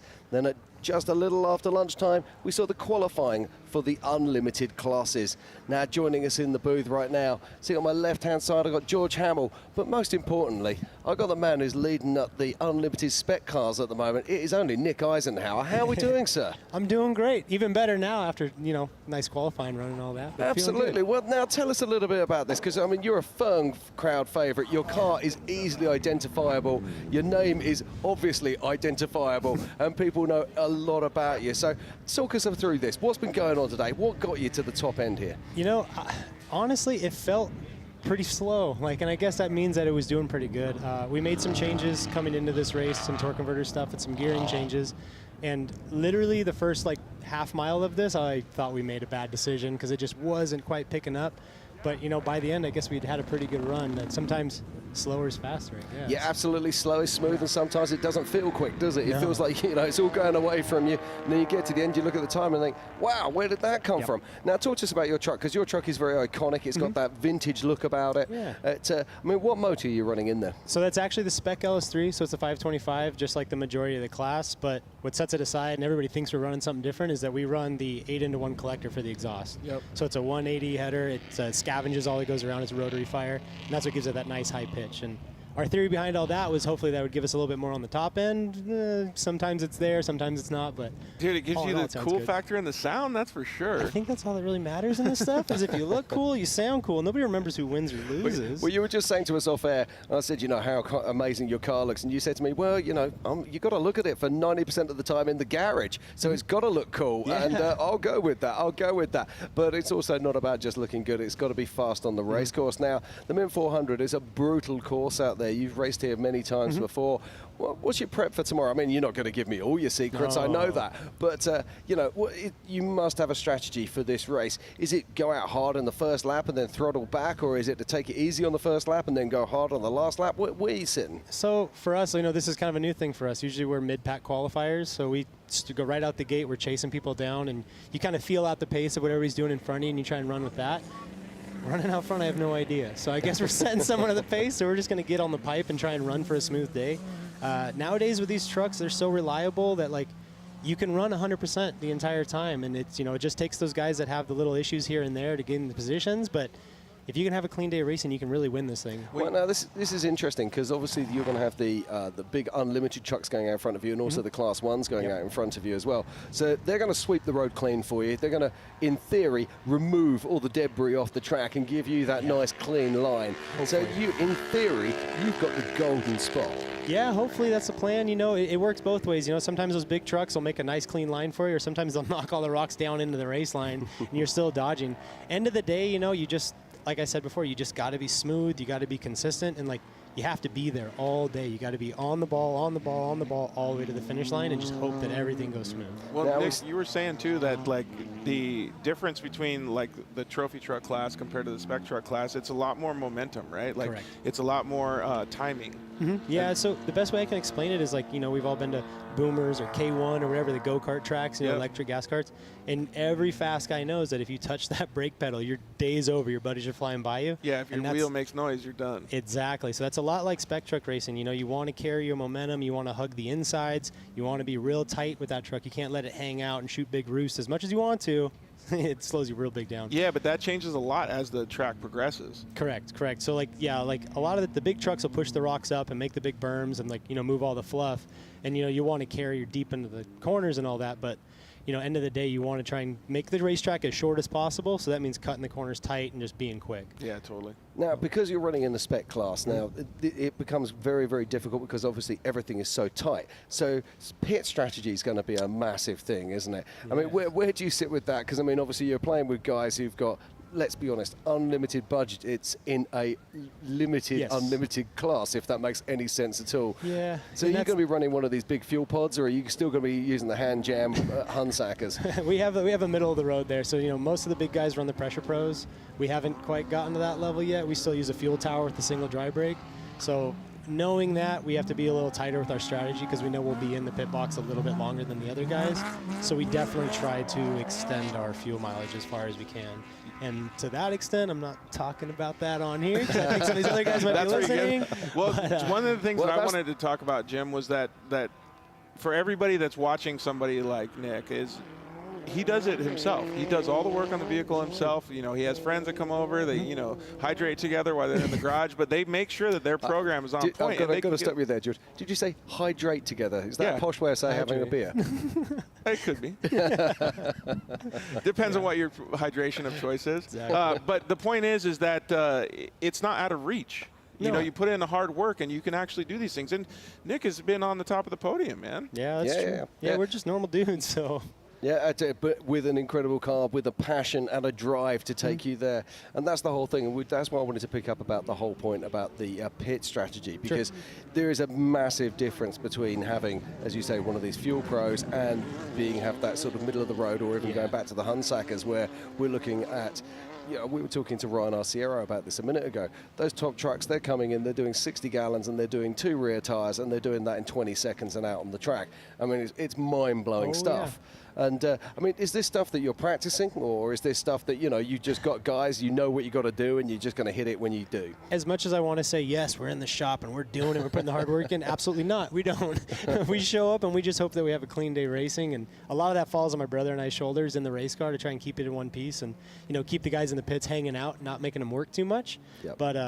But yeah, the guys, all the dudes on our team are veteran dudes. We've all been racing together for years. They know how to do their jobs. Most of them have their own race cars, so they know the feeling of being in that driver's seat when you're sitting in the pit for too long, and they know how fast they need to work to get that done. So yeah, knowledge is key, right? Exactly. Hey, we'll drop some knowledge here as you see these Volkswagens go through some of these whoops and stuff, because the track is deteriorating quickly from what it was this morning. That's true. Yeah, it looks rough. If you look right there's an old F100. It looks like a 65. Actually, I sold that dude a motor out of my Ford Ranger a long time ago. His name's Robin. Yeah, that same thing. He's a garage guy, man. He gets out there and works in his driveway and builds that truck himself. And it's great to see him out here racing. That's super awesome. But as the course deteriorates, man, it just makes it a whole different course. So as much as we would want to go see the course today to prep us for tomorrow, all you're going to see is the directions you're going. The holes are changing, the dirt's changing, the 2 tracks changing, and it changes from first lap to last lap. So as much as, you know, we think it might be advantages. Even what we saw in qualifying, the track that you had compared to what RC had was different. Exactly. And that's a big thing between, you know, off-road racing and road racing. Road racing, you can hit that same corner at that same speed all day, every day, and it's not changing except for temperatures. You come out here in off-road racing, you can hit that same corner 20 minutes later, and it's going to be a completely different turn. Totally. So I have a personal question, Jim, that I think you'll get along with this, and some of the people that might be new to watching the show. Do you still get nervous, Nick? Oh, you have no idea. Really? Absolutely nervous. I've done a lot of stuff. You know, I used to play music and all this crazy stuff and stand in front of people. And, dude, I still get the butterflies when I'm sitting in that staging line with my brother. And he's like, what are you freaking out about? You know how to do this? I'm like, no, I don't know. Should we go home? What are we doing here? We're not supposed to be. We're just two dudes. We used to work in a driveway. What are we doing? Does that still happen to you as well, Jim, when you get in the race seat? Oh, absolutely. I get the sweaty palms. You start going through everything. I have to go through all my checks. But the interesting thing, listen, I'm sure he'll agree with me. You get off the line, all of a sudden your head clears, everything comes into your hands, all of that preparation, all of that hard work that you've been doing just starts coming good. You feel the car, and literally, you know this, George, you're not sitting in a car, you put the car on. Yeah, exactly. Okay, and then all of a sudden you become one, and you get out there and you start punching really hard, and you start going well, but then what you've got to do is stop thinking and start racing. And that's the difficult thing, because you get out there and go, oh, yeah, this is going really well. And then all of a sudden your co-driver's in your ear. He's going, dude, what are you doing? Get on it. Yep, exactly. Well, I love talking about that stuff because I understand that there's a lot of people that are watching the show that have never even come to a racetrack before, and they like it. They want to see it. They want to take their kids out to it, whatever. And it's totally natural to have those things, even for people that are top qualifiers, man. Yeah, absolutely. Yeah.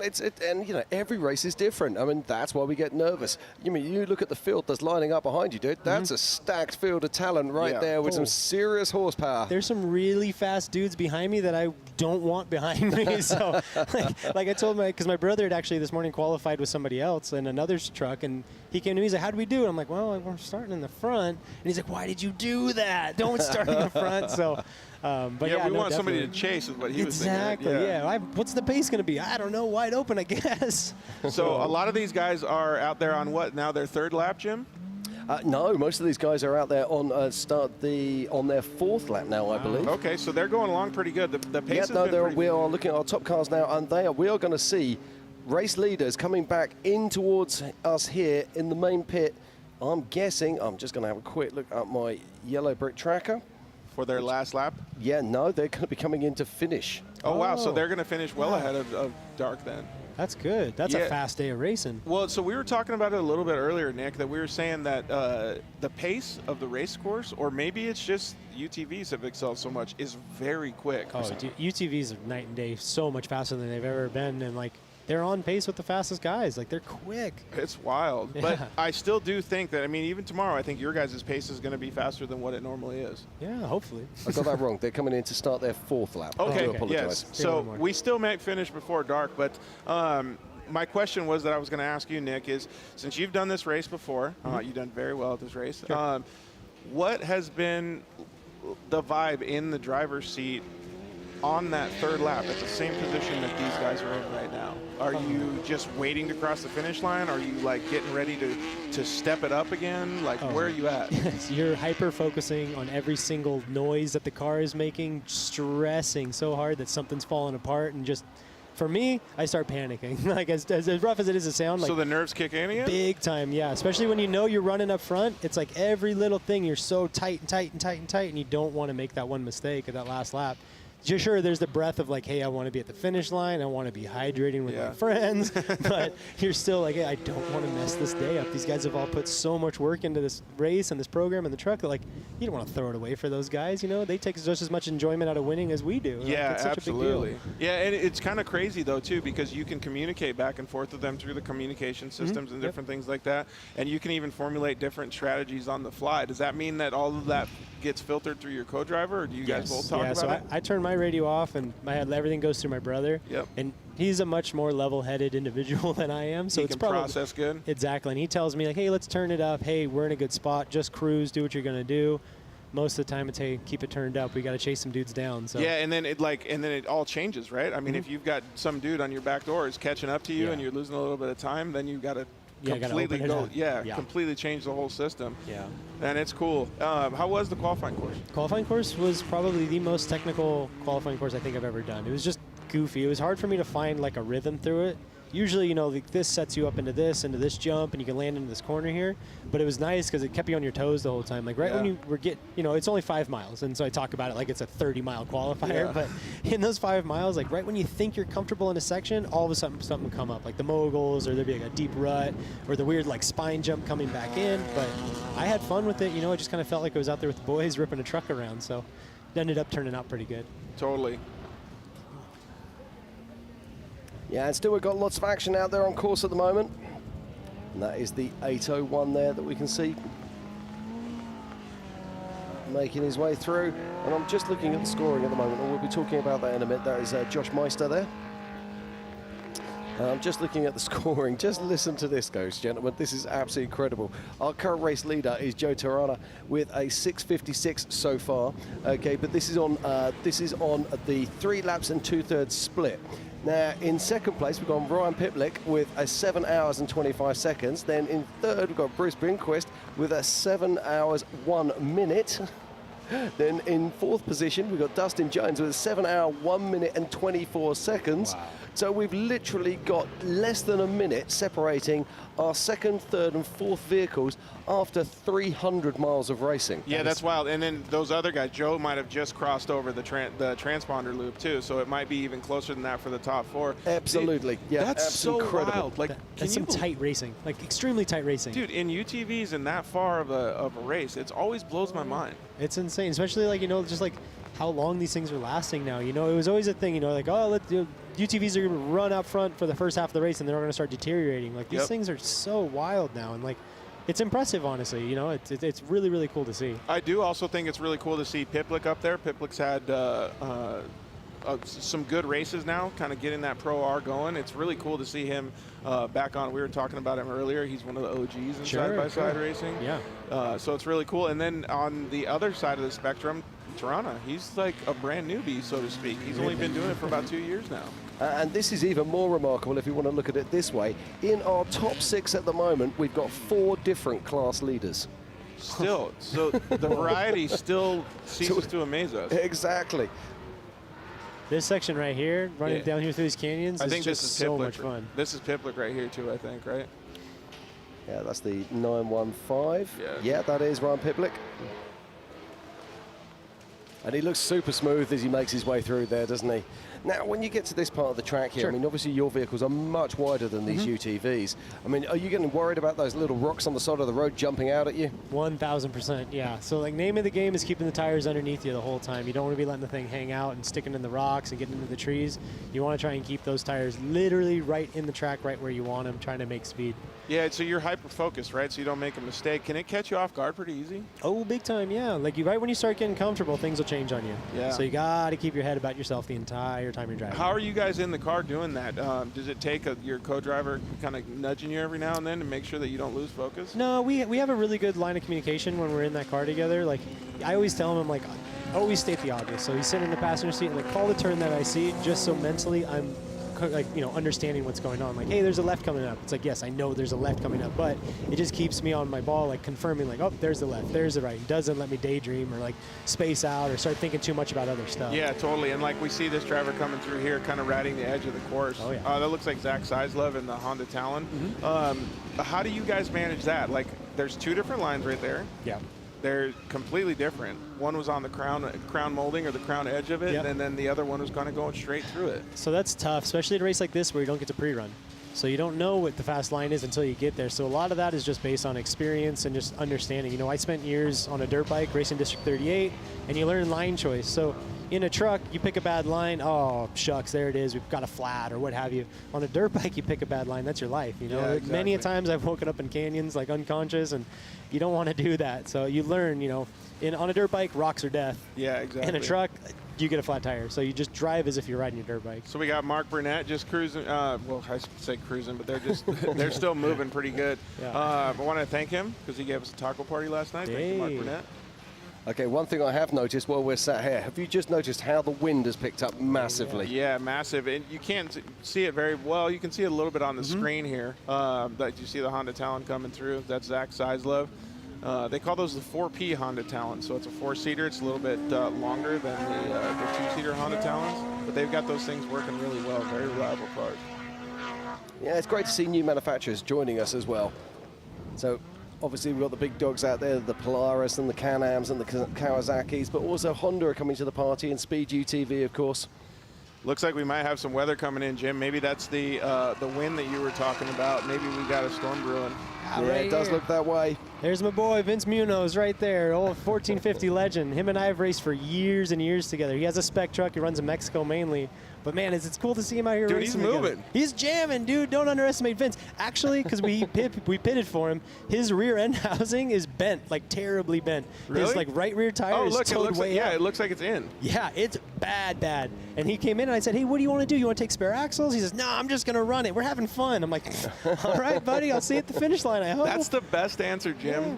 We're having fun. Let's go. Yeah, absolutely. 1450 and it doesn't seem to be hurting him. But one thing that's interesting for me right now, we've just had Ricky Johnson showing us the weather app. It's not looking great out there. But look at this. We're starting to see the lights. The lights are starting to create shadows. Those shadows are starting to lengthen. Dark descend yeah, on the you Mint can 400. see the gloom coming back in there. Well, you know, you guys from sitting in this box, we're looking like it's a bummer thing, but I'll tell you what, sitting in the driver's seat when the weather starts coming in, it's a good day. That means the dust goes away. Yep. You can make some better traction. You're sitting in the 2-track, and the race cars just get a little bit faster. As long as your vehicle is prepared for the rain and you got enough visors, oof. I love me a little bit of rain when we're out racing. Yeah, give me a little bit of an understanding of how you guys deal with the rain inside the truck. You guys have microfibers, Yeah. you guys use tear-offs. Like, what do you guys usually do? So yeah, we run a tear-off in the helmet as well, and we also use microfibers mainly to keep them all clean and all that. But when you get in the real deep mud, like oof, that gets rough. But something like this, I don't think you're going to be seeing, you know, Crandon-style mud stacking up in the visors. Well, I'm just getting confirmation from Ricky that it is actually now raining outside the tent, so we're going to have to wait and see, because there is nothing worse if you're set up out there for a dry weather race and the rain starts to come down. Well, hopefully Nick is pitted close to here, because he doesn't want to get his driver's suit soaking wet when he's running back to the truck. I just picked it up from dry clean, and by dry clean, I mean my wife washed it in the washing machine for me. It's nice and clean, yeah. Hopefully we can keep it clean tomorrow, stay out front, you know? We were talking about it being a family sport. You guys get the whole family and the whole crew involved. Yep, absolutely. This one, you know, with being Vegas and kind of being a tough one, the family stayed back. But yes, absolutely, you know, this whole program's ran with my dad, brother, and I, and we have a couple of real solid friends that come to the shop, buddy Ian and Dylan. And then our wives are the most supporthip people in the world. I have no idea how they do it. Fantastic. I just got to cut in there on you there, Nick. Right, this is our tracker. So if you go to www.themint400.com/live, you can find trackers and scoring there, and you'll find exactly this. Now, anybody that's got a yellow box, that means that they are on their third lap currently, and this is our physical race leader at the moment. This is your friend here, Ryan Piplick here, pushing out into the lead right now. So that's a couple things I get from that, Jim, and Nick, and you can chime in on this too, is we had Joe Tirana battling with him, we had Caden Wells battling with him, and there's been a bunch of switch-ups, and Ryan has kept it consistent. But look at this. There's Joe Tirana right there. Now, Joe Tirana had about 4 minutes over Ryan Piplick. Let's not forget that he started in over 50th position. And it's not like the old days where you can start in 50th, burn your way to the front and come through. This is, all of these cars are racing hard. All of these cars are racing really well. So it is going to be about that adjusted time. It's going to be about those little things. And there is last year's champion. That is Dustin Jones. He's looking for his 3-peat, and he's looking for his 4th overall win. Can you get your head around that? One of the things that I still think is so amazing is him and his co-driver, Dustin Henderson. Dustin Jones has said numerous times to me, like, you know, Rob Mack, I said, what do you do in the dust? He goes, I slow down. Dustin Jones somehow has X-ray vision through dust. I have zero idea how he does it, but we saw this with Rob Mack last year. We saw, you know, Luke McMillan, possibly the best unlimited truck driver on the planet right now, arguably, and yet he couldn't push through the dust in the same way that Rob McCacken could do so. He just didn't have that. And it's hard to call it a sixth sense. It's that ability to be able to read the terrain at the side of the track, which is all you can actually see when you're driving through heavy dust. Because we all know that when you turn your lights on, the dust in front of you, the lights just come straight back at you and you can't see. 100%. And it's that ability to be able to read the side of the track that you've been driving all day long and actually be able to find a line through there and just be able to hold that 5 mile an hour pace more than the guy in front and allow you to push through. 100%. So we actually saw Garrick Lastra and Mitch Guthrie also on there on the live tracker. Looks like they're doing pretty pretty good as well. Yeah, I'm just looking here at my tracker at the moment, or my live scoring, and let's see if we can just bring this a little bit to life. So our top 7 at the moment, in 7th position and second in UTV Pro 100 is Tyler Krepsky. In 6th overall and first in his class is Garrick Lastra. In 5th overall and in first in his class is Mitch Guthrie Jr. In 4th overall and third in class is Dustin Jones. In 3rd overall and second in class is Bruce Binquist. So he's got ahead of Dustin Jones there in UTV Pro Turbo. And then in second place and first overall in his class in the UTV Pro Rs is Ryan Piplik. And first overall and first in class is still Joe Terriana in that UTV Pro Turbo. Now that's the Can-Am machine. Yeah. So it's really interesting. We're talking about this incredible battle here between those top manufacturers, whether it be Polaris, whether it be Can-Am, whether it be Kawasaki, and it's great to see.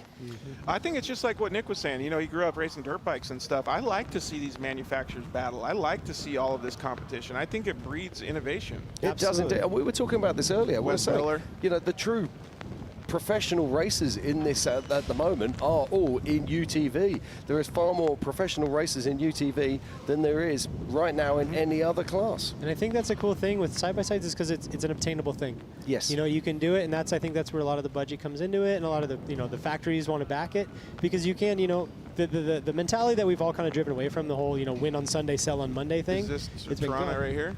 No. But is that that's a Lone Star car. But with the side-by-sides, you still can. You see the guy win, the Mint 400, you can go buy that Can-Am. You can go buy that Polaris. And it kind of drives the sales. And that's something, factory support in off-road racing, I think, is just a great thing. That was Dan Fisher we just saw there moving his way through. Dan Fisher.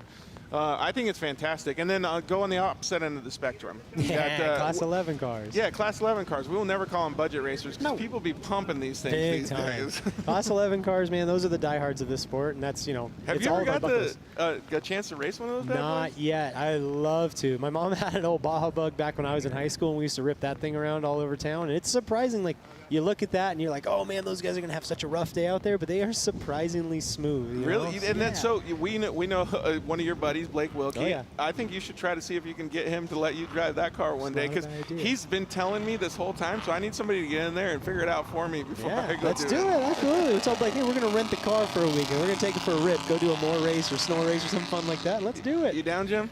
Absolutely, mate. I'll be all over that. I was offered an opportunity to race a Class 11 in Baja, and I wasn't able to go. I can't tell you how much it broke my heart. Right now, Nick, we're going to wrap this up. I'm going to say congratulations on your pole-setting run today. It was absolutely incredible. We wish you all the best. We can't wait to see your car on that front row tomorrow in the limited spec trucks. It's going to be fantastic to see. So as you're going to pop out, we're going to go to a very short commercial break. But ladies and gentlemen, do not go anywhere. We've still got lots of racing here in the limited classes. 37 classes, 257 races left the line this morning at the 2023 BFGoodrich Mint 400. We're going to take a short commercial break, and we'll be right back with the action very soon. The 2023 BFGoodrich Mint 400 is sponsored by BFGoodrich Tires. What are you building for? Monster Energy. Unleash the beast with Monster Energy. By Impact Canopies. Off-Road Warehouse. Jeep, truck, race and UTV parts and installation since 1973. Vision Wheel. Used by the best off-road drivers in the world. We are Vision Wheel. By Busch Light Beer. PCI Race Radio, supporting you with high-quality communications, navigation and safety equipment for over 50 years. By Rockford Fosgate. And by Tread Lightly, promoting responsible recreation through stewardship, education and communication.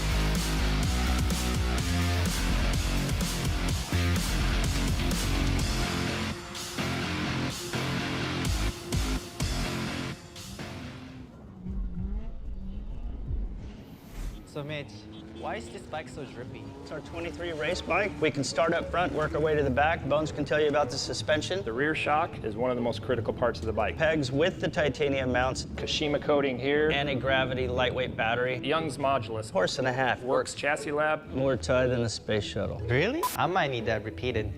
This thing slaps. Slaps. Oh, you should have told me that earlier. The estimated hold time is now 96 minutes.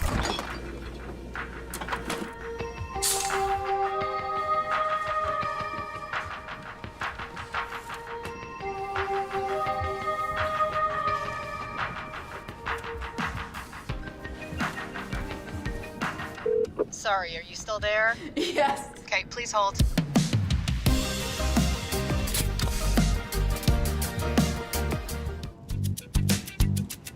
Need a little help? We got help. Need some advice? We got advice. No matter what you need, we have thousands of professional parts people doing their part to make sure you have it. Exceptional customer service. Just one part that makes O'Reilly stand apart. The professional parts people. O'Reilly Auto Parts.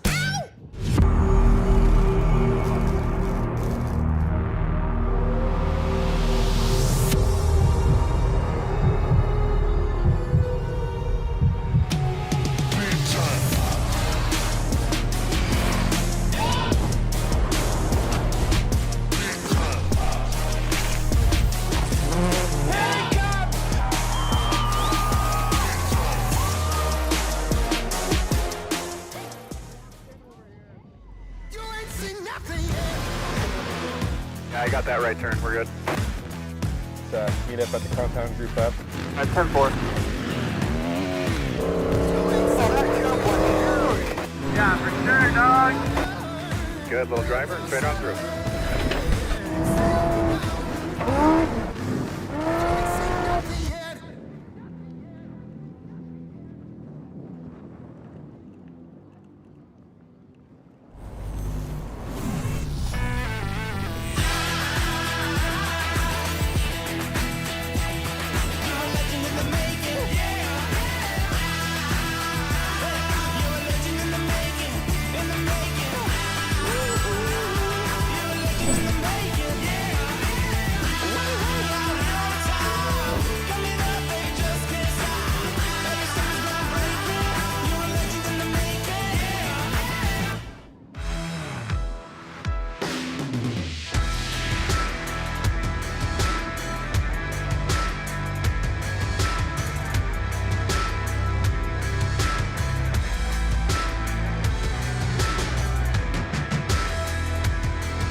Okay, and welcome back to the 2023 BFGoodrich Mint 400. We are here in Primm, just outside of Las Vegas, Nevada.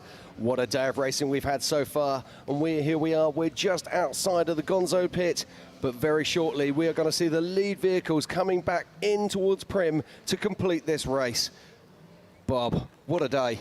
Well, you know, this day is changing on us. We knew it was going to get a little moist, but I tell you, right now, where we are at start-finish, it's raining. And the radar is showing some big green blobs coming our way. Now, at a Gonzo pit, it looks like it's still dry. But time is going to wet down this whole race. Yeah, now we're reckoning that our race leaders are around about 5 miles out at the moment, but there's a lot of drama at the front here. Now, I can tell you that you're going to find this absolutely astonishing, that we have no less than 4 class leaders in our top 6, which is astonishing in itself. But the entire day has been dominated by the UTV classes and dominated by some hitting big names. I can tell you also that coming through the last time check, between 2nd and 4th position, there was literally no more than a minute separating them as we watched Blake Wilkie there in the Class 11 car carrying out on course. 4 cars within 1 minute. Absolutely. Gee whiz. but there's a man out there who's the man to beat right now, and there's a guy who's been leading on adjusted time for a very long time, and that is Joe Tirana.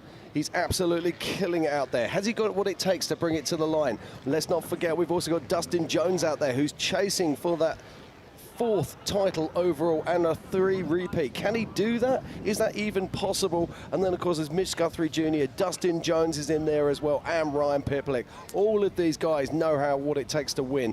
Let's see what they can do. Well, this is awesome that we see Adam Levels still out there running. Obviously, he's either thrown his father out of the car or Brad's in there doing a great job. And as we talked about it earlier in the show,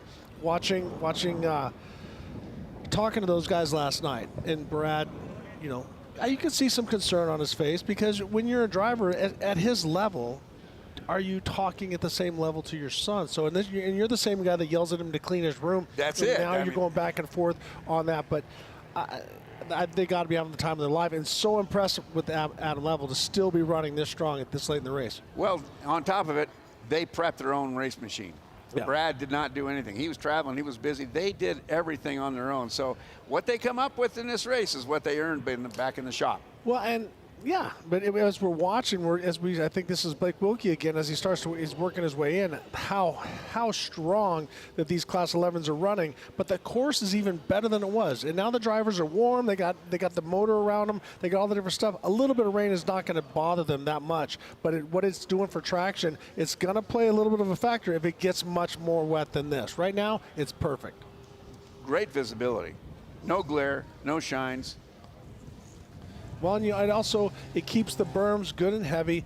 That the term chocolate cake is when you want to go ride a motorcycle because you have perfect traction, and now is that time. But the temperature has dropped quite a bit. By at least 20, I think. Yeah, Ricky. about 20 degrees. And we're seeing snow flurries just to the west of us. So that storm that's coming, we could see a little bit of snow out here in Prim. And Jim, it does happen. It does indeed, but let's get back and talk about the action. I'm going to go run through our top 10 very quickly. We've got multiple classes out there today, but let's just go through our top 10 as they came through our last time check. So in 10th position and second in his class is Tyler Krebs. In 9th position and first in his class is Wes Miller in UTV PR 100 production. In 8th overall and 4th in class is Matthew Burrows. In 7th overall and second in class is Zach Quiroz.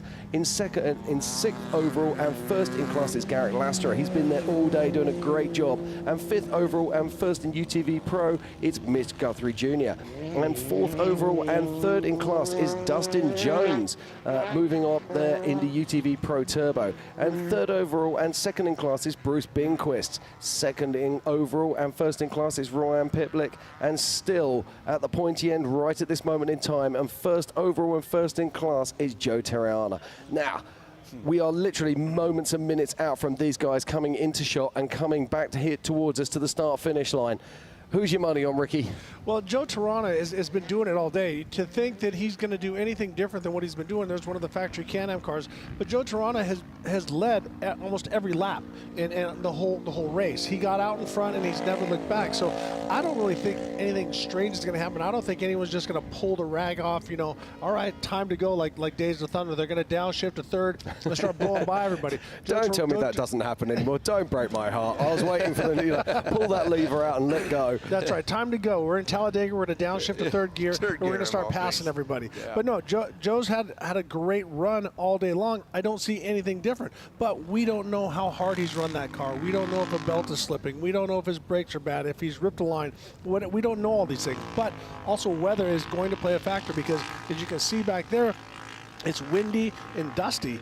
But outside, right where we're at, coming to the finish line, it's going to be wet and slimy, so it could change everything. Yeah, it's so easy just to blow a corner. It's so easy just to pick up a rock on an inside line. You never know what's going to happen. This is the Mint 400, and anything and everything does happen. We saw on the limited trucks last year, at the unlimited trucks, literally drama on the last couple of turns. Well, but what you don't have is dust. That is not a factor. So guys can drive right up behind somebody and not worry about the dust. So that's going to be the key for the guys that are chasing, and Joe has to just put down qualifying laps, lap after lap, to get to this finish line. He's close enough. He's going to do it unless something really, mid 400-ish happens. It has happened in the past, Bob, and it could eventually I want to hear. You're gonna have a good dad joke for that. I can feel it. I'll give you something to feel. Easy. Well, I'm looking now, and I can tell you now, we must be about to see our race leaders about to cross the line at any moment.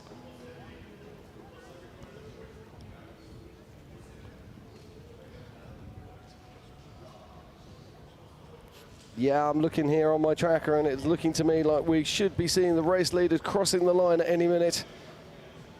But it's difficult out here. It's adverse conditions, and let's not forget, we are in the middle of a desert.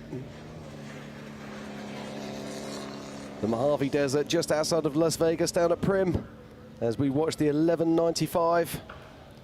One of the things that you have to watch for is anytime the word lake is in one of the words, like dry lake bed. Okay, there's a reason why the word lake is no, it's there. Michael Wells. We just saw a moment ago in the Class 11 car. And this looks, is that Ryan Piplick? Yeah, 9:15. That'll be Ryan Piplick. He's going to be crossing the line. Sends it. Yeah, so he crosses the line. Now, he's our first official finisher, but let's remember, we've got adjusted time stuff going on here. We've also got multiple classes, but Ryan Piplick is the first finisher in the limited classes here at the BFGoodrich 2023 Mint 400. 7 hours, 50 minutes, and 30 seconds. That is a strong pace, and that car looks like brand new. So Ryan did a great job keeping that thing all together. Still has a spare in the back. He looks like he's good. So we got the stopwatch going. We're going to see how long before the next finisher comes in. Looks like we've got the second car now coming into this view. It's not that one. Here it goes. Nope. No, that's a lap traffic, I believe. Yeah, that's lap traffic. So they'll be going out onto his third lap, or onto his fourth lap, should I say. Class 16. I love seeing these 16 cars out on track. They're awesome.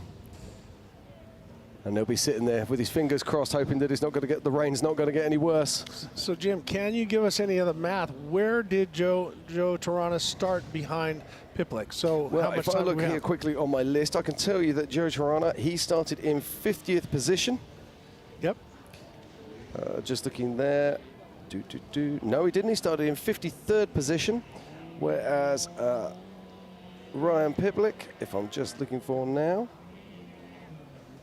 started in 23rd. So there were 30 positions apart, starting two at a time. So it's about 15 minutes. So we have time right now. So I started a little late. We're a minute and a half out. I'm going to say he finished about 2 minutes ago. So we'll keep the stopwatch going and see how close Joe is, because on corrected time, Joe is our leader. He is indeed. And I'm just looking at my tracker now. Don't forget, you can, of course, go to the www.mint400.com/live and find all the tracking information there yourself. As we're watching the weather, it says we're gonna have rain for about 30 more minutes. So as you can see right now, the course is absolutely perfect, Bob. Well, you know, I just saw the track getting a little bit slick here, so I think the rain here has been giving that thing a little bit of juice, and we may see some slip and slide. That's See those Binquist. tracks there? There's Binquist. There's Binquist has just crossed the line. Now, Binquist, he's right up there at the pointy end at the moment, and I can tell you now, he is currently leading Ryan Piplick. So Binquist is at an absolutely storming final lap there, crossing in a 7:48.22. Fantastic stuff there from Bruce Binquist, our current leader in overall here at the limited race. And this is the part of the race that you hate. You're like, oh, now how fast? We got to wait for somebody else to come in and to see if they beat me. But it's totally out of your control. I'm expecting to see Joe Tarana coming across the line at any moment now, to be, if I'm completely honest, looking at the tracker.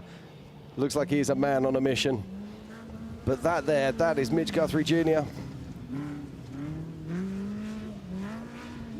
It's still a little bit of a ways out, but he started quite a ways back as well. Yes. Yeah, Mitch Guthrie started in 31st position today, so he's on adjusted time. Yep, so this is what they call a Flyer GMV 1.1. This was the vehicle that replaced the Hummer. So myself and Jeff Benrud, and also my son Luke Johnson with American Off-Road wrote the syllabus for this. We have the owner from this is unbelievable. And I also got Admiral Mike Jones out here watching that. So that is an unbelievable vehicle. That it's a twin turbo rear engine, 3 people sitting across the front. Bob? Inside that car is Aaron Taylor from Clarksville, Tennessee, along with Russell Kuninga, co-driver navigator. And these guys have had a heck of a life up till now, and now they're having a real good life. Okay, now check this out. This is our tracker. This is Joe Terriano. We can see on our tracker there, don't forget, it would have pinged at least a minute or two ago, and he's making his way into the infield. We reckon he needed 15 minutes. He hasn't been 15 minutes. I've got a feeling that this man here could be our overall race leader. So my time, as I said, I started about 30 seconds late, so it's just over 4 minutes. So he is well within his time to steal this race. Yeah, it is, and that isn't Joe there. That's one of our 1600 cars, or 12 cars, I believe. That looks like one of the South Point, one of Michael Gaughan's sponsored vehicles, which, and as it goes around, once again, that is a Flyer GMV 1.1. That is the vehicle that was the replacement for a Hummer. So a lot of people want to just call any kind of vehicle like that, but this is an unbelievable vehicle. As I said, twin turbo. It's got airbags. It's got great Fox suspension underneath it. They must be wondering what's going on. They've got flames going off and everything. In fact, they could actually be completing their races. They are actually racing 2 laps. They could be. Wipers are on. We'll see if he goes back out again or if he pulls over. They're doing the drive around. He's going to keep it going.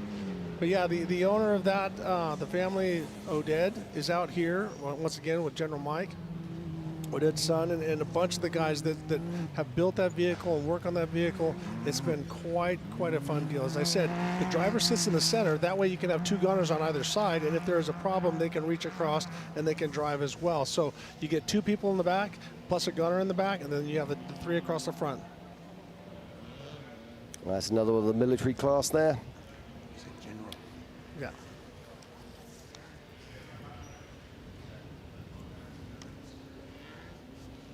And that is Jonathan Schaefer we just saw, and that is Bailey Cole in the Bronco. Saw some fantastic pace from Bailey earlier on, and he doesn't look like he's letting up any here either. And I've got a feeling this could be Joe Terriana. Oh, big leap through the air there, just going to get confirmation.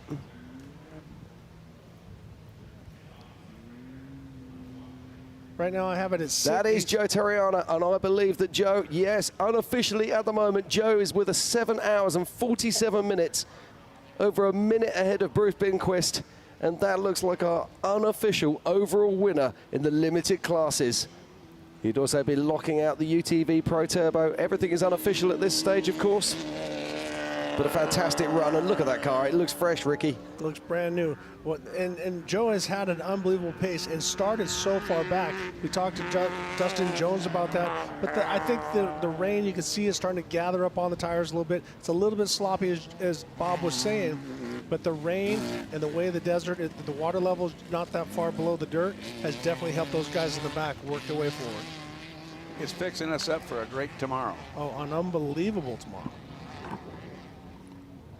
Yeah, weather conditions are absolutely everything in this style of racing. Last year we saw incredible heavy dust play a huge factor in this race. This year we've seen dry weather create an incredible race in itself. So our current, the way it stands, this is of course unofficial. Number 1 is Joe Terriana, then second is Bruce Benquist, and then Ryan Piplick. So these 3. Now we also have Mitch Guthrie Jr. coming in, so there still could be a change at the top, but it doesn't look like anybody's going to knock Terriana off. No, Terriana started behind absolutely everyone. There's a couple of people at the back who might have done something, but I haven't seen them for a very long time indeed. Dustin Jones needed to finish ahead of Terriana as he started in 50th position, so he's certainly going to be beating Dustin Jones. There is a couple of cars out there that have the possibility of doing something, but we haven't heard from them all race. People like Paul Wolf, not seeing where he's been, so it's unlikely that any of these guys are going to cause him any problem whatsoever.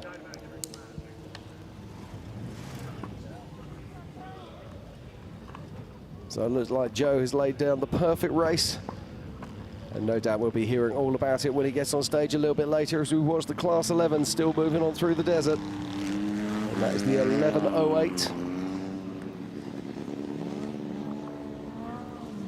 Love watching these guys, and you know, it's That is Rodriguez Tuzi.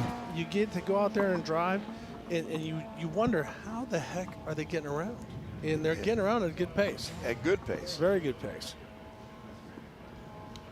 And that's the 12:04 there. That is Corey Ellis. It's like looking back in time, isn't it, when you see those cars coming up the track? Well, you just take a look at me. Well, I feel like I'm looking ahead of time, looking at father time. True. There's a difference, Bob. I hate to tell you this, mate, but those cars have fared a little bit better than you have. Well, I'll tell you, I'm excited to see a honcho out here, a Jeep honcho. You know, I've done That's a great car. a lot of flight miles in Jeep Hondo. Look at the front death shake that thing has as he comes into the corner. That's got to rip the steering wheel out of his hand. Yeah, that's Dennis LeBeau there. Yeah, he's gonna have white knuckle tomorrow morning. That's for sure. Yeah. And this is Bruce Binquist. Look at this. I like it. He's got that a man's point. got style. We were going to meet for sushi this week, but I said, you know what, you got things to focus on, and so do I. But Bruce told me that he detuned that a little bit. There's Kevin from KWI Clutches. Obviously, always help with these guys with all the centrifugal clutch needs. But Bruce did a great job. It was great to see him at the finish line because he's always fast, but he's been braking quite a bit. So good to see him up to the finish. But it's interesting because he's actually been playing a really, really smart race. If you actually watch the way he's picked his pace and changed his pace throughout the race to make sure that he's all good. You know, we talked earlier, I think it was Ricky and I were talking about the difference between a race pace and a race winning pace. And a lot of folks think that how fast you go is a racing. Hey, you got to go slow to win. Yes. That sounds stupid, but it's I'll really, never forget really true. an interview with BJ Baldwin after his second win at Baja. Yeah. And they were saying, you know, how do you feel? You know, you only won by a small margin. He's like, a margin is a margin. I don't want to win this thing by 3 hours. I want to win it by 1 second, you know? Yeah. Well, and but when you lose by a second or you lose by a minute, you start doing the math and you look at how much speed you need to pick up. It's not even a mile an hour. It's tiny. Like 1 mile an hour over that time is crazy. It's one flick of the wrist. It's looking at the gauges at the wrong moment. Wait a It's minute, doing if you all do of the that. math, it's 1 mile in an hour. so that's what's hard to think about is that you're not going to just drive tons faster and do that. You're going to do it corner after corner after corner, every bump all the way down. As we're watching Mr. Wilkie. This guy runs such a hard pace in that car. That thing is really dialed too. I mean, it's happy. But he's a real engineer. You know, he's the real deal. You watch him out there, and he really lays it down on the track and also off the track. Well, I think we're going to have about 15 minutes more of the rain, and then that might blow past and get towards the back of the track. So, like we're seeing, this is in the far east end. You can see the wind is blowing, but still no rain there. Yeah, we still only have 3 finishes here in our limited race here at the 2023 BFGoodrich Mint 400. And we're now waiting for Dustin Jones, Mitch Guthrie Jr., and many other cars to find their way to the finish line. Okay, now we've got our young lady, Tiffany Stone. She is down on the finish line. So, Tiff, what have you got for us? Thanks, guys. Down here with Joe. Joe, it has been an incredible day of racing. Walk me through how it went for you, and now the rain is just coming down a little harder. Oh, we had an awesome day. I mean, we had 2 flats towards the end that slowed us down a lot, but we sure had a blast at this Mint 400, and we made it all the way around, and towards the end, it actually started snowing up in the mountains right there, and literally couldn't see nothing out of my visor. And talking about that, this Mint 400, that shows you how unpredictable it is. We usually talk about the desert being unpredictable and the attrition that you needed to be able to finish this race. Now, the weather was unpredictable too. We're here in Vegas. Normally it's sunny, normally it's easy, but you had a lot of wind that kept the dust down, snow like you were talking about. Overall, what does the Mint 400 mean to you, and especially being here, racing, and of course finishing for 2023? Well, this is my hometown, Vegas, so this is my favorite race of the year, and last year was my first time doing it, so I had a blast last year and came back to do it again, and I hopefully first. Awesome. Well, we're still waiting for your official results. We've got Matt Martelli right down here. I'm assuming he probably wants to shake your hand and everything. Once we get those up there, we're going to get you up and figure out everything. Tim's going to talk to you up there, but I just wanted to talk to you about your day. It's been a great one. I'll let you talk to Matt and back up to you guys. Well, Tiffany, I mean, that is great. A young driver, local boy, is like, well, I don't know what to do with my hands. You know, I don't know what to do here. But obviously, Can-Am is a big supporter. It looks like he's one of the factory cars, and well-deserved. I mean, there's Bruce Benquist, who ran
Our fourth place finisher here today in this limited race.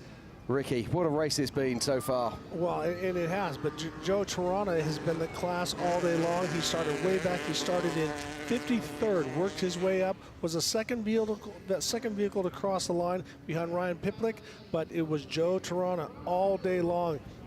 Mitch Guthrie Jr. was there, but obviously had some problems toward the end, and because it took a while for him to come in here. So we're still waiting for Dustin Battleaxe Jones to get himself to the finish line, who was looking for his fifth win. No, his fourth win, and he's looking for his three-peat. Right.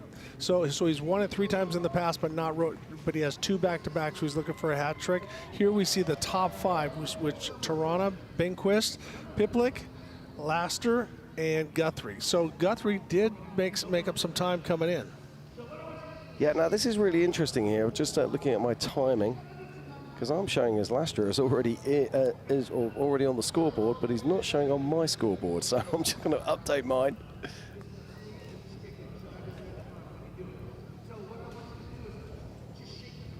And still the action continues here.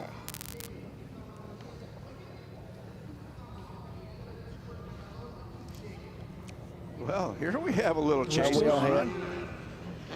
Let's not forget we are racing in the Mojave Desert at the moment.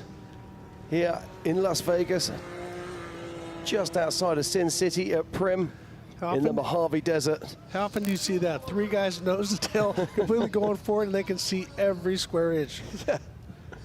And nobody was passing. Nope. As we look at the scoreboard, we should be seeing Justin Battleaxe Jones as he works his way in, because we just saw Mitch Guthrie as he finished.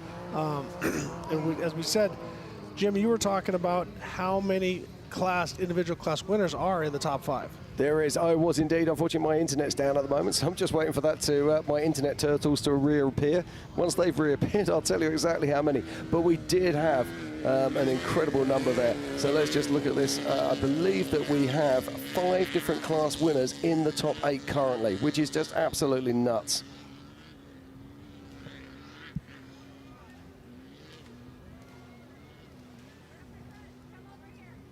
Well, you can see that we're getting some rain in the back. Not too much on the dry lake bed as we watch another vehicle. That looks like that could be, nope, I was going to say Justin Jones. That is not. Dustin Jones. I keep calling him Justin.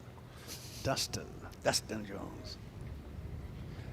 Dustin Battleaxe Jones, but that's not Dustin. Nope, he's in a yellow factory car. He's got one heck of a finish line interview no matter what he does. No, and he's got a glorious mullet. I mean, he brings it hard.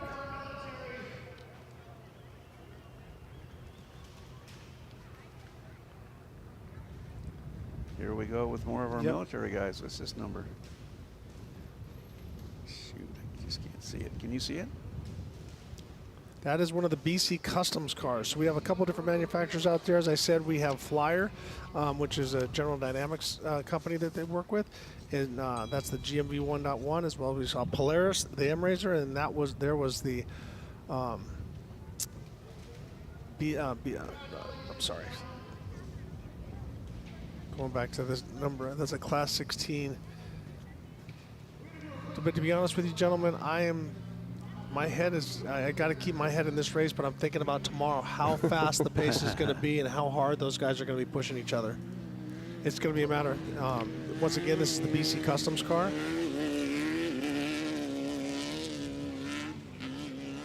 So this is different. It's got a solid rear axle. It's more traditional motor in the front, where the Flyer's got the motor in the back. It's independent front and rear. And they also run airbags, so when they get into softer areas with small bumps, they can soften the airbags up. They get into the bigger bumps, they can pump it up a little bit, also get some more ground clearance. As well, when they're side sloping, you can let air out of the upper bags to flatten out your vehicle platform. Why do I know all this? Because I've been driving it for about 5 years. So you know what I can't tell, because I can't see the number, is this Sean Bratton and Aaron Enriquez in this one, or is this Michael McCloskey and Brian Thiebaud?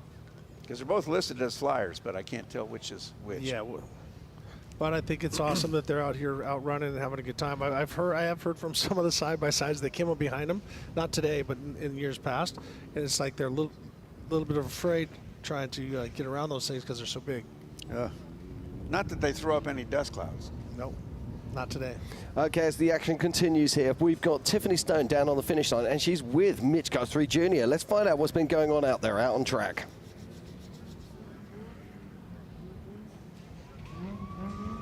Guys, thank you so much. Down here with Mitch Guthrie Jr. Now, Mitchie, it's so weird to just say Mitch. Normally I call you Mitchie, but let's talk about the Mint 400 for you. You finished it. It's a feat in itself. We always talk about this. How did the race go for you? Yeah, it was a good race.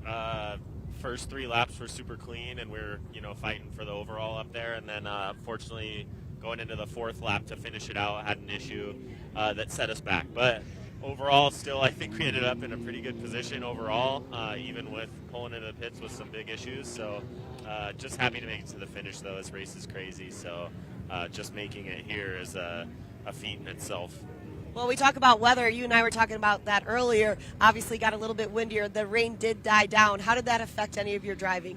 Yeah, it was definitely really dusty in the beginning. Then the rain picked up and kind of helped us out. But it's gnarly out there. There's a lot of classes that race this race. And when you have a loop race like this, we're catching lappers one after the other the whole time. So it's crazy out there. Lots of passing to do and dust to deal with. Awesome. Well, we're still figuring out everything. I know that you've got a great spot. We'll get back to you pretty soon, but thank you so much, and back up to you guys. Thank you, Tiff. Great to hear from Mitch there. Now he's keeping things very close to his chest. I had some problems. Yeah. Well done, though. And that's when I was doing media classes, I would teach young riders. I'm like, anytime you win, it's everybody else's fault. Every time you lose, it's 100% your fault. And right now, this young man, Bailey Cole, has done a great job in that Bronco. We saw him really strong at King of the Hammers, running that thing in all the different disciplines. But today, that Bronco's been running solid, Jim. Yeah, every time we see that car out on track, he's been absolutely flying. We saw him doing some incredible overtaking earlier today as well. He's bound to be coming in with a big smile on his face. He was saying the last time he raced here, he actually get into a car just as he was going out on the final lap, and it was absolutely pouring with rain, and he was absolutely frozen solid. So he was excited to get out there today in some dry weather and have some fun. Yep. He's the only Bronco out there with a trash bag on the back. You gotta pick stuff up if you haul, as they say, haul out what you haul in. Okay, sounds like Tiffany's got more action down on the finish line. Tiffany, what do you got for us? All right, thanks, guys. I'm down here with Jedi Jack. And Jack, we were just talking about a great day, and you said you're 15 years old, racing the Mint 400. We're still waiting for all of our official results, so everything is unofficial at this moment. But let's talk about your day. How was the race for you? Well, overall, I really liked the race. Pretty bumpy. It got real bad in the last couple laps. But overall, it's a great track, fun people. And you're racing with some great people in front of you, Piplick. We have Mitchie to the right of you over here. We're still trying to figure out everything. Being 15 years old, are we going to see you again for another Mint next year? Of course you are. I'll always be here until the day I die. I like that answer. Well, Jedi Jack is always going to be here until the day he dies, and I love that. That means that the Mint 400 means a lot to you. Best of luck. We're going to see where you finish off, and back up to you guys. Well, thank you, Tiff. Now, that's the kind of attitude I like. Oh, I'm going to race here till the day I die. Yeah. And that kid looking through your soul right at the camera. Yeah. He's going, so it's like this. And I will be here till the day I die, or till the day my dad won't spend any more money to get Whichever me here. comes first. But how unbelievable of a performance for a 15-year-old to hold that composure, get a flat, and bring it to the finish. So great job by him. Unbelievable. Yeah, no, but it just goes to show the maturity. We were talking about this earlier. This class is starting to breed young superstars. It's starting to bring these guys through. It's not that long ago that, dare I say, it was ladies and gentlemen of a certain generation that dominated dirt sports, and that's changing. Well, and we saw that in the short course with the trophy carts. They had the little Briggs & Stratton motors, then they went to the CRF 450X motors, and how fast that's where you got a lot of these younger Plavardi, and that's where they came from, because power to weight ratio, those things are unbelievable, and that's what these kids are learning at a young age, as well as, guess what, they're learning how to drive a four-wheel drive, and what is the trend right now? Mason, Brenthel, Jimco has built one. Tisco looks like they're going to build one. Geyser built one a long time ago. So it looks like we're going four-wheel drive, and that's what you want to learn, Bob. Beaver was talking earlier today about what's going on in UTVs, and it's different than it used to be. You know, we would look at that as an entry level to a progressive level into a step into a truck. He says they're making so much money hanging on to the UTV, they don't want to go anywhere else. Yeah, I got that from Wayne Matlock in Kristen. You know, they have a factory Polaris deal. They're doing a lot of great stuff. They've been to Dakar. They raced it a lot in Baja. We didn't see them here this race, but they're building new cars. You see it on Instagram. You see it on TikTok. You see it everywhere. Yep. So yeah, they have their factory drivers, just like Justin Badlock Jones, Phil Blurton. Now we see Mitch Guthrie Jr. when it comes to Polaris and stuff like that. So you see, those are the kind of the two big players right now. And now we see Speed coming in with Robbie and Max and so on. So I think that it's wide open. I think we're seeing some unbelievable stuff, as well as we see the UTV World Championships that Matt Martelli puts on as well in conjunction to the Mint 400. Well, certainly the future looks really positive. Yes. For that. I'm liking that. And there's that snow. So right up on the hills. Right, let's have a look at this. This is our current top 8 at the moment. In 8th position, we've got Tyler Krepsky. In 7th is Matthew Burrows. In 6th, we saw him just crossing the line. And first in his class is Mitch Guthrie Jr. In 5th and second in class is Zach Quiros. In 4th overall and first in his class is Garrett Lastra. In 3rd overall and first in class is Ryan Piplick. Then second in class and second overall is Bruce Benquist, and first at the moment is Joe Tarana. This is unbelievable racing that we're seeing here today. Joe, of course, crossed the line in 7 hours and 47 minutes. What racing, Ricky? Unbelievable. As we watch this, we're going to be stepping away to a break in just a little bit, but the action has been nonstop. We've watched qualifying, we've watched racing, and at this point, Joe Tarana is your Mint 400 champion. We'll be right back.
You need parts?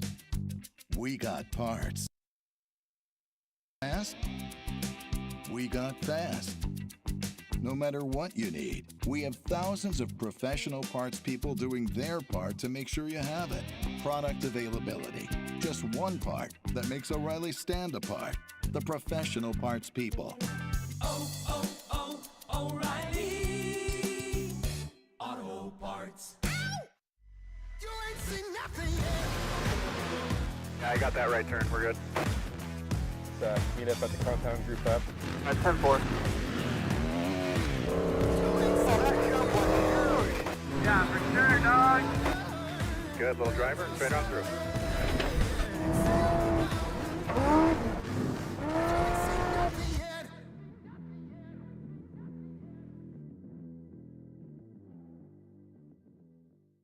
The estimated hold time is now 96 minutes.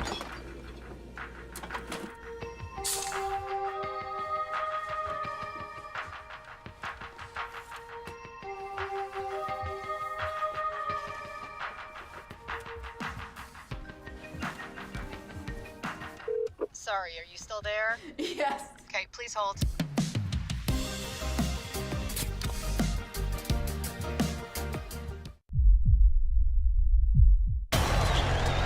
All right, Chase, number 23, it's 2023. This championship's yours. Let's show these guys what's up. Easy, boys. It's not over yet. Big dog still gotta eat. Whatever you say, big dog. Seriously? These fools think I'm fried? They know the deal.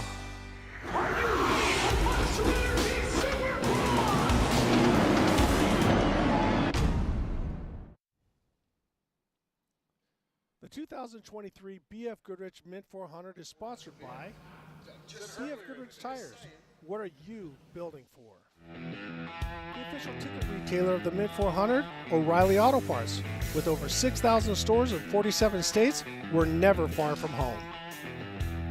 The official communications of the Mint 400, rugged radios. Work, race, play, communications for any environment. The official host hotel of the Mint 400, the Strat, iconic and completely reimagined. By Amsoil. By Dirty Life Racing Wheels. From trails to checkers, our wheels have what it takes to perform at the highest level. By Republic Services, partnering with customers to create a more sustainable world. The official Arrive and Drive partner of the Mint 400 is 01 Off-Road, leading the way in delivering premium off-road adventures and specialized driver training.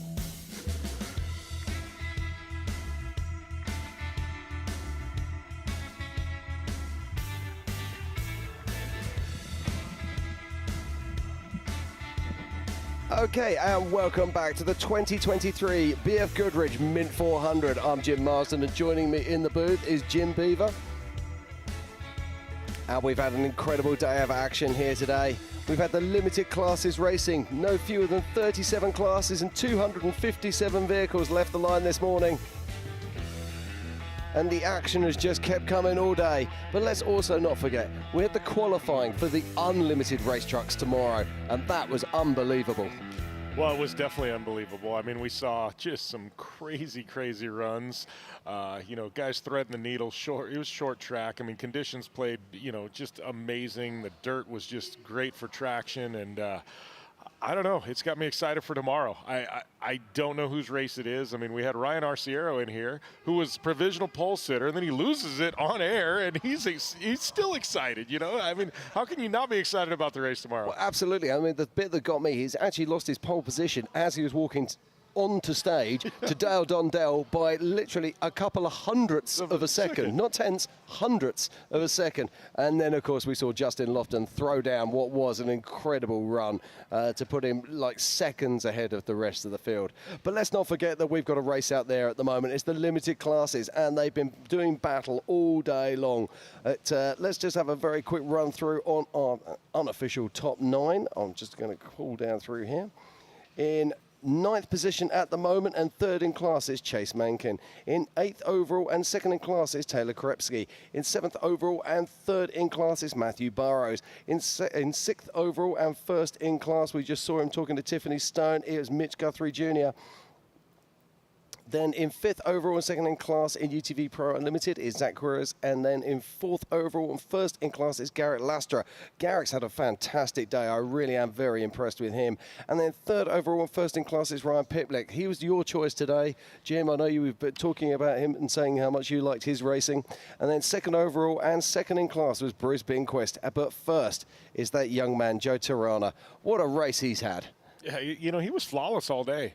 And I think it's become, that's what it takes to win the Mint 400. I don't care if we're talking about the UTV divisions, if we're talking about the unlimited trucks tomorrow. I mean, off-road, Ryan is sat here and said it. He goes, years ago, off-road was about getting to the finish line. You could swap a transmission and still win or get a podium. Absolutely. Those days are gone. You get a flat tire that costs you a race. You have to be perfect to win the Mint 400. Yeah, now Joe was actually saying that he had a couple of flat tires on his way back in, but he'd already done the damage. He had a 4-minute lead working his way down through the back there, and he was just playing smart. He didn't seem to be chasing to get ahead of those people. He was happy to sit there on adjusted time. Now, this is only his second Mint 400. That is a young head racing on very old shoulders. Sorry to say, an old head racing on young shoulders. That's racecraft, Bob. A lot of seat time before they become old guys. I mean, that's just that simple. But the judgment, well, he did two things. He looked right into the camera. I don't know if he's been to school or what, but he looked right in the camera and he told exactly how it is. And then he said, I'm going to keep doing this until I die. Now, there's a man that we saw out in front earlier today. That's Doug Mittag. So he's going to have some stories to tell, that's for sure. Yeah, he was one of our early favorites. He jumped out front early and was running the top 5, I think top 3 at one point. And we thought we might see Doug, have a run here for a win. But obviously he's had some troubles along the way. And we've got 1,600 cars still out on course. And I love that class. I mean, just one of the originals. I call it one of the originals. Yeah, it is. I mean, it's Class 9 is actually one of the originals. Yeah, still the action continues here at the 2023 BFGoodrich Mint 400. This Volkswagen thing just fascinates me. He ran hammers and did well. A Volkswagen thing. How many do you see of those, Jim? Not very many. Not very many. That's David Sissom. And he's on lap 4. He's doing really well.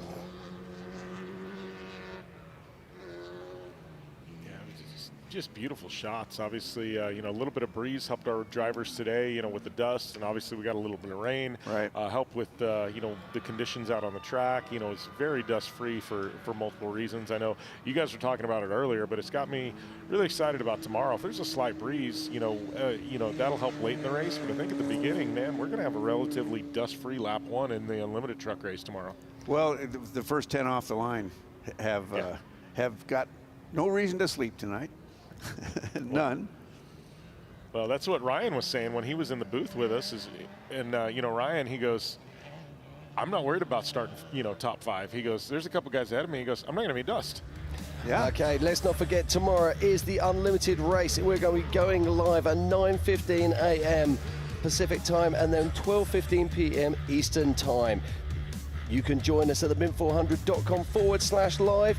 You'll find scoring, you'll find the live stream, and you will also be able to pick up the tracking as well. It's going to be a phenomenal race, as the guys have just been saying here. We saw the qualifying earlier.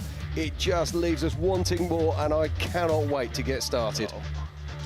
It is going to be gloves off warfare for 4 laps tomorrow. It is this one, this is where legends are made, even right here, Arciero, he goes, I've won everything. This one's the one that's escaped me. And there's a lot of drivers that it's escaped, and we're going to see them take the gloves off and come out swinging tomorrow. Yeah, that's very, very true indeed. I mean, whether we talk about Harley Letner, whether we talk about people who've won this multiple times like Justin Lofton, or whether we talk about people like Ryan Arciero, who are just chomping at the bit. They've done everything else in this sport, and they really want to take that title. That change that Justin Lofton made in his tire companies, it fascinates me, because there's a guy who can and does win, but he didn't until he's back on these tires. Yeah. I think I'm putting a little bit extra emphasis on him for tomorrow. I think it's been a little bit since Justin's won. He's got 3 Mint 400s to his credit. But I think he's got something left to prove. I think Well, let's be honest. Since he made that switch, he was exceptional in that 2-wheel drive car. Since he made the switch to the all-wheel drive car, he's had just niggles and problems. We've seen little problems here and there, then taking him out of the race. And we know, we've just been talking about it, it's the Mint 400. You have a problem, you're done. Okay, it's not a case of you can just fix it and get back into this race again. You've got to have a flawless race to be able to win here. Well, 2 guys I want to talk about tomorrow. They're both in the top 10, but we haven't talked about them a lot right here. But one is Rob Mack, and 2 is BJ Baldwin. I think both of them have got. Both. You look at last year alone. Rob Mack and BJ Baldwin probably had the best seasons of anybody in desert racing. I mean, BJ won the stateside championship. Rob dominated south of the border. You head into this year, and I think they're both, you hate to say BJ Baldwin and Rob McCachran sleepers, but they're sleeping because we haven't been talking about them. But I think their positions in the top 10 and knowing those guys and knowing that they're Las Vegas locals and they live out in this desert and they play out in this desert, they know it as good as anybody else. I think tomorrow, Rob Mack and BJ Baldwin, they're going to factor into things. I'll tell you who another one I've got my eye on for. I'm not sure for a win, but definitely for a podium. Tim Herbst. Absolutely. Now, well, I strongly believe, and some people will disagree with me here, but we're seeing the Herbsts in a resurgence again. They're coming back. They had some low years, but they seem to be coming right back now. So we see a car stuck there out on course. Looks like 61 or 19. Can't be 19. That's 552, I believe. Yeah. We've got somebody might not make it 516 quite car. back to the finish line there. That's George Castenda. So, we talked about Tim Herbst there for a second. I want to talk about, this ties in, the whole Las Vegas theme and everything else. But, driving with Tim Herbst is one of the greatest drivers that I say, doesn't get his due in Pat Dean. But then you look at Pat Dean's son, who also qualified in the pole in Class 1. I mean, Bob, Dean family's been around the sport for a long time. Boy, Talk about what they've done in the world of off-road. Well, it sounds cliche, they've done it all. And the Dean family, well, aside from just racing stuff, Butch Dean created racers. He actually told him, no, I won't let you buy that car from me. Why? Because you're not ready for that car. You're going to get this one. Are you sure? Yeah, take this one. And he developed people. He developed the sport. He was just recently inducted in October into the Off-Road Motorsports Hall of Fame. The Dean family has helped off-road racing flourish, especially in Southern Nevada. Well, Butch's Speed Shop, I mean, just iconic. Yes, absolutely. If you've come from off-road, you've heard of Butch's Speed Shop before. Well, we talked about at the induction ceremony, what do you get when you cross a genius with the mind of a teacher and an unrelenting desire to win? Butch Dean. That was Trey Hernquist. Now, Trey was actually leading Class 5 for a long time in this race. Obviously had problems, so it's great to see him back on track and running hard again. Okay, boys, get out of the way. Come on, guys. I don't like that. Yeah, Hernquist, I mean, the end of lap 1, he was right in there in the top overall. Well, he held it for a long time. Yeah, no, he was right out in front for at least 2 laps. Yeah, look at that. Oh, last minute darts out of the way. Trouble is, we can't see what's sitting in the dirt there. There could be a big rock sitting in the bottom of that. But the boys in that car there, they made a smart move. They were trying to get in. They said, no, we'll just step to the side. So for 1400 class vehicles here. Is that the 1494? It is. Big old antenna on top. That's it. That's the white thing. Look at him backing it in there. I like it. Lap 4, we're still full send here. We're just we're yeah, that's Vincent Monzo. That's, of course, Dustin. Nick Eisenhower's friend.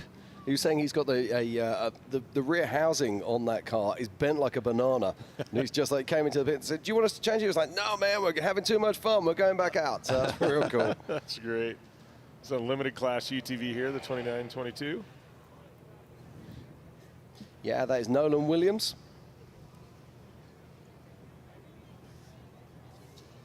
And so this is Gonzo Pit 2.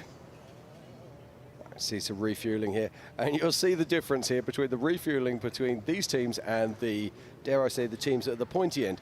So this is an 11-gallon can that they're running right now. This is what we call a Hunsacker. And he'll be plugging it into the back and lifting it up, and it should take around about, if you can get the right angle right, around about 22 seconds to dump that lot. Probably 50, 55 or 60 pounds worth. Yeah, fuel's about 7.5 pounds a gallon, so. Yeah. It looks like they've already taken one on board, so they were just doing a bit of a splash there with the second one. But they're having one guy do all the pickup and tilt. You know, 2 guys can get that thing in and out before he's ever got that thing loaded. But I'm being critical, so I'm sorry. That's quite all right, Bob. You've had enough years doing this to be critical. There we go. Okay, you see him closing that off there? Oh, this is Sarah Price here. Come on, Sarah. Sarah continuing to push on. Like to see that. This is her second run in this car now? Yes, she ran this car at King of the Hammers. Yeah, she ran the car at King of the Hammers. I don't know how it turned out for her. Not so good. Oh, she's a new athlete to Can-Am this year, so probably probably some teething issues in this new car.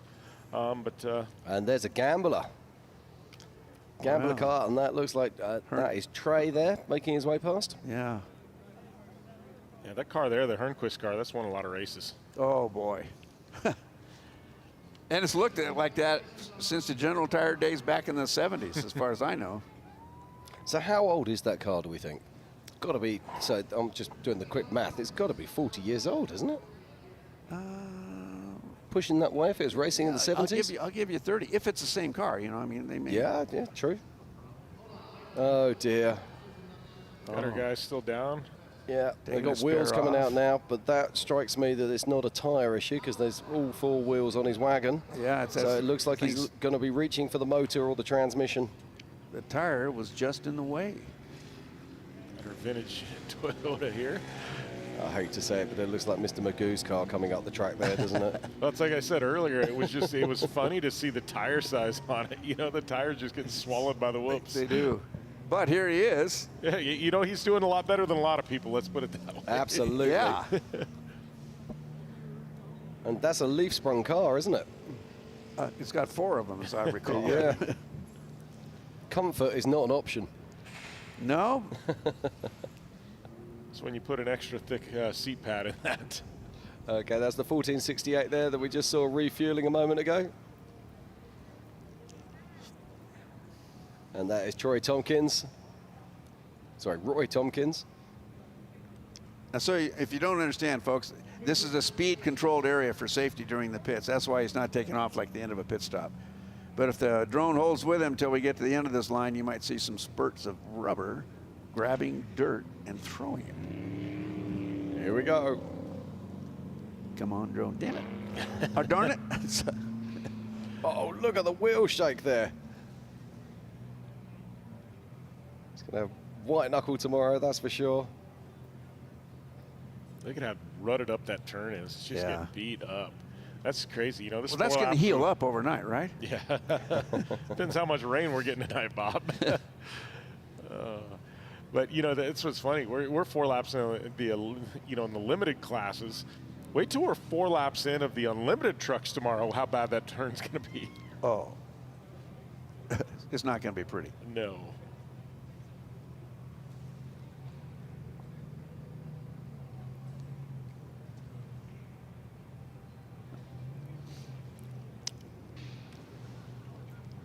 So it's been some fantastic racing here today. Yep. With the limited classes out there on track. I mean, they started this morning, I believe it was 9 a.m. Oh, it's all becoming a bit of a blur, if I'm completely honest. It was 8-ish, I think. Was it 8? I think so. There's so many things going on. No, I think we were, oh, I don't know, Bob. Whoever knows. It was a great place anyway, and it was wonderful to watch that. But so we had 37 classes out there, 257 vehicles, and we've only got less than 10 that have actually crossed the line so far. That just tells you the attrition rate and how hard you've got to push to get to the finish of this incredible race.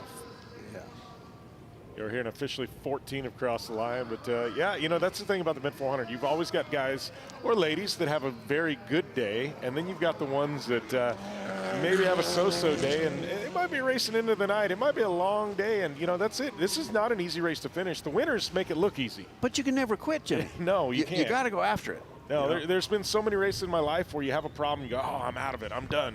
And somehow you sneak back into the top 5 or something at the end of the day, you go, how did that happen? Well, it's I was doing this. You just kept going, you know, and that's the thing about off-road. You never say die, you never say quit. Yeah, we're getting a couple of text messages coming in at the moment saying, where's Dustin Jones? What's happened to Dustin Jones? Well, I can tell you that Dustin Jones isn't at the finish line. So it does look like last year's winners had problems at the tail end of this race. We see it so many times here at the Mint 400, so a tough break there for Dustin Jones. Let's hope he can get it fixed and get to the finish line. I've just got a text from Rory Ward, who knows what he's talking about with vintage cars. This Hernquist car is 2 years old. I see it. And they keep the vintage car for Nora, so this is only a 2-year-old car. Yeah, now this is interesting because in the background there, that's Max Gordon. And that's not dust. He's making smoke. Yeah, that's a lot of smoke, too, there. Oh. Whoa. Nothing good about having your rear bumper attached to a blue haze. That's never good. No, that's let's hope not looking good let's at hope all. we can see him go by, see if we can see where that's coming from. That looks like oil smoke to me. Yeah. Yeah. Line came off or something, and I don't know. This is. It looks like the Looks like it's smoke's staying clearing. back there. Yeah, it looks like it's clearing. Yeah. Wow. Well, that's the trick, you see. If you're Gordon and you can't do dust, you take your own smoke to the party. Little James Bond going on there. Got a bag of thumbtacks in there, and they're throwing them out too. I can tell you now, we've got 15 finishes. Robbie was accused in NASCAR once of throwing his water bottle out of the car to get a yellow. He threw the bottle, they got the yellow. It all worked out. Whatever works. Yeah.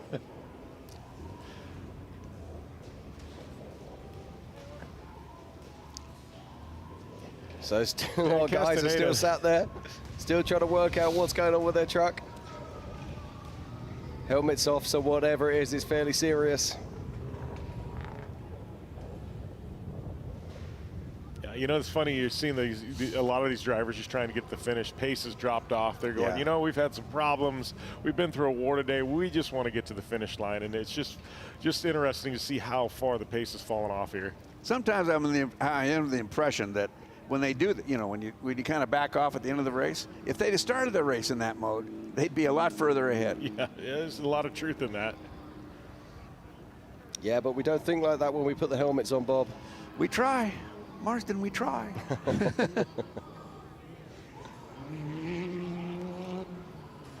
A moment ago, we saw Zach Rosberg there. You know, in a camera shot like this, the director will be looking for cars in there. There's not enough dust to see if there is a car out there. This is not making it easy on our camera people. No, not at all. I've got to say a massive thank you to our production staff and our camera crews that are out there. Let's not forget, we are in the middle of a desert. Yes. And we are actually in a tent where the wind isn't blowing, and they are not. There's a lot of truth in that. They've been fighting the elements just like the race car drivers to bring this live stream to everybody around the world all day long, and it is not an easy job. They're close enough to eat dust, and they're not hungry anymore. I tell everybody, being an on-air talent's the easiest job there is in production. We just get to talk for a living. They're actually doing the work. The whole idea about bench racing with all you folks at once, how bad is that? Okay, right, we're going to be coming back here and we're going to be crowning some winners very soon here in the limited races here at the BFGoodrich 2023 Mint 400. But before we do that, let's pop out for a short commercial break, grab yourselves a drink, and we'll see you back here very soon.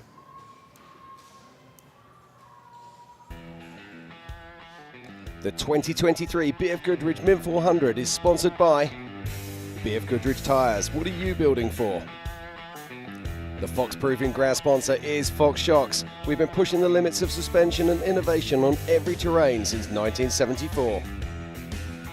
The official on-site retailer of the Mint 400, best off-road, best customer experience, best off-road brands, and best prices. Experience off-road retail re-engineered at bestoffroad.com. The official fuel provider of the Mint Fuel 400 is VP Racing Fuels, the brand that you can trust for performance fuels, lubricants, coolants, additives, and more. The official sunglasses of the Mint 400, Heatwave Visual, customizable sunglasses, makers of fully customizable and highly visual sunglasses, designed and built in California. Get your pair at dirtcode.com.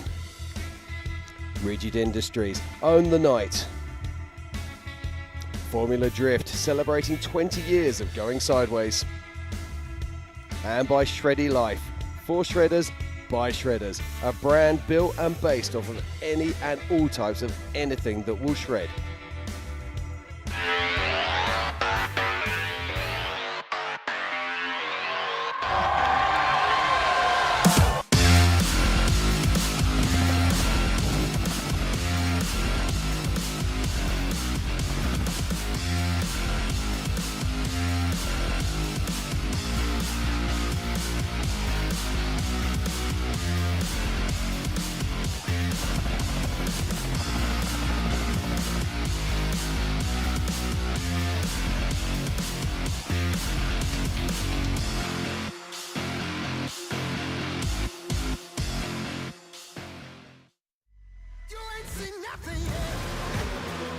Yeah, I got that right turn. We're good. Let's meet up at the compound group up. At 10-4. Yeah, for sure, dog. Good, little driver, straight on through.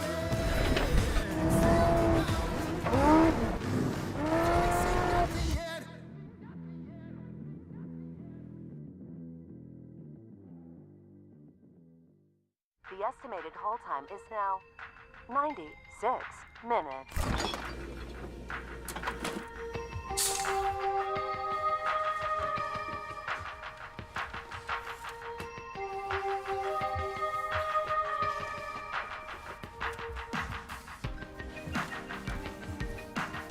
Sorry, are you still there? Yes. Okay, please hold.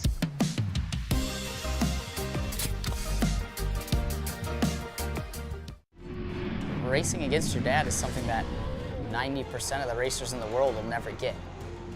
I've accomplished everything I wanted to do, and now he's just like taking the reins. I want to be remembered for being a huge part of short course, not just racing, keeping it alive, helping it grow. If it comes down to the last weekend and I'm in it, the boys better watch out.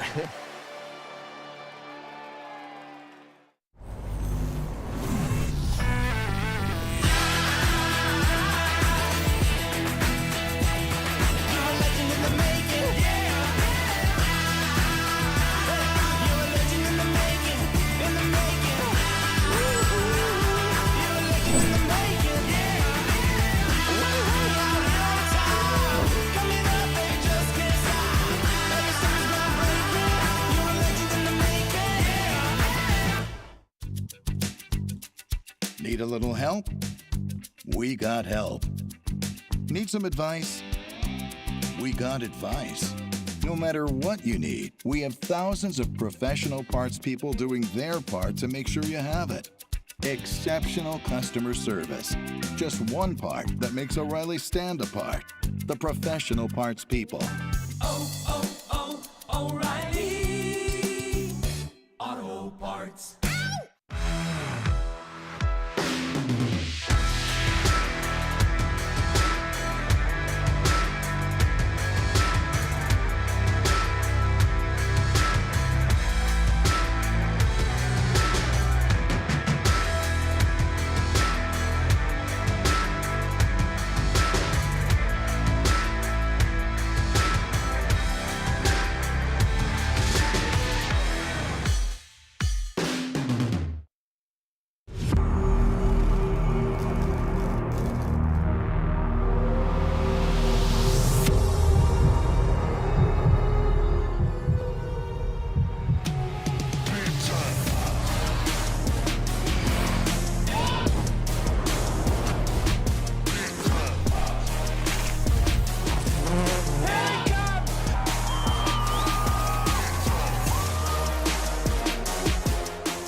Okay, and welcome back to the 2023 BFGoodrich Mint 400. What a day it's been here.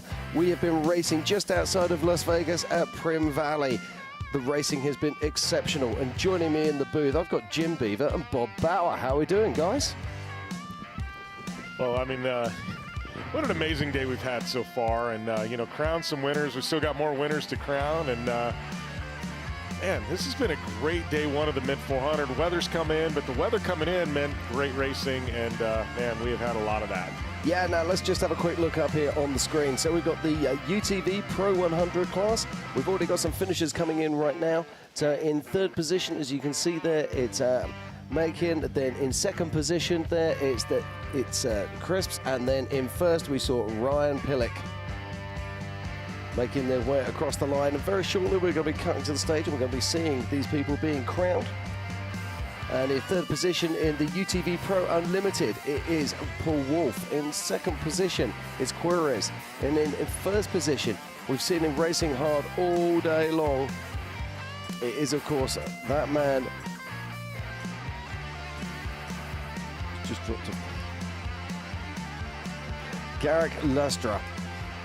It looks like here momentarily. Now, I've got to talk about that because we've just seen Paul Wolf come over in third position. He's been absolutely nowhere all day, and then he's just suddenly pops up. But in UTV Pro Open, the only finisher we have right now is Mitch Guthrie Jr. But what a race it's been so far. We've got so many. I'm just looking here. We've got 1, 2, 3, 4. We have got 4 different classes in our top 5, or in our top 6, sorry, which is absolutely incredible. In our UTV PR100 production class, then we've got sitting there, we've got number 1 is Miller. That'll be Wes Miller. It looks like in Class 5 Unlimited, Hernquist there has come through, as Bob had found out that car is actually a very recent new build. They've got a vintage class car that they're saved for south of the border. Yeah, they do, but they haven't changed the look of it, and I think that's really great because it's an iconic look, and that's one of those cars you remember forever. Yeah, well, Trey Hernquist, Trey's had an absolutely fantastic day in the office there. We saw those Class 5 cars. They were racing so hard earlier on, and we just saw them falling away. We saw John Willard. I mean, he was our race leader for I think 2 laps. We saw him right out there in front. Then he had problems. We saw him back out again running, so that was good news. But there's been so many classes here today, and to see so many classes. Normally, these classes will have one class that dominates the top of the field. Usually, it's the Pro UTV Turbos that we see doing that. But this year, as I say, I'm just looking here at the score sheet. We've got 4 different classes in the top 6. That's remarkable in itself. And that shows how close this racing is now. Yeah, it's become ridiculously close. We talked about it. You know, Mint 400 used to be an endurance race, and it still is to a certain regard, but it's also a sprint race. And I mean, we've seen some blistering times today in a lot of different divisions, and the competition is at all-time high. And I love seeing the competition between the various classes for that overall victory. I'm just glad I'm here. Well, glad you're here too, Bob. You see some great racing, and we've seen the desert turn into the most beautiful race course I've seen in a lot of years, and I'm kind of stoked for tomorrow. It's hard for me to focus on the rest of today when we got what I know is going to happen tomorrow, because what we're seeing today in that desert, it is so smooth. And if we get the rain tonight like they think we might, we're going to have ourselves a racetrack tomorrow. The stage has been set for tomorrow for the Unlimited race. Yeah, the gloves are dropped, my friend. Yes, and you know, if you're an Unlimited class racer, you're seeing this weather, and it's got you excited for the race day tomorrow. Yeah, so, hey, I'm out of here, folks, ladies and gentlemen, but thank you so much for being with us for as long as you were today. We're looking forward to tomorrow. I'll see you then. Bye. Thank you very much, Bob. It's always a pleasure to have you in the booth. And very shortly, we're going to get some winners up here. Okay. And we're going to speak to them and find out what they've got to tell us all about that 400 miles around that nice, gentle stroll around the Mint 400. Believe every word, Jim. Believe every word. And there's Bob telling lies already. All right. Absolutely. Yeah. Yeah. I'll see you later, guys. Right, let's have a quick look at our top 10. This is our official top, or our unofficial top 10, should I say, in non-class order. So in 10th position is Colton Gruber. In 9th position is Tyler Krebs. In 8th is Matthew Burrows. In 7th is Chad Cummins. In 6th is Mitch Guthrie Jr. In 5th is Zach Queries. In 4th is Garrick Lastra. In 3rd is Ryan Peplik. In 2nd is Bruce Benquist. And the man himself, Joe Tirana, rounding out and taking first overall unofficially in 7 hours and 47 minutes and 9 seconds. An astonishing run there from Joe. He started in 53rd position this morning, and he's just laid it all on the line, controlling this race, showing a maturity far greater than his young years you would think. And joining us in the booth very shortly, we will have Joe. And, of course, Matt Martelli, the mastermind behind this race.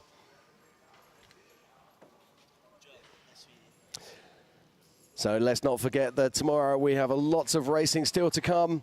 And starting at 10 o'clock tomorrow morning, we will have the Unlimited classes racing with us. We saw them qualifying earlier today, and Justin Lofton was the fastest man on the track.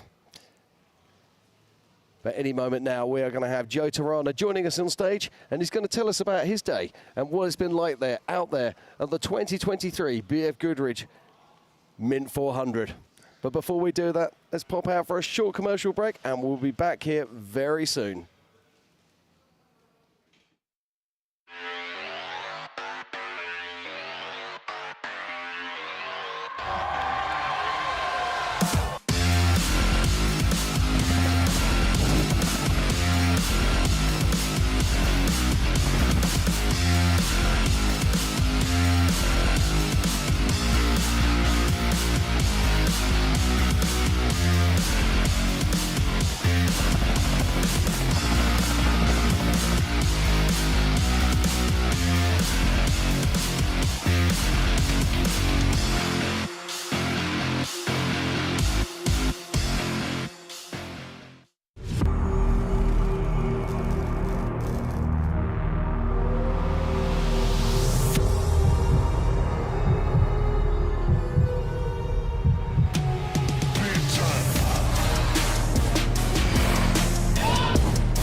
You need parts? We got parts. Fast? We got fast. No matter what you need, we have thousands of professional parts people doing their part to make sure you have it. Product availability. Just one part that makes O'Reilly stand apart. The professional parts people. O'Reilly Auto Parts.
Yeah, I got that right turn. We're good. Let's meet up at the compound group up. At 10-4. Yeah, for sure, dog. Good, little driver. Straight on through.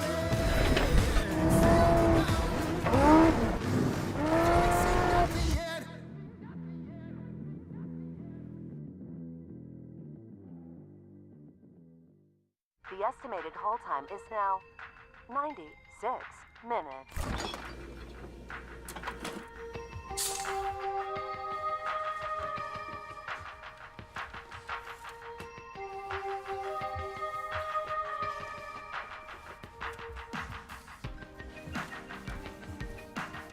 Sorry, are you still there? Yes. Okay, please hold.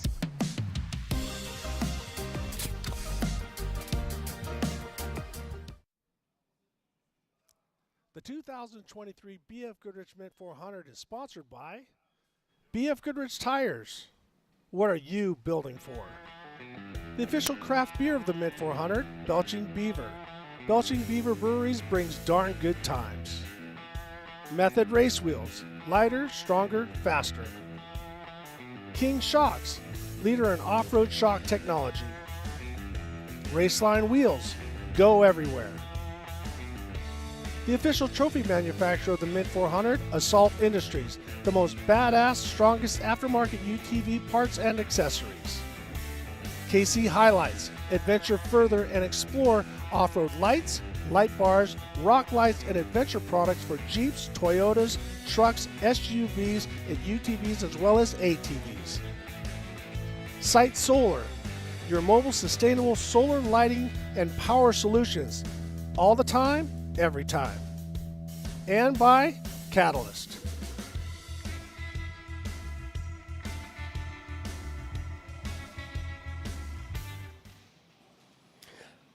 Okay, and welcome back. This is the 2023 BFGoodrich Mint 400. What a day of racing it's been here. But let's not forget, the action all kicks off again tomorrow morning at 9:15 with the Mint 400 grid walk. Then at 9:30 is the opening ceremonies as we get set up for the Unlimited race. Then at 10 a.m., craziness descends here and the Unlimited race gets started. We're expecting our first finishers to be crossing the line somewhere between around about 4 and 4:30 p.m. It's going to be absolutely epic, so be sure that you are tuned in and watching at www.themint400.com/live. But I am very pleased to say after an incredible day of racing here, I'm now joined in the booth by the race mastermind himself, Mr. Matt Martelli. Now, Matt, what a great day of racing. But who are these gentlemen joining us? Oh, come on. This is great. This is why I really love this sport is you just beat all the heavies, right? It's like you got the guys that you're like, oh, yeah, it should be Sims, it should be Guthrie, it should be this guy. But we got a brand new guy who's now got his name down in the history books as the winner of the Mint 400, Joe Tirana. Now, Joe, what a race it's been out there. But let's talk about this guy who's also sitting next to you, Jason. What a day of racing. So, come on, I'm not going to speak to Joe first. I'm going to speak to you. What was it like there out there on track? Well, there's so many cars, and, we started third class back, second from last. And we knew we just had to make our way safely through all the traffic and get a comfortable gap of dust-free air, and that's exactly what we did. Now, that's usually something we associate with people who've been racing for a long period of time, being able to pace yourself and hold that car together. But not being funny, you two gentlemen are looking quite young to me. So where have you been learning your race skills? Where have you learned to be able to race like this, to be able to come here and win the Mint 400? Oh, I live right out here in Las Vegas, so just come practicing right behind my house really helps a lot, and great teacher right here has taught me a lot and everything I know now. So absolutely fantastic. Now you get out on track there, you get that first lap under your belt, you get that second lap under your belt. Where's your head at? What are you starting to think? You're 200 miles in, you've got 200 miles to go. What are you starting to think at this stage?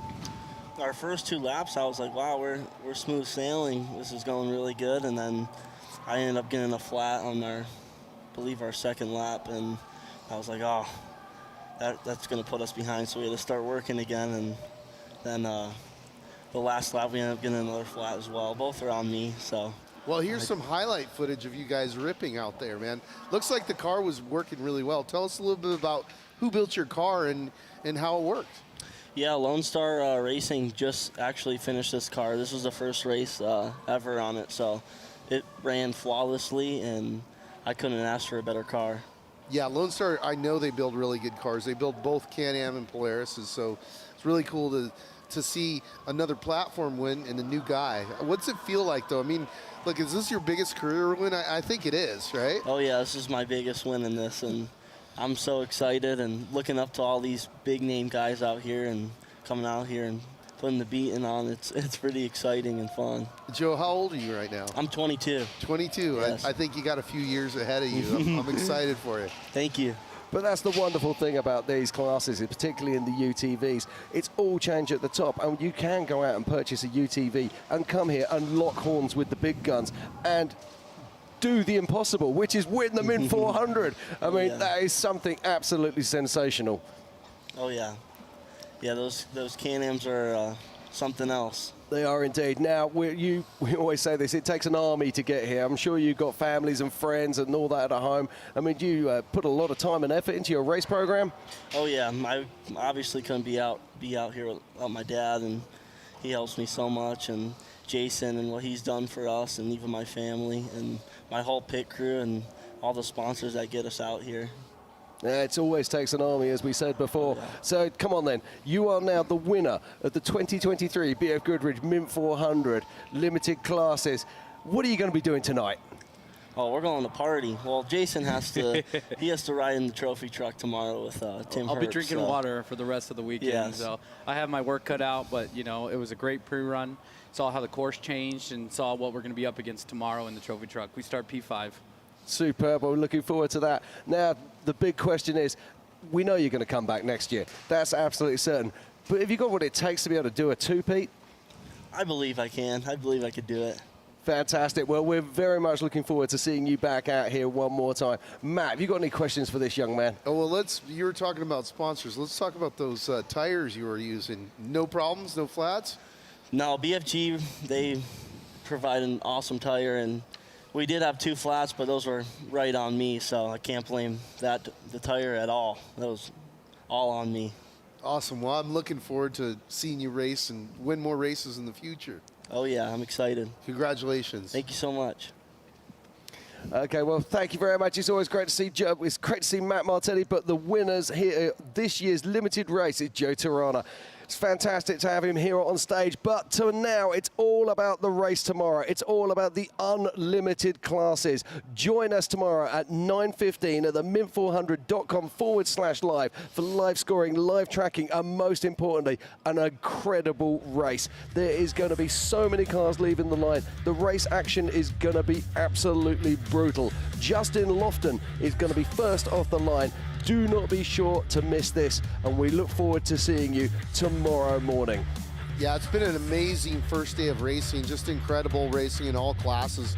As you can see, lots of drama, lots of broken vehicles, and man, it just sets up tomorrow perfectly. The track is pretty torn up out there, so these guys are gonna have to earn it tomorrow. Yeah, we can't wait to get started. Now, let's not forget, these cars tomorrow are going to be hitting speeds of nearly 150 miles an hour as they take on this brutal 400-mile course. So set your alarm clocks, get yourselves ready, put your snacks by the side of your television, and join us for the greatest race in America. And we will see you tomorrow morning for the 2023 BFGoodrich Mint 400. See you soon. The 2023 BFGoodrich Mint 400 is sponsored by BFGoodrich Tires. What are you building for? Monster Energy. Unleash the beast with Monster Energy. By Impact Canopies.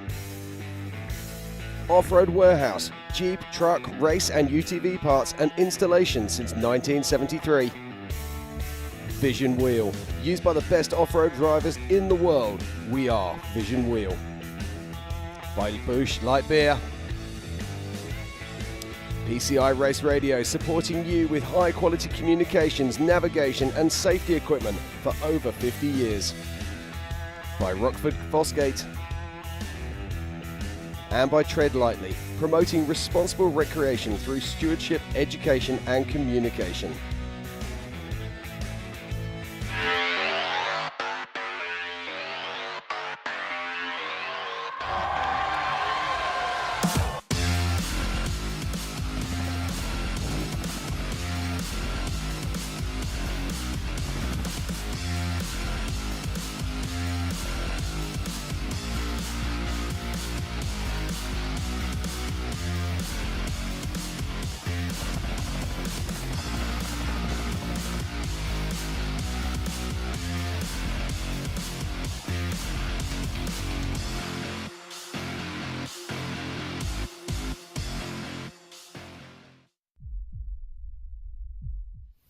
So Mitch, why is this bike so drippy? It's our 23 race bike. We can start up front, work our way to the back. Bones can tell you about the suspension. The rear shock is one of the most critical parts of the bike. Pegs with the titanium mounts. Kashima coating here. Anti-gravity lightweight battery. Young's modulus. Horse and a half. Works chassis lab. More tie than a space shuttle. Really? I might need that repeated.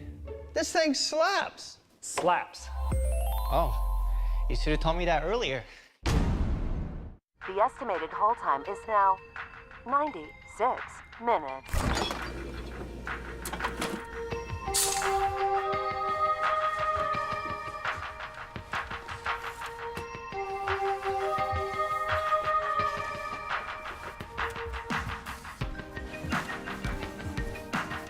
Sorry, are you still there? Yes. Okay, please hold.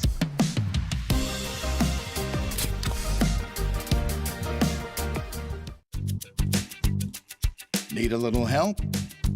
We got help. Need some advice? We got advice. No matter what you need, we have thousands of professional parts people doing their part to make sure you have it. Exceptional customer service. Just one part that makes O'Reilly stand apart. The professional parts people. O'Reilly Auto Parts.